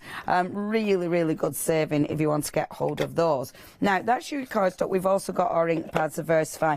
They asked me what I wanted. It was like, yeah, need these. I'll tell you for why, because you've got loads of good colours, but it's the quality of these ink pads. They are absolutely sensational. You can choose two. Morning Mist is the most popular today. If you haven't got a black ink pad yet, you need the black. Make sure you get that. But after that, just, yeah, pick your favourite colours. But the Morning Mist is lovely, because, you know, we were saying about Kathy stamping in grey and it looking really soft and subtle. That Morning Mist, you can do that with that one. It's a really good ink pad to use. So, yeah, please check your baskets out with those. Obviously, if you've opened up the flexi, you can pop them in there and save some pennies.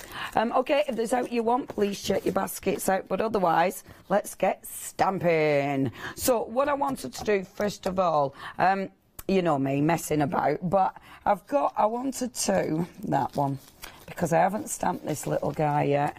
That image is beautiful. Now, what I love about this, as ever, I'm not colouring in or anything, I just want to build up a scene.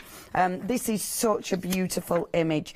This is a Sphinx by the wonderful Meredith, and it's got, I'm going to cut this card down, because now normally I like to work on cardstock that's bigger, don't I, than where I'm aiming. However, this time I'm doing it to the way about. I'm actually going to cut it down first and then work on it. I was just looking for a rubber then, because I'm sure with, I remembered it right, I'm sure with the papers from our Clarity, you can rub the paper back, can't you? I believe you can, but I can't find my rubber. Oh, it might just be the parchment. Yeah, I think you're right, aren't you? I think you're right. But anyway, I'll get over that one. But you might be right. I think you might be right. But anyway, let's do this instead, because this is where we're aiming. So I'm going to start with this one. So taking my beautiful image, I'm just, honestly, simple, quick, simple crafting. But what I love about this is you can create something that looks absolutely magical. So quick with this beautiful set of stamps. This is a gorgeous image. The detail, the movement, and I think that's what I adore about these. You've got such movement, and when you look at this, let's see. Isn't that just gorgeous? I mean, the way that she's drawn all of that detail in the wings, stunning. But I love all this. You know, it's just swooping round him. Honestly, she looks like, I mean, she definitely should. I don't know if she does, but she definitely should write or illustrate for kids' books or for magical books, because they're magical. Now, what I love is the fact that you're getting all your extra stamps. These are game changers. You need these because they add so much more to your work. Now, what I do want to do, I'm going to just get my blue ink pad, and I want to get a lighter one, bear with. So I'm going to just rummage. I've got them all in my lovely little box. There we go. So I'm going to go for Warm Breeze. And what I'm going to do is just create a bit more detail. Now, the lovely thing with this is it's that movement again. So allow it to fall off the page. By doing that, it's just got wisps of the actual stamp that you're seeing coming into the frame. And honestly, these kind of stamps, these are game changers. These are the ones that allow you to, and I was saying this in the first hour, they allow you to create. You know, you're not just creating the same piece every single time. You're building up your whatever you want it to be, and I like that because it allows us to get a lot more from the images. And things like this, I mean, you'll use these with lots of other stamps. It's not just going to be these ones. And I like how you look into these stamps. Do you know what I mean? Like, oh, okay, like I might want a swirl here. You kind of, the way you move the stamp will change the finish of it every single time. And that for me really shows a good worker stamp. There we go. So kind of the movement of that is beautiful. That wispiness round it. It looks like there's loads of a sort of magic energy spinning around him, if you see what I mean. I like that a lot. I do like this stamp as well. I'm not going to use it on this piece, but this is a beautiful little stamp, that one. If I stamp, I'm going to show it you because it's right pretty. But, oh, I'll tell you what I'm going to stamp this one on. This one. Oh, really, that is such a pretty stamp. Look, if you get one of your magical papers, see, and that stamped on one of your magical papers, but then you start, oh, and off she goes, off she goes. See, you have that, but then you build up round that image, because this one now, you can create all your gorgeous swirls. So that kind of now, it just looks like there's, you know, there's magic around the lantern. See what I mean? I love this. That's beautiful. So you've got all those gorgeous wispies sort of whooshing around it. You can almost hear it. It's like, it definitely, for me, that's definitely like, you know, a magician or a witch has been in and that's your sort of spell. And I tell you what, if you wanted to, I love it. I like going off-piste. I like it because it entertains me, but also because it keeps me happy being able to go off-piste. It really does. So on, and it's Meredith again, it's my favourite.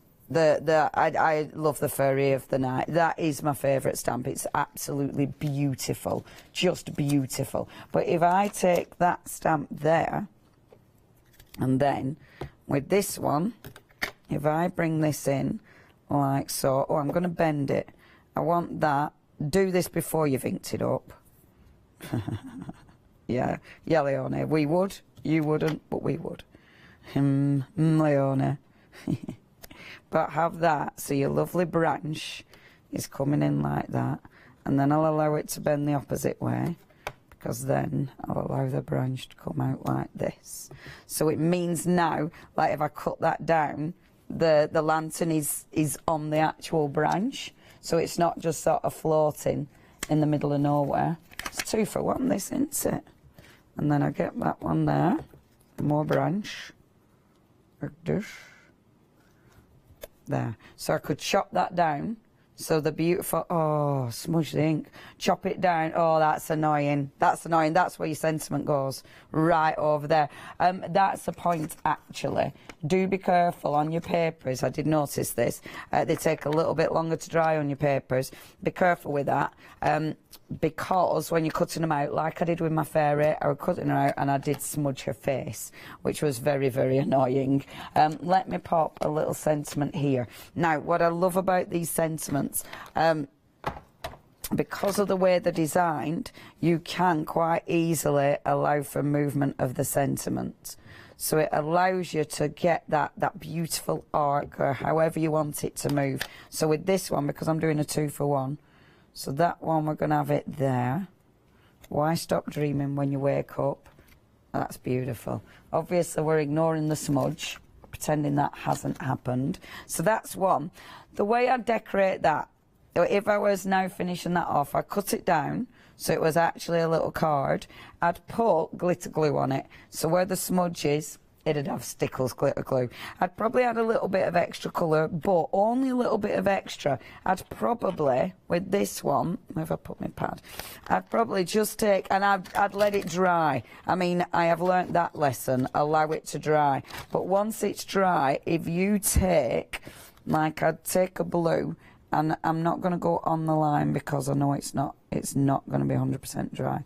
But if you just took a blue or something like that, a pencil, and just allowed it gently to just follow the lines. I'd go close to the lines, but I'm very, very aware of it smudging. And that would just add a little bit of extra colour and a little bit of extra movement. See what I mean?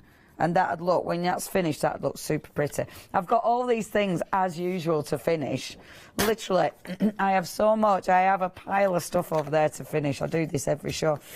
This one, however, going back to the other one, I've dug out my beautiful pencils as well. So, yeah. Okay, on this one, to finish this little guy, and this one is basically a finished card. All you need to do is colour that in. But all you need to do then, let's add a sentiment onto it. But this time, I want that sentiment to bend.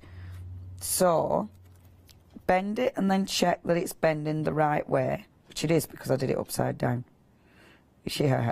So, look. So, it will actually follow the shape of the stamp, and that again, love that, because it's easy, but it looks really effective. So then stamp that little one here like that, so it just allows the bend. And that one says, may friendship and laughter light your way. Absolutely, because that's very important. And I did actually there. I did actually colour in earlier, which I was very happy with. With that one, I didn't get as carried away with my swirls. I did put Stickles on it. It has got glitter glue, and I had a lovely time colouring his wings in. I mean, they are just phenomenal. And it's one of those stamps, just a little bit of colour around the swirls. That'll give you the movement, and that, honestly, dead easy, but it's really, really effective to colour and, of course, to stamp. Beautiful. Shall I clean up my mucky thumbs? Because I've got ink all over my mucky thumbs. Don't miss out on him. He's beautiful. Right, OK, I will tidy. And I will hand back to my partner in crime. It's our lovely Alex. Definitely partner in crime. Right, it is when we're out. Yeah. Let's go through our options then. So, like we said, brand new launch here of Catkin. So, should we start with this one? So that's the one that actually Leonie's just been using. Very, very grand, very, very magical, and so beautiful. And I do, just as Leonie said, absolutely love those swirls. Now this one is still available individually at the bottom of the screen for £17.49. So that's your first one. He's so brilliant, and he's carrying like a staff, isn't he? Then we've got our middle one with our absolutely beautiful lady.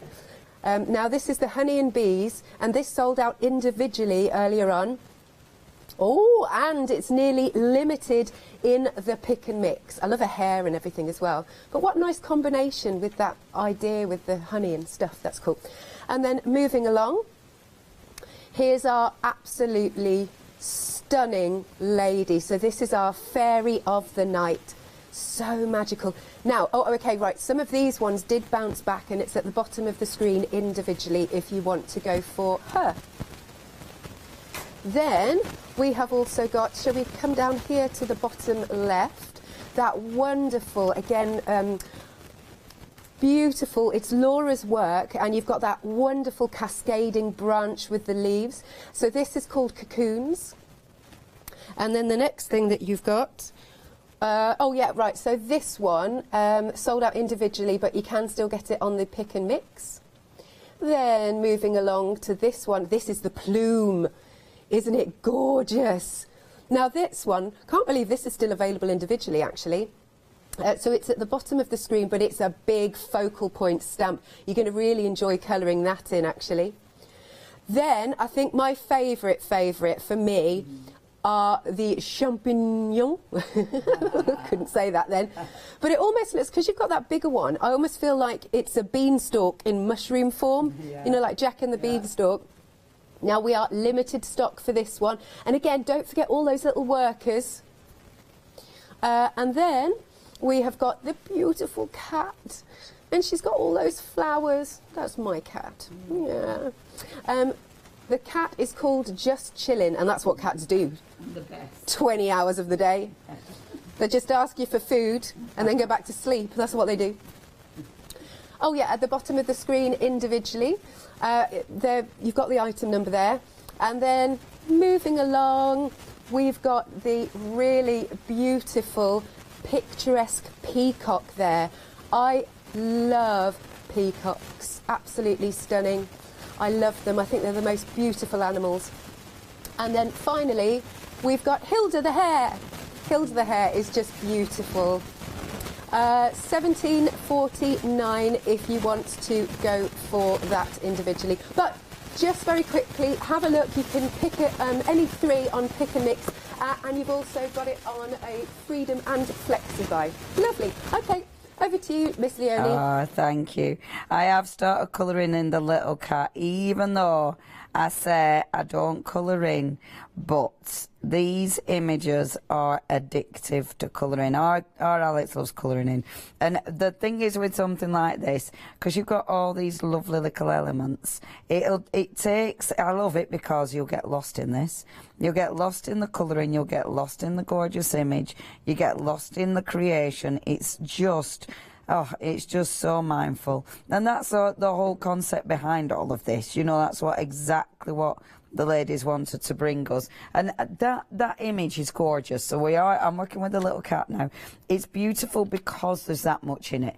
There's that much to actually work with. You know, you can add so many different layers. You can keep it black and white if you wanted to. It's completely up to you. But because there's that much going on with it, it means you don't have to stick to cat colours. Do you know what I mean? You don't have to be it doesn't have to be real. It's a fantasy cat. So obviously you can bring in so many different tones and shades, and I love that. And it looks like it's been Zen-tangled. I am absolutely getting carried away just with colouring in. I will stop because do you know, it's funny, innit, once you start. Isn't it hard to stop? Once you start colouring in, it's so difficult to walk away. But I wanted to stamp this one. Now, similar to what I did in the previous hour, just working on one of those gorgeous papers. And the thing is with these papers, I love working on them because everything looks a bit different. You know what I mean? When you bring them on here, when you bring them on the paper, it just gives you such a different kind of... a kind of different feel. I'm going to use the grey this time, so I'm going to use the Morning Mist, and that will allow the pillow to sort of sit into the background, which is exactly what I want. I don't want it to be too intense. I didn't clean my stamp, so it probably has got quite a bit of black on it, so it'll probably pop more than I expect it to. But, you know, such is. So, bringing the gorgeous image in first of all. So there he is on his lovely little pillow. And see, that Morning Mist is gorgeous because it's light, it's subtle, and that's just what we want, because then when I bring my cat back in, look how much it pops out. You know, it really lifts from that image. So the pillow is just in the background there. But I do them for this one. Oh, in fact, it might be nice in white pencil. So if you take your white pencil, I won't do it all again, but because I'm working with one of the beautiful papers, if you go around with a white pencil, first of all, now I'm going to do a bit more stamping, but you know, normally we do drop shadows in the greys and the black, but actually, when you go around with a white pencil, just a little bit, it really, again, it gives it a really nice, soft sort of shadow around that, and I think it's quite uplifting as well. It looks really quite pretty. So just a nice soft line around there, which I like. So that'll give me that. Bob my little putty cat back on there, which is just beautiful. It's beautiful. And then what I want to do is bring in some of those flowers, because obviously on this gorgeous one we've got in all the different, we've got lots of different flowers, and we've got the little paw prints, which are beautiful. But oh, they're so nice. And I tell you what, the flowers that you're getting with your lovely hair, because obviously you've got flowers in that one as well. They'll work really well with this one. So they'll all mix and match beautifully, and that is always nice, because when you are picking 3 of your stamps, it is fabulous when they work together, you know, when you can mix and match them. So think about colour now. I don't want, when I'm creating my background now, I don't want colours that are going to overtake this image. I want colours that are going to pop, that are going to sit into the background of it. So I'm going to use my Warm Breeze again, because the paper has got blues on it. I'm just going to start stamping, and I might do a little bit of a second generation, because the actual, now if you do want your little putty cat, he is limited individually. So if you do want to get this little one delivered to your door, then on his own, you do need to check your baskets out. £17.49. Of course, if you are going for the big bundle, that is the best way of going for it. That is the way that you are going to save some pennies. And I mean, look at that. I do like creating your own papers. And the thing is, on this, okay, on a background paper like this, it's dead easy to create a beautiful paper, because you've already got detail, you've already got you know, you've already got that beautiful inky background. So all you want to do then is do your own stamping, and I really do like doing this. And you can tell I like doing this because I'm getting super carried away. I weren't going to put as many flowers on because I were going to cut it down, but it looks like we're going to do a big piece after all. So going on with blue, I'm then going to take one of the other little flowers. This is an excuse to use all my ink pads as well, which is terrible, because who needs an excuse to use all the ink pads? But one of my favourites. I love that one, the Verdant. This is beautiful. And again, on this paper, because it's got like a green hue to it, it doesn't jump out too much. It's more subtle, but that's it. That's exactly what we're after, because it looks like it's printed. You know, this looks like the paper is a bought paper. It doesn't look like we've created it ourselves with the beautiful stamps. I'm not doing second generation with this, because the paper is quite strong. It means that your second generation, you might not, plastic, your second generation, you might lose it a bit. So, look at this. Now, if you do want those inks, which I highly recommend, if you haven't picked any of these up, these have become a big favourite of mine, actually, a massive favourite. If you want to go for these, £5.50 in that flexi basket. So yeah, I like your pick and mix, because it really allows you to choose whatever you want, and I think that's very important. Moving on now, let's have another look at that. Now, I think, for a minute I was tempted to go pink. I'm not going to go pink. I'm going to go a darker green. I'll go. And I'm going to go green Oasis, because I think that will be beautiful. So a cheeky bit, and that's another flower again. The details of these images are stunning, and I won't do any more now. So all of the stamps. Okay, the little putty cat, right. The little putty cat is now gone. So individually he has gone. He's only now available as part of the big bundle. So if you do want this fabulous little chap to go home with you, then you have to go for your bundle of 3. It's so easy. It's easy to pick 3, but it's hard to stop. That's the thing, because all of them are just delightful, absolutely beautiful. We are really limited now on quite a few of the options. The Honey and the Bees, limited stock. The Fairy of the Night, my favourite. Our beautiful little Hilda. I love that one as well. And the gorgeous mushrooms. They are now all limited stock. So if you do want to get hold of those, you know what to do. And then on this one, you've got the paw. Now, the paw print is the one I want to stand out. So this one is going to be going on with black, because I want it to look like she has stamped all over my background paper. So we're going to do 2 little paw prints at once. So she's just squidged all over the place. And actually, we should mix it up, because she hasn't just gone in one direction, has she? Let's face it. And I'd say stamps like this, they are a game changer. It fills your page, but it also makes it look interesting. There we go. And the nice thing is with this one now, I can overstamp on everything. So I don't need to keep, you know, I'm not being careful where I've stamped. Oh, that one's a bit squidgy. I'm not being careful where I've stamped previously. That one she stood in mud before she stamped on. There we are. That's probably enough. I've probably got really carried away with that. Let me have a little look-see.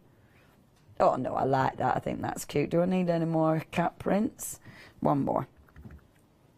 There we go. You could stamp over her actual part if you wanted to. Actually, Chris, I think it does fit. Well, fancy that. I think it does. Yeah. Do you want me to see? Boom. Hey, shower, Chris. Oof. You're on fire. Boom. There you go. It does. It fits. Oof. Hey, he's there. He's watching. Eagle-eyed. Now then, sentiment. Let's pop a little sentiment on here. Again, let's get movement on this sentiment because we can. So the gorgeous little sentiment is: time spent with cats is never wasted. Absolutely. Paula and Alex can absolutely confirm this. Obviously, I agree, but of course, time spent with dogs also is never wasted. We walked the dogs today. Me and Jade took the dogs out, and Jade's dog is, oh my gosh, it's adorable. It's this little white fluffy thing. And honestly, it's one of those little dogs where, you know, you look at and part of you's going, just pick it up and run with it. You know what I mean? It's that cute. I know. I did tell Jade, I was like, I think I'm going to pinch your dog, Jade. I obviously haven't, you know, I'm only joking, but it's just that cute. It's like, oh. But luckily, Lola and Indy, they love it.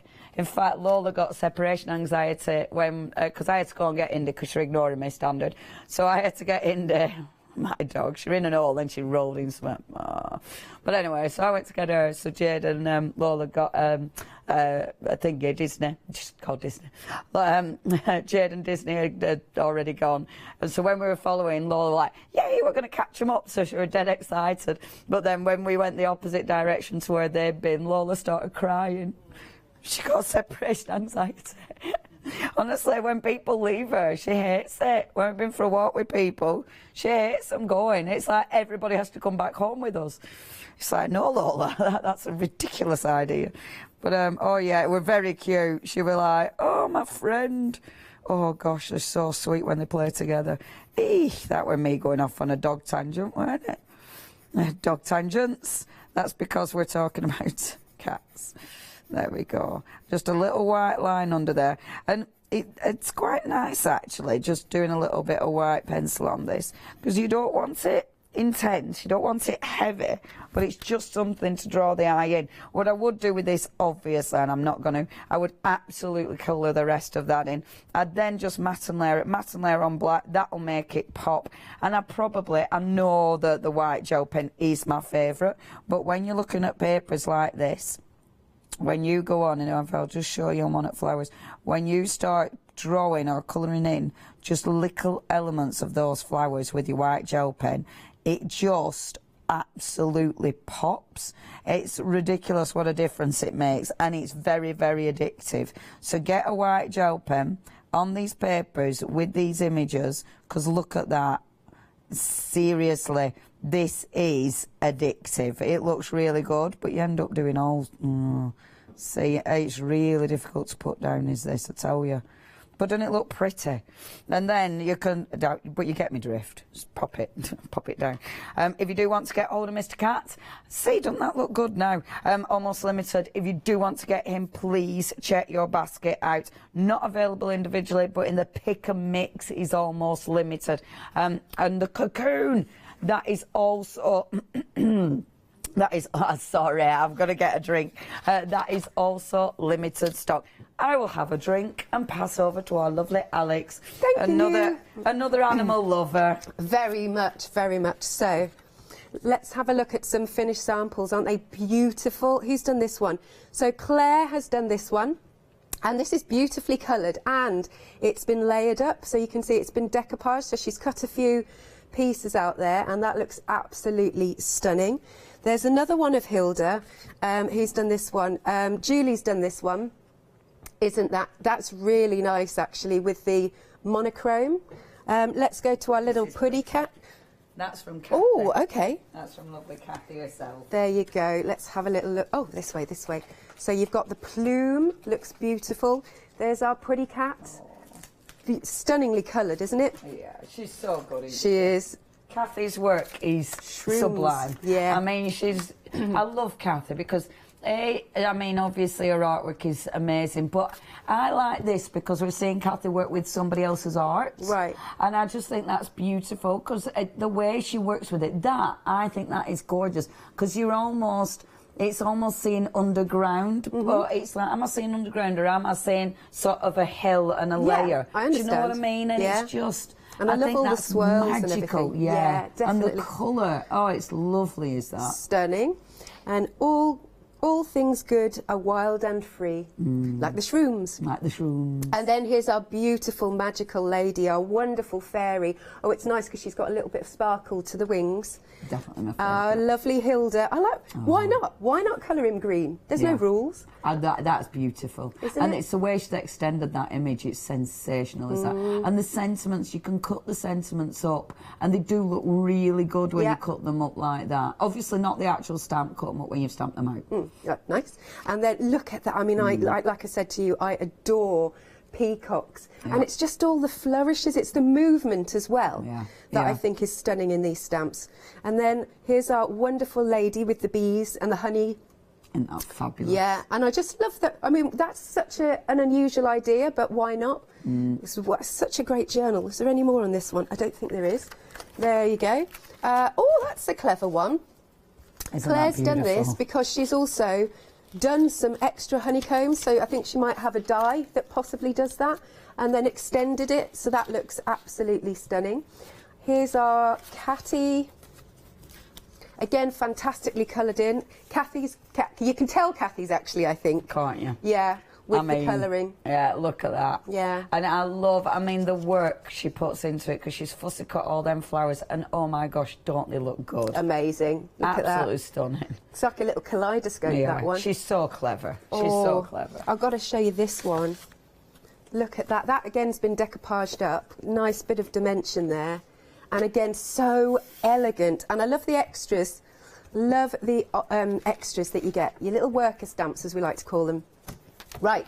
So let's go through the different options that we've got. Quite a few of them have now sold out individually. Should we go to this one first? Lovely. So here we go. Here's our fabulous wizard, really. Is it almost like, I feel like he looks like moth wings. Yeah, he does, doesn't he? Yeah. It's like, is it butterflies, is it moths, is it... I don't... But he's so magical, isn't he? And I think that's... Oh, yeah, I love that. And so detailed. Yes, the detail is just beautiful. Meredith's art is incredible. Yeah, wouldn't it be nice to maybe... to stamp him out on vellum as well, and then cut the wings, and then pop it on another... stamped image of him, if you know what I mean. Yeah, absolutely, because the wings would look fabulous, because they would look then, they'd look so lightweight, wouldn't they? They'd look real. Excellent. Then we've got the honey and the bees that we've just seen with our beautiful lady. Now, individually, that is very, very limited. And then moving along, we've got the Fairy of the Night, and again, she's so beautifully magical. I just love the pose. I love the way her dress is swooshing as well. This one individually is also limited. This side? Okay. Then we've got our fabulous cocoons. I wonder what's in them. Is it butterflies? Is it something completely different? So that one, did we say limited as well, individually? Then the next one is our wonderful plume. Again, so elegant and grand, actually. This one, excuse me, is still available individually. And then the next one, we've got the shrooms. I love those. I just love them. We are limited for that one. Yeah, I can't help but see like a beanstalk, but in mushroom form. Then we've got our lovely cat who's chilling out. Now that has also gone limited individually, And then I think last but not least, here is our, oh, there is one more after that. Okay, so here's the peacock. I mean, they're just such beautiful animals, aren't they? And then we've also got Hilda the hare, who is also limited, and she has got a bit of a zen doodle feel to it. And again, you've got those extra workers as well with the florals. So your best way to get these is you're choosing any three. You don't have to stick to the same designer. Now, it is also on Flexi, but it is also, if you're a Freedom member, you save even more. You're saving £10.20. So you can spread the cost. 2 payments of £21.14. 769937 is your item number. Okay, over to you, Miss Leonie. Oh, thank you. You are lovely, Alex. Right, I must admit, I'm gonna. How much time? We've got a little bit of time. I've started stamping this one already. It's that amazing. I'll do really quick ones now. I won't faff. I'm stamping this relatively quick. I am missing bits, but I'm not too bothered. It's a peacock feather. I'm just doing this as a really detailed background, but I'm not putting full weight on everywhere and I'm working on watercolour cardstock as well, because I'm not bothered about it being a full image. I'm actually going for layers as opposed to a full image. I did put these away, but I'm digging them out. Now, that yellow that I used, it's more of a mustardy yellow, is that? It's lovely. It's Golden Meadow, is that one, and it is gorgeous. The other one I'm going to use, that I haven't opened yet, I have got one open, but I'll open this one. Then again, shall I use that? No, stick to this, kid. This one is a really nice orange, is this one. This is your Summertime, which is lush. So I'll just ink that up. And you have got a little bit, I like seeing a bit of the yellow coming through there, actually. But just over stamping. So I'm just getting a really decorative, intense background. But this is a really good stamp to layer, because even though it's really detailed, when you look at that, it's just got so much pattern going on. It looks incredible. Oh, now that Honey and Bees, okay, we have had a proper sellout. So the Honey and Bees is now sold out. If you do want Honey and Bees, that is on extended delivery. Right, that means if you don't get the ones you want now, extended delivery. So please make sure if there's something you want, you're checking out your basket. The next one that is looking a little bit dodgy, like it might sell out, dodgy, is the beautiful mushroom. So if you do want to get hold of that one, please check your baskets out before that one sells out as well. On the current stock, that is the next one that's looking a little bit dicey. So yeah, check your baskets out, otherwise you are extended. It's not long, you don't have to wait long, but it's only Monday, but it is nice to be able to get them straight away, isn't it? So that's my first layer. Now this is where, you know, I said I wouldn't faff. This is where my brain now wants to go faff, but I'm going to hold myself back from faffing because there's that many extra stamps in this. Like, look at this. Oh my, honestly, my brain, I find it really difficult to sort of just stick to my plan. Because honestly, I'm like, oh, but I could do this and I could do this. Just do what you think you're going to do, Leonie. So, look, because you've got this little stamp as well. These little stamps are beautiful. Because this, you can create the most gorgeous little border with. Look at this. It almost looks like a fossil, does this one. It's absolutely gorgeous. So just, oh, that's annoying. I'm going to overstamp that. Close. But this is one of those that you can create so many different looks, but it's really beautiful. So let's be a bit quicker, Leonie, because you were meant to be doing. Okay, the mushroom has gone. That is now on extended delivery. It did sell out. Extended delivery, please. Well, you know what to do now. Anything now that is selling out, we haven't got much stock. The extended delivery, we haven't got a lot of stock of. You don't have to wait long, but it is best if you check your baskets out if there is something you want, so you don't have to wait. But obviously, extended delivery, not long at all. That is gorgeous. So you've got that little stamp. You've got another cracking little wicker stamp in here. Can you tell I just want to use all the stamps in the thing? But it's terrible, is this, you know. This one's lovely. I'm not going to stamp it on here. I'm going to show you what it looks like on here, because this one is cracking for, look, if you're doing, look how nice that is, again for borders. What a beautiful border stamp that is. But pattern building, this is lovely for pattern building because it's one of those that you can bring in like this and create some really beautiful little patterns with that one. Isn't that a nice stamp? Really, really, really like that. Anyway, you've got that stamp on there as well. I'm just playing. But this one's a lush one. This is beautiful. Hold on, bring this one in as well. Inking block. There we go. Have all your right inking blocks, have the right sizes. See now this one, look at the detail of this. This is just delicious. So just stamping off the page. Oh, beautiful.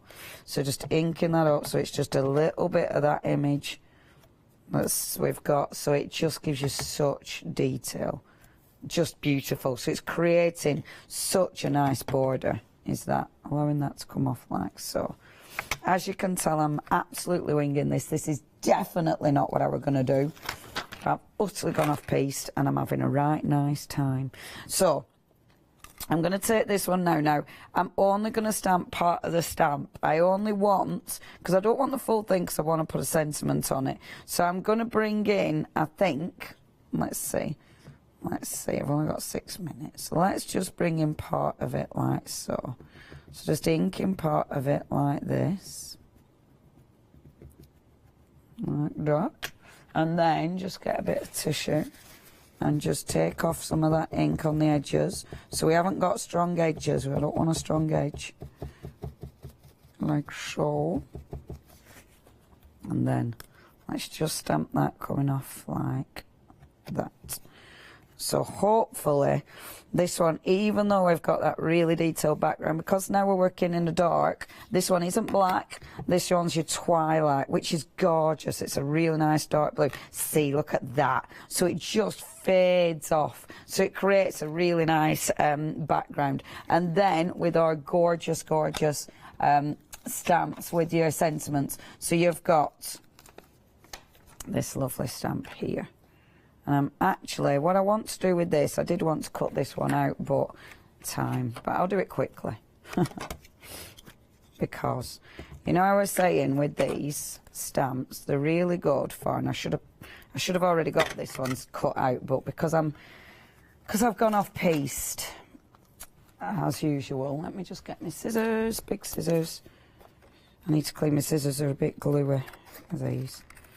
It's really annoying when they're gluey, isn't it? Because they just stick when you're trying to... There we go. Now, you have to be careful. Your ink pad does stay... Oh, I'll keep those together. It does stay wet for longer. And that is one of the nice things about this ink pad, but it's also the annoying thing when you're trying to rush. So, obviously, I would put that, I'd matte and layer that on black. I'm not doing now because of time. So, you've got Live Life outside. So, you're going to have to imagine black around the outside, because the black around the outside will make that absolutely pop. Live Life. Okay, some of these are super limited now. If you want them, you do need to check your baskets out. Super limited. Obviously, brand new. This is the launch.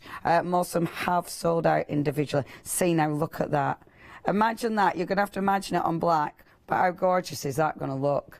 And I love something like that because that is literally one set of stamps, but the way it works is just exquisite. Right, shall we dead quickly before I run out of time? Where have I put it? Because I did have this one ready, because that wasn't what I was going to do with this. This is what I was going to do. Yeah, I know, right? So what I was going to do with this one, this is a beautiful peacock. Let me just get, I wanted to use a doodah with this one, so I'm going to use a Distress Oxide. So just quickly, don't know if that, yeah, that's got enough ink. Just quickly, and it's only doing the usual, you know, dragging the ink out and all that malarkey, but a spoiler. Well, we haven't got much time. Don't want to build it up too much because you know what to do, drag ink out, but it'll look well nice with this. Oh, look at that image. That is exquisite, absolutely exquisite. Another one of those that, oh, it's just a joy to actually work with. So when you drag the ink out, I'm not going to spritz it. I'm just, yeah, just the water brush, because have a little look at that. So you're creating that really nice effect, just dragging the ink, and then, because I don't want it to be too solid, do you know, I'm going in circles for speed. I mean, but actually, going in your circles, it keeps it, yeah, you get some really nice movement in it, and actually you can create some really nice, almost like clouds in it when you're careful. I would absolutely overstamp. So I'm working on watercolour cardstock.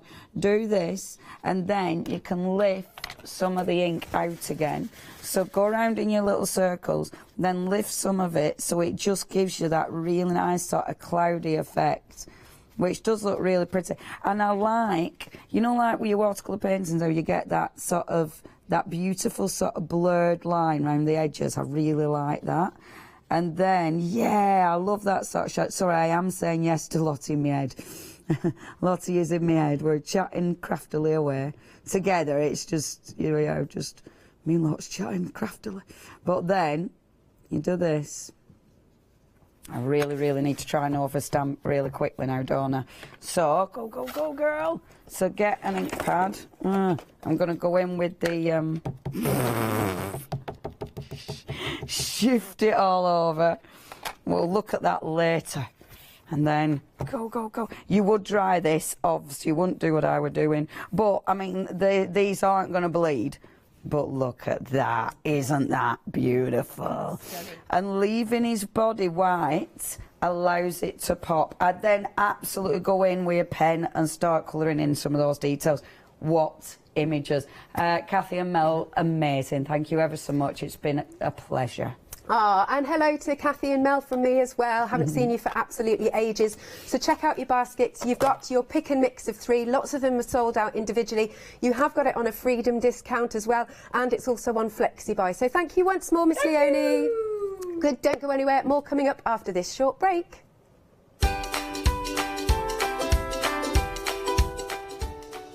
Next then, we are Crafting Yourself Silly. After that, we've got Shady Designs by Lou Sims. And then later, paper crafting with Creative Craft.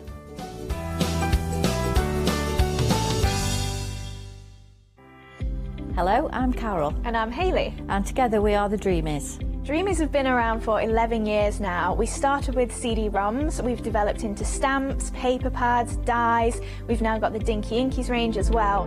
We design everything in-house and we manufacture in the UK. We produce tutorials to inspire you to get the most from our products.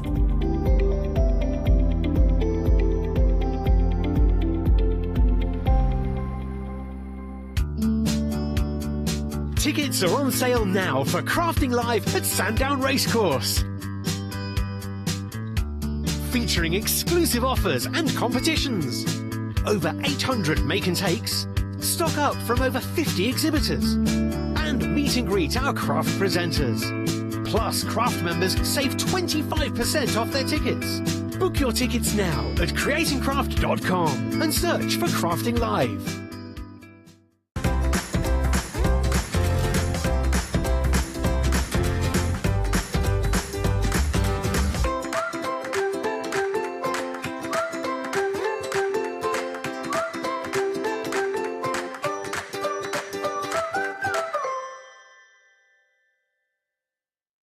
Exciting news! For the 5th year in a row, the Craft Store has been awarded the top accolade of the Platinum Trusted Service Award from FIFO. These awards recognise businesses that deliver exceptional experiences as rated by you, our customers, and we are honoured to have been selected. The Trusted Service Award means you can shop with confidence based on the reviews from over 60,000 The Craft Store customer experiences. Thank you for your independent reviews. It means a lot to us.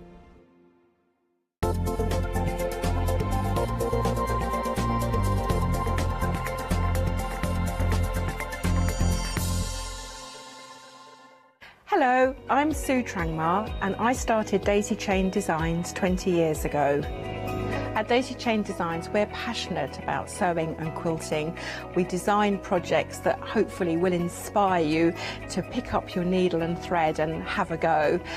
We have great fun in designing things from the very start, and then the end product is always very exciting when you actually see it made. So don't miss the Daisy Chain Design shows.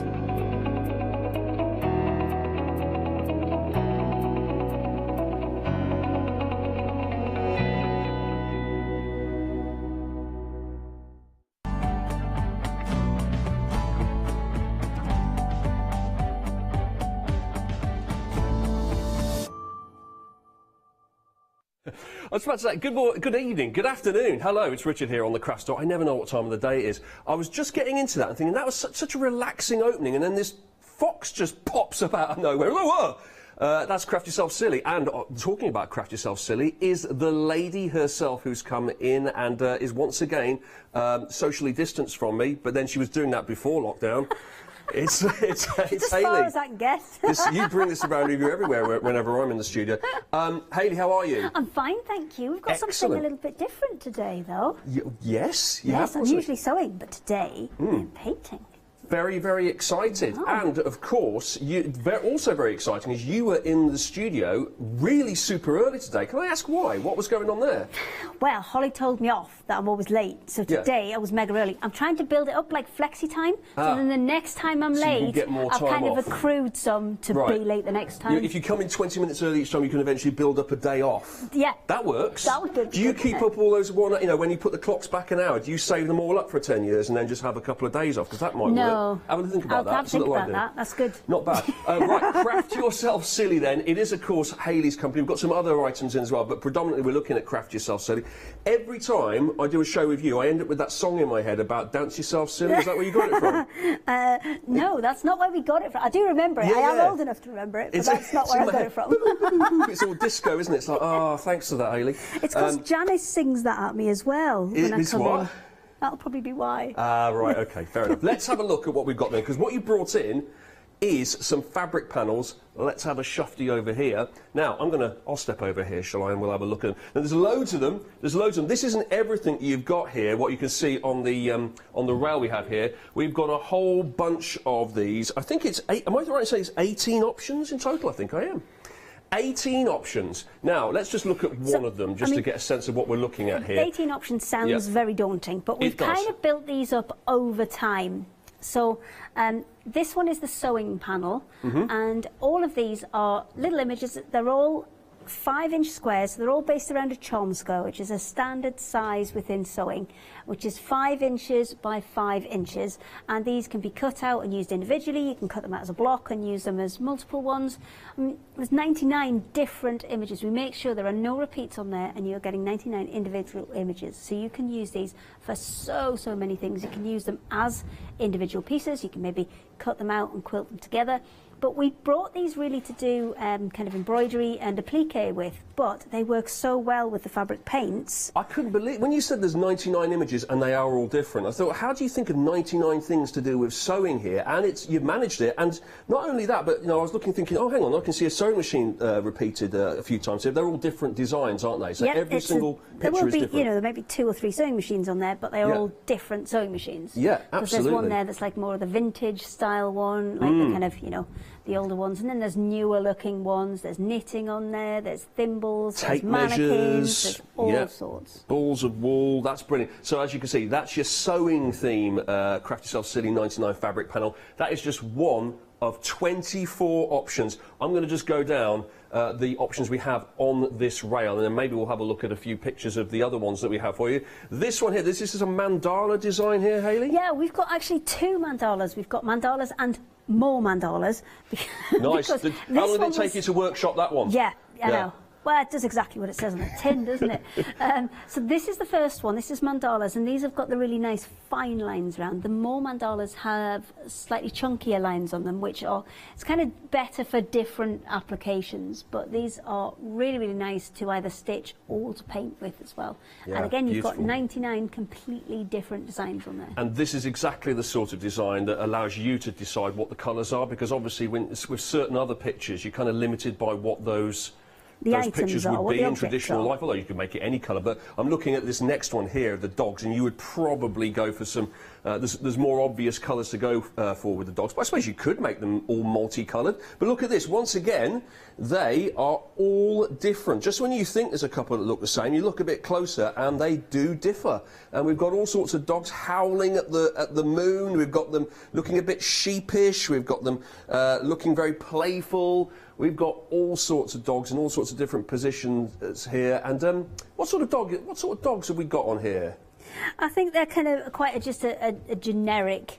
We've got some that look a bit like bulldogs, and there's some little bit like huskies and things, but they are kind of quite generic cartoon style dogs on this one. And they look fairly easy to decorate and colour as well. They're kind of fairly large block areas of colour. Block areas, yeah, absolutely. Easily colour in. Yeah, so that, you know, no need for shading or anything like that. It's kind of done in very small, easy and handleable areas. Handleable. Is that a word? It is now. I've just coined it. We've designed those for sewing. So for sewing, you know, if you're working with bits of fabric, it's a lot easier to cut out a one that is a whole piece rather than it's going to be 3 little different shades that you're going to have to put together. So that's why we've kind of designed them in that way.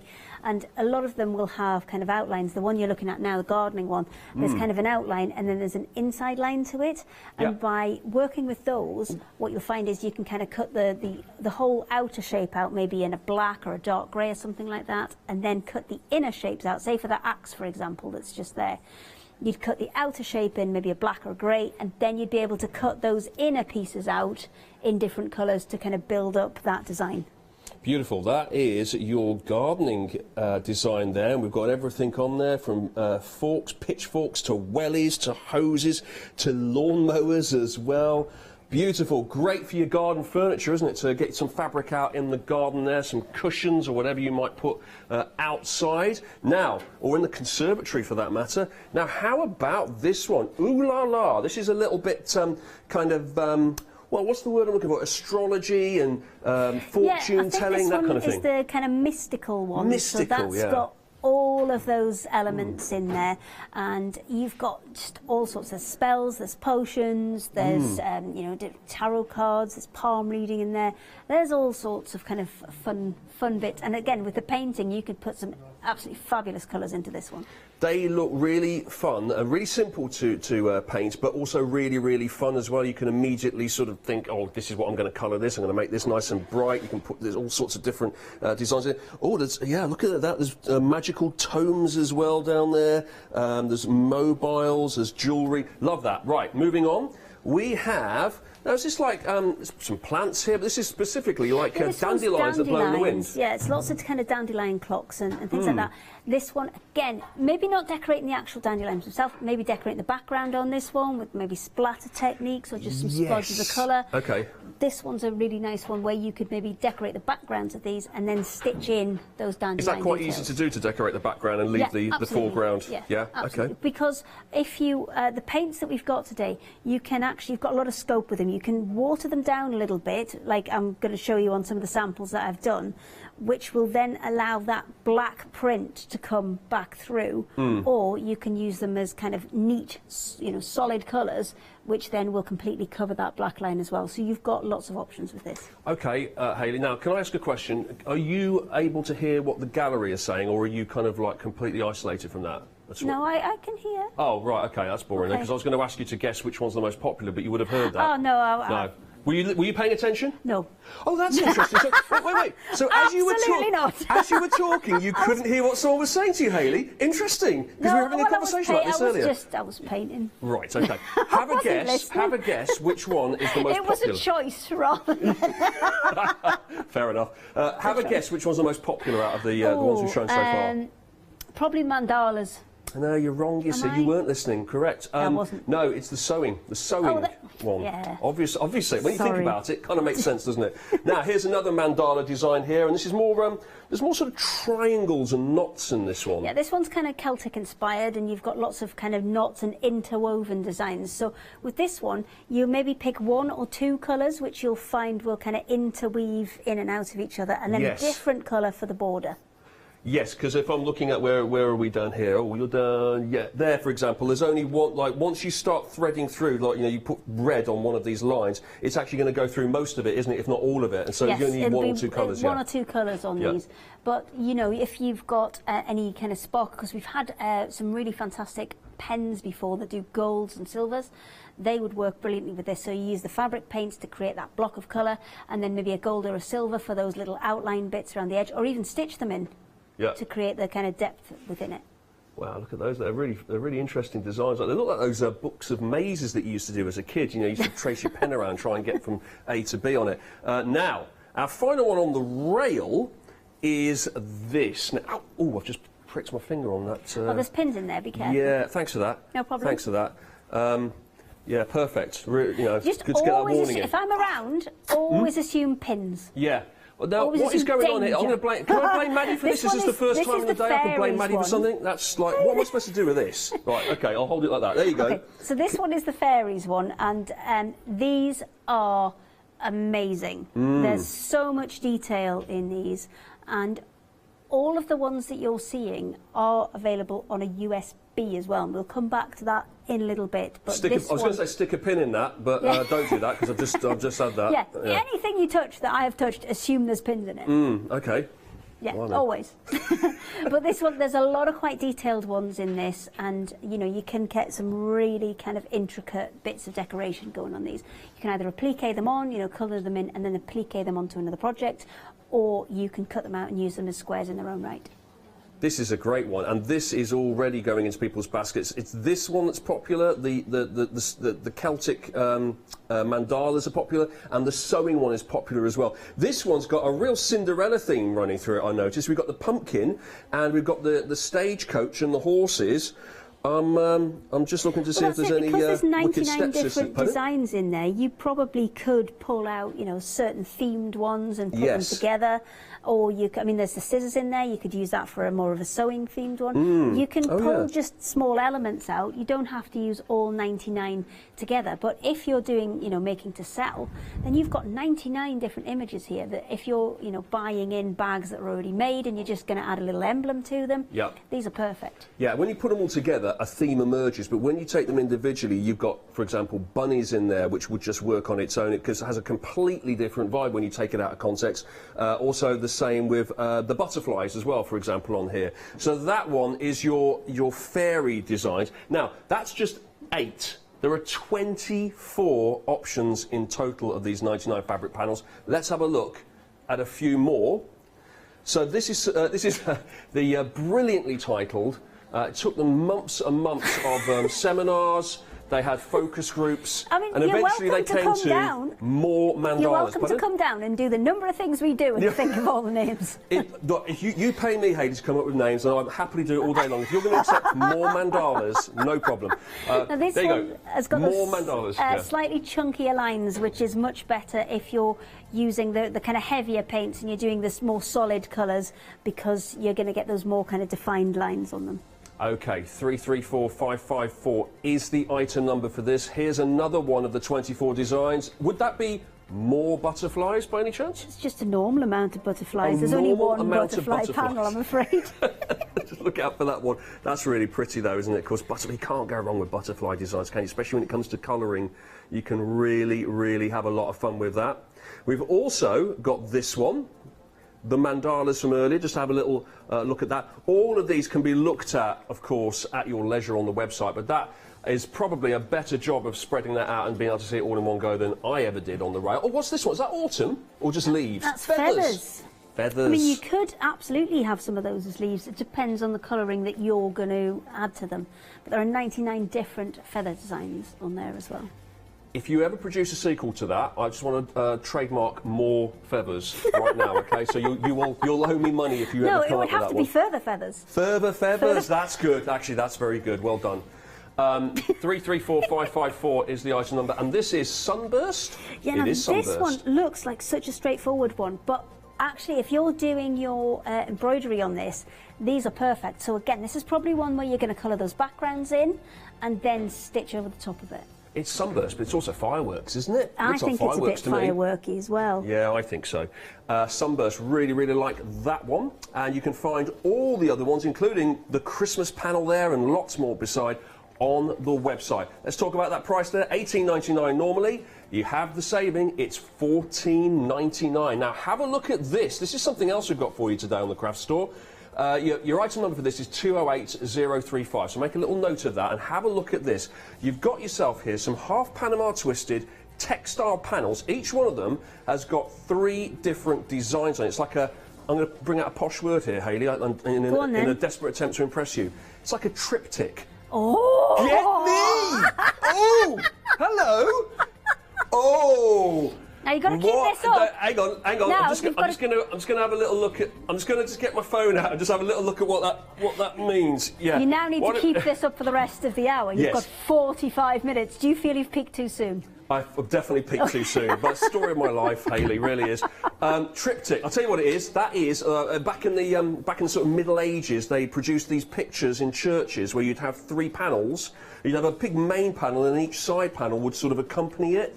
So it would usually be like figures in a church scene, religious scene, and then have iconography on the other side. Triptychs, and that is like a triptych, isn't it? 3 designs. It is, side by side. absolutely, and each of them have come with 3 designs.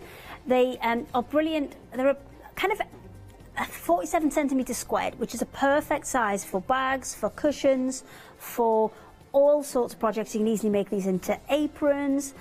Great kind of size for so many different projects, and you're going to get 3 different designs in each of them. Beautiful, 100% cotton as well. So should we have a look at a couple more of these designs? So that's Mr. Strange. I thought he was a Marvel superhero. That's Mr. Strange, not to be confused with Doctor Strange. His is which one is this one? Oh, of course, that's Mrs. Strange. Why would it not be? Has she got octopus legs there? Yes, I think that's she the did. one that I've got ready for demonstration. Oh, brilliant, here. brilliant. Is that where the strange part comes in? I'm guessing it is. Yes. Yeah, I would have thought so. That's not normal, is it? Striking design now, and I like the kind of whole Victorian vibe that you've got going with that. If you'd like to look at all the other images, they're all on there. Go to the website and just have a little look. There are some normal ones as well. There's things like animals and things like that. Oh, okay, so these are the avant-garde ones, yeah. I've just gone for the bonkers ones. That's not like you, Hayley. No, never. They look normal to you, that's the problem, isn't it? Yes, yeah.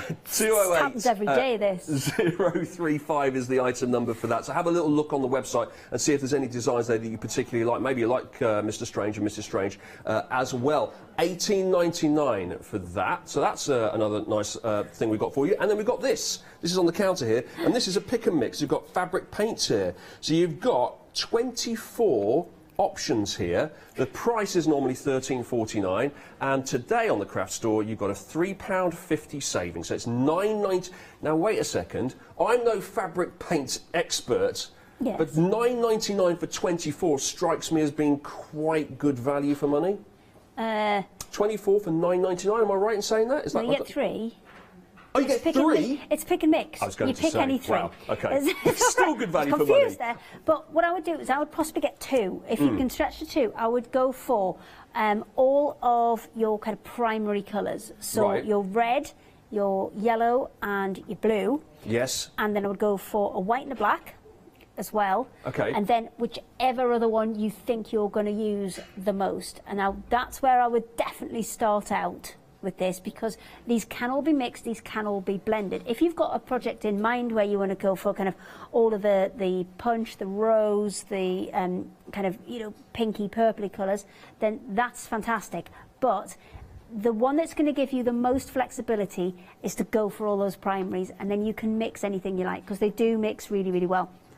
Each of these are 20 millilitres, and it does have a really nice fine kind of application tip there, so you can just get out the tiniest amount at a time. And I've been using all of these, and literally they go so far, because it gives you so many options, because you can use them neat out of the tub there, and you will get that complete opaque coverage. You can start to water them down and then get some of the designs that you're using kind of coming through, especially if you've got the black lines like on the twisted textile panels. They'll start to show through, so you're getting a kind of more muted tone. You can also mix them, so if you take the obviously yellow with the red, you can start getting oranges and things like that. So I would say if you're completely starting out in fabric painting, then go for your basic colours. So your yellow, your red, your blue, your white and your black, and then obviously because you get 6 within 2 pick and mixes, I would possibly put something else, possibly green in, because you will use quite a lot of green, and that will use up quite a lot of your yellow and your blue if you're using green all the time. So that's probably the 6 that I would go for as 2 pick and mixes. Good advice from Hayley, and Hayley knows. I've got apple green on me here, so I've got a really nice lid to it as well. It's a really nice nozzle on it too. It looks like you get plenty of paint there.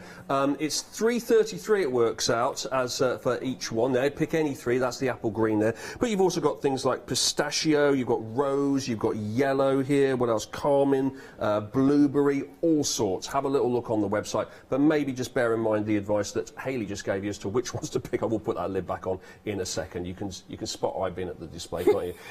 Outrageous. Now, Hayley's here, I'm here, we've always been here, or certainly for a little while, but not everyone's been here, but they're coming here. Create and Craft is moving, and it's moving here.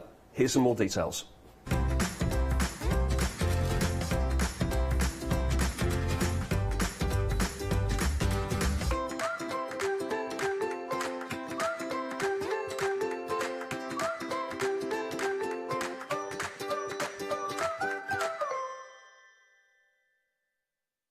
Yes, all the details are there for you. That happens very, very soon. Happening even sooner than that is a demo from Hayley. Oh, yes. Smooth. Very smooth today. Yeah. Do you need to sit down now? All over it. All over it, apart from the bit where I said, oh, is it $9.99 for 24? And he said, no, just for 3. No, you can't have everything, can you? All it's good. fine. It's fine. So, I'm going to have a look at these paints with you. And there's a little bit on here. I've got a couple of different bits that I've been painting on. So this piece here is kind of a mixture of lots of different colours. You can see the little palette that I've been using here, where I've got some purple in there, I've mixed some red in, I've mixed blue in. With the light in here, it is drying the paint out quite quickly, but you can mix and match these, and you can blend them together, and you can do quite a lot with these. And the other lovely thing about them is this piece, which is completely dry over here. These aren't really, really stiff, because sometimes you can get fabric paints that are super stiff. Okay. And also, see if I've kind of scrunched that up and then undone it again. Yeah. There's no cracking, there's no kind of, it doesn't sit on the top, it kind of does absorb into the fibres. How long does it take to dry, by the way, out of interest? In here it's drying quite quickly because obviously there's quite a lot of movement of the air in here, and it's quite nice and warm. However, what you do need to do is, if you're going to, something you're going to wash, maybe you're making it into a bag, or you're adding embellishments to a t-shirt or something like that, and you're going to wash it, then you do need to heat fix this with an iron. It does give you instructions on there. So it says, obviously, test a little bit on the fabric before you use it. It also says it'll be fully dry within 2 hours. Now, obviously, that depends on how much water you've added to it. So I'd say leave it at least 2 hours before you come back to it. And then a hot iron will fix it. So I would definitely recommend putting like a piece of greaseproof paper, you know, like a baking parchment, something like that, over the top, just to protect your iron. What does that do? Seal it all in? Yeah, the heat seals the paint into the fabric. So that will heat seal it for you, and then it will be washable after that. And I think it says on here 40, but I think everybody's washing at 30 these days anyway. So, you know, anywhere up to 40 and you'll be absolutely fine. So one of these is going to, like the one you've got in your hand, it's going to last you quite a while, isn't it? Because you're adding water to it, which is sort of diluting. I've been adding water to mine because what I will do is, let me grab a scrap piece. I'll just use the edge of this one actually. Okay. And I'll show you the difference. So this red, I'll give you the red from, right, this piece of red here is straight out of the tube. Right. And you can see it will go on, but because you're working on something that's porous and it wants to suck that colour in, then, you know, you do have to put quite a bit on to get it to sink in. But what you'll find is that will give you complete coverage. So if I had black lines under there, that would completely cover them over. However, if I take that same colour and I'll just water it down just a little bit, then it will flow much, much better, and you'll still get a really, really good coverage with it. And that's just by adding a little bit of water. I can't see a huge amount of difference with my untrained eye there. So that's really, I was expecting that to come out a lot sort of wishy-washy with water. No, and I've put quite a lot of water in there. I'm going to put even more water in.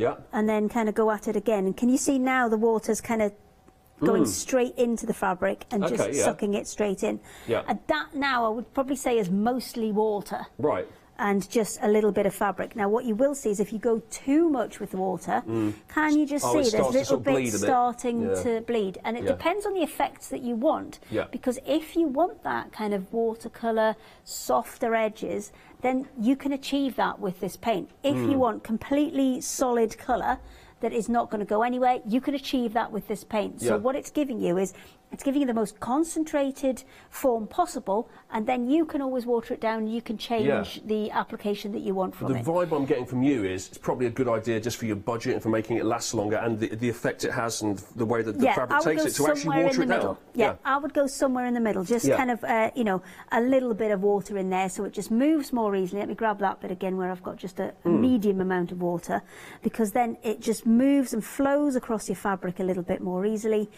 But, you know, you will still get that powerful colour as well. That is going to last you ages then, one of those pens? One of these is going to last you a long, long time. It obviously depends on the yeah, I mean, if you're painting everything red, then obviously, but, precisely, but most of these designs have very small areas and they're all going to be different colours, aren't they? Yeah, well, this one I know is, I think it's within there's a pick and mix of these guys as well, and I think it's within there. This is one of the Mechanimals, and I've kind of mixed all of these colours because I've taken bits of brown, bits of orange to create kind of coppery and grey colours to add all of these pieces in. Sticking out of his bum. It's a wind up. It's like a key for winding up. Oh, of course it is. Yeah, that makes sense. Of course it does. Everything makes sense. Silly question. Super easy to do. And these bits where I've kind of faded the wings through from one colour to another, again, super, super easy to do because I'm taking this kind of solid colour at the top there and then just gradually watering it down a bit more and a bit more and a bit more. So it provides your own shading. Absolutely. Yeah. Because painting on fabric doesn't quite work the same way as you maybe would on paper, where you can, you know, blend using the water and things. Because on here, adding that water to blend will actually kind of spread the colour. And you can you just see there? Just there where I've got a little tinge of yellow coming through from that red bit there. Yeah. That's just too much water. I mean, that I'm going to go over anyway with another colour, so it doesn't matter. I was about to say, so if you did go over somewhere you thought, oh, I'm not happy with that, you can, if you get a darker colour, you can just colour that over, can't you? So if I go with, I'm going to go with this green one, because I quite like this green. So I would always definitely use a palette and then move the fabric from the palette onto the fabric. I wouldn't squeeze it straight onto the fabric. Yeah. And one thing I did try to see if it worked as well is I tried, because it was so thick, I thought, oh, well, is this actually going to stay raised up? If you want to put kind of little dots on, because that's what I was going to do on here, was put lots of little dots on and leave them raised up and bumpy. The paint does eventually kind of flatten itself out, so you won't be able to use it to create kind of little pearls and things, but you can, of course, kind of paint them on. So that is concentrated paint there, and this I'll show you up here. So if I go like that, then can you see those black lines have completely gone? So if I use pure concentrated paint, that's the effect you'll get. If I water that down a little bit more, and then I go over the next kind of few lines next to it, they will kind of be there initially, and then they'll kind of disappear when I paint over it, and then they'll start to come back a little bit, just as the paint settles and as the paint dries. So depending on what you want... Why is there a plug and a cable feeding into that fabric? That's because weird. Under here I have got the light box, and the light box is brilliant if you want to do... Let me get the bigger butterfly. All right. So, you know, from the 99 panels that we mentioned earlier, if you want to trace things on for painting, grab a piece of fabric as well and pop that over the top. I can see where this USB stick's going to come in. Can you see where we're going now? Yeah, I can see where this is going. Right. That goes over there, and that's with it off, so you can kind of see it through. Yeah. But you know, it might be a bit more challenging. So if you put that on, oh, nice. That's kind of now level. You can really see it. So it's 1, So it's a flat, and then should we have a little look with the lights down? There's a flat, it's basically a flat backlight that's projecting onto it, and it means you can trace it through. Super skinny and super easy to use. So that's level 1, there's 2, and that's 3's too bright for the camera. Yeah, there we go, we'll go number 2, because that one's all right. But you can see through it, and that means if you want to then go ahead and paint, let me just get this nice and flat, because otherwise it's going to move as I'm painting. You could probably use that in other areas. Any tracing, anything like that, or just reading documents or anything you could use that for. Yeah, you can use this for so many things. Yeah. And what I would actually do is tape this down before I started. I've got a huge piece of fabric here that's kind of flopping over the edge, but I would actually tape this in place before I started, and then that would hold everything steady. And the beauty of it is the light box that's behind here, it's one solid piece of plastic. So if you get a paint that goes through, it's all water-based paint, you can wash it off, it's not a problem. There's no chance of it kind of ruining the screen below or bleeding through. That is so easy. Right, so now I'm getting it, right, that you've got this USB that we've got at the bottom of your screen, that has all of these designs. Does it have all the designs on there? Or? There's 2 different sticks. One has 9 on, so 9 times 99 is 9 times 99. Don't tell me. It's 991. No, it's 800 and it's 891. You're right, 800. That's what I said. We got there between us, though. That's what I said. I said 891. There's 891 different designs on there. Now, with the thinner fabrics, I would say, you know, have your paint a little bit thick, because this is just a normal kind of a quilting cotton. What I was working on before, that was a half Panama. It's more like a canvas weight, and it's a bit heavier, and it takes the paint slightly differently.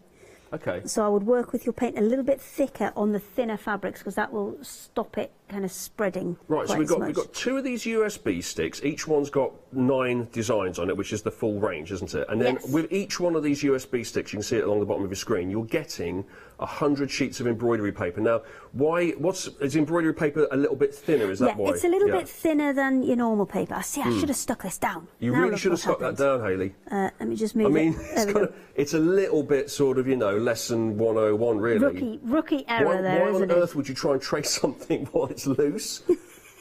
Crazy lady. Because there was not the time. So now I've added a lot of water onto here, and I don't need to worry about it going through onto the piece underneath, because the paper, that's expendable. I would actually print this onto normal copier paper for this, because obviously I'm going to be tracing kind of through it, and I'm not that worried about the piece that's underneath. The only reason I would use the embroidery paper is if I was going to sew through it. So if I was going to take that same design and then I was going to stitch through it to create maybe some free motion or something like that, then I would be using my special embroidery paper, which is a bit thinner, and you can stitch through it with your needles without damaging your needle, and it's much easier to tear away than some of the kind of thicker ones as well. So I'm just kind of blending, and what I'll do is in a second I'll turn the light off and then show you what we've got left from that. Oh, I've just smudged it with my finger. Right, I'm going to put some black outlines on as well so you can see the edges. And then let's put a little bit of a darker blue one in there. I'm going to go with a completely kind of solid colour. But this piece here, I've kind of blended through from the blue into the orange, so you can see, into the red, sorry, so you can see all that way through. And then I've done this next little bit as more of a solid piece, just so you can see the difference in techniques with this, and you can see how much more light this piece is blocking out, and you can see how thick and how kind of concentrated the colour is within that piece. It's because I've got a huge piece of fabric here, which I probably should have cut off before I started. There we go. So super easy to use both the light box and the paints, and they work so well as a kind of combination. The one thing I will say is, if you are doing the kind of the painting on the light box, it does kind of distort your colours a little bit, because it's pushing so much light through there. Right. You'll not see how bright those colours are. Are you stretching the fabric as well with your hands naturally? Yeah, I'm keeping it nice and flat, and that's why I would say definitely a good idea to actually stick it to the thing first. And if I just blend those through, can you see the blue moving into the red and vice versa? And if I turn these off, have to warn Marcus before I do this. So you're colouring it there, Hayley, but would you actually trace out the outline first with like You a black, could.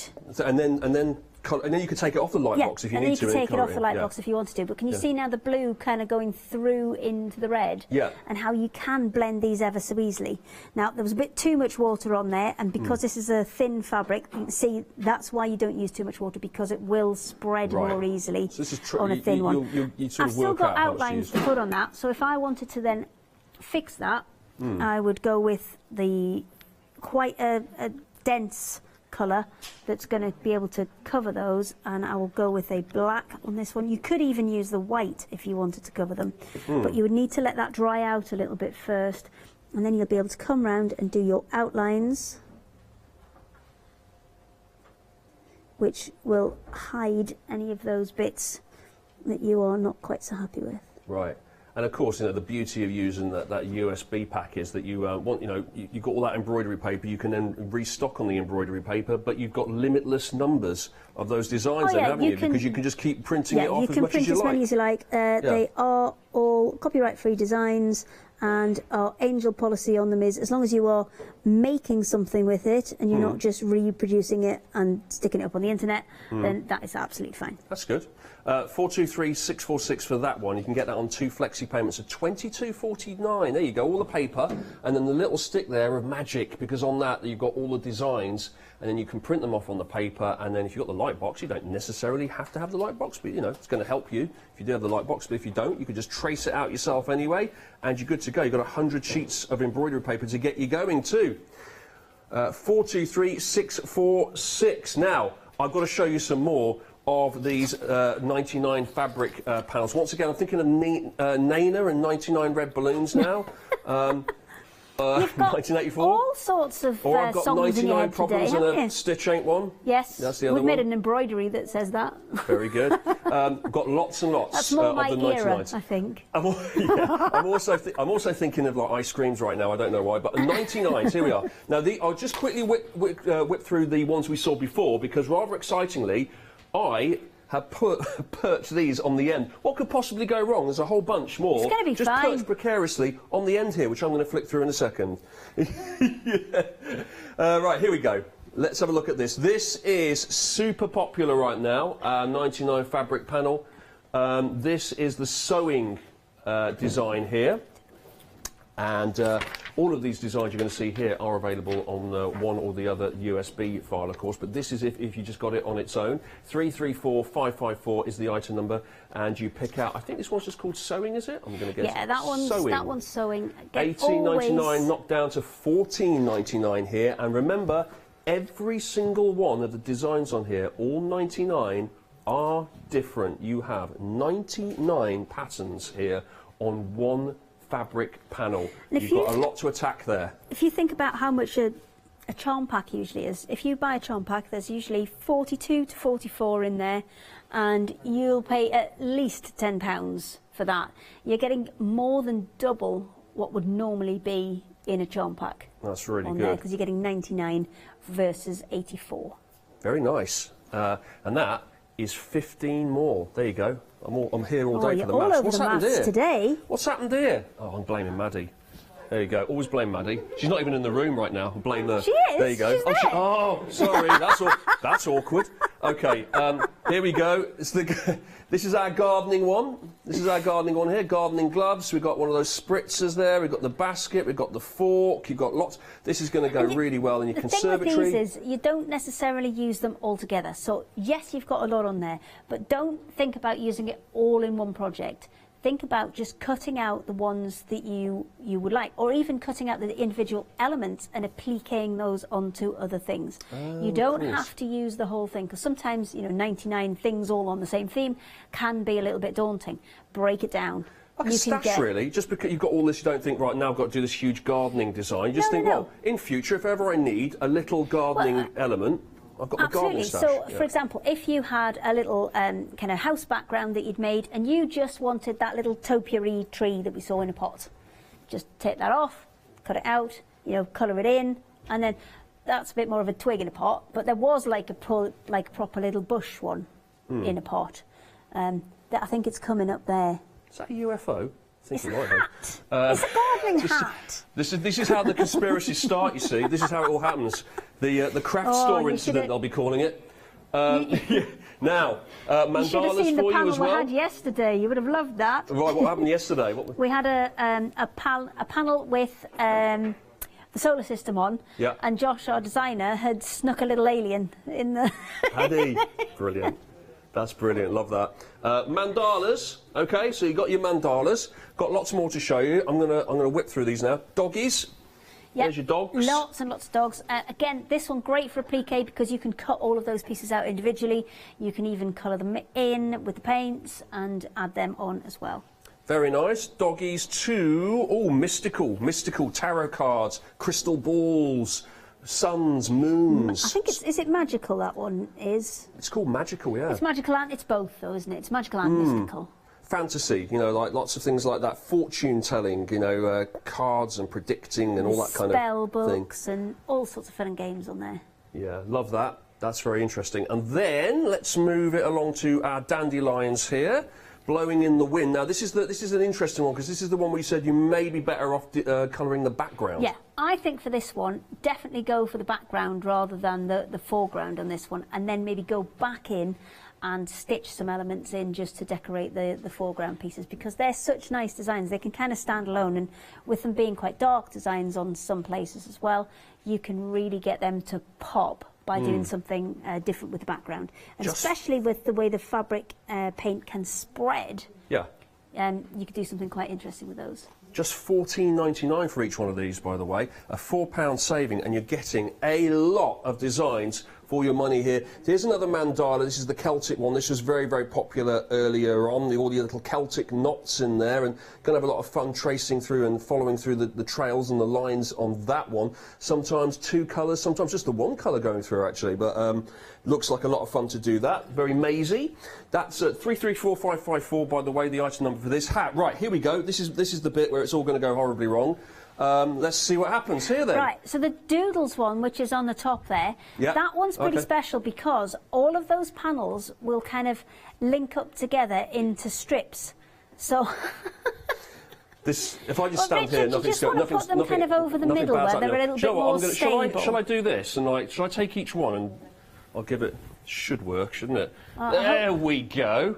There we go. How about that? It's okay. That's right. As you can see, all the strips there, and can you see how the kind of where they join? They're just offset a little tiny bit. Yeah, what's that all about? That's because we've put a 1/4 inch seam allowance on each side. So when you join them back together, they form a continuous strip. So you can colour all of those in. And there's a lot going on in that, isn't there? A lot of action. Yeah, that one's quite a busy one, but really good for kind of like borders on quilts or bags, or anything you like, really. Like that. Okay, then we've got this one here, which is keys. So, is it keys or is it going back to the clockwork thing again? This one's all keys. So you've got 99 different keys. They're all different. This one, maybe for the colouring in, you're going to need, rather than your primary colours, you go for your browns, your blacks, your greys, those kind of things. So you can kind of do little rusty effects on some of them, or maybe add some yellow in there so you can create some more kind of goldeny and coppery colours as well. Love it. Oldie worldy keys there, and every single one of those is different. I'm tempted just to stand here and study it and see if there's any the same, but I'm going to take your word for it, Hayley. I don't think there is. Let's pop those to one side. We try very hard to make them all different. It doesn't make very good TV, does it? Somebody sitting there looking at keys for like 25 minutes. All right, we've had the dogs. You've got cats on this one. And these are quite little characters, these ones, and I think you can kind of make almost little stories up with these guys depending on how you put them together. Yeah, this is really cute, isn't it? Look at them. Sort of comedy character cats as well, hanging on the washing line by the looks of it. Pulling that why me face, why always me, singing for their supper. This is a really good one. Oh, I thought that one was yawning. It's funny that you've gone singing, meowing. One with glasses, obviously, because all cats wear glasses. Okay, move on. One winking as well. There you go. Really like that. That's your cats. And then How many more of these? This is the feathers one. Now this one is feathers. Beautiful. Loads of different options. 99 different options on here. Some with quite big spaces, so you can kind of really get in there and blend lots of colours through. And then some with lots of smaller pieces, so maybe you can just put kind of strands of different colours in there. So you've got lots of options to mix it up on this one in terms of technique. There you go, some beautiful feathers here. Maddie's got an absolute mare on her hand putting all this back together again. The complete state of this. What I might do is if you chuck me one of them over, pick your favourite and chuck one over, and we'll do some painting. We'll draw some painting in of one of these. Favourite? Oh, you put me on the spot there. Well, hang on, let me go through the rest first. The one that's on the top. Let's just have that one. Apparently, the fairies are the most popular, so I think it's only fair that we do the most popular one. Okay. So I'll get you the fairies in a sec. You should stop that. It's a bit of a mess. Right. Do you think it's a mess? Okay. I'll tell you what. I'll just show the last couple. Okay. We've got basically butterflies. We've got mandalas, and we've got. That Victorian tile one is so super popular. That one we do again and again and again. And another brilliant one for colouring in those kind of solid blocks, as well as lots of kind of blending techniques on that one as well. Lovely. And there's more. There is more on the website. Have a little look. More to come, of course. Which one? This is the Christmas one. The Christmas one with your snowmen and your Merry Christmas and your lots of sentiments there. We've got like little mandala patterns too. We've got our holly leaves. That's your Christmas pattern. Get in early. Why not? I mean, start getting Christmas decorations ready already. 334554. The image coming soon is the Victorian piles. Tiles. What is wrong with you today? I tell you what, they used to go to the doctors in those days, and the medicine wasn't as good in those days. But they got it sorted eventually. Richard. Victorian tiles. I do apologise. We've also got the seaside. There you go. We've got our starfish and ropes and anchors and octopuses and fish there, like that one by the seaside. See that in blues, of course, and whites. We've seen our sewing one there. That's super duper popular. There's our keys again. $14.99 for these. There's your dandelions, but one or two of them blowing in the wind. Ooh, image coming soon. Exciting. Oh, is that? Oh, that's the Celtic. That's the Celtic knot, and that is the mystical, if I'm not mistaken. We've missed under the sea somewhere, but it's there somewhere. Have a look on the website. Have a little look on the website. Our mouse isn't behaving itself at the moment.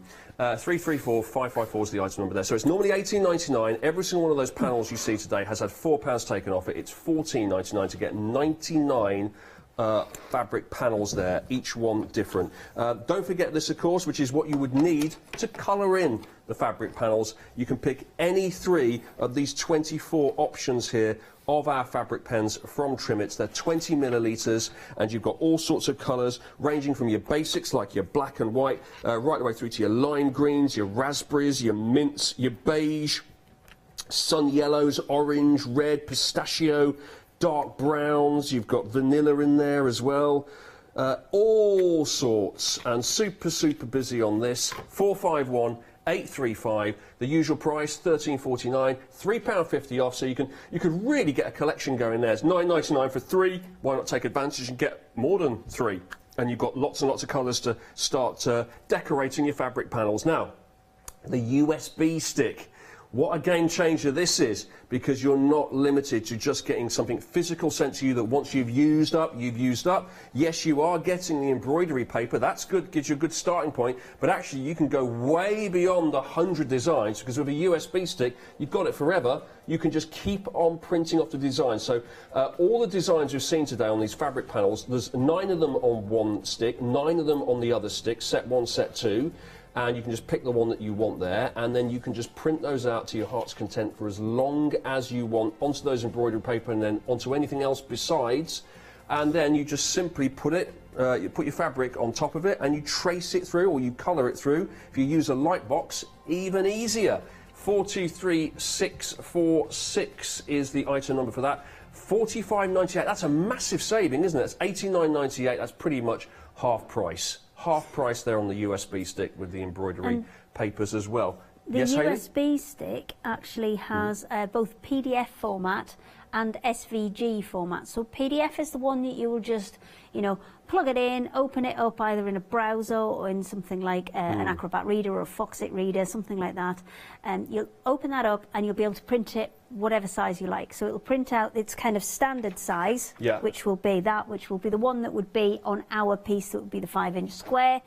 Or you can do something like putting it on, and then you kind of, it gives you options when you print it out, where you can do the kind of original size, or you can make it to fit the page, that's handy. which will give you, you know, one as big as you can fit from your printer. Yeah. So you've got... like technology has allowed us to become the sort of people in the back room that actually make the things and sort of do all the sneaky stuff with it. So that's what you'll do with the PDF. An SVG file is what you'll use on any of your cutters, things like your Cricuts, your Silhouettes, your Brother Scan and Cuts, all use SVG files, and a lot of those, they're all down as SVG files as well. If you've got one of the older machines, then some of your bigger files, especially on this one here, the fairy panel, like when they're more complicated, like some of these ones where there's layers within layers, they struggle on some of the older machines. But if you get one of our USBs and you are struggling with one of them, if you let us know which file you're struggling with, we'll break it down that little bit further and we'll send it back out to you.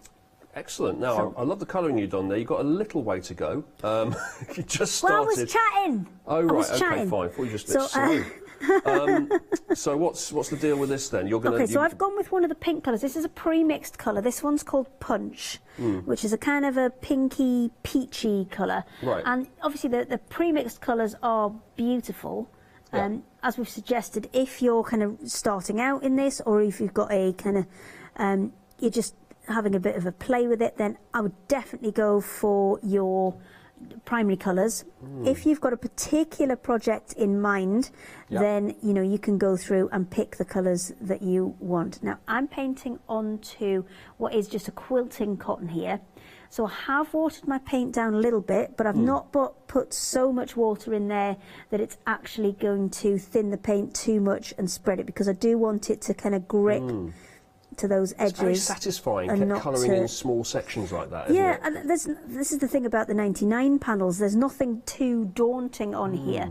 These are quite small areas. You do need a small-ish brush, but worst case scenario, if I went over those black lines a little bit and it spread up to the next black line, it wouldn't really matter. No, because it's fine, isn't it? You know, it's still kind of usable, and you can. We're going to do some backgrounds in the next one. We're going to kind of play with the paint a little bit more and have a little play with kind of working on those backgrounds rather than the foregrounds, because at the minute we're taking the solid colours and we're using them to fill in the gaps within all of those kind of elements within the designs. By the way, you're leaning on your light box. Does it help if you switch that on, or does that not help in this situation? I can have it on if I want. It was purely for Marcus's benefit that I didn't. Oh, look at that. Look at that. Well, so don't do it for Marcus's benefit, no. It was purely for the camera's benefit that I didn't have it on. But yeah, absolutely. You can. This is, I would say, it's more for tracing. If I'm just painting like this, and the design's already on there, I wouldn't be quite as worried about having the light box on. But you see, if I grab a piece of paper and put that butterfly underneath, can you see how much kind of clearer that becomes through? We'll go up a set again. So this is on the highest one. I could put kind of background images into here without actually having to kind of trace it on first. So let me turn that off. Oh my God! Who's got the lights? Help! Help! Oh, it's all right. I turned it off. I didn't panic. I was fine. I was so cool in that situation. Yeah. Just black. Oh dear. I was absolutely But fine. yeah, I would say that tracing, I would use the light box for. If I was just going to colour this in like I am now, then that's when I would probably turn the light box off and just kind of go for the kind of normal light and paint that way. But we do have some other lights which I'll show you in the next hour, which are really useful for when you are working with different colours and when you're using different lights. See, excellent. So we look forward to that. That's going to be at 7 o'clock, isn't it? Yes, 7 o'clock. We're going to do that one. Good. 7 o'clock with Alex, I believe. Do what? 7 o'clock with Alex, I believe. It is with Alex, yes, absolutely. Oh, do you know what? The lights coming on now makes me feel like the end of a night out, and they go, can you all start making a move now, please? You're like, oh, I feel rough now. Blimey, those lights are bright. Please don't look at me, anyone. Oh, dear. But so easy to work with, these paints. I would definitely recommend them if you kind of want to have a go. And I would imagine, obviously maybe not with your rubber stamps, they would probably work as well. If you know, as we've done, watered them down a little bit so that they get a little bit of movement to them, then there's nothing stopping using stamps with them as well. Okay. Oh, all right. So there's, you know, to lots add on of... to it, to accompany it? Well, not necessarily to accompany these designs. Maybe you've got a plain piece of fabric that you want to add stuff to. Yeah. Then that would work, no problem at all. Oh, okay. I'm with you. Perfect. Just get a few more bits in here. So if you want to then do blending on this, I know we've not got very long, but I'll just use a little tiny bit of the red. No, I didn't. I washed it off and I licked the brush. It's a terrible habit. You should not do it. It really is. However, it gives you a really good fine point on the end of the brush. Well, that's the main thing. So I'm going to put a little bit of that in there. See, don't watch me. It's fine. I've got conscious now that you're watching me do it. But it will give me a really nice fine point on the brush. So I've put a little bit, and just a little bit of water on there. Yeah. And that's allowing me to blend that colour up through the pink. Yeah. Oh, that looks really pretty, yeah. I like that. And just add a bit more to it. So it's really, the effect you get, and all you've done is use two colours there, some water, and blended that, and it's really beautiful shading. Yeah, you can do all of this, and it's really straightforward. I'm just going to shade that little bottom bit in as well and just blend that through. And all you're using, this is all water-based. Once you've heat sealed it, obviously then it becomes waterproof, as in it will not wash off if you put it in the washing machine. But until this point, you know, I could take that now, wash it all off, and it will, you know, be absolutely fine. So it's really easy to work with as well. Because sometimes when you've got dyes and things, you've got limits as to how you can clean things. Yeah. But this is all water-based and really easily washes off. You hardly use any paint, and as you say, if you just put it onto a palette first, or anything really, a little saucer or whatever, you're never going to use too much, are you? Yeah, that's all this is. It's just a little saucer. The only thing I would recommend is if you are going to mix colours, so you're going to kind of, you know, create your own personalised blended colours, then make sure you make enough to complete whatever you're doing, because you're highly unlikely to get that same mix again. Got you. Or you're going to have to start kind of blending things back through. This does need to be blended while it is still wet. Once that paint is dry, then you will not be able to blend it through. So it works in some ways similar to a watercolour, but you do need to keep your blending to while it's wet. Let me just finish off that corner, and then we'll work on her a little bit more later. Lovely stuff. Thank you, Hayley. That's been really, really interesting, and really enjoyed watching you doing your colouring there when you eventually got round to it, which was nice. We went through a lot of those fabric panels, though. I was colouring that for ages. You were doing that for ages, that is true. So, hope you've enjoyed this hour. I hope you've enjoyed looking through all of the 99 fabric panels as well. You can get those on the USB stick, of course, but if you're interested in the fabric panels, and they have been super popular today, $14.99 will get you one of those, and effectively for $14.99 you're getting 99 fabric panels. It's just all contained on one sheet, isn't it? 99 fabric panels for $14.99. Then you can get your paints as well to colour them all in. So it's a really, really nice project. Thank you, Hayley. Thank you. See you, well, I won't see you, but Alex will see you at 7. I will see you in about an hour's time. Plenty more to come, though. Because Alex is here in a minute with Lou Sims for some shady designs. Sounds a bit shady. Paper crafting with Creative Crafts after that. And after that is a new one-day special with Clarity. Ooh.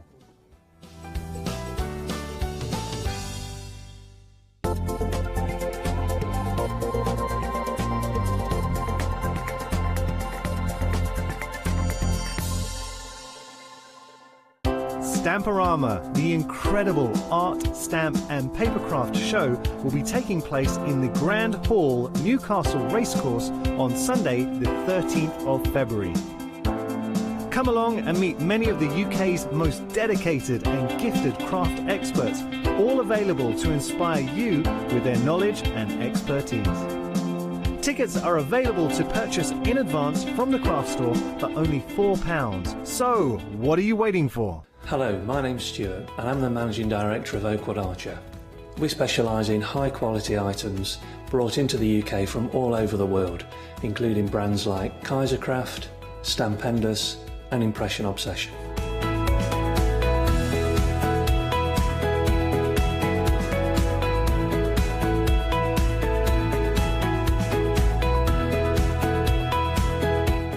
products include stamps, dies, papers, buttons, trimmings, ribbons and album making kits. Just about everything you need to be a good crafter.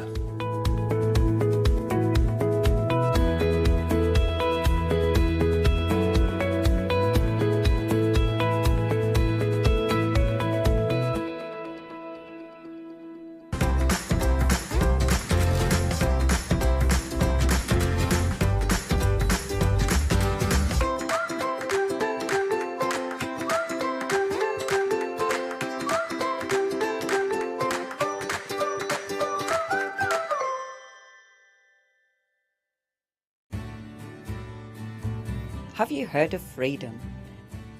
Did you know that as a Freedom member, you could be making savings on every order you place? For just £7.97 a month, you'll benefit from selected Freedom member discounts and complimentary standard delivery on every order you place. You will also receive our exclusive Freedom members badge, giveaways and crafty updates.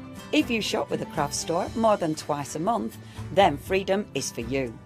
Don't forget, your Freedom membership is flexible, so you can pause if you're going away, or you can cancel at any time you decide. So what are you waiting for? Give us a call or go to our website, quoting the item number 88888 and join Freedom today. Afternoon and welcome to Not the One Day Special. I am joined by Lou. Hi Lou. Hello. No, am I right in saying it's the One Day Special sold out at the 8 a.m? I know. Oh, boom. 20 past 8 I'm being told exactly. So we've not let you go, Soz. I know, there was me thinking I could have a totally elongated breakfast and then leisurely travel home, but that didn't quite work, did it? But we do still have beautiful stamps, beautiful papers. I need to ask you, so why is it called the Shady Collection? It was because I let slip ages ago that one of my favourite types of music is rap music. Right, okay. So then it got people going like Real Sims Shady. So then it came about that, and from there.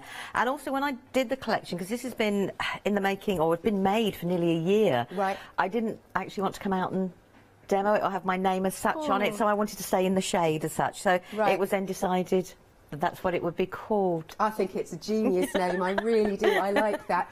Now, before we get going with the stamps and everything, there is a gift with purchase. This is worth £14.99, so that's excellent value, isn't it? So, great packaging as always. I realise that it has got some numbers on there that I should have taken off, but there you go. That is the stamp. Lovely sort of DL size, isn't it? Yeah, perfect DL. But then Sheila did a cracking sample where she stamped it 4 times and made a frame. Right. And I thought, oh, I didn't even think of that sort of thing. So you can make it bigger or smaller, or only just use portions of it. And that's the idea behind the whole collection, is use little portions and make it look like you've done more than you have. Absolutely. Now, I'll show you some samples for this in a short while, but yeah, you're not paying for that with any of the Shady collection. It is one per customer, and like I said, worth £14.99. Now, let's come on to the stamps. So what's the concept behind these stamps then, Lou? The concept was that I wanted to create background stamps that looked like you did loads and loads of stamping, but actually at the end of the day you haven't. Right. But I remember way back when I started layering up stamps, it was more that you created the really beautiful background and then you didn't want to use it because you've done all that beautiful layering. Right. So the idea behind the stamps is you've got that layering and then just carry on building as you would normally do for a card, art journal. But I wanted to also cross every type of crafting, because I don't just do one type of crafting, you know. So I'll do card making, I'll do art journaling, I'll do doodling, I'll do colouring. So it was important that it covered all of that, and it fitted everybody's sort of style as much as possible. I suppose it's a bit of a selfish collection, really, because it's a bit that I can carry on using it, and that was the reason behind it. And you know, it was about quick layering up backgrounds that look like you've done multiple stamping, but actually you haven't, if that makes sense. Absolutely. Have I got the right boards here, Lou? Yes, you have. Okay, good. Now, one of the stamps there has sold out, which is the other DL beside it, just to say on that board there. This board, thank you. That's the right board. So, yeah, you've done these. So we've got our pattern parade. I'm liking that. Got pattern parade with lots of different, what's the word? quirky florals as well. It has. I mean, if people watch back the previous shows, I've shown how in my head it was sort of thing, you know, and why the lines are there. So you could actually stamp in one corner and not use the whole of the stamp. Use the whole of the stamp if you wanted to. Yep. You know, take parts of it. And that was important. So it looks like you've done all that masking and you haven't.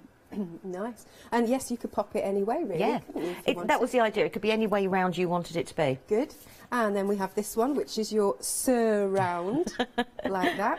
But that one again, I left the open space there. I mean, obviously you could colour it in, you don't leave it open, but it was a way of saying you could add sentiment if you wanted to put a sentiment there or another focal image. But that can move any way round you want it to be. And the lines are there as a cut-off point if you wanted to partially stamp it. Right, good idea.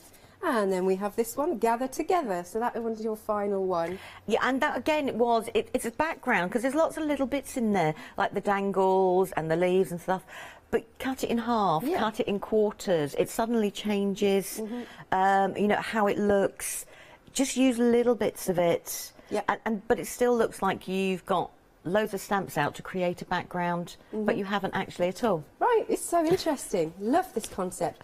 And then we have lots of wonderful samples. So that was the one you've just shown, that stamp set. Right. And that's only a tiny portion of it shown. So you don't need to use all of it. And it's just been coloured. Yep, lovely. So, but it looks more complicated than it actually is. And that was the idea, that maybe it's a stepping point for you to go to your next stage in your stamping, where you start layering or masking or over-stamping on previous stamps. Love that. This one, by the way, we're running the design team at the bottom of the screen. Oh, thank this you. one is by Sue, so lovely colours there. Then we have another one here. Not sure who's... Did you do this one? I did this one, yeah. Ah, right, there you go. That is on one of the backing papers with embossing powder. So if embossing is your thing, so now the whole of that background's done, and it looks, and it blends into the backing paper. So you can take it from looking like uber modern, or you can have it as slightly a subtle design. And all I've done is stamped it onto circles as well. Very cool. And then we've got this one here. Samantha's done this one. That looks tropical to me. It does, doesn't it? And she's taken one of the dies and she made her own stencil. So, and that's the positive and negative from it, sort of thing. So doing all her paste, and you've got the die cuts in the background as flat. So, and again, it takes on a totally different look. The stamps take a look, depending on what your style of crafting is, whether you want to throw everything at it or you want to go minimal. Nice. This one's by CB. Charmaine. Oh, of course it is. Sorry, Charmaine. Don't.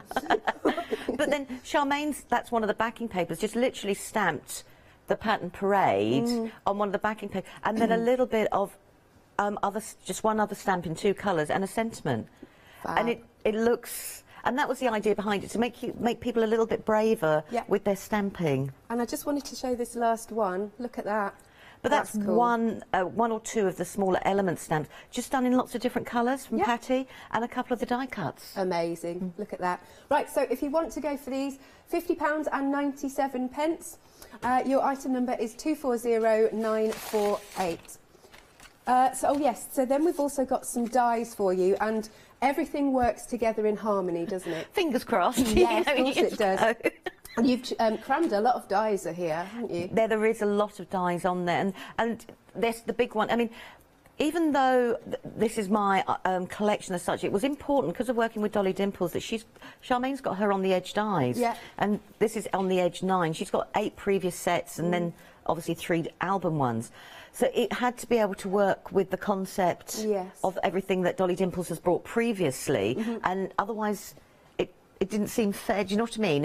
If people have bought into on the edge dies with Charmaine before, they can carry on using them in the same way. Yeah.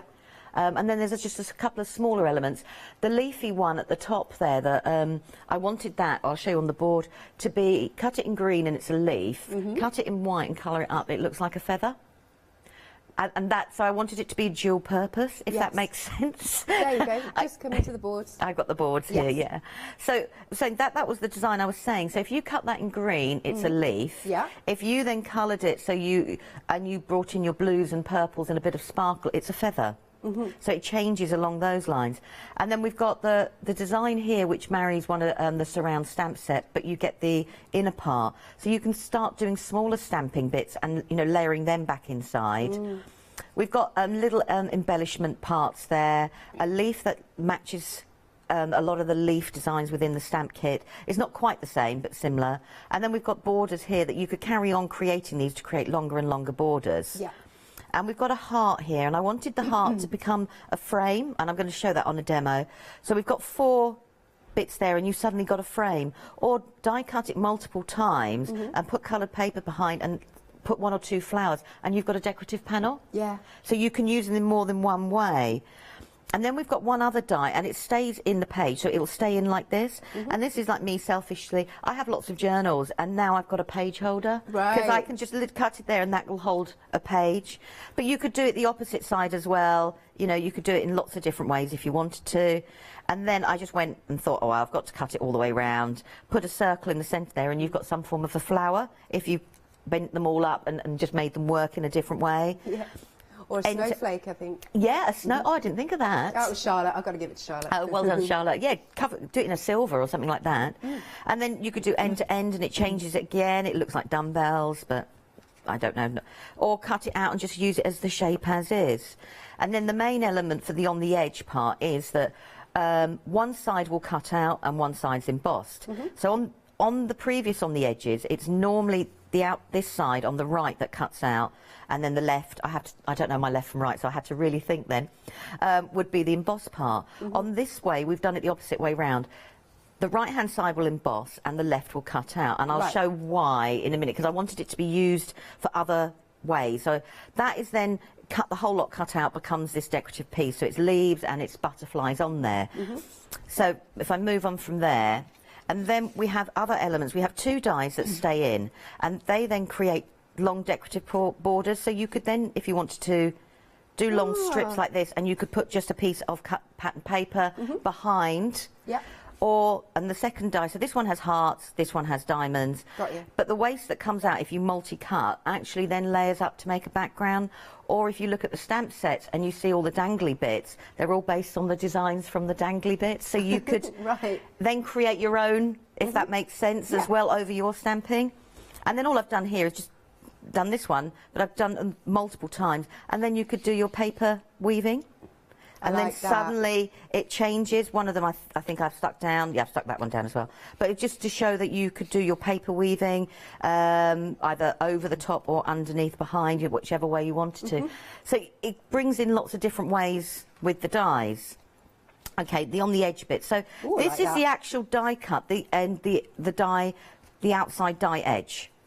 So this is the shape it would make. So I thought, right, okay, if I cut them 3 times and layer them up, this now looks like grass. Do them all blue, it looked like sea. Yeah. You know, change it so it goes that way round. Sorry? Orange could be fire. Oh, yes, red and orange. Wow. But, you know, so you don't have to use it as the elements are. As soon as you bring a colour in, something changes its shape and its concept straight away. Good. So, now, going back to why it's cut on the inside, I do like making memory books. And so I've got it cut on the inside there. So now I can create a pocket. So I could then put in a photo mount, a journaling card, anything that I wanted it to be. So you've now got that decorative pocket element. Or alternatively, cut on one side and it becomes a card blank. Yeah. Because I've just cut it in white and then I cut it again in black, layered one on top of the other, and now I've got a decorative panel for a card front. Yes. So well, one more, I promise. That's one more, and I will get to demo. That's all right. So I've now cut it twice. Now, I appreciate when I cut it the second time, the butterflies are upside down. But then if you were doing the panel, I did dig out a butterfly. I keep saying to everybody, put a butterfly on it, and I'll never find one.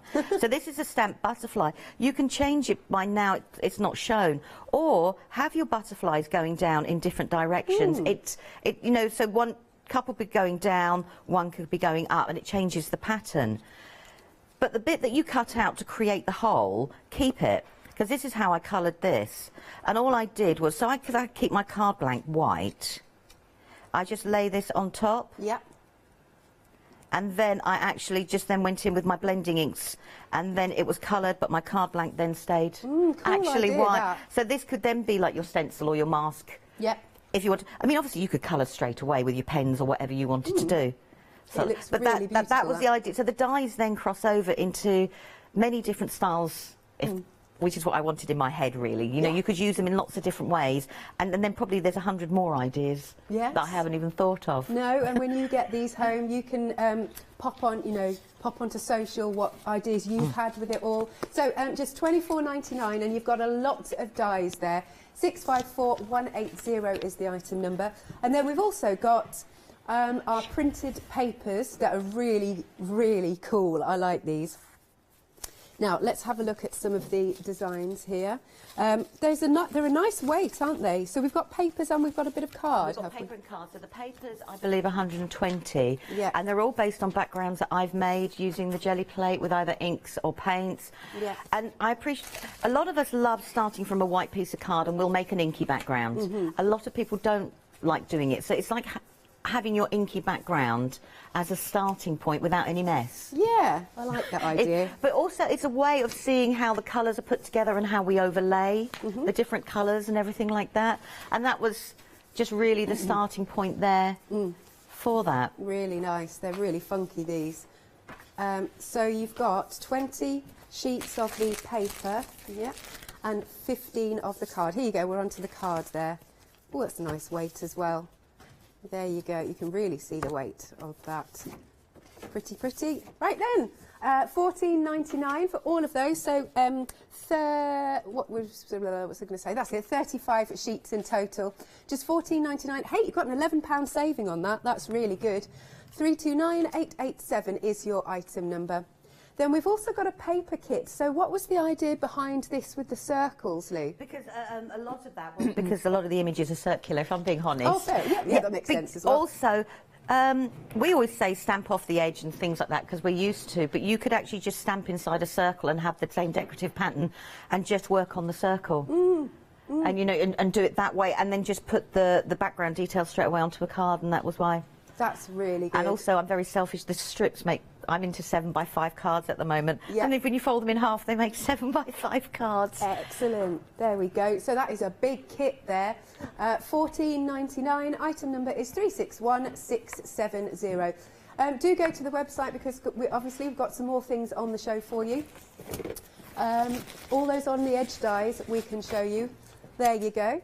So do add it to your baskets. Lovely. And if you want to show any pictures, etc., you can send your pictures to studio@thecraftstore.com. What else have we got? Oh, yes, we've got some embossing powders.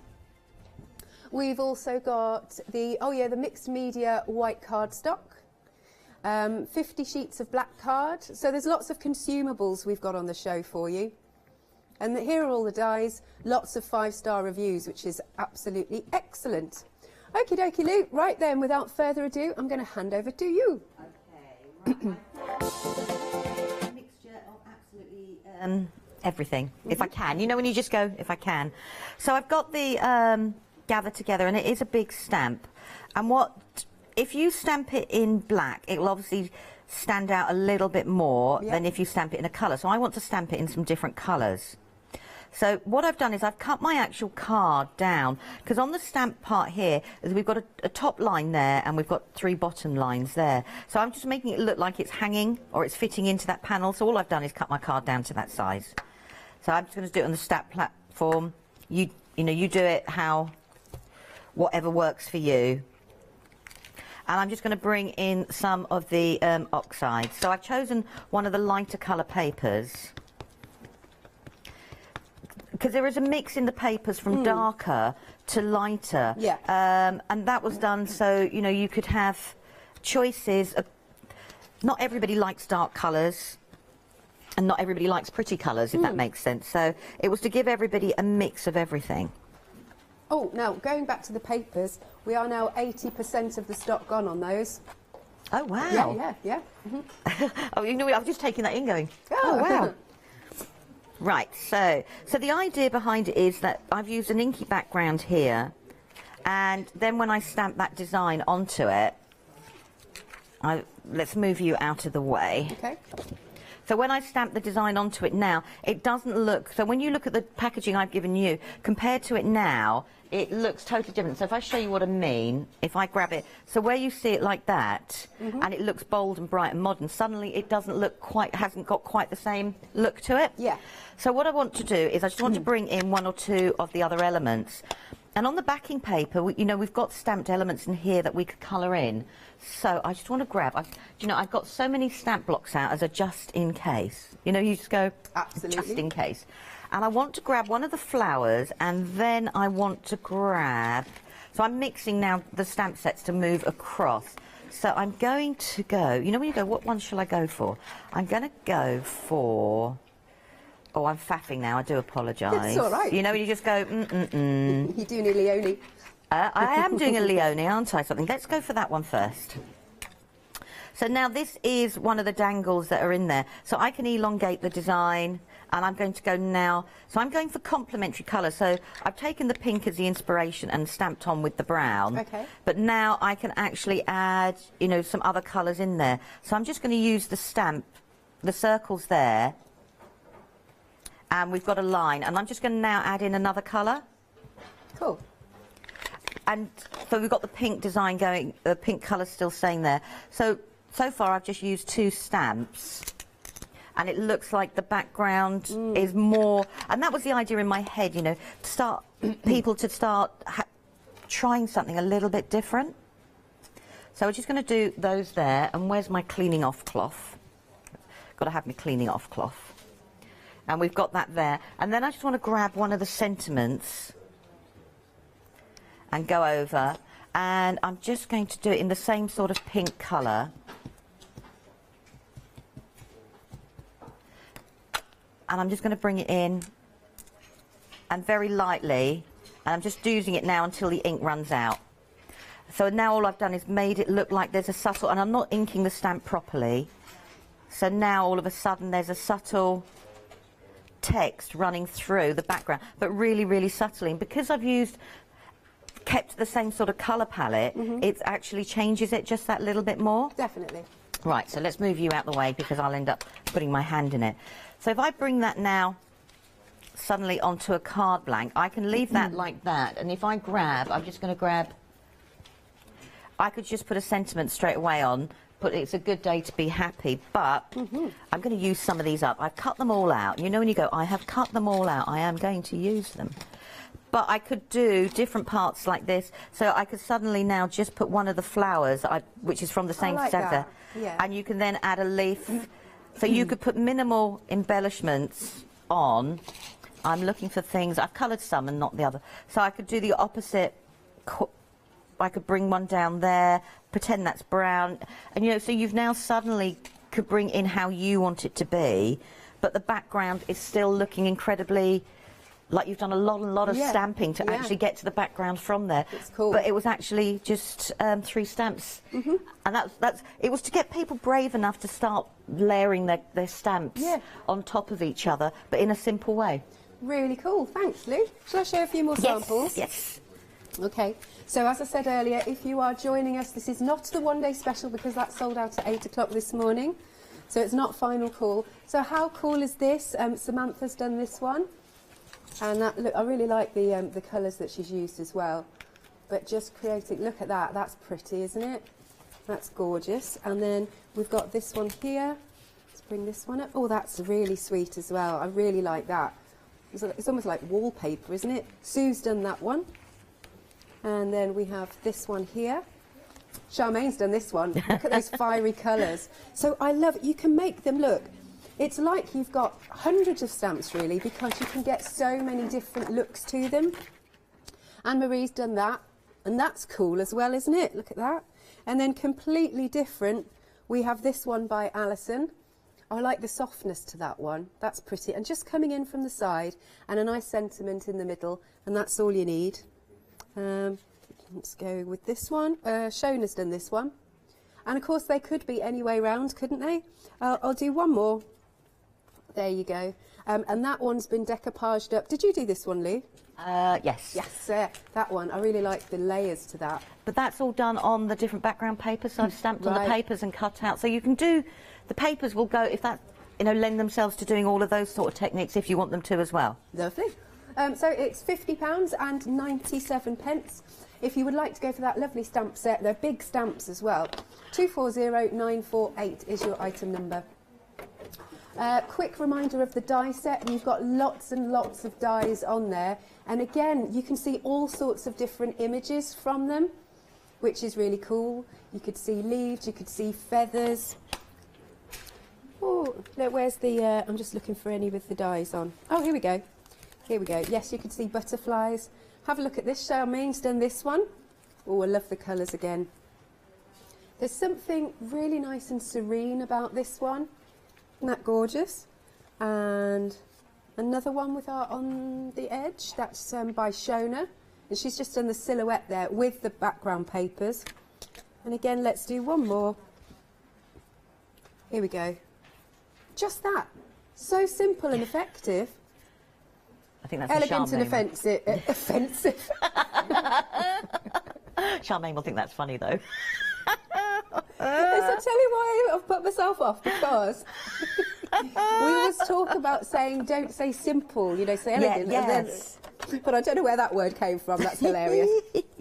Anywho, moving along.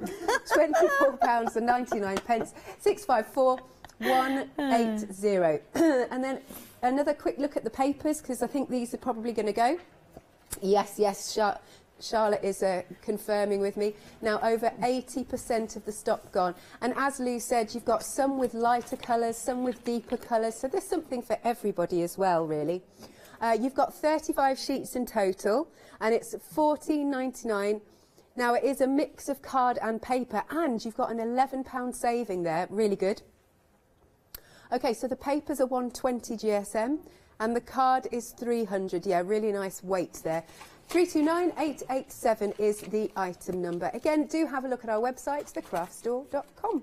Over to you, Lou. Oh, yes, I'm sorry, I'm just choosing a sentiment. Oh, that was all. You know, you go choosing a sentiment. Right, I'm using Pattern Parade, and I'm going to use it, a part of it. So I'm just stamping up the centre part there. And I'm using it with my oxide. And I just want to put a small panel, a square panel in there. And I'm just trying to work out, you know, if it doesn't go 100% how I want it to go, I'm not really going to, you know, get upset either. I'm just going to use this scrap bit of card just to press it down. I could flip the stamp press over, but I'm worried then I'm going to send my magnets everywhere and then I'll be looking for them forever. So we've got that there. So now I've got that smaller panel coming that way. That's pretty. And so that is just using a small portion of the stamp. So let's move you out of the way. I'll keep that bit there. So if I look at this bit here, and all I want to do now is I just want to keep to very simple colours. Whoa, and not get attacked by a paintbrush would be cool, wouldn't it? But so I'm going to keep to the background here now, because I could have put clear embossing. Now it's not where I haven't pushed down here. It hasn't come out, but actually I know that design's there. Yeah. So just paint it in, or you know, ink the edges. Mm-hmm. It's amazing what a little bit of inking around the edges will do. So, I mean, if you wanted to colour the designs in, I wanted them to be that, you know, you could go complicated if you wanted to go complicated, but if you just wanted to be simply, you know, just simply do it, that you can do as well. I can almost see like a Moroccan design in the centre of the Yeah, I circle. love that sort of shape. Yeah. I just think it's a really nice, easy one to draw. And I doodle that shape a lot because it's a nice filler shape. Yeah. So I'm just bringing in a little bit of the colour. Just a tiny bit there. And then what I'm going to do is just colour one or two of these. Sort of sporadically. Yeah. And, you know, if you put a lot of ink on, and you don't put a lot of ink on, it doesn't matter because then you've got it's a way of having more shades, light and dark. So we've got that just adding on there. Right, I'm going to put that to dry for the moment because I want to do something else to it, but I just need it to dry. And then I've got another panel here. And what I want to do with the panel is... Oh, take away that writing, that's disrupting me. I've just got on the same stamp set, you've got like these little bubbles. Yeah. And I just want to bring those in, and I'm going to keep to the same sort of colour palette. I don't want to bring too many colours in, because not everybody, I'm lucky, I have lots of the inks, but not everybody does. So in that colour, you know, I can see grapes. Can you? Yeah. And now I am being very brave, because it's not normally a colour I go to. And I can't say why. It's just because blue is my favourite colour, and considering how purple is made, you would have thought. So all I'm going to do is just make a really quick border. So I'm just stamping once and then using the leftover ink to go round. Yeah. If you didn't want to do this, you could get a blending tool and just go around the edge. And I'm just going to put that there because I put more ink on it. You could do second generation all the way round and have 2 panels going at the same time. That's a good idea. So one could be always then slightly lighter than the other. And because they're not, I might as well just use this bit up here and see if we can get that one there. Yeah. Right, okay. So let's put you like that. So what I wanted to do was have this like that, and I just want to grab my blending brush and just a tiny little bit. I'm just going to use whatever ink, the wet ink that I've just put down, because the ink is still wet. So I'm just going to pick that up, and so it's slightly smudged. Nice and little then, and then it creates, a soft background. So you don't always have to have crisp images, and I think we get upset with ourselves when we don't have a lovely crisp image and we'll bin something. Yeah. And so if you have smudged it, now you can make it look like that was your intended plan all along. 'Cause I'm all for that. Yeah. So now what I want to do is that panel is just going to sit on there. And I've die cut the little heart borders. I won't stick them all down because I want to show lots of people. So I want to put one going there, one going down there, and then I've got one on here. I really like that. One on here. So that's going to be the base of my card. So I just want to bring this in, and I just want to add a tiny little bit of just some softness in certain areas. So I'm just basically using the ink that's on the blending, on the glass mat here, because why waste it? Absolutely. I notice you've got so many blending brushes for each colour. Yeah, the thing is, I'm actually quite new to blending brushes. I've resisted the urge of the blending brush. Right. And I'm quite happy to use, but I thought, oh, well, I'll give it a go. And then I got given a whole lot set in different colours. You know, when you just go, well, I've not got an excuse now, really, not to use them. Absolutely. At the end of the day. So that is now just a portion of that big stamp that's just going to sit in the centre. Now, I would layer that up probably with 3D foam, but if I grab a sentiment, I can have, I've just got a simple sentiment there. It's saying it's a good day to be happy. Nice. And it's a card that looks like you've done a lot more stamping than you actually have. I think because you've got the little hearts on there, that would make a really nice alternative Valentine's card. It would, yeah. It would. But I mean, as I said, I would raise this up with 3D foam. And then, obviously, the hearts, and you know, it stands out totally differently. Or go around the edge in black, and it would make it look different again. But that was just keeping to like one colour and only using a small fraction of the actual stamp. And that was it. I just wanted it to cover lots of different ideas, if that makes sense. Yep, good stuff. All right then, let's come back to our fabulous stamps. So you've got 3 sets. They are really nice and large. Obviously, you've also got the inspiration on the packaging, if you want a little helping hand with maybe what colours you can use. Oh yes, now I do need to remind you as well that you'll get a free gift with purchase that is worth $14.99. So actually you'll get 4 stamp sets, which is great. So here we are. Oh, what's that say? When you gossip about me, you show who you really are. Oh, there you go. That's on there, I like that. A bit tongue-in-cheek, I like it. Got a few samples for this one, actually. Now, we are popping the design team again at the bottom of the screen. So we've got these fabulous colours here. Did you do this one, Lou? Yes. I wanted, because that's on the backing papers. So I've actually stamped it onto the backing papers and cut the stamp away as well. So, you know, and just kept it very pastel sort of shades. Well, as pastel as I can get. Absolutely. No, it's lovely. But then you can go really nice and strong. But then Brian's done that, but he's just cut the pencil out again and just white and just put it on the top. And it looks totally different. Very effective, that one. Very effective. There you go. Oh, look at this one. Big one. Who's That's done what I this? was saying. Sheila did it when she did it before, and suddenly she's made it a frame. Right, that's brilliant, that. Look at that. And it changes the look of it. And what I really like about that is Sheila actually hasn't done any masking.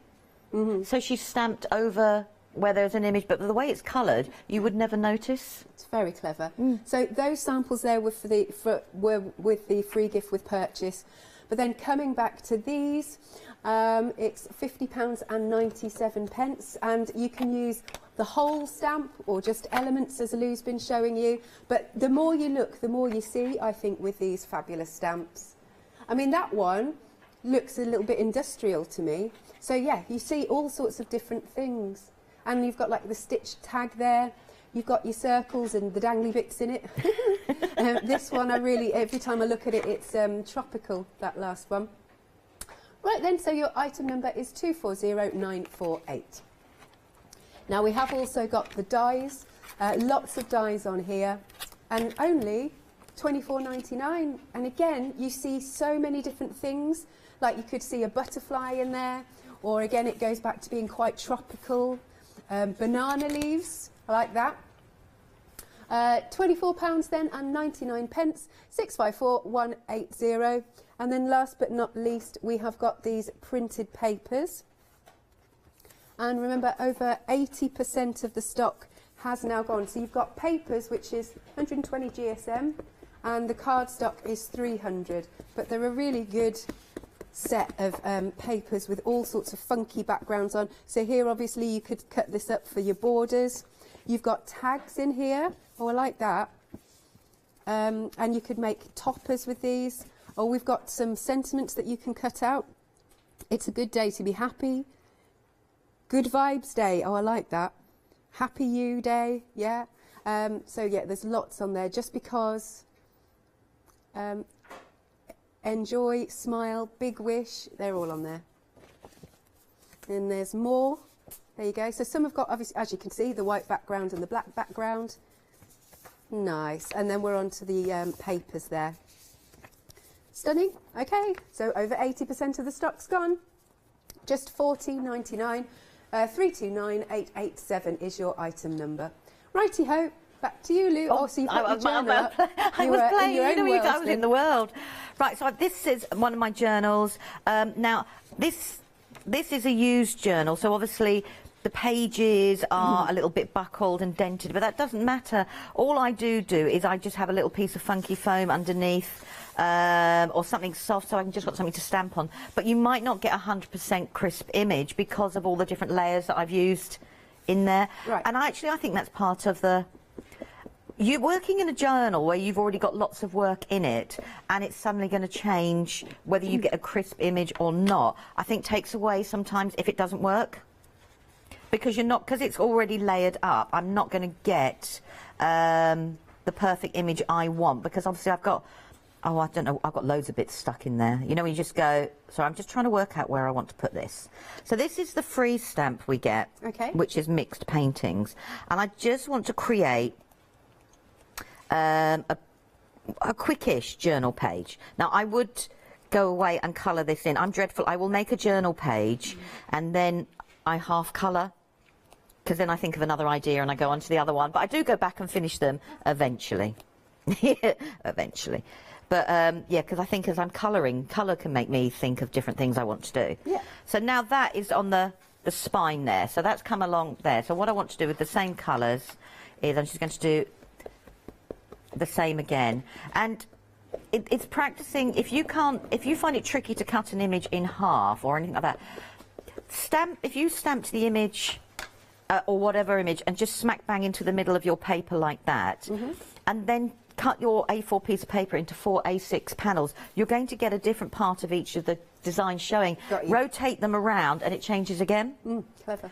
So I just want to put another part of it, but I'm turned it round the opposite way, so the paintbrushes are going opposite.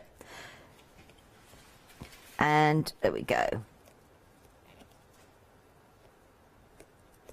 So we've got that there. So we've got that going there. And as you say, we've got bits missed, but you know, don't stress. That's where you can put a perfect embellishment if you really wanted to.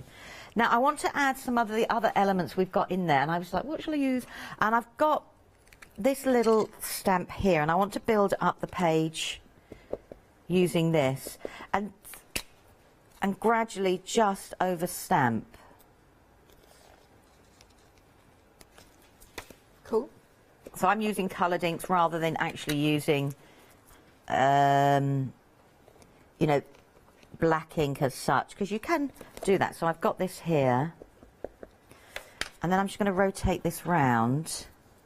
Let's move you. And have it coming up the top of the page there. And suddenly now I've got, with just from there, I'm just going to have to turn my book around. I apologise. It's because I have to work that way. So now if I start doing, so all I'm doing is mirroring what I'm doing in one corner in another corner. Yeah. So if I go like that there. So this is a small stamp, but it can quickly create a bigger background for you. Because you could carry on going and make this bigger and bigger and bigger and bigger and bigger. Yeah.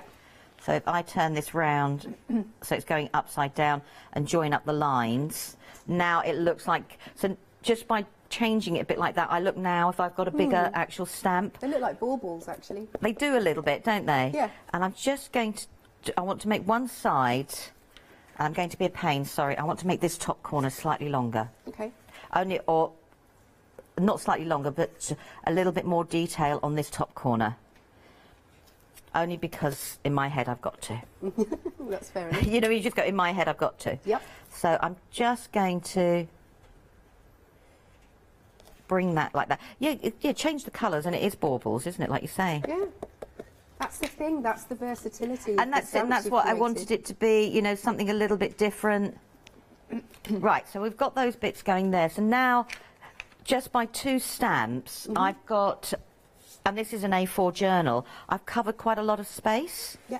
Very, very quickly. Look, I'm being good and cleaning stamps, Alex. I mean, good. that's unheard of. Normally, right, so let's grab one of the, so I'm going to just grab the sentiment. I'm not sure which one I've grabbed, so, and then I can bring in another colour, and I'm going to go, like I did before, slightly lighter. And I'm going to go for a lighter blue if it stops wrestling with me in its packet. Is this a sentiment here? This is one of the sentiments. It says, problems are not stop signs, they are guidelines. Cool. So the sentiments in the stamps are handwritten by me, but I appreciate that everybody likes handwriting. I'm one of these strange people that love seeing people's handwriting because I think it's an insight into them. I love it. Yeah. But I appreciate it's not everyone's. That's why the paper kit, we wanted to have some type sentiments, so you could bring in a little bit of all of you. So what I want to do is a bit similar to what I did with the card design, is I just now want to start bringing in some of the sentiment. Oh, you've got lovely writing, Liz. My writing's terrible. I've just got out of the habit of having to do cursive script. It's only taken 2 years. School, we had to write cursive script. Oh, yes, of course. So I'm quite pleased with that. So I just want to, and I'm just going to balance it out a little bit like that. So now I've just added a tiny little bit of text design into the back there. So, well, you shouldn't really use tissue on your stamps, but that doesn't matter. And then what I want to do is I just want to bring in, so I'm using lots of little elements that are in the stamp set. So I want, you know when you go, what shall I use first? And it's like one of those things. I want to grab a couple of these circles. And I'm going to stick to the similar sort of colours, because in my head that's how I would work. And then my colouring, I would stick to similar colours, and then my colouring would be when I would add different shades, like I would probably go for different turquoises. So I just want to now add, using the circles, bring in a little bit. I'm changing my mind now as I go along. You know when you go. So I haven't used very many stamps at all. No, but it's looking so full and lovely. And that was the idea, that I wanted it to be a little bit like that. So let's just do one down here. So you're so good at stamping off the page. You're so good at stamping off the page. But that takes I think it's something. It takes a while to do, because I think you look at an image and you think that you should use a whole image, and you know that's not what the you can use the images or part of the images. So then I'm going to just put. So I'm using the smaller circles because they're designed to work inside each other. Yeah. So now I can use the smaller circles just to add a little bit more detail, and we can layer them up. And just put a little bit there, and then one down the bottom here. So as you can see, so we've got that going there. And then I just want to do one more. You know when you go one more thing, I promise, one more. I want to bring in this little tiny one. This is when you've got, this is why I've got loads of blocks sitting there. You know, you just No, it's good. It's good. You're well prepared. And then we've got this little dotty one here, and I'm going to go for the lighter blue. And I'm just doing the top part of the dots. And I just want to bring in,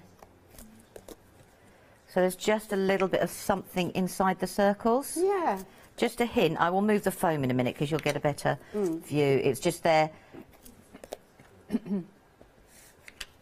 So I can just put a little tiny hint. Nice. See, I love all the different shapes that you've got in. Like, we're looking at the circles that have almost got diamonds on them. So I was thinking, oh, could that be barbed wire or something like that? Yeah, I mean, it could be lots of different, and you layer them up in totally different ways. So let's move you all out of the way. Let's move you out of the way. And that. So suddenly now that's my A4 journal page. So I've just had one stamp, like cut in half, one smaller stamp, the sentiment, and two circles and the dots.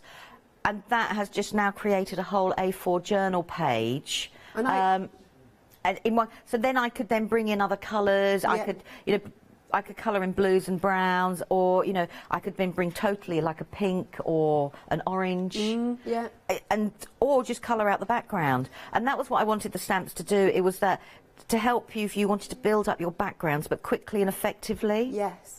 And easily, if that makes sense. I really like the composition of that, actually. I like the white space in the centre because then you really clearly see the stamping to the side. Yeah, it is. And the reason I do the white space, I mean, I would say it's the same stamp concept. So if I grab this here, this is the surround in the same journal. And all I've done is stamped it 3 times and cut away the edge.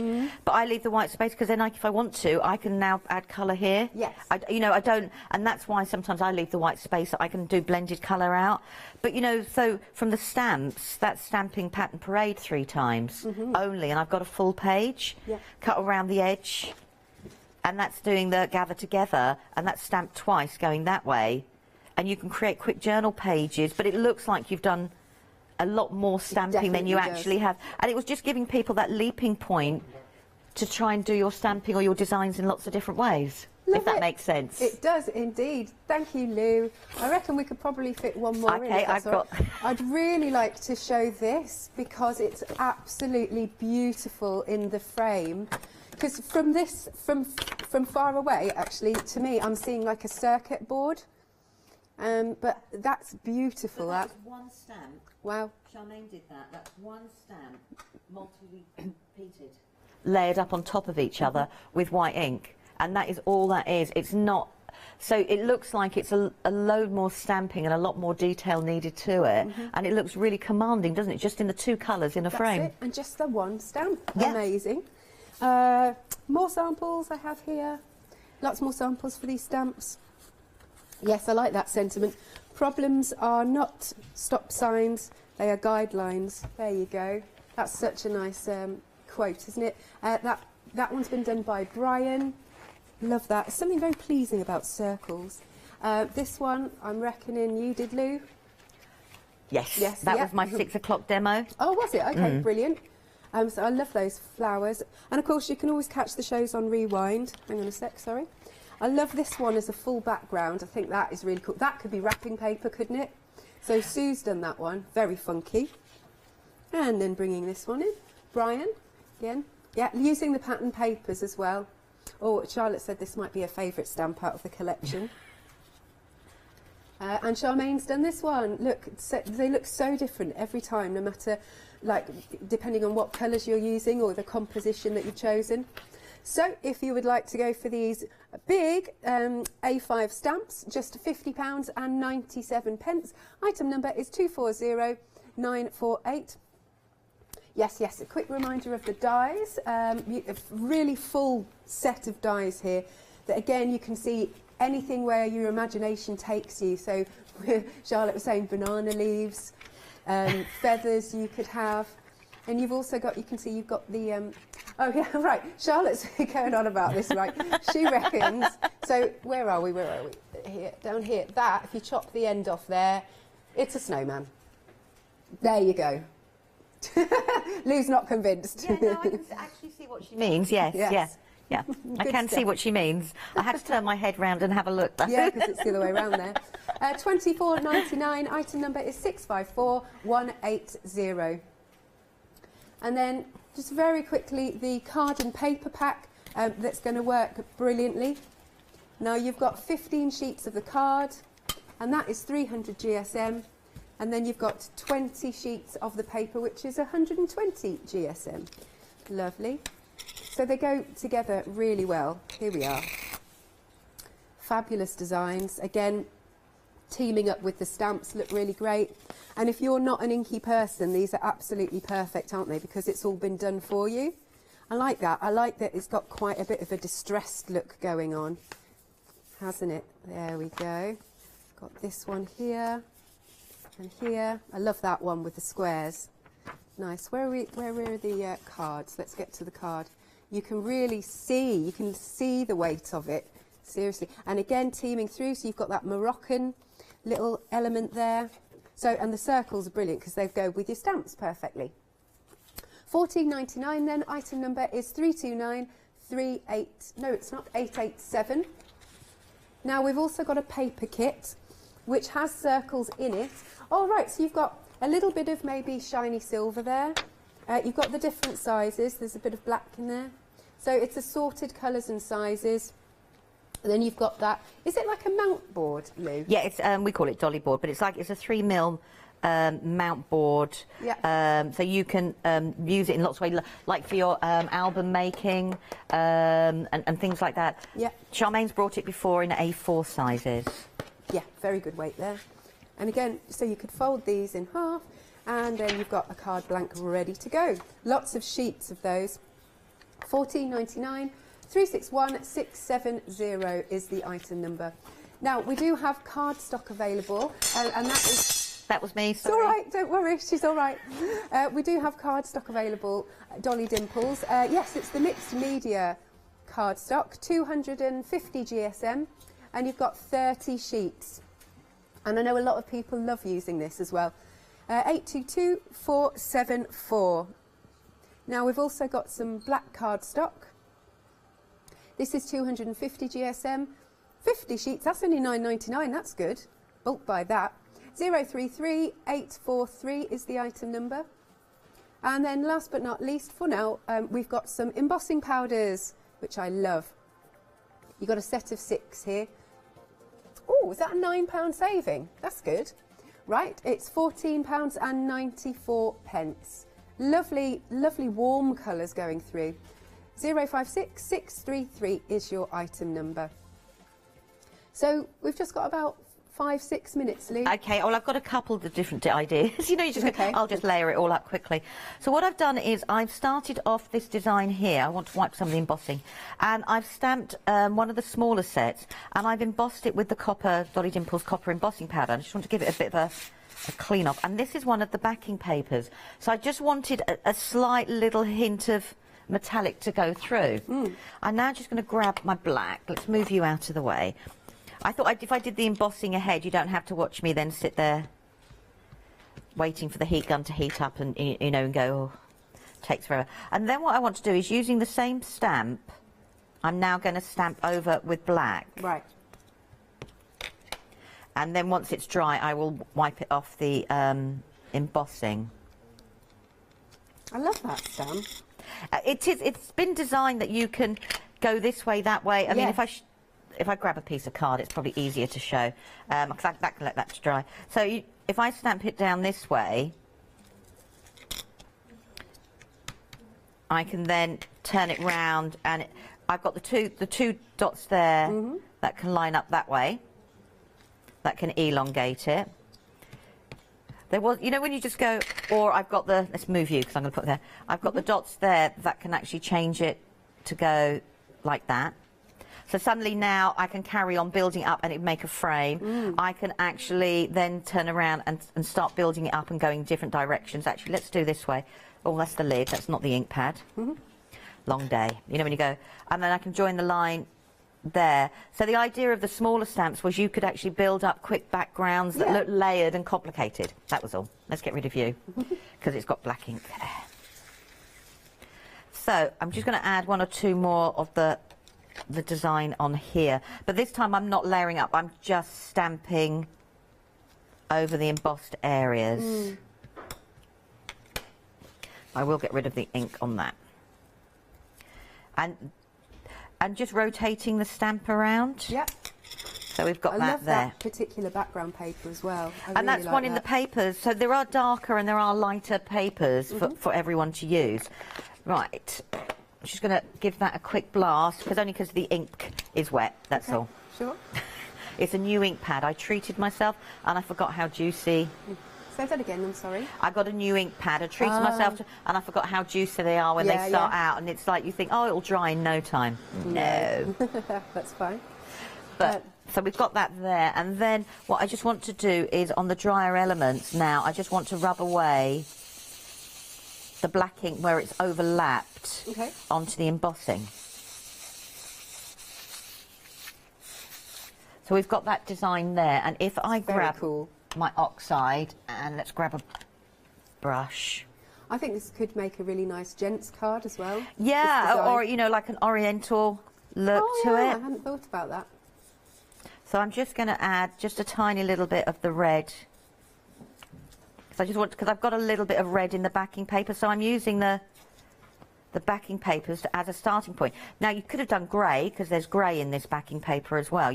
I didn't need to do the red, so I'm just going to put a little bit on that corner. And I'm just going to leave it like that. And just look at me being tidy. You're very, very good. I know. So then if I put this now onto a DL card front, it suddenly changes it. I could bring in one of the other circles and keep the black and white and the bronze theme and layer that on top. And then if I put a butterfly, which I would probably stamp on the other side of the paper with the black, I can change it totally, you know, like that, and build it up. So we could add some other, even if you like to layer your designs up, so you could carry on going and building and building. Alternatively, you could just leave it like that and just, you know, grab a sentiment and keep the sentiment in place. Yep. And you've created a really quick, what looks like an inky background card. Yeah, really good. With just one stamp and a bit of embossing powder. And that's what I wanted the collection to be, just that, you know, have a little bit of fun and take it to that next step. Lovely, thanks, Lou. So, when are you next back? Monday. All right, Monday. Lovely stuff. Thank you very much once again, Lou. So, yes, do check out your baskets. As I said, we sold out of the one-day special at 8 o'clock this morning, but we have got these stamps still for you, and they are lovely, lovely designs. Don't forget, where did I put it? You'll still get your free gift with purchase, and it's 1 per customer. So, yes, we will see you on Monday, Lou. Thank you. Thank you to everyone. Ah, brilliant stuff. Don't go anywhere. More coming up after this short break. Stay tuned.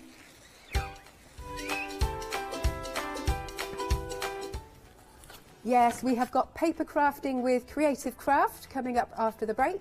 Then we've got the Clarity brand new launch, and later Craft Yourself Silly.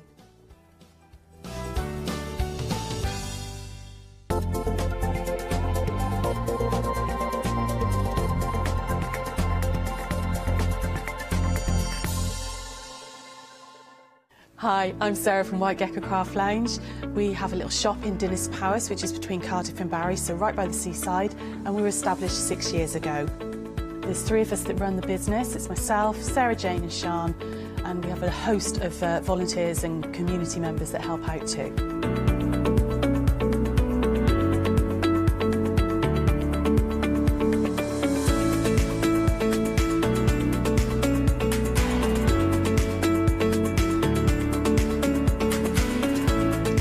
Of White Gecko is to really inspire you to start sewing. We'd like to get people crafting and start that sewing process. A lot of patterns and kits are perfect for beginners to use. It's a real wonderful, mindful way to start that journey into sewing. So don't miss the White Gecko shows.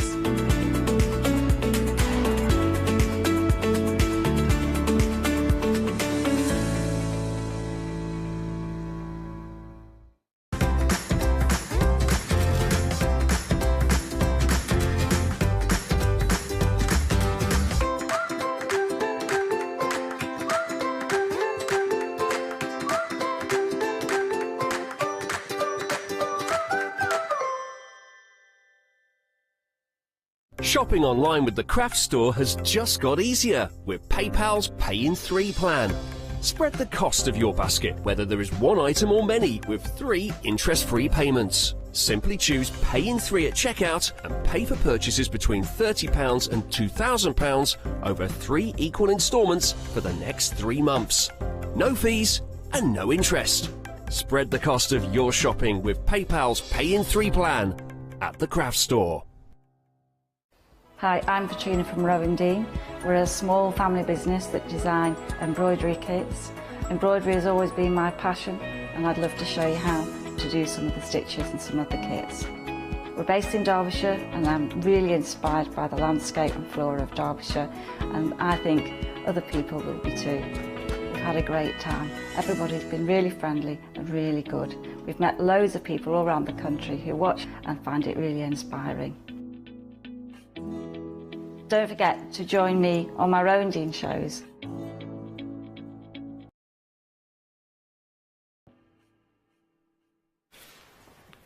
Good evening. Hello, it's Richard back with you here on the Craft Store. It is 5 o'clock.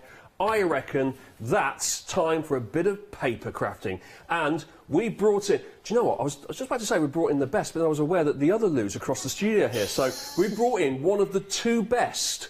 We brought in one of the 2 best, one of the 2 best Lou's that we have on the Craft Store. And by the way, there are millions of them, I've noticed. It's Lou Collins. Hello, Lou. Hello, how are you? I'm very well, thank you. There's a lot of Lou's on the Craft Store, isn't there? Yeah, there's 3 of us that I know of. Yeah. There's just 3. You could have your own show called Lou's Women, couldn't you? Just thought of that off the top of my head. Yes, we need to do patent that. Patent that one. Right, anyway, how have you been? Very well, thank you. Good, Very well, good, yes. good. And we're doing paper crafting today with Creative Craft. Yes, so Creative Craft Products is it's actually an affordable range, so you get what you can see here. There's no frills with it, but it's amazing pieces that are staples for your stash. You're going to absolutely adore these, and the great thing is they're so versatile. So you're looking at dies and stamps and such. In the first set of dies here, you're going to use, I know you're going to use whatever sort of style of card you're into, you're going to use time and time again. And then we go on through lots of different kits today. Well, we're going to start out by pushing the envelope, because we are making envelopes here with this first bundle. So this is our DL envelope maker bundle. Now, just note there, stick a pin in that one, DL, because we're going to change that up soon, but this is the DL version, okay? So that's the double-length version, and with this you're getting, as you can see here, the die set, and then you're getting the papers with it, and you're getting the stamp set. So you're getting all 3 of those, instead of for £34.97, for £29.97. So let's talk, Lou, about, first of all, this die set that we're getting, just as one part of this bundle here, for DL envelopes. So 29 dies in total with this pack. You've got the dies that will cut you a basic envelope in DL size, absolutely perfect, front and back. All the work's done for you, all the score lines are done for you as well, and then you've got absolutely everything you need to decorate that envelope inside and out. So you've got the die that will cut liners, you can cut borders around the lip of the envelope, you can create beautiful fronts as well. You can really go to town with your envelopes, or you can simply create very basic ones in any colour and any paper or cardstock that you want to with these. Right, I've got a couple of samples here for our DL, and there it is. So the DL, that is this basic size of the the envelope, right? They all come like this as standard. Yep, so DL is double length, so most people will have DL card bases at home or create their own. Okay, and then what we have here is this has been layered on top, this particular part of the die cut, but you've got everything you actually need to make this entire envelope from scratch. Absolutely everything. All you need to add is cardstock and a little bit of adhesive. Okay, cool. And here's another version of it here, using a bit of card instead. And then all of these bits and pieces, including all the flourishes of the leaves as well, everything we see here. Absolutely everything. And if you just flip that round, Richard, you'll see also the liners as well. So you can add your own pattern papers to your own card stocks as well and everything. And of course, it's all flat, so you can put it in the post really easily. Do you know what? You spend hours making cards, so why not make then the envelope for it just as pretty as the card and to match? Absolutely. It's kind of like, you know, it's giving a teaser, isn't it, to the nice card you're going to get inside. It's almost like an afterthought, the envelope. People just stick it in and just send it off. So it's it is all as a one, if you like. That's really nice, and you've got everything you need in this bundle to make that, including the pattern paper as well, just in case you're thinking, oh, I like the liner paper there. Well, no problem, because it's in this pack. Let's have a little look at what we're getting in that. Here's your designs, and a little close-up for you here. That's very bright, isn't it, with our it's kind of rose effect. Lots of big roses and little roses there, and a kind of pink lilac-y colour. Yeah, so you've got 6 different designs here. You're covering through pinks, greens, yellows and blues, so all your basic colours that will pretty much go with any cardstock you've got at home. Obviously, with the dies, you can use your own pattern papers as well, but these are thinner papers that are perfect for your envelope liners. I've also used them to cut mats and layers for the front of the envelope too, because you're getting 8x8 size sheets there. Yes, I was going to say this is thinner, but that's actually what you want in this occasion, isn't it? And absolutely. Well, not when you're flicking through it, I have to say. That's bad news, but for making envelopes, it's really good news. So there's Do you know what? I even pulled those out for you to make it easier for you. You did, bless you, you did actually spend half an hour trying to make this as Richard-friendly as possible, and we still failed between the two of us. There you go. Oh, wow, it's a bit woozy, isn't it? It's a bit psychedelic, that one. And there you go. That's lots of really, really nice patterns there. Lovely colours as well to go inside your envelopes. But that's not all. So where we got to, the story so far, previously on this bundle in Season 1, we had the die set, and we got the papers, and now we're adding in the stamp set. So we've got all these labels and tags as well. And I like these because this is that sketch style, isn't it? Like somebody's taken a pen and paper and just like quickly doodled something. Absolutely. Doodles, hand draws. It's very, very popular, that style at the moment, actually. But with these, you can add in like your address labels, your for or to and from tags on there, sent with love, made with love, things like that, so they look like wax seals on there. But you can also take those stamps and use them on your cards, your scrapbook pages. That it doesn't just have to be for your envelopes. It's a really good generic stamp set to just have in your stash anyway. Yeah, definitely. Yeah, the final touch on your envelopes and your cards there. But as you say, you can use that on absolutely any project. As you can really with the pattern paper too. So what we're looking at here: £29.97 for the double length version there. 474998 is the item number. It's a £5 discount as well, and you're getting everything you can see in that shop there for just £29.97. Brilliant. Now, remember I said that's the DL version. How about, okay, blink and you'll miss this, because it's like a sleight of hand trick. You ready? Oh, boom, goes the dynamite. There it is. That is the slimline version. So it's exactly the same, except now slimline edition. What's the difference, Lou? For slimline cards. Slimline cards have been so popular in the last 12 months or so. You'll see out there's lots and lots of different panels for slimline cards. There's stamp sets for them as well. But I haven't seen an envelope set yet. Now, with each of these envelope sets, we actually have a die included that's a rectangle that will mat and layer on top of your envelope. But that also acts as a die to cut out your cards if you want to. If you just overlap one of the edges, you can cut the perfect shaped card or size card to go inside your envelopes as well. So you really are getting everything in these sets. There you go. There's your straightforward envelope there with a little overlay on top and all these little sprigs too. Tell you what, you're a lot quieter than the other Lou, I have to say. I noticed that. Not casting any aspersions or anything like that. I don't think she can hear me, it's fine, she's on the other side of the studio. And then we've got this one here. Now this, again, you've got the edges here, haven't you? Yeah. Like, yeah, So that's really nice. And this bit. If you're sort of deciding between the different sizes, each of the die sets there, DL Slimline and another one I know you'll come to later, they've all got different patterned edges and different elements in them. So the embellishments are slightly different. So this one's got some really pretty edges, That's but this nice. one's more of like holes to thread ribbon and such through. Yeah. The previous one's like a doily edge to it, and that theme runs throughout the whole of the die set as well. Love it. And all of this is in the actual set, all these little tags and all these bits and pieces. Really, really like that. 943577 for the slimline edition. And remember, it's not just the dies that were shown you there. You're still getting all the papers. You're still getting all the stamps as well. The papers there, 24 sheets. You're getting 27 dies. And how many stamps are you getting? 20... No, you're not. 15 stamps. There it is. 15 stamps. Yes, Lottie. 15 stamps. 27 dies. Yeah, yeah, I am going to get my revenge on you. 943577 is the item number for that. That's new today, as are a lot of the items on the counter. $29.97 for that one. Now, those are a couple of bundles for you. If you would like, this isn't a bundle. We can just get this one on its own. This is the die set here, but again, we're going to change up the envelope size. So same again, except this time A6. That's the little ones, isn't Slightly it? smaller, yes. So half of A5, quarter of A4. A quarter of A4. Okay. Yeah, it's cool. again, it's a really popular card size. You're getting with this, it's actually 27 dies, so slightly 2 dies less, but it's a smaller envelope, so there's less that you can actually fit on it. But with this one, again, you get all of your mats and layers for your liner inside, for the front of the card. You've got elements that you can embellish with as well. So you've got a lot. But again, taking a lot of these dies, I love that you've got them on there. It just shows the amount that you've got on that board. Stacks and stacks. I tell you, sometimes you need to put it on the board, don't you, to see what you're getting, because it's packaged so well and people are very environmentally conscious these days and they don't want it to come in huge boxes.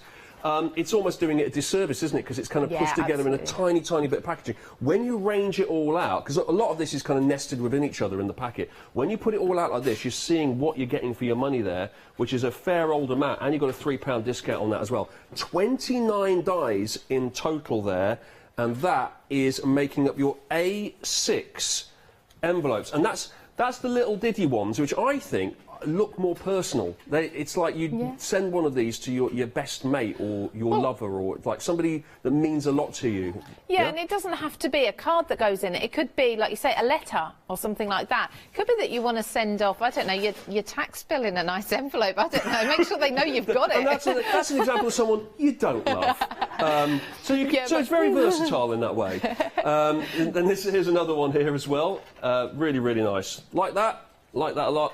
$13.99 for that. Now, moving along, we've got something from Paper Discovery now. This is a mini leaf envelope die set. Here it is.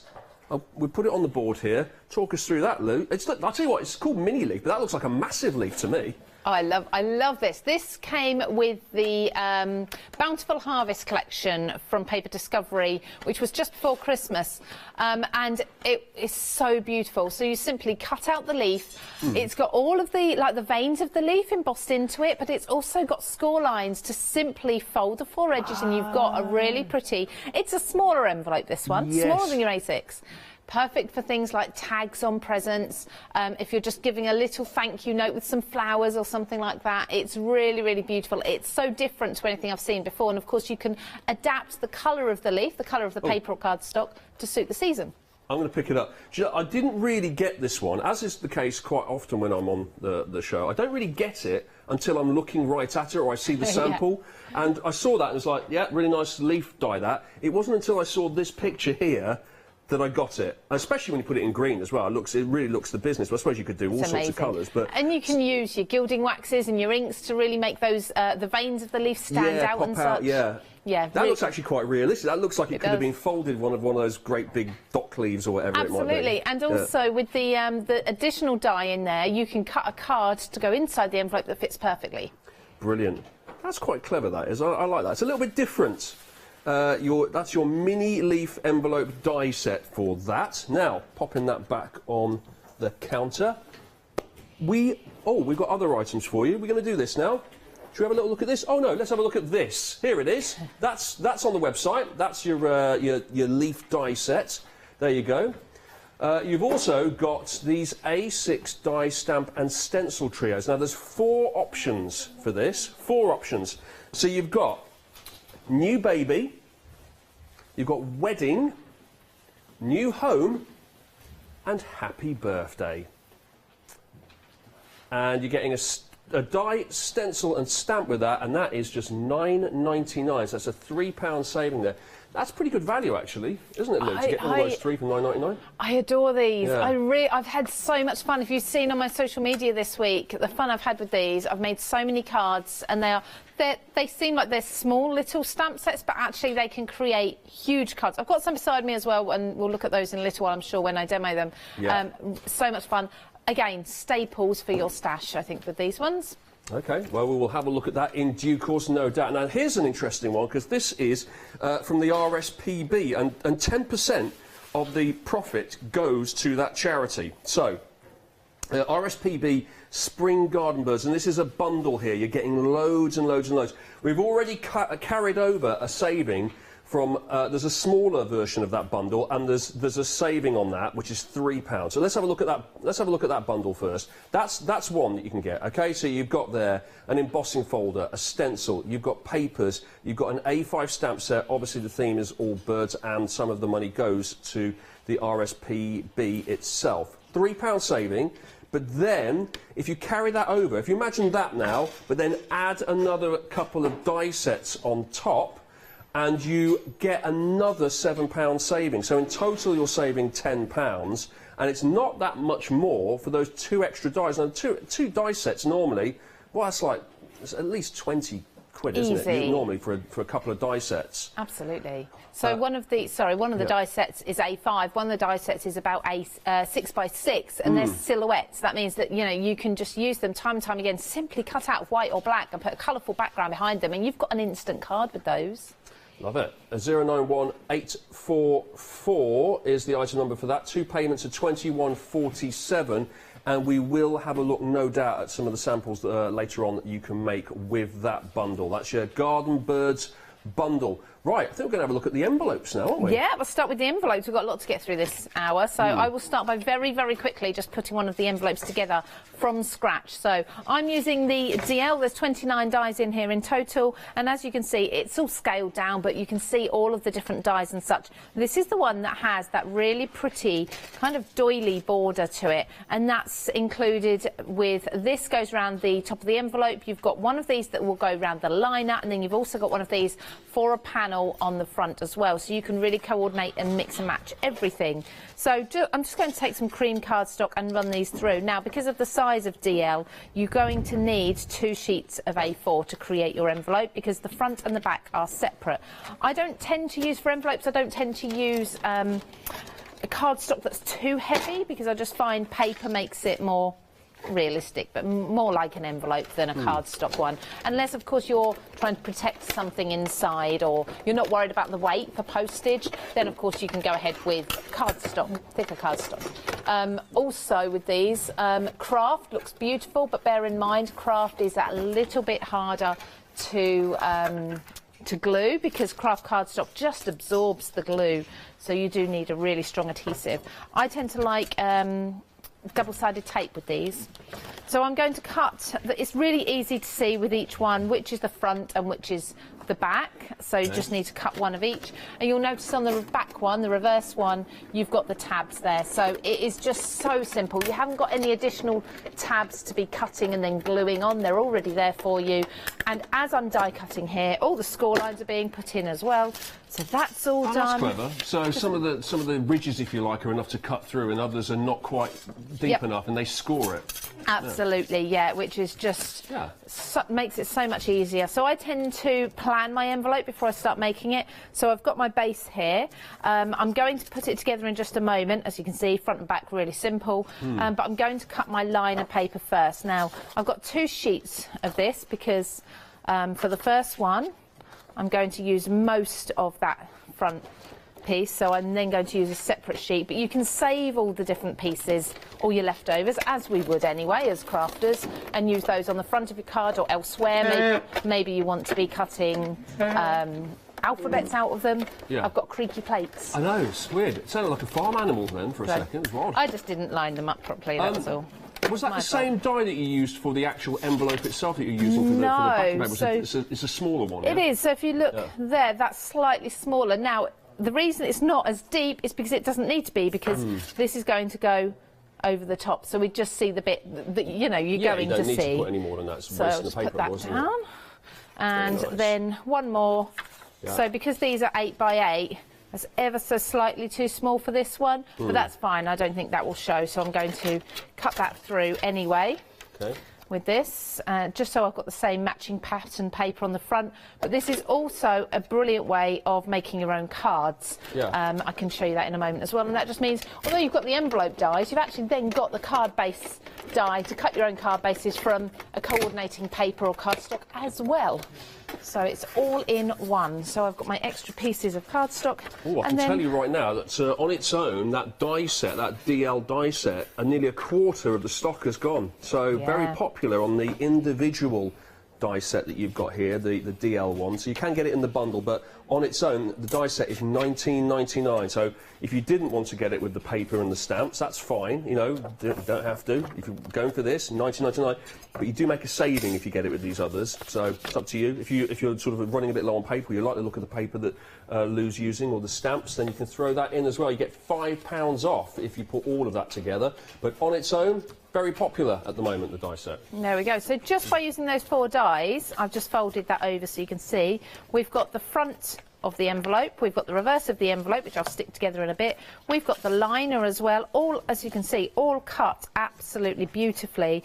And then we've also got, if I turn this over, the front panel too, and we can keep going. Now, there was another panel I wanted to cut. We've got this doily one, and if I just hold this up, you can cut this straight into your envelope lip there, and that will make this beautiful doily edge. And I think you've got one of the cards, the craft coloured one. I think I did that too. It just looks absolutely beautiful for weddings, for example. There you go. That would be perfect, wouldn't Brilliant, it? isn't it? Yeah. So that's the slimline version, but you can see what I mean by the shape along the edge. It just fits perfectly. DL version.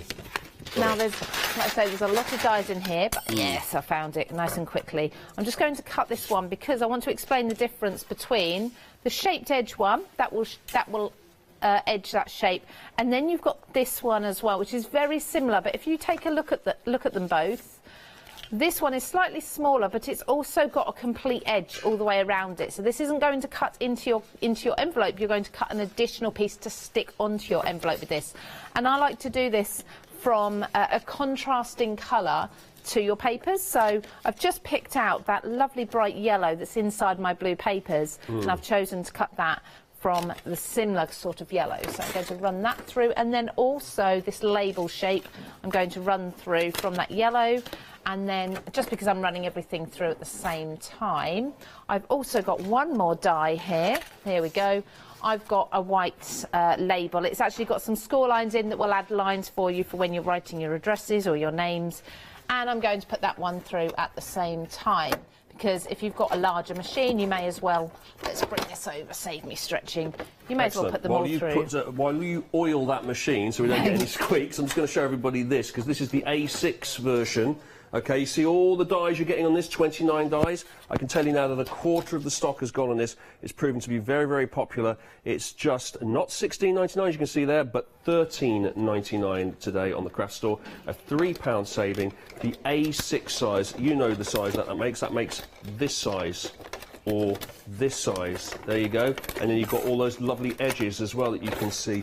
It's all provided for you here, and all your tags too. You've got everything you need to make these things. Now, in terms of instructions, I know we're watching you doing all of this now, Lou, but when people receive these, is there a way of them being able to find out how to put it all together? Honestly, it's that simple. Nothing's complicated. If you take a look at your die set, you simply need the 2 main shapes for the envelope. You'll see them as soon as you get your set. So if I just bring these two in again once more just to show you. So when you cut them out and put them in front of you, it's kind of obvious, isn't it? There Absolutely. they go, yeah. And literally everything else is decoration. You'll have two main dies in there, really obvious which ones they are, and then the decoration. And just have a play with the decoration, just mess around, really just cut everything out and see where it all fits. So for example, this piece here, which as you can see just fell out of the die. I haven't had to use my pokey tool, I haven't had to be you know, really pulling at it or anything. That will sit really beautifully along the edge just there for me, so that will edge that outer lip there if I want it to. Nice. I've got this one here, just trying to, you know when you can't pick things up, I haven't even I do got know that nails feeling, on. yeah, all the time. Just can't. So, yeah, like those edges, it kind of almost makes it feel as though you've got lots of dies, like you've got the whole framework and that edge on the top. It's like you've been given, you know, 7, 8, 9 dies. Actually, what is that? You've got the basic frame, and then once you cut that out, then you're cutting out again, aren't you, with the edges? So it's quite clever in that respect. It's like absolutely. Yeah. So you don't have to put the decorative elements on if you don't want to. You can simply just go in with your plain edges like this. So I'll just show you the plain edges, in fact, first before I add see the what it decoration. looks like plain, and see if you like that, and Definitely. if not, you know. And these decorative edges you can add to either the outside of the envelope or the liner. So just, there's a score line in this liner actually. I've just put glue on it, but through the middle there's a score line. Oh, so you can match that up exactly with the line on the outer envelope. And what I tend to do is just loosely stick it and then fold it and just make sure it's all sat in the right place before I press it all down. There we go. So you can see that's fit nicely. So that was just done with a wet glue, which I'm going to come back to in a moment. But then I'm going to fold along my score lines. Now you see I'm not actually using any tools for this, except my die cutting machine, obviously. I'm just using my hands just to fold everything by hand. I'm going to bring in some tape, just some double-sided tape. It doesn't matter what brand, just ideally not foam tape, because that will make it a really bulky envelope. But if you wanted to make your envelope purposely wider or deeper, so you've got maybe a card with lots of embellishments on, of course you can then go in with your foam tape. Then you get your foam pad out and make it sort of give it a bit more depth. Absolutely. Half the stock has now gone on the DL individual die set. The individual die set, which is $19.99 to make all your DL envelopes. Half the stock has now disappeared. Wow. I knew they'd be popular because it's just, like I say, it's an essential, isn't it? I mean, we so often forget about the envelopes and we're just thinking about the cards. But we do give our envelopes away. Many of us sell our cards with envelopes. Of course. What do? Do you go and buy envelopes to then sell them? You could bulk make these. When you're sending out lots at, say, Christmas time or something like that, or you're sending out invites to something, you could make loads of them all in one go, couldn't you? Because it's very straightforward. Absolutely, it's the same process. Definitely. So just to make sure my envelope's perfectly lined up, I've folded over the tabs on the back of the envelope there. I've put my double-sided tape on, removed the backing. I'm just going to bring the two bases of the envelope pieces together and make sure they're lined up, and then fold that tab over again just to make sure it's all lined up. Lift that up, make sure it's nice and straight, and then I'll just fold these two pieces in. Bear in mind they're sticky, and just catch them on the edges. It's clever, isn't it? It's almost like someone sat down and designed that, so You'd it works. think, wouldn't you? It's amazing how that works. But look at the way it all slots together. You've just got the tabs there, and great. Absolutely. And then, I mean, things like the liner and this front panel are completely optional. But how pretty would that be if you've, I don't know, maybe you've used distress inks and things to create your own backing paper for your card, so then go and use that for your liner for your paper as well. It's just beautiful. I'm going to add in, now again with this, as you can see, because this is a nice fine delicate die, it is moving around. So if I glue all of that, that's going to then, I'm going to have to worry about making sure it's level. So I'm going to actually glue just the middle section. I'm going to line that up with my envelope first, and then I'm going to apply glue to these pieces, just so that I don't accidentally get anything stuck down where I don't want it, because my glue dries extremely quickly, and the same on the other side. So again, I mean, these are not necessarily colours that I would make a card in, but just to show you nice and bright colours, you can make a card with absolutely any colours you want to.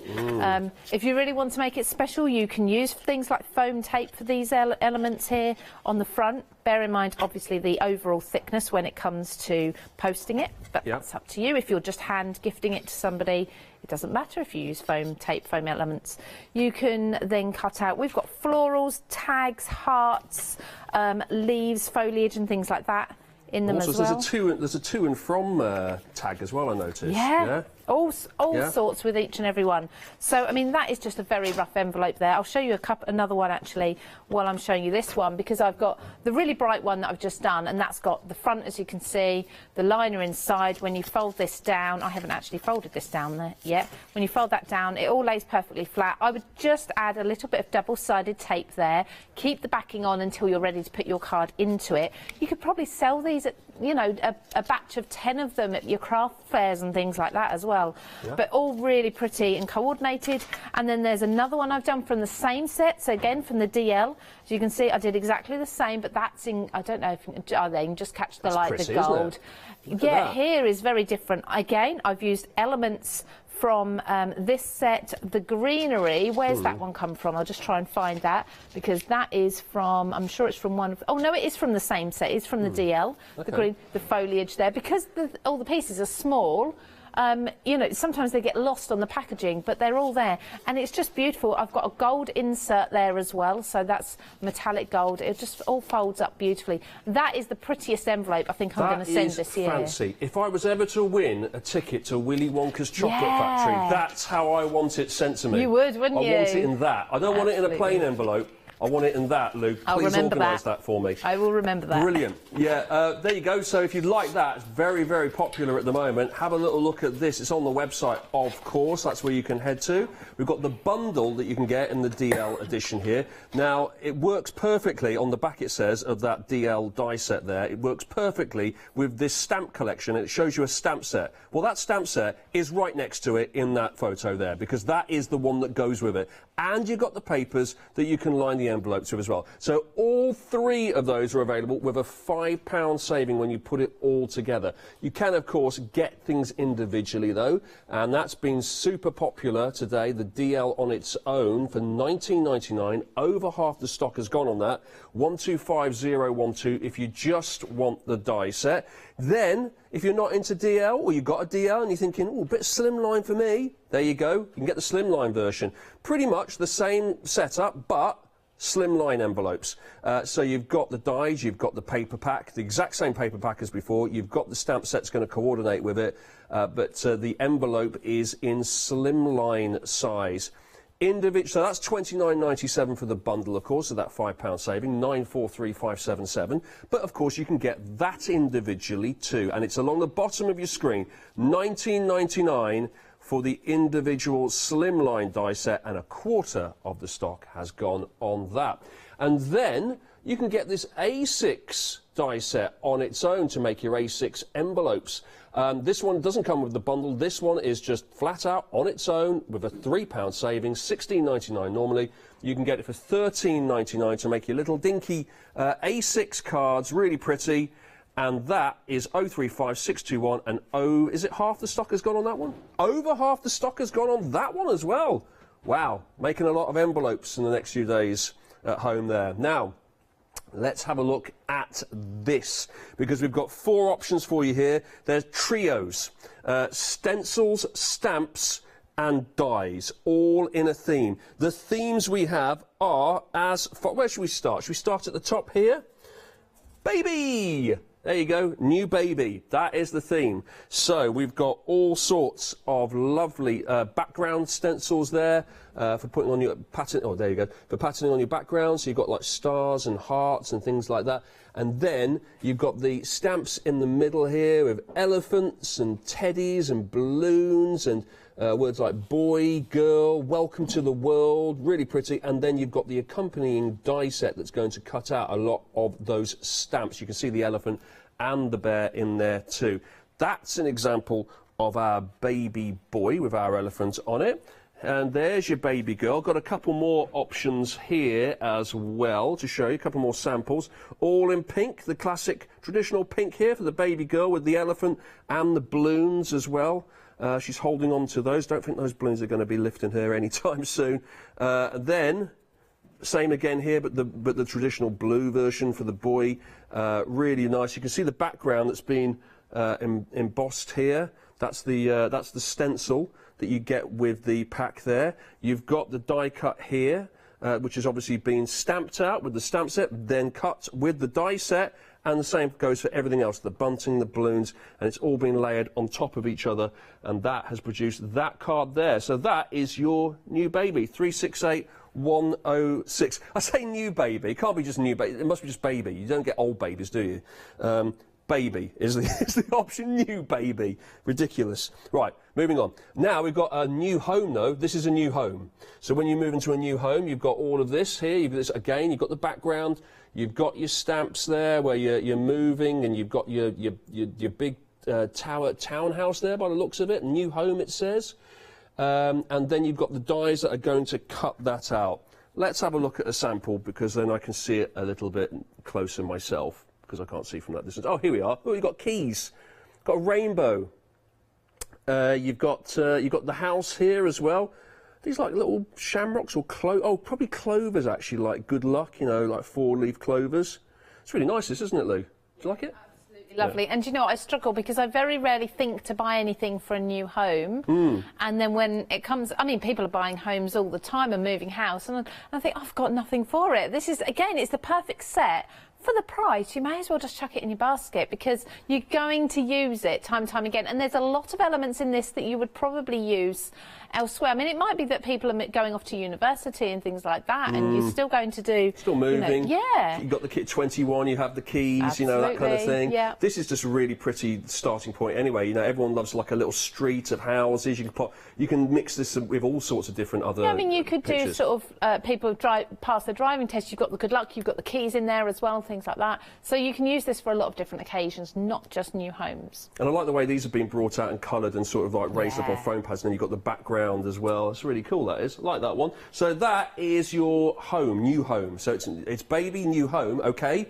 Now we move over here. Option number 3 we've got is, what is it? Wedding. There you go. We're covering all the bases here, aren't we?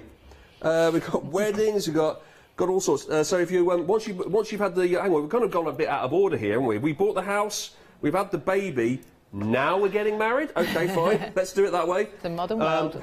Yeah. Well, it's very modern, isn't it? Here we go. Here's some samples for you. Happy anniversary. There we go. You got so you're getting the die, you're getting the stamp, you're getting the stencil, of course, as well. There's nice. Got your 2 swans there with the hearts in the background.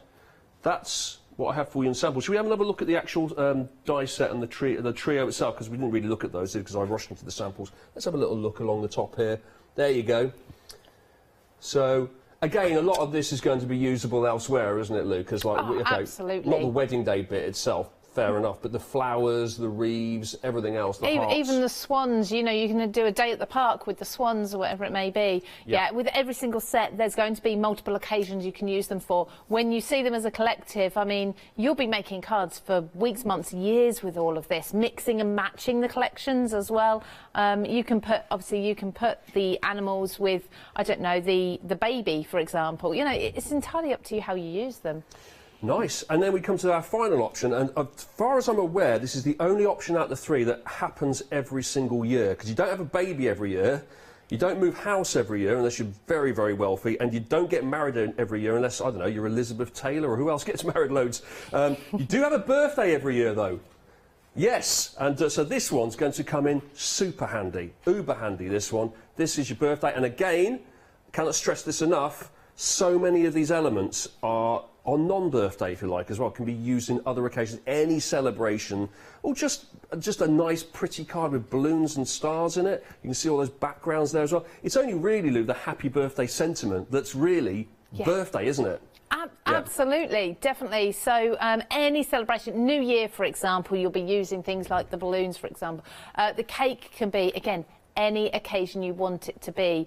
Have some fun with it. Have fun with the candles on top, actually. Adding multiples of those, maybe with stamping techniques. They're brilliant. And again, then the stencil as well. You can just use it for so much. Look at that. It's really colourful, that one, isn't it? Happy birthday. Really like that. You can see the cake there would work in any setting, really. And then this one, another one. Burst of colour there. Beautiful. You know, it's very simple, isn't it, just to not include the happy birthday sign and have this as a completely different celebration for something else. As you say, passing your driving test, passing an exam, whatever it might be. Really like that. So you've got everything you need in these sets to make this. You've got the stamps themselves, then you've got the dies to cut out those stamps, and you've got the stencils to decorate the background too. It's all there, all three of those elements for just £9.99. So that's really good, isn't it? That's $3.33 for each one of those parts to each set. That is really, really good value. So you can choose any of those four, or if you're feeling a little bit tasty, maybe all four, and then that's pretty much all of your occasions for the year covered, isn't it? 368106 is the item number. Little something else to quickly show you before we go back to Lou here is RSPB garden birds. Now you're getting 4 things in this particular set here. You're saving £3. So you've got the stencil, you've got the papers, you've got an embossing folder, and you've got an A5 stamp set as well. And they're all going to work, obviously, really, really well with each other. They're all designed to work well with each other. And you've got it's a bird theme running throughout it. 10% of the proceeds goes to the RSPB as well, which is good to know. If you want to add a couple of dice to that, you're going to make an even bigger saving, a further £7 off, and you're going to get an extra 2 die sets for just $42.94. That's 2 payments, $21.47.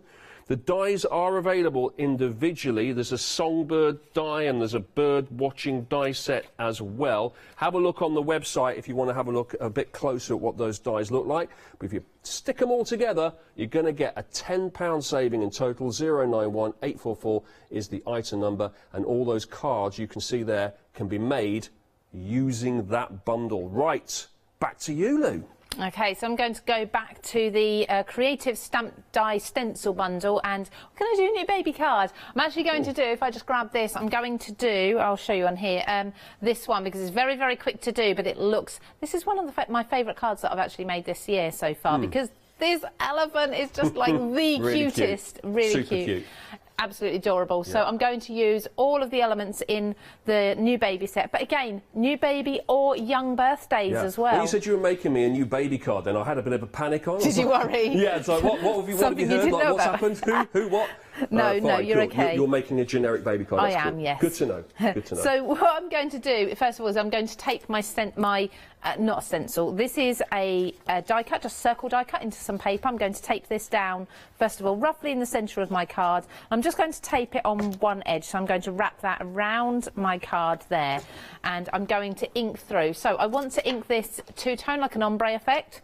So I'm going to use my Distress inks and come in with a little bit of yellow at the top. Now I go lightly with this because you'll actually be surprised when you lift up your circle at how much colour has been put down. So if I just lift that up, you'll see it's actually bolder than it looks whilst you're stenciling with the circle in place. So just pop that back exactly where it just was. Make sure I do get it exactly where it just was. There we go.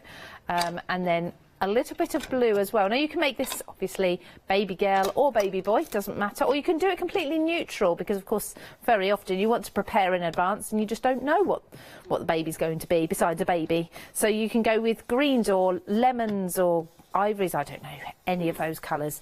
So people like to keep it a surprise. Oh, I didn't. Didn't you? No. You needed to know, did you? I did. I was far too impatient to wait all that time to find out. I had a bit of a mix and match with mine, because, like, you know, sometimes the missus wanted to find out and other times didn't, but I prefer the surprise myself. Did you? I mean, it's not the biggest surprise in the world, is it? It is a 50-50 at the end of the day. It's not like oh my word, it's a pencil case. It's Exactly. like, I did not expect that. You've got two options, haven't you, really? Yeah, but pretty much. Yeah. Not really an option either. But it's still, it gives you a little something to look forward to, in my opinion. But I can also understand why people might want to know in advance to get things ready, really. I'm just an impatient person. That was the only reason. I've just laid my stencil down underneath this circle mask that I've made. I'm just going to go back through again, loading up my brush here. I've got a blending brush, loading that up with more ink than last time. So I'm going in much darker. Again, blue on the bottom, and I'll blend into the yellow at the top. This is just going to add another layer of ink, making it quite a subtle pattern into that circle, but again, keeping it in that circle. So we added the yellow really quite lightly last time, and I'm pressing in. I do like to use brushes with stencils because you've got all those little nooks and crannies and all those different angles to get your ink into. A brush is perfect for that. If you go in with your blending sponges, I find they don't always quite get in all the angles. So if I just take this away and take that away, then we've got our pattern inside our circle. It's a day to night kind of effect, isn't it, almost? Yeah, it is. Yeah. It is. It's lovely. So you can, of course, you can keep that. You can reuse it time and time again. And I'll clean my stencil in a little while. I'm going to pop that to the side because the next thing I'm going to do is stamp my elephant. And like I say, no, that's something you don't get to say every day. I say mine. We need a name for him or her because it really is the cutest elephant stamp I've seen in a very, very long time. And when I put a little photo of this fella on my socials, I think this morning or last night, whenever it was, he got a lot of love. Everyone loved him. So now I'm going to stamp him with a Distress Oxide rather than my usual sort of black outline ink. This is because I'm going to watercolour inside to add a little bit of colour to him. I'm going on to watercolour paper, and I want that outline to just blend slightly so it's not quite such a harsh, strong outline. So lots of stamping, as you can see. Nice, simple image. In fact, I'm going to keep him there just while I do my inking as well. OK, so nearly 40% of the stock has gone on our baby option. I'm not surprised. Can't go wrong with babies, can you? Babies always popular. Absolutely. Yeah. Now I'm going to take exactly the same ink that I just used for the outline, squelch a bit onto my stamping platform. This is the Creative Craft Products stamping platform as well, so I bought this onto the craft store.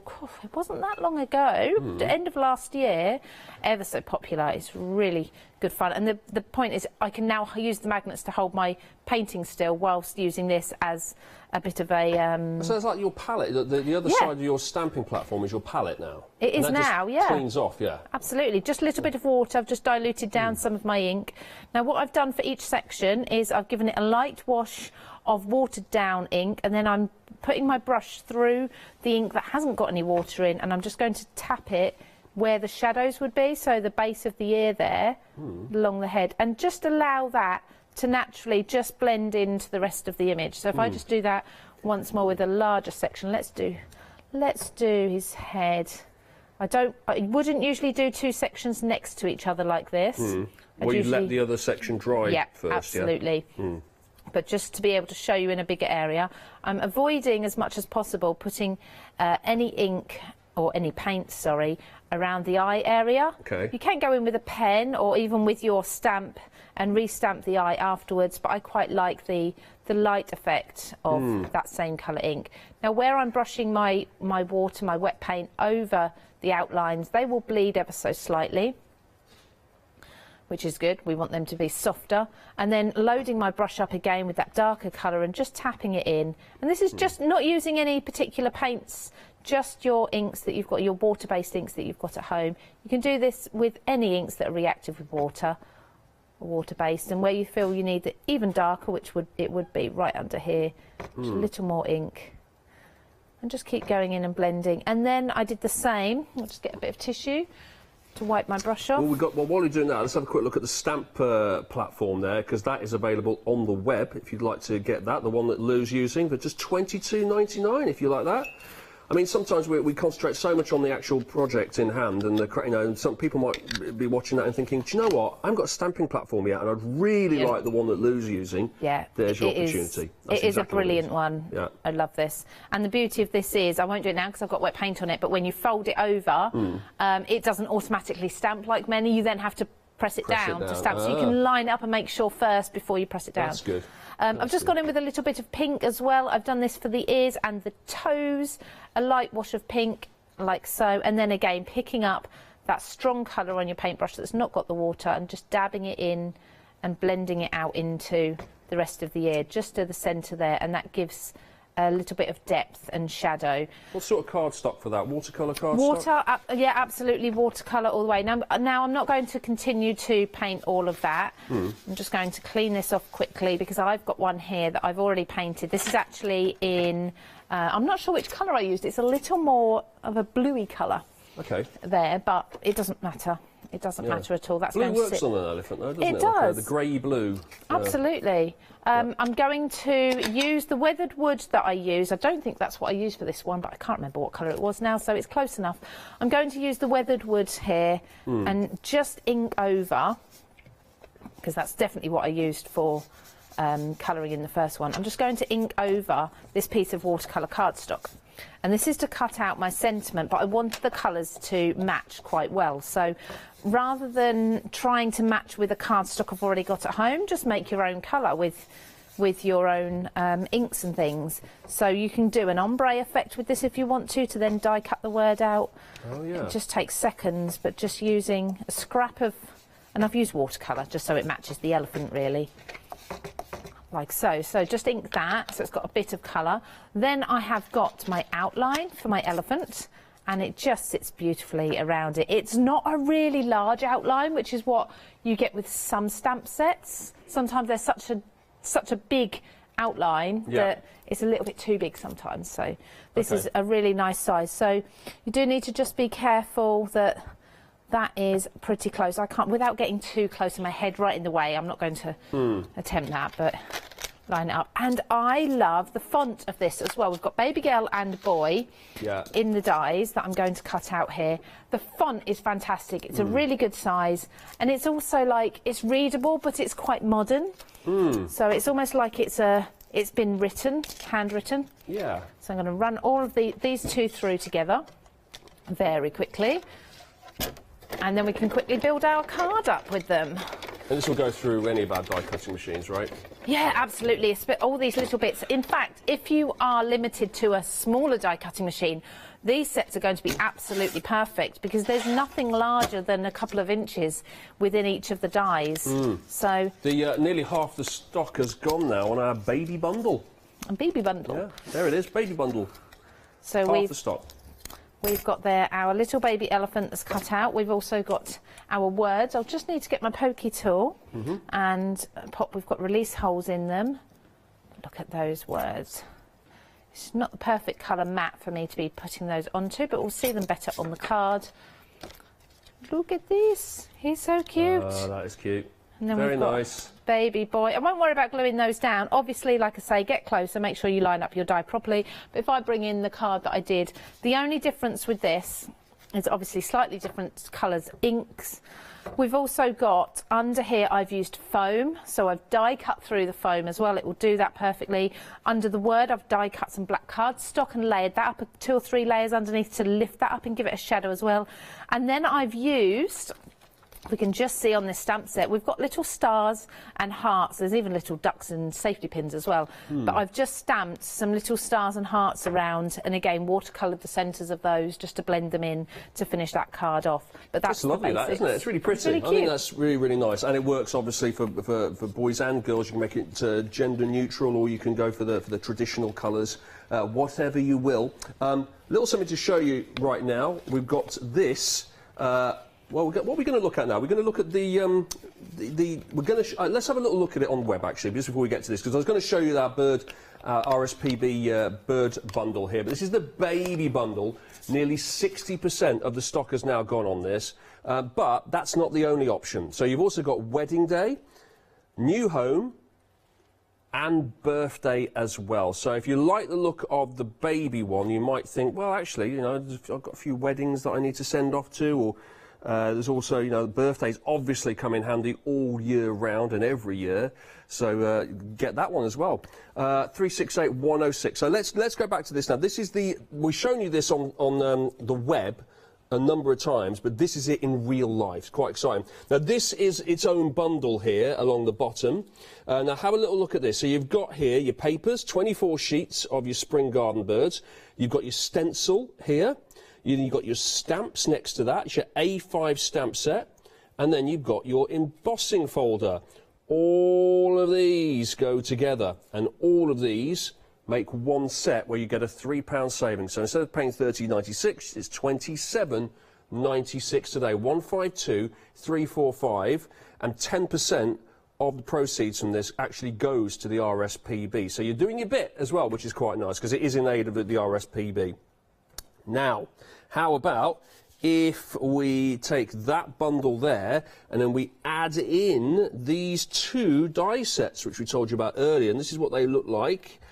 Pop them here. They are available individually, but you're getting all of that now and the two die sets that you have here. And now you're saving a further £7. So in total, it's a £10 saving. That's two flexi payments of £21.47.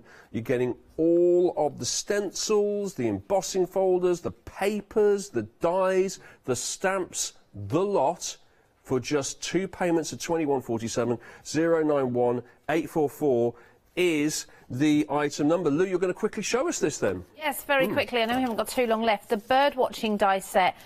I was blown away with this because it is an instant card.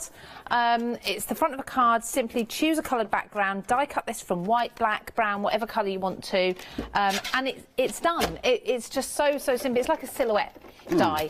I love silhouette dies. If you've seen lots of, like, my textures range, I have lots of silhouettes in there as well. Actually, more coming as well very soon.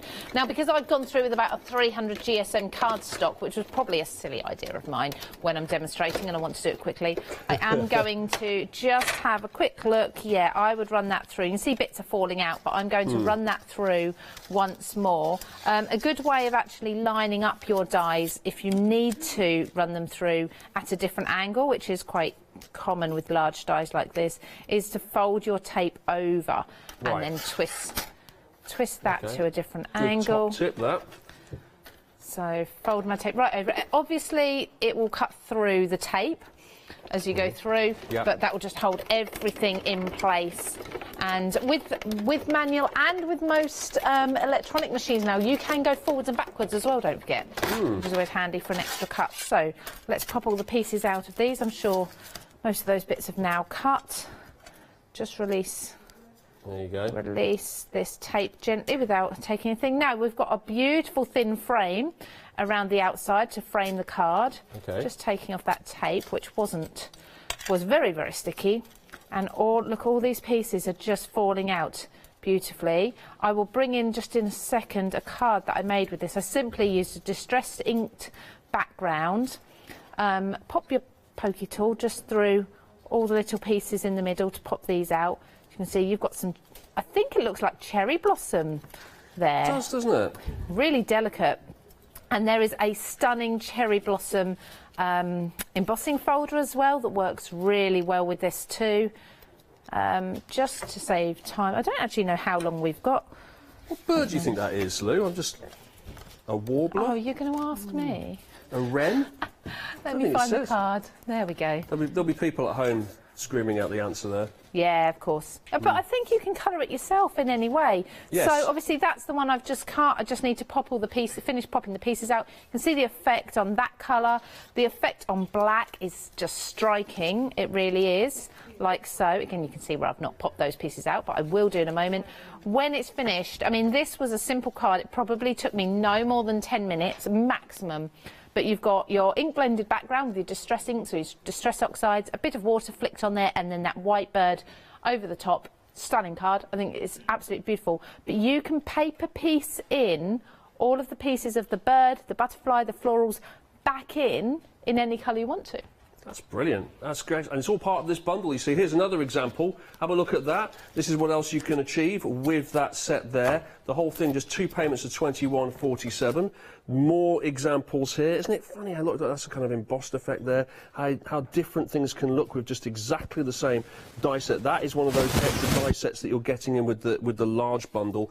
Then we've just taken the cherry blossom on its own and added the thinking of you sentiment to it there. So we've taken out the actual birds. Just goes to show you don't need that. And then here's another one here for your happy birthday as well. 091844 is the item number. RSPB Spring Gardens Bird Bundle.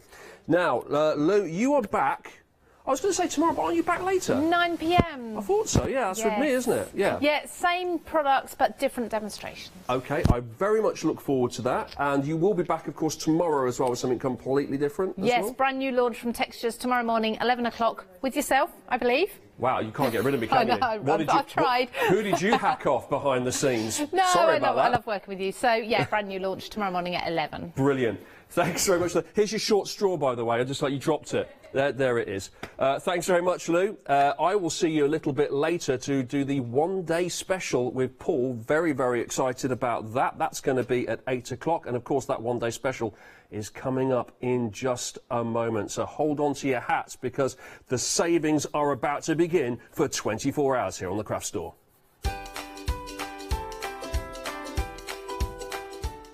Yes, I can see him limbering up, doing star jumps right now. It's Paul. Crafting with Clarity with Alex in just a second. Then we're crafting ourselves silly with Hayley, and after that I'll be with Paul to continue the one-day special.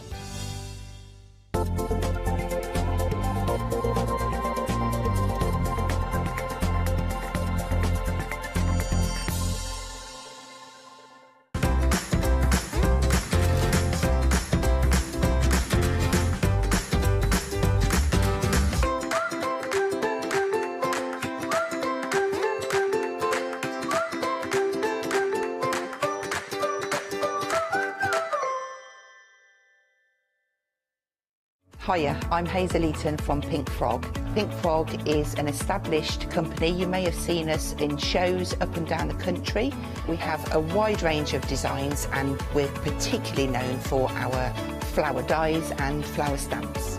On our shows, I hope to bring you many hints and tips and techniques to inspire you, the crafter, at home.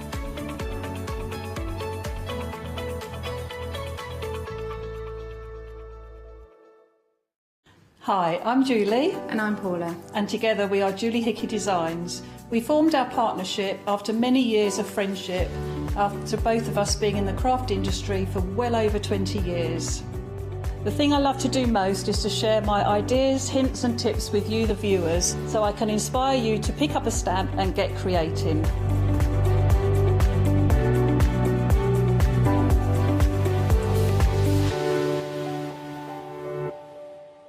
Hi, I'm Lou from Studio Light. Studio Light has been around for about 40 years now. They're based in the Netherlands. It's a family-run business with a great heritage. The products that Studio Light bring us are very diverse, fantastic dyes, great papers, but all round on trend. Over the 40 years Studio Light have evolved. They listen to me, the demonstrator, and you, the customers, and really take our ideas on board. We'll share with you the diverse techniques and products will inspire you to produce your own individual pieces of artwork.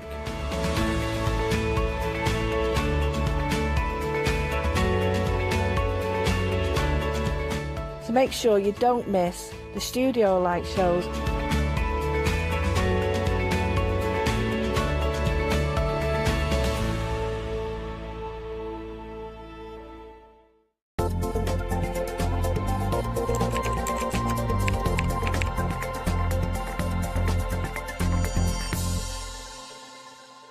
Hello, good evening. Right then, it is the brand new launch of a fantastic one-day special. The phone lines are already on fire. Wow, you found it already. So I'm here with Paul. Hi, Paul. Good evening, Alex. Lovely, Long time no see. I know, via Skype and everything else, but Absolutely. yeah, finally back together. And lovely shirt, I said that Thank before. you very much. Thank you. Lovely stuff. So please do check out your baskets at thecraftstore.com. Yes, they are cute. You're coming in, you're coming in. I've got good feedback in my ears here. So we've got two one-day options for you, one-day special options. So we've got our ovals, which we're looking at here, and then we've also got some rectangles, which we can show you too. What's the concept behind the doodly bits? Okay, so it was an idea that Barbara came up with in the middle of last year. Yep. And she did these doodles, basically, which she's been doing in the shack, and she thought, these would be fantastic as dies. Yep.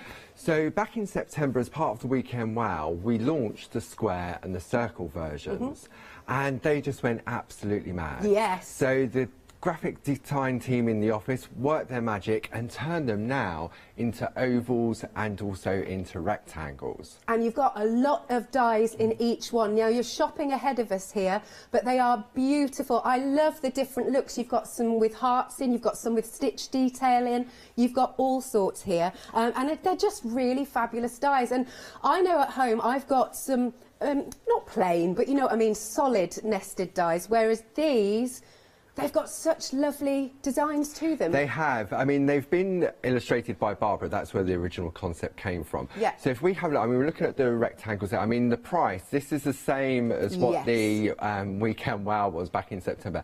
It's free for the price of 2. Right, okay, yes indeed. For the ovals and also for the rectangles. Good now, stuff. we put them under the same product code because we knew from previous experience how popular they were. So it means that you're just paying 1p and p as well. Indeed, that is really cool. So yes, you can see on screen you've got a £25 saving. As Paul said, 3 for the price of 2. I always get that. That's right. Yep, yes. I know, I get those the wrong way around. 2 for free. That's right. Now it is also on FlexiBuy, so you're only paying for 1 today if you decide to go that way. So it's just £24.98 or 99 on FlexiBuy, 782-955. Now, oh yeah, right, rectangles, that's in the lead right now. But like you said, Paul, it's really nice to have it under the same product code, because if people want to go for both, which you absolutely can, then no P&P. That's right. So if we have a look at the idea behind the concept of it all. So what we're going to do, we're going to have a look, let's have a look at the ovals to start with. So if we have a look on the overhead.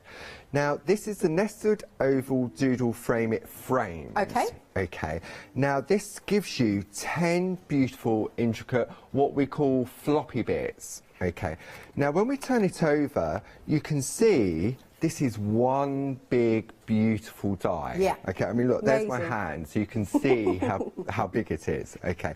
And what this one does, so this is the frame it frames, and what this one does, if I bring in my little display board, cool, okay, it gives you this. Okay, and when I say this, what it does, it gives you 10 individual frames.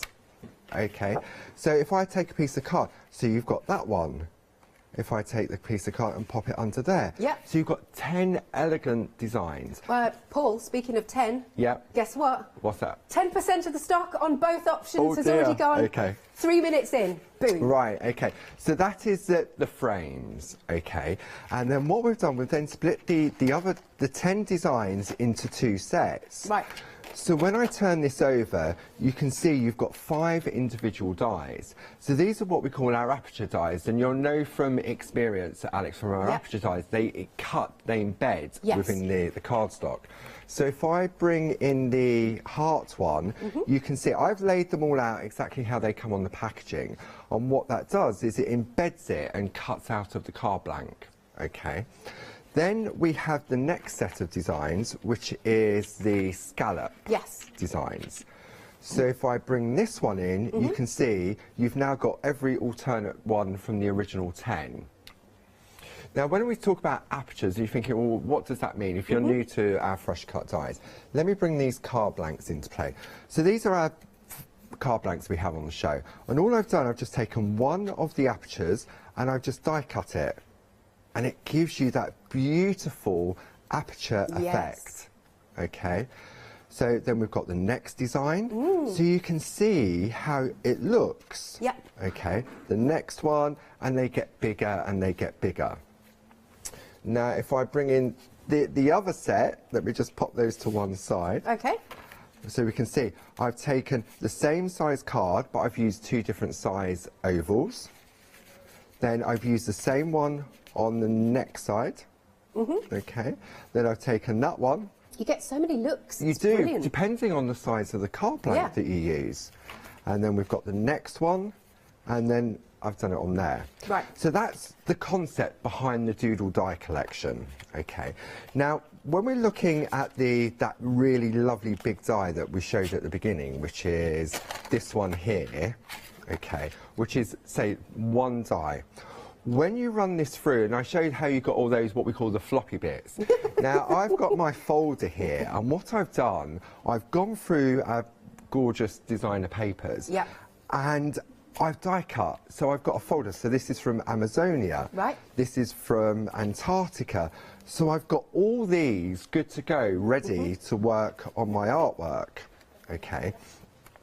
So let's have a look. So I've got them in black and white. Yep. I've got them in the rectangles. I love that. So it's the same concept with the rectangles as it is with the ovals. Got you. Okay. Now, if I go to, I've got some that I've die cut in black. Okay. Let me show you the idea behind the frame it. That would be amazing. So it doesn't matter whether you're into your card making, whether you do watercolour painting. Yep. You want to be able to finish off. So look, I've got this lovely Babs. picture of Barb and Dave on their wedding day. Hi, Barb and Dave. Isn't that beautiful? Okay. So if I now take a frame, yep, I can put a frame around the outside. Cool. Look how that changes. It does, doesn't it? Okay. I almost think that, I said this to you earlier, I think it almost that particular frame looks like a film strip. It does, I like yeah. that. So that, we've sized the photo so that that one fits perfectly. If I take this one then sits on top. So if you're doing scrapbooking, you can do whatever you want. And then if I want to go bigger, look, I can do a combination. I love that. I mean, that heart one is perfect, isn't it? For a wedding day. Indeed. So you can really see how they enhance all your artwork. So they're a design in their own right, but they're also what we call an enhancer. Absolutely. So it doesn't replace anything you've got, but it now means that you can take a beautiful piece of artwork and add these frames. Now, whether you choose to use it as a floppy frame or whether you create it as an aperture, because I could take the single die. So let's have a look. So if I take, what was that? That was that rectangle one, for example. Indeed. So this is the aperture one. If I pop that through and run it through the machine, it's going to cut all those little hearts out of the card. Right. And then whatever colour goes behind it will come through. I was thinking you could use the bits for shaker cards, could you? You could. There is, I think you've got a sample. I think it might be on the circles option. It's on the front, Alex. On the that one just there. I think. There we go. Look at that. Amazing. So Dee did that, I believe. Dee did that one.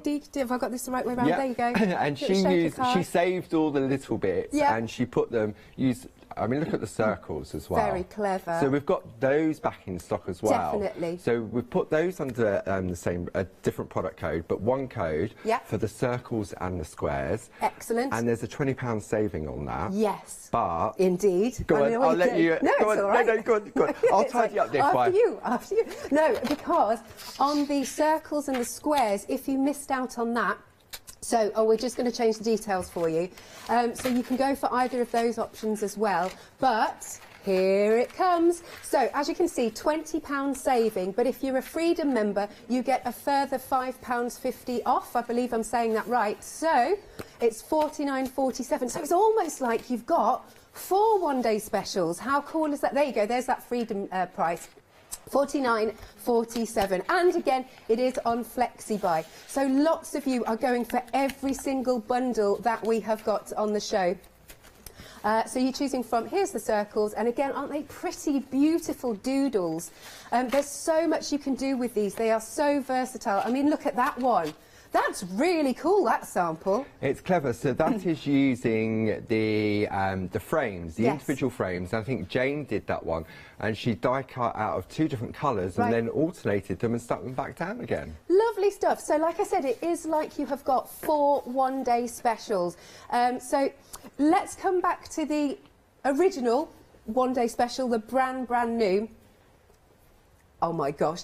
Right, we're only 10 minutes past 6. I forget. I'm like, how do I not know what time the one-day special is? Only 10 minutes past 6, and for both options, they're neck and neck. 20% of the stock has gone. And let me tell you, we have got a deep stock. So, like I said, £25 off each of those options, which means it's 3 for the price of 2, and your first flexi buy is £24.99. You're only paying for 1 today. Brilliant stuff, but I'm going to really encourage you to go to the website to check out, because the phone lines are literally on fire. It's so busy out there. Right, so, shall I come back to you again, Paul? Yes, also wanted to mention that also new on the show today. Oh, yes. We've got our basic nested shapes. Yes. We've got our squares, our circles, our hearts and our rectangles. Okay. But we've now finally, I don't know why we never had ovals. Okay. Okay. Yeah. So if I bring the oval one in here, so you've got 11 different sizes of the ovals. So we turn that over and you can see you've got and these have been designed to work with the oval doodle dies, but they also work with our oval Pico dies as well to give you that perfect matting and layering. Okay. So if I bring in, let me have a look, I'm going to bring in the little display boards just to show how they work, if I can pick them up. Okay, so we've got let's start with the heart one first. So I've die cut these out of black card. Now, you'll see that it's exactly the same size as that largest one. Got you. So it means I can die cut a piece of card in this, and then I could take the white oval one and put that on top. Right. Okay. If I take the next one down, you can see that it sits perfectly inside the largest one. So if this was a pink or green card or something, and then you wanted to put a stamped image on there on white card, then you can do that. I'm just showing it with the black because it's easier for the camera and for people to see at home. Sure. If you want to go to the next size down, then you've got that option, and then they get smaller, and you can see that they sit beautifully inside each of those different nests. Okay, so the next one there. Yep. And then I know how can you get excited about a basic shape? But when you see the versatility of them. Okay, and bring that one in, and then the next one.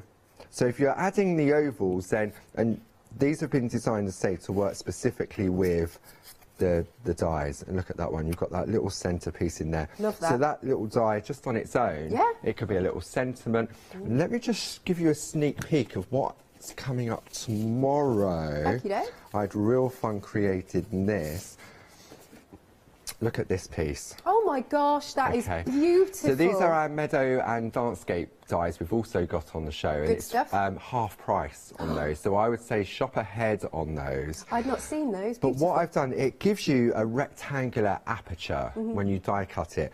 And then I've taken the nested oval dies to create that oval effect, and then use the individual frames to build up to create that landscape. Yeah, love it. So I just wanted to show that why the nested ovals are a really good investment. Excellent stuff. So again, details are on screen. I'm going to still say I'm going to encourage you to go to the website, thecraftstore.com. Had a moment then. I'm like, where are we? Who are we? But do check out if you can on there. It's because the phone lines are very, very busy. So you've got on screen there. Oh, what have we got on screen there? Oh, that's the nested ones, of course. Yes, that Paul's just talked about. £19.99. You've got a £5 saving. Now, of course, if you're getting your one-day special options, you've opened up your flexi buy, which means those you'd only be paying £10 for as well. Lovely, but we're coming back to our fabulous one-day special. You've got your wonderful rectangles and you have got your fabulous ovals. Lovely. As I said, £25 off. It's 3 for the price of 2. It's just $49.97 today, or your first flexi buy means you're only paying for 1. 783955 is the item number. Demo time. Right, okay. So let's just show you exactly how they work. And this is the piece that we're heading towards. So this is using the beautiful rectangles and some of our parchment poppets we have on the show. So these are really nice. We've got 3 different options. We've got whimsy, we've got flower, and we've got Christmas. And I've decided to go for the whimsy collection. Yeah, nice. Okay. So where do we start? Okay. So what we're going to do first is, let me see, I'm going to take, where's that gone? It's hiding. It is hiding. I think the fairies have been in looking. You know where it is? It's still in my folder. I didn't take it out of my folder.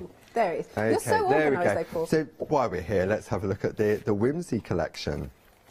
So you've got 36 sheets, you've got 3 of each different design, and you've got them in colour, and you've also got them in black. So these are really beautiful, not just for parching, but also for just general card making as well. Okay, so where's the one I'm going for? Let's have a look. We're going for Pia. All the parchment poppets begin with P. Right, okay. So it's a bit of a tongue twister. It is indeed. Do you need to have a quick swig? No, I'm all Okay. good, thank you, Alex. Thank you. Okay, so you can see here they're printed on parchment. On black, they don't look very nice, but when you introduce the white underneath, then they come to life. Yeah, that Look looks at that. beautiful. And on each sheet you get 3 different sizes of them. Okay. Okay. And we space them out so that you can do just what we're about to do. We can die cut them. Okay. So to start off with, what I'm going to do is I'm going to take my nested rectangles. Oh, you know where? Here it is. It's over this side. I knew there, I was going to go for a different colour option. That's why. Okay. No, I'm not. Oh. Right. I am going with this one. Okay. Oh. How not to do a demonstration on live TV? You're doing fabulous, Paul. Right. We're going to take a breath. Okay. And we're going to create. I've taken a piece of our designer paper. I love the designer papers. This is the Indian Summer. It's double-sided, so we have an option of whether we go with the softer tone or the more patterned side. Yeah. Okay. Then what we're going to do is I'm going to go for my rectangle and I'm going to take the aperture version. Got you. So I'm going to remove the hearts, and I've already cut this to size. So this is where we have options. We can create the aperture effect, or this could be a floppy piece. Okay. So I'm going to take my... Is that going to be the word for the next 24 hours, it's a the floppy piece? It's the way, for me, it's the easiest way of explaining. So we're going to line that up on there. Okay. A little low-tack tape. Now I'm going to bring in my... Now my plates are well worn. Okay, so I know they are. And I've got a poly pocket underneath. And all that does is it just protects the plate underneath. Okay. Then I'm going to build my sandwich. So these work in all leading die cutting machines. So it doesn't matter what machine you've got. As long as the opening is big enough to take the dies, then it's perfect for that. Nice. Now, quick stock update while Paul's cutting that, because for each option, you're going for both, aren't you? I would be the same. 1/4 of the stock of the ovals and 1/4 of the stock of your rectangles have now gone. Like I said, you've got a fabulous £25 saving, and it's on FlexiBuy. So it's 3 for the price of 2 right now. 783955. Very busy indeed. Right, so how's that done? Okay, so we're going to carefully remove the low tack tape. Yep. Okay, there we go. Easy does it. I'm going to apologise to Maddie, the floor manager, now. Why? Because if you saw the craft room I was prepping in, it looks as if there's been a wedding with all the confetti. I do have a box here to catch most of it. But look, if I lift this away, well, don't really need the box for that part. Look, you can see it's cut beautifully. I love the little hearts, that's so and sweet. because we've got black underneath, you can see it's black. But if I bring the white piece in, then the white comes out from underneath. Yeah. Okay, so we've created that part, and then all I'm going to do, you have options, okay, when it comes to cleaning the dies. So you can take a tool, and I can just take a tool. I mean, basically, it's virtually empty. But what's good is, on a show, we've got these 12 by 12, it's our super foam. And I found if you take the tool, and you go like that, over the top. You could use an old toothbrush. Oh, good idea. You can use an old toothbrush as well. Okay, and that's now nice and clean. Okay, so I'm going to pop that to one side. Okay, so that's that part.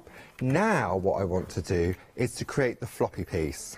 Okay, so I'm going to take my larger piece of card, and now I'm going to take that really big rectangle die. Okay, Now, a couple of top tips when you're working with such a large and detailed die. I know my machine inside out. I know where the pressure is, and people at home will also be familiar with their die cutting machine as well. But a really good top tip I found when we was working with these, if you take a tumble dry sheet, you know what we use with parchment?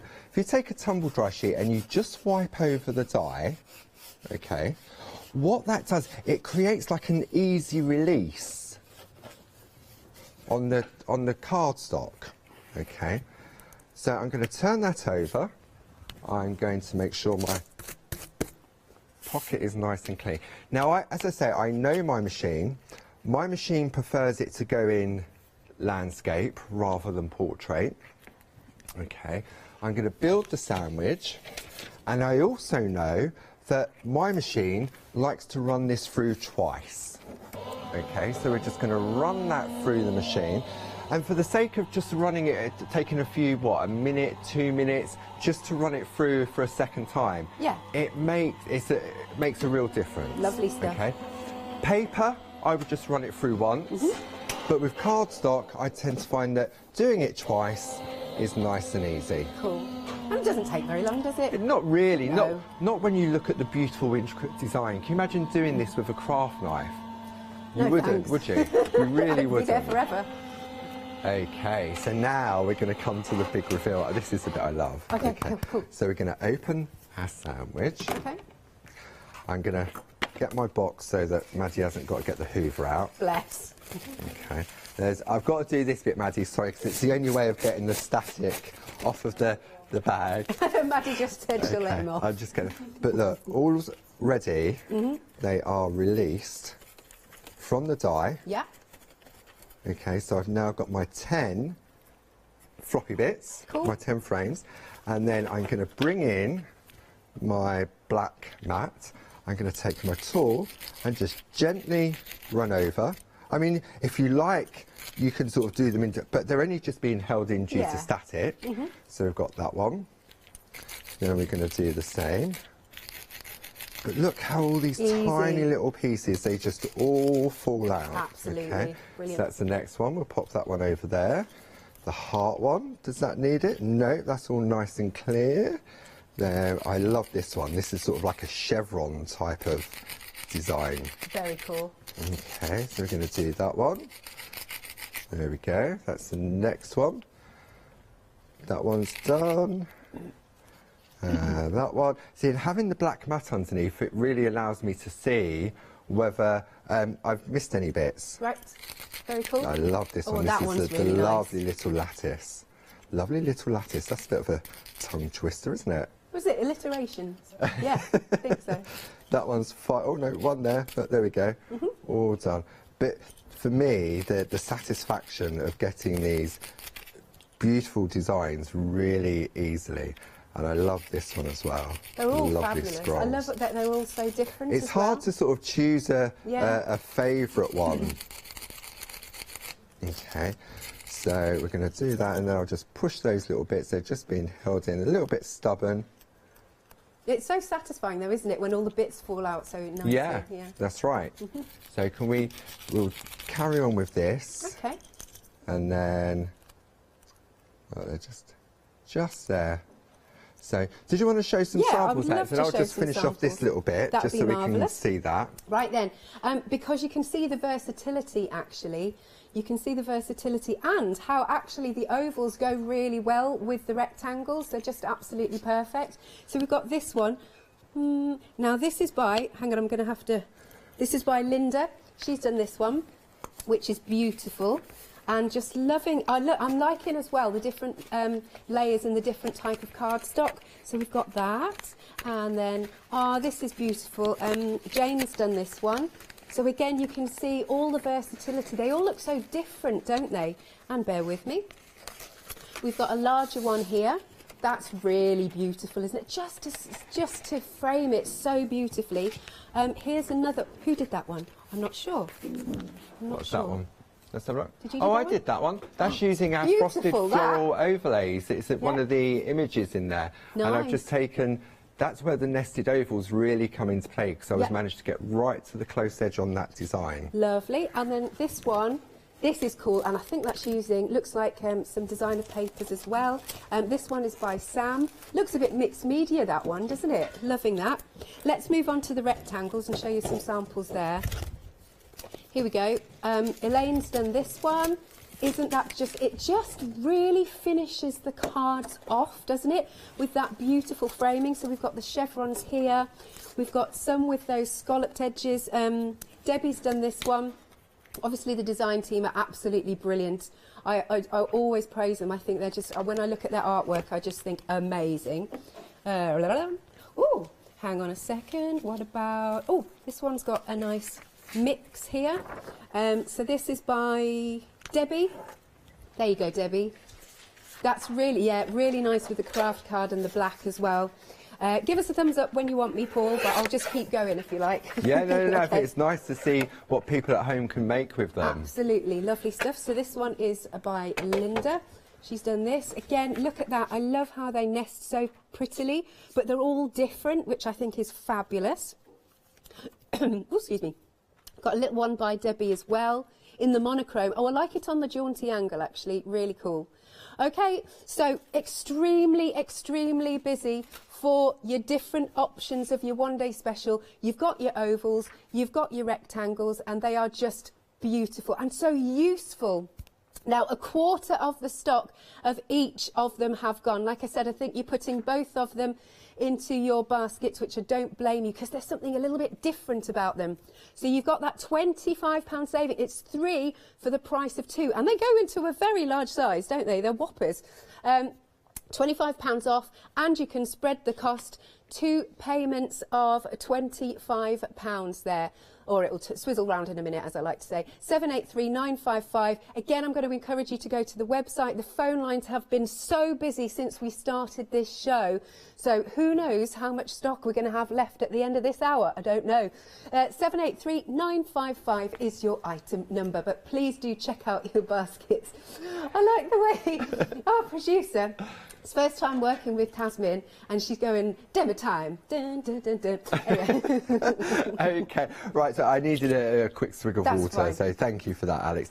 Okay, so we've got the die, and it's obviously still got some bits and pieces in it. So using the Superfoam, if I take that tool and then just run over, because there's that little bit of sponginess underneath, okay, what it does, especially because I'm using the white card, it's easier for me to see. So if I was die cutting with black card, then I'd use the white Superfoam underneath, because that would be easier to see as well. Right.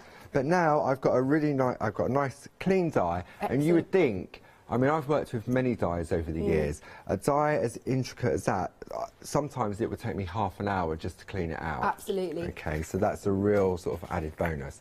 So we've now got all our little floppy pieces, okay, and this is where we're heading. So we just want one frame here, okay. So we've already done the die cutting of the hearts. This is the frame that we're going to use on here. However, if I wanted to, okay, say for example, say we're working on a black piece of card, I could take the heart one of the same design, line it up over the top.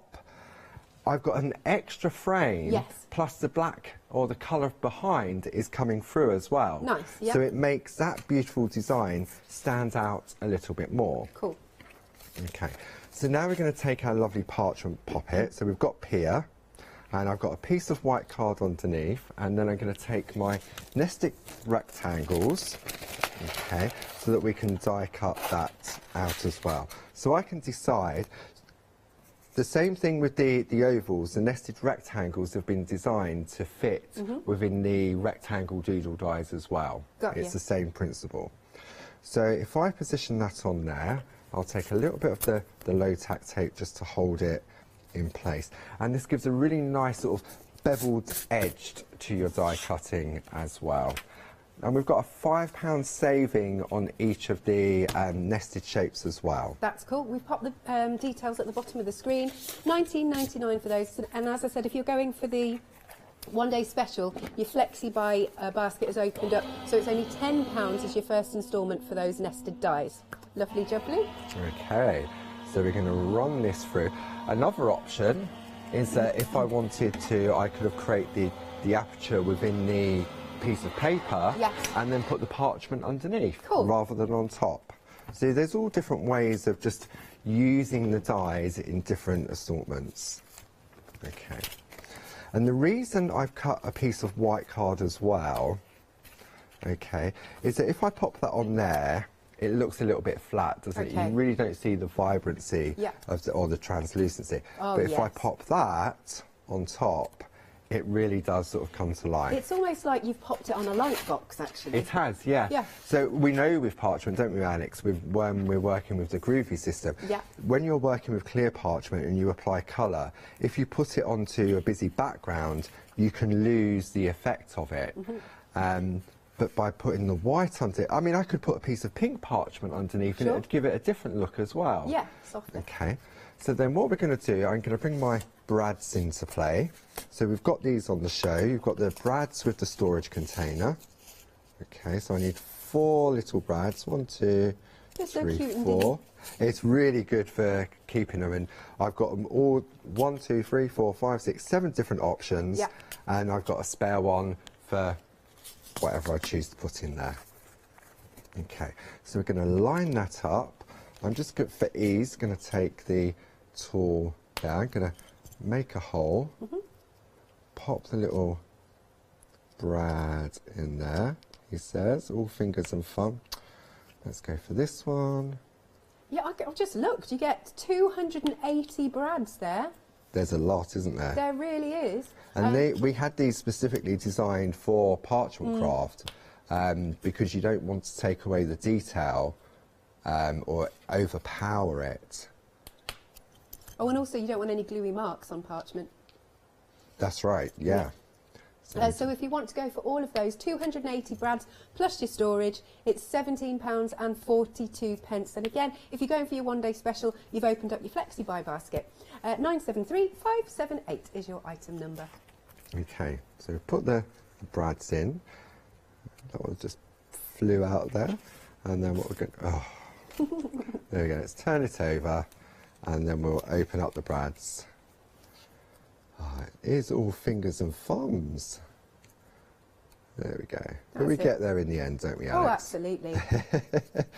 And then that one, let's go back there. The reason they've fallen out is because I've used the larger tool. If I'd used the one needle bold, it's a slightly smaller hole, so it holds them in place. Yeah. But we use the super foam for the positioning so that it just makes it easier. Cool. Okay. There we go. So then we've got our card blank, which I've trimmed down. We've got that. We've got that. And then we've got that. So how do we attach it all? So what I'm going to do now, I'm going to bring our perga glue into play. So that comes in the Pergamano accessories kit. Are you still known as Pergaman? Perga Burger Man, yes. Perga Burger Man? Yeah, Perga, because I like burgers. Well, actually, to be fair, we were chatting about that earlier. We was talking about sort of fast foods, wasn't we? Yeah. After we finished at the services. And then... Glamorous that, yeah. It is. Go to the services. Absolutely. So that's in position there. Then I'm going to put some glue on the back of this one. Okay. That goes in place there. It's so pretty. See, I mean, that on its own looks beautiful. But if I wanted to, I could go smaller. Look. Yeah, that's a lovely Doesn't frame. that one look lovely around there? Beautiful. So you've now got choices, you see, whether you want to go, but I quite like the spacing. Okay. And then all I'm going to do is just some little dots of glue. So it doesn't need much. There's no real sort of weight to it. It's got a good grab to it as well, the Perga glue. It has, and it dries clear as well. Okay. And just all the way around. Nice and easy. There we go. That's it. Doesn't take long. No, just a few dots. And then... But it's all about the finishing. And Barb was talking about this in the shack the other day about we sort of do a piece of artwork and then the finishing. So she was using gilding flakes. And for me, these frame-its, they give you that finishing touch. They enhance your artwork. Okay, so I'm just going to gently press that down just to hold it in place, and then there we see. So I've now got 2 beautiful cards. Amazing. Thank you so much. Lovely stuff. Now, it's always really interesting because what we've been doing is like what Tasman's been saying to me is like ovals are now in the lead, rectangles are now in the lead, and then no, they're both neck and neck. So it's like a horse race. It's brilliant. Now, we are approaching 30% of each option, and like I said earlier, we have a deep stock because it's meant to last the 24-hour period. And of course, Paul's going to be back at 8 p.m. with Richard. So you've got that, as I said, £25 saving. It's basically 3 for the price of 2 today, and they are just absolutely gorgeous ornate designs, aren't they? Plus you can spread that cost on Flexi by 2 payments of £24.99, so you're really only paying for 1 today, and of course you can pay the next instalment next month. 783955 is the item number. Now, you may have heard, but you may not have heard, that we are indeed moving channels. So I haven't actually seen this little video yet, so let's take a look and it'll explain everything.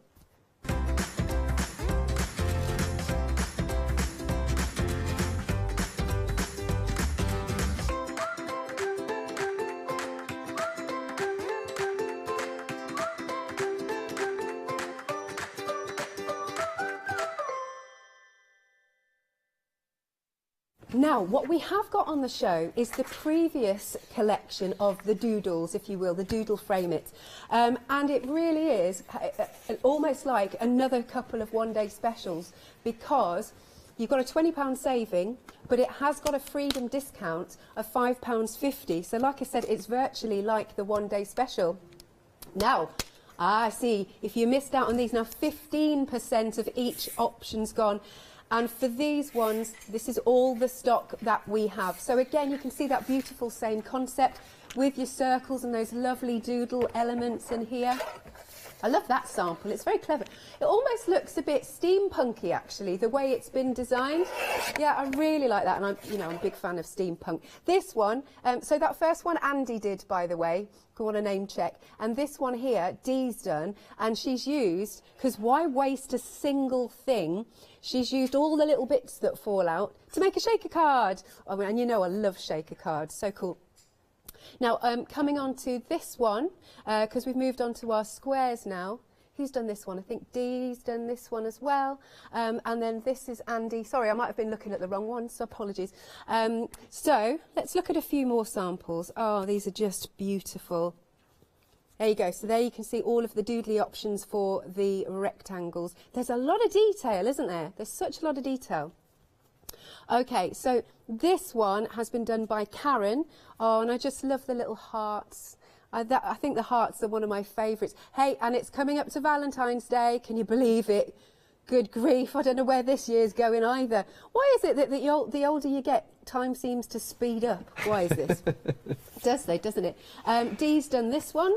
And again, she's using the other fresh cut dies in the centre, but just beautiful frames. Oh, now this is fun. Look at this one. Who's done this? Sheila's done that. How clever is that? It's like a lovely little mixed media piece using the smaller ones in the centre. That's good, isn't it? Another one with a bit of parchment and the designer paper in the background. This way. Karen's done that one. Gorgeous. And then if I flip over to the squares, there you go. And again, for both of these options, equally as popular. There you go, just to pick that up. Marvellous.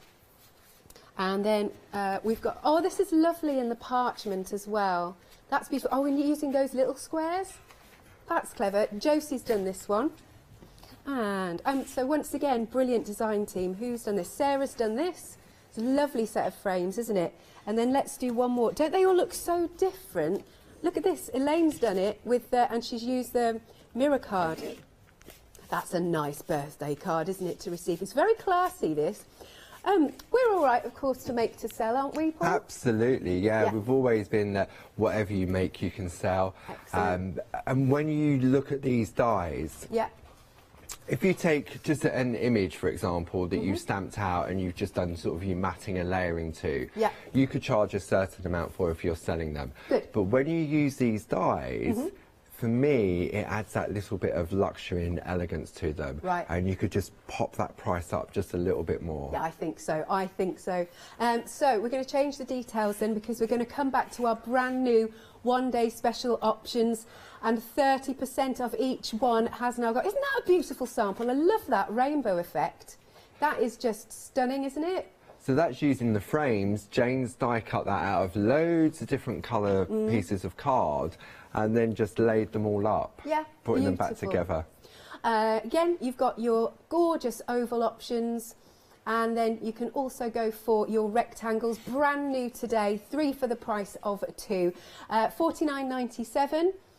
And you can spread the cost, 2 payments of $24.99. 783-955 is your item number. We are still very, very busy. Queues on the phone lines. Do go to thecraftstore.com. Something else you might want to add to your basket is we've got the nested shape die set. Oh, we've got 5 different options, lots of choices. So here we go, you've got your squares with the £5 saving. They all have a £5 saving. Then you've got your circles. Then you've got your rectangles. Oh, the hearts are really pretty. Again, great for Valentine's Day or anniversary or wedding.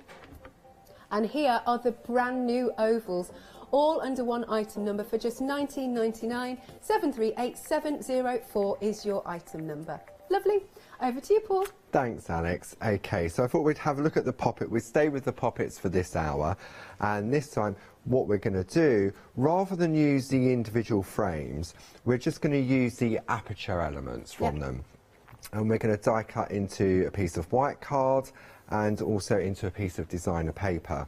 Now, when you look at our various different designer papers, Alex, you know the various different options we've got. So if I bring in, for example, Toscana, now you've got these are beautiful, okay, all designed by Barbara, and they all started off as with alcohol ink. Yes. Okay, so we can have a look here, and you can see they're beautifully double-sided. So you've got a really sort of nice sort of heavily patterned side, and then you've got a more softer tone down. And the way in which Barbara's created them is that the colours are sort of tone in tone.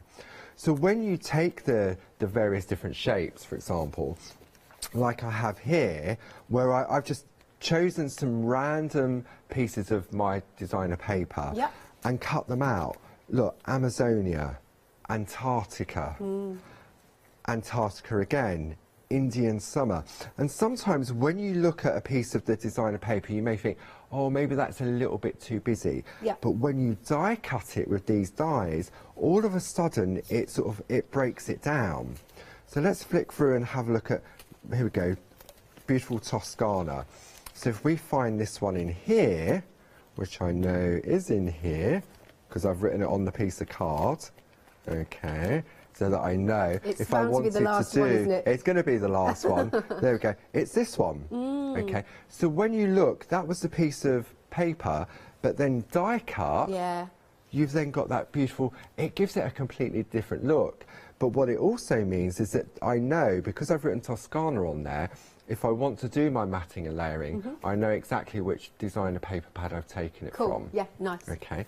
So for the next piece, rather than stay pink and purples, which was taken from Indian Summer, I thought that we'd have a look at Toscana, and I'm going to go for this one. Okay, some really nice zesty orange. So you've got that really sort of darker shades of tone, and then you've got the lighter one. Okay, so what I've done, I've taken a piece of that, and I've already die cut it, or cut it down to size to fit on my card blank. Okay, so what it's going to do, it's going to give us a different look. It's like a sunburst, that. It is. You can really get carried away, sort of, and that's why I think having a folder like this, because if, for example, I just use one, what do I do with the rest of them? At least by putting them in a folder, then I can go back to it again. Good idea. Okay, and I've got the same for the circles and squares as well. It's nice having that storage, which you'll find on the website. Okay, so what we're going to do now is we're going to take the particular design we're going to go for. So we're going to go for this one. Okay. And I'm going to position that on there where I want it to go. Then we'll use some low tack tape to hold it in place. And what we're going to do sort of a run through the machine all in one go. So I'm going to pop that to one side. Okay. Then I'm taking a piece of white card. Okay. And I'm going to take the next die down and I'm going to pop that into the middle. And then I want to put a frame around it. So I'm going to have a look at my nested ovals and see, right, that's the same size. Okay. So I'm going to go to the next one up. So I can now decide how big a frame I want. Yeah. Now, if I wanted it to be exactly the same size, then what I would do, I'd die cut this first, and then once it's die cut, I would then go with the smaller oval on top. And that was like that sample you showed of that beautiful flower, of the lacy The one that you looking effect. Yes, because so that's what I did to I think it was a red one. I think it was. Good, where have I put it? I think I've buried it. Remember which? I found it. Found it. Yeah. So there we go. So if you have a look at that one, Alex, what you'll see, if we come in close on that, there we go, Marcus is going to come in really close on that. So we've taken the aperture die to create that beautiful scalloped edge. Yeah. And then once that was die cut, I then put the nested oval to fit over the top, lined it up so that I don't get a wider border. Got you. Okay. Cool. It's beautiful, that, isn't it? So we're going to back onto the white card. Okay. And I'm going to line this up so I'm happy with the positioning. Then I'm going to bring my sandwich back into play. And what we're going to do is we're going to do both, because they'll fit on my cutting plate, we're going to die cut both of them just to save a little bit of time. Okay. Yep. Nice and easy. Oops. Extra paper there. And we'll just run that through the machine. Nice and easy. Absolutely. No skill required whatsoever, which is what I love. That's it. I suppose for our largest one, do we still need an A4 die cutting machine? It depends on the aperture within your machine. Yeah. Okay. I know there's like the Cuttlebug. It may do, depending on the size of the card you're going to use. Yeah. But I think nowadays most of the die cutting machines are, or most people at home will have the larger die cutting machines. So then we're just going to gently remove the low tack tape. Yep. There we go. One there. And the next one there. So now this has given me that. Okay, I can do this with every single design in the ovals. Excellent. Have that larger border, and then if I wanted to, if say we're talking about the ovals as well, if I take not that one down, look at that now. See. I'll just line that up. There we go. So now it looks completely different. It does, doesn't it? Really good. So you're going to pop that to one side. Don't need that for this particular demo. And then we're now going to remove the low tack tape from here. And again, for the designer papers, have a look online. Barbara very kindly a while ago gifted me Northern Lights and Brighton, of course, the Brighton Rock. Yeah. That was the one designed by Dee, yeah. But look at that. I mean, I've just lifted that die off and it's completely clean. Yeah, lovely. Okay. So then we're going to take our card blank. Cool. That will sit on there. That is now going to sit inside there. But now we need to do our little fairy. Okay. So I've got another oval, which I can see that's going to go just on the inside. So a little bit of tape to hold that in place. Reuse the tape. Decide where we want to position that. Okay. That goes in there, and then we'll run that through the machine again. Cool. Just clear off all the little bits and pieces. And so is she part of the poppets? She is. She's from the Whimsy collection. Beautiful. designed by Marina Fedotova under licence. Okay. And you've got, say, the whimsy, you've got the flower, and you've got the Christmas. It's never too early for Christmas, Alex.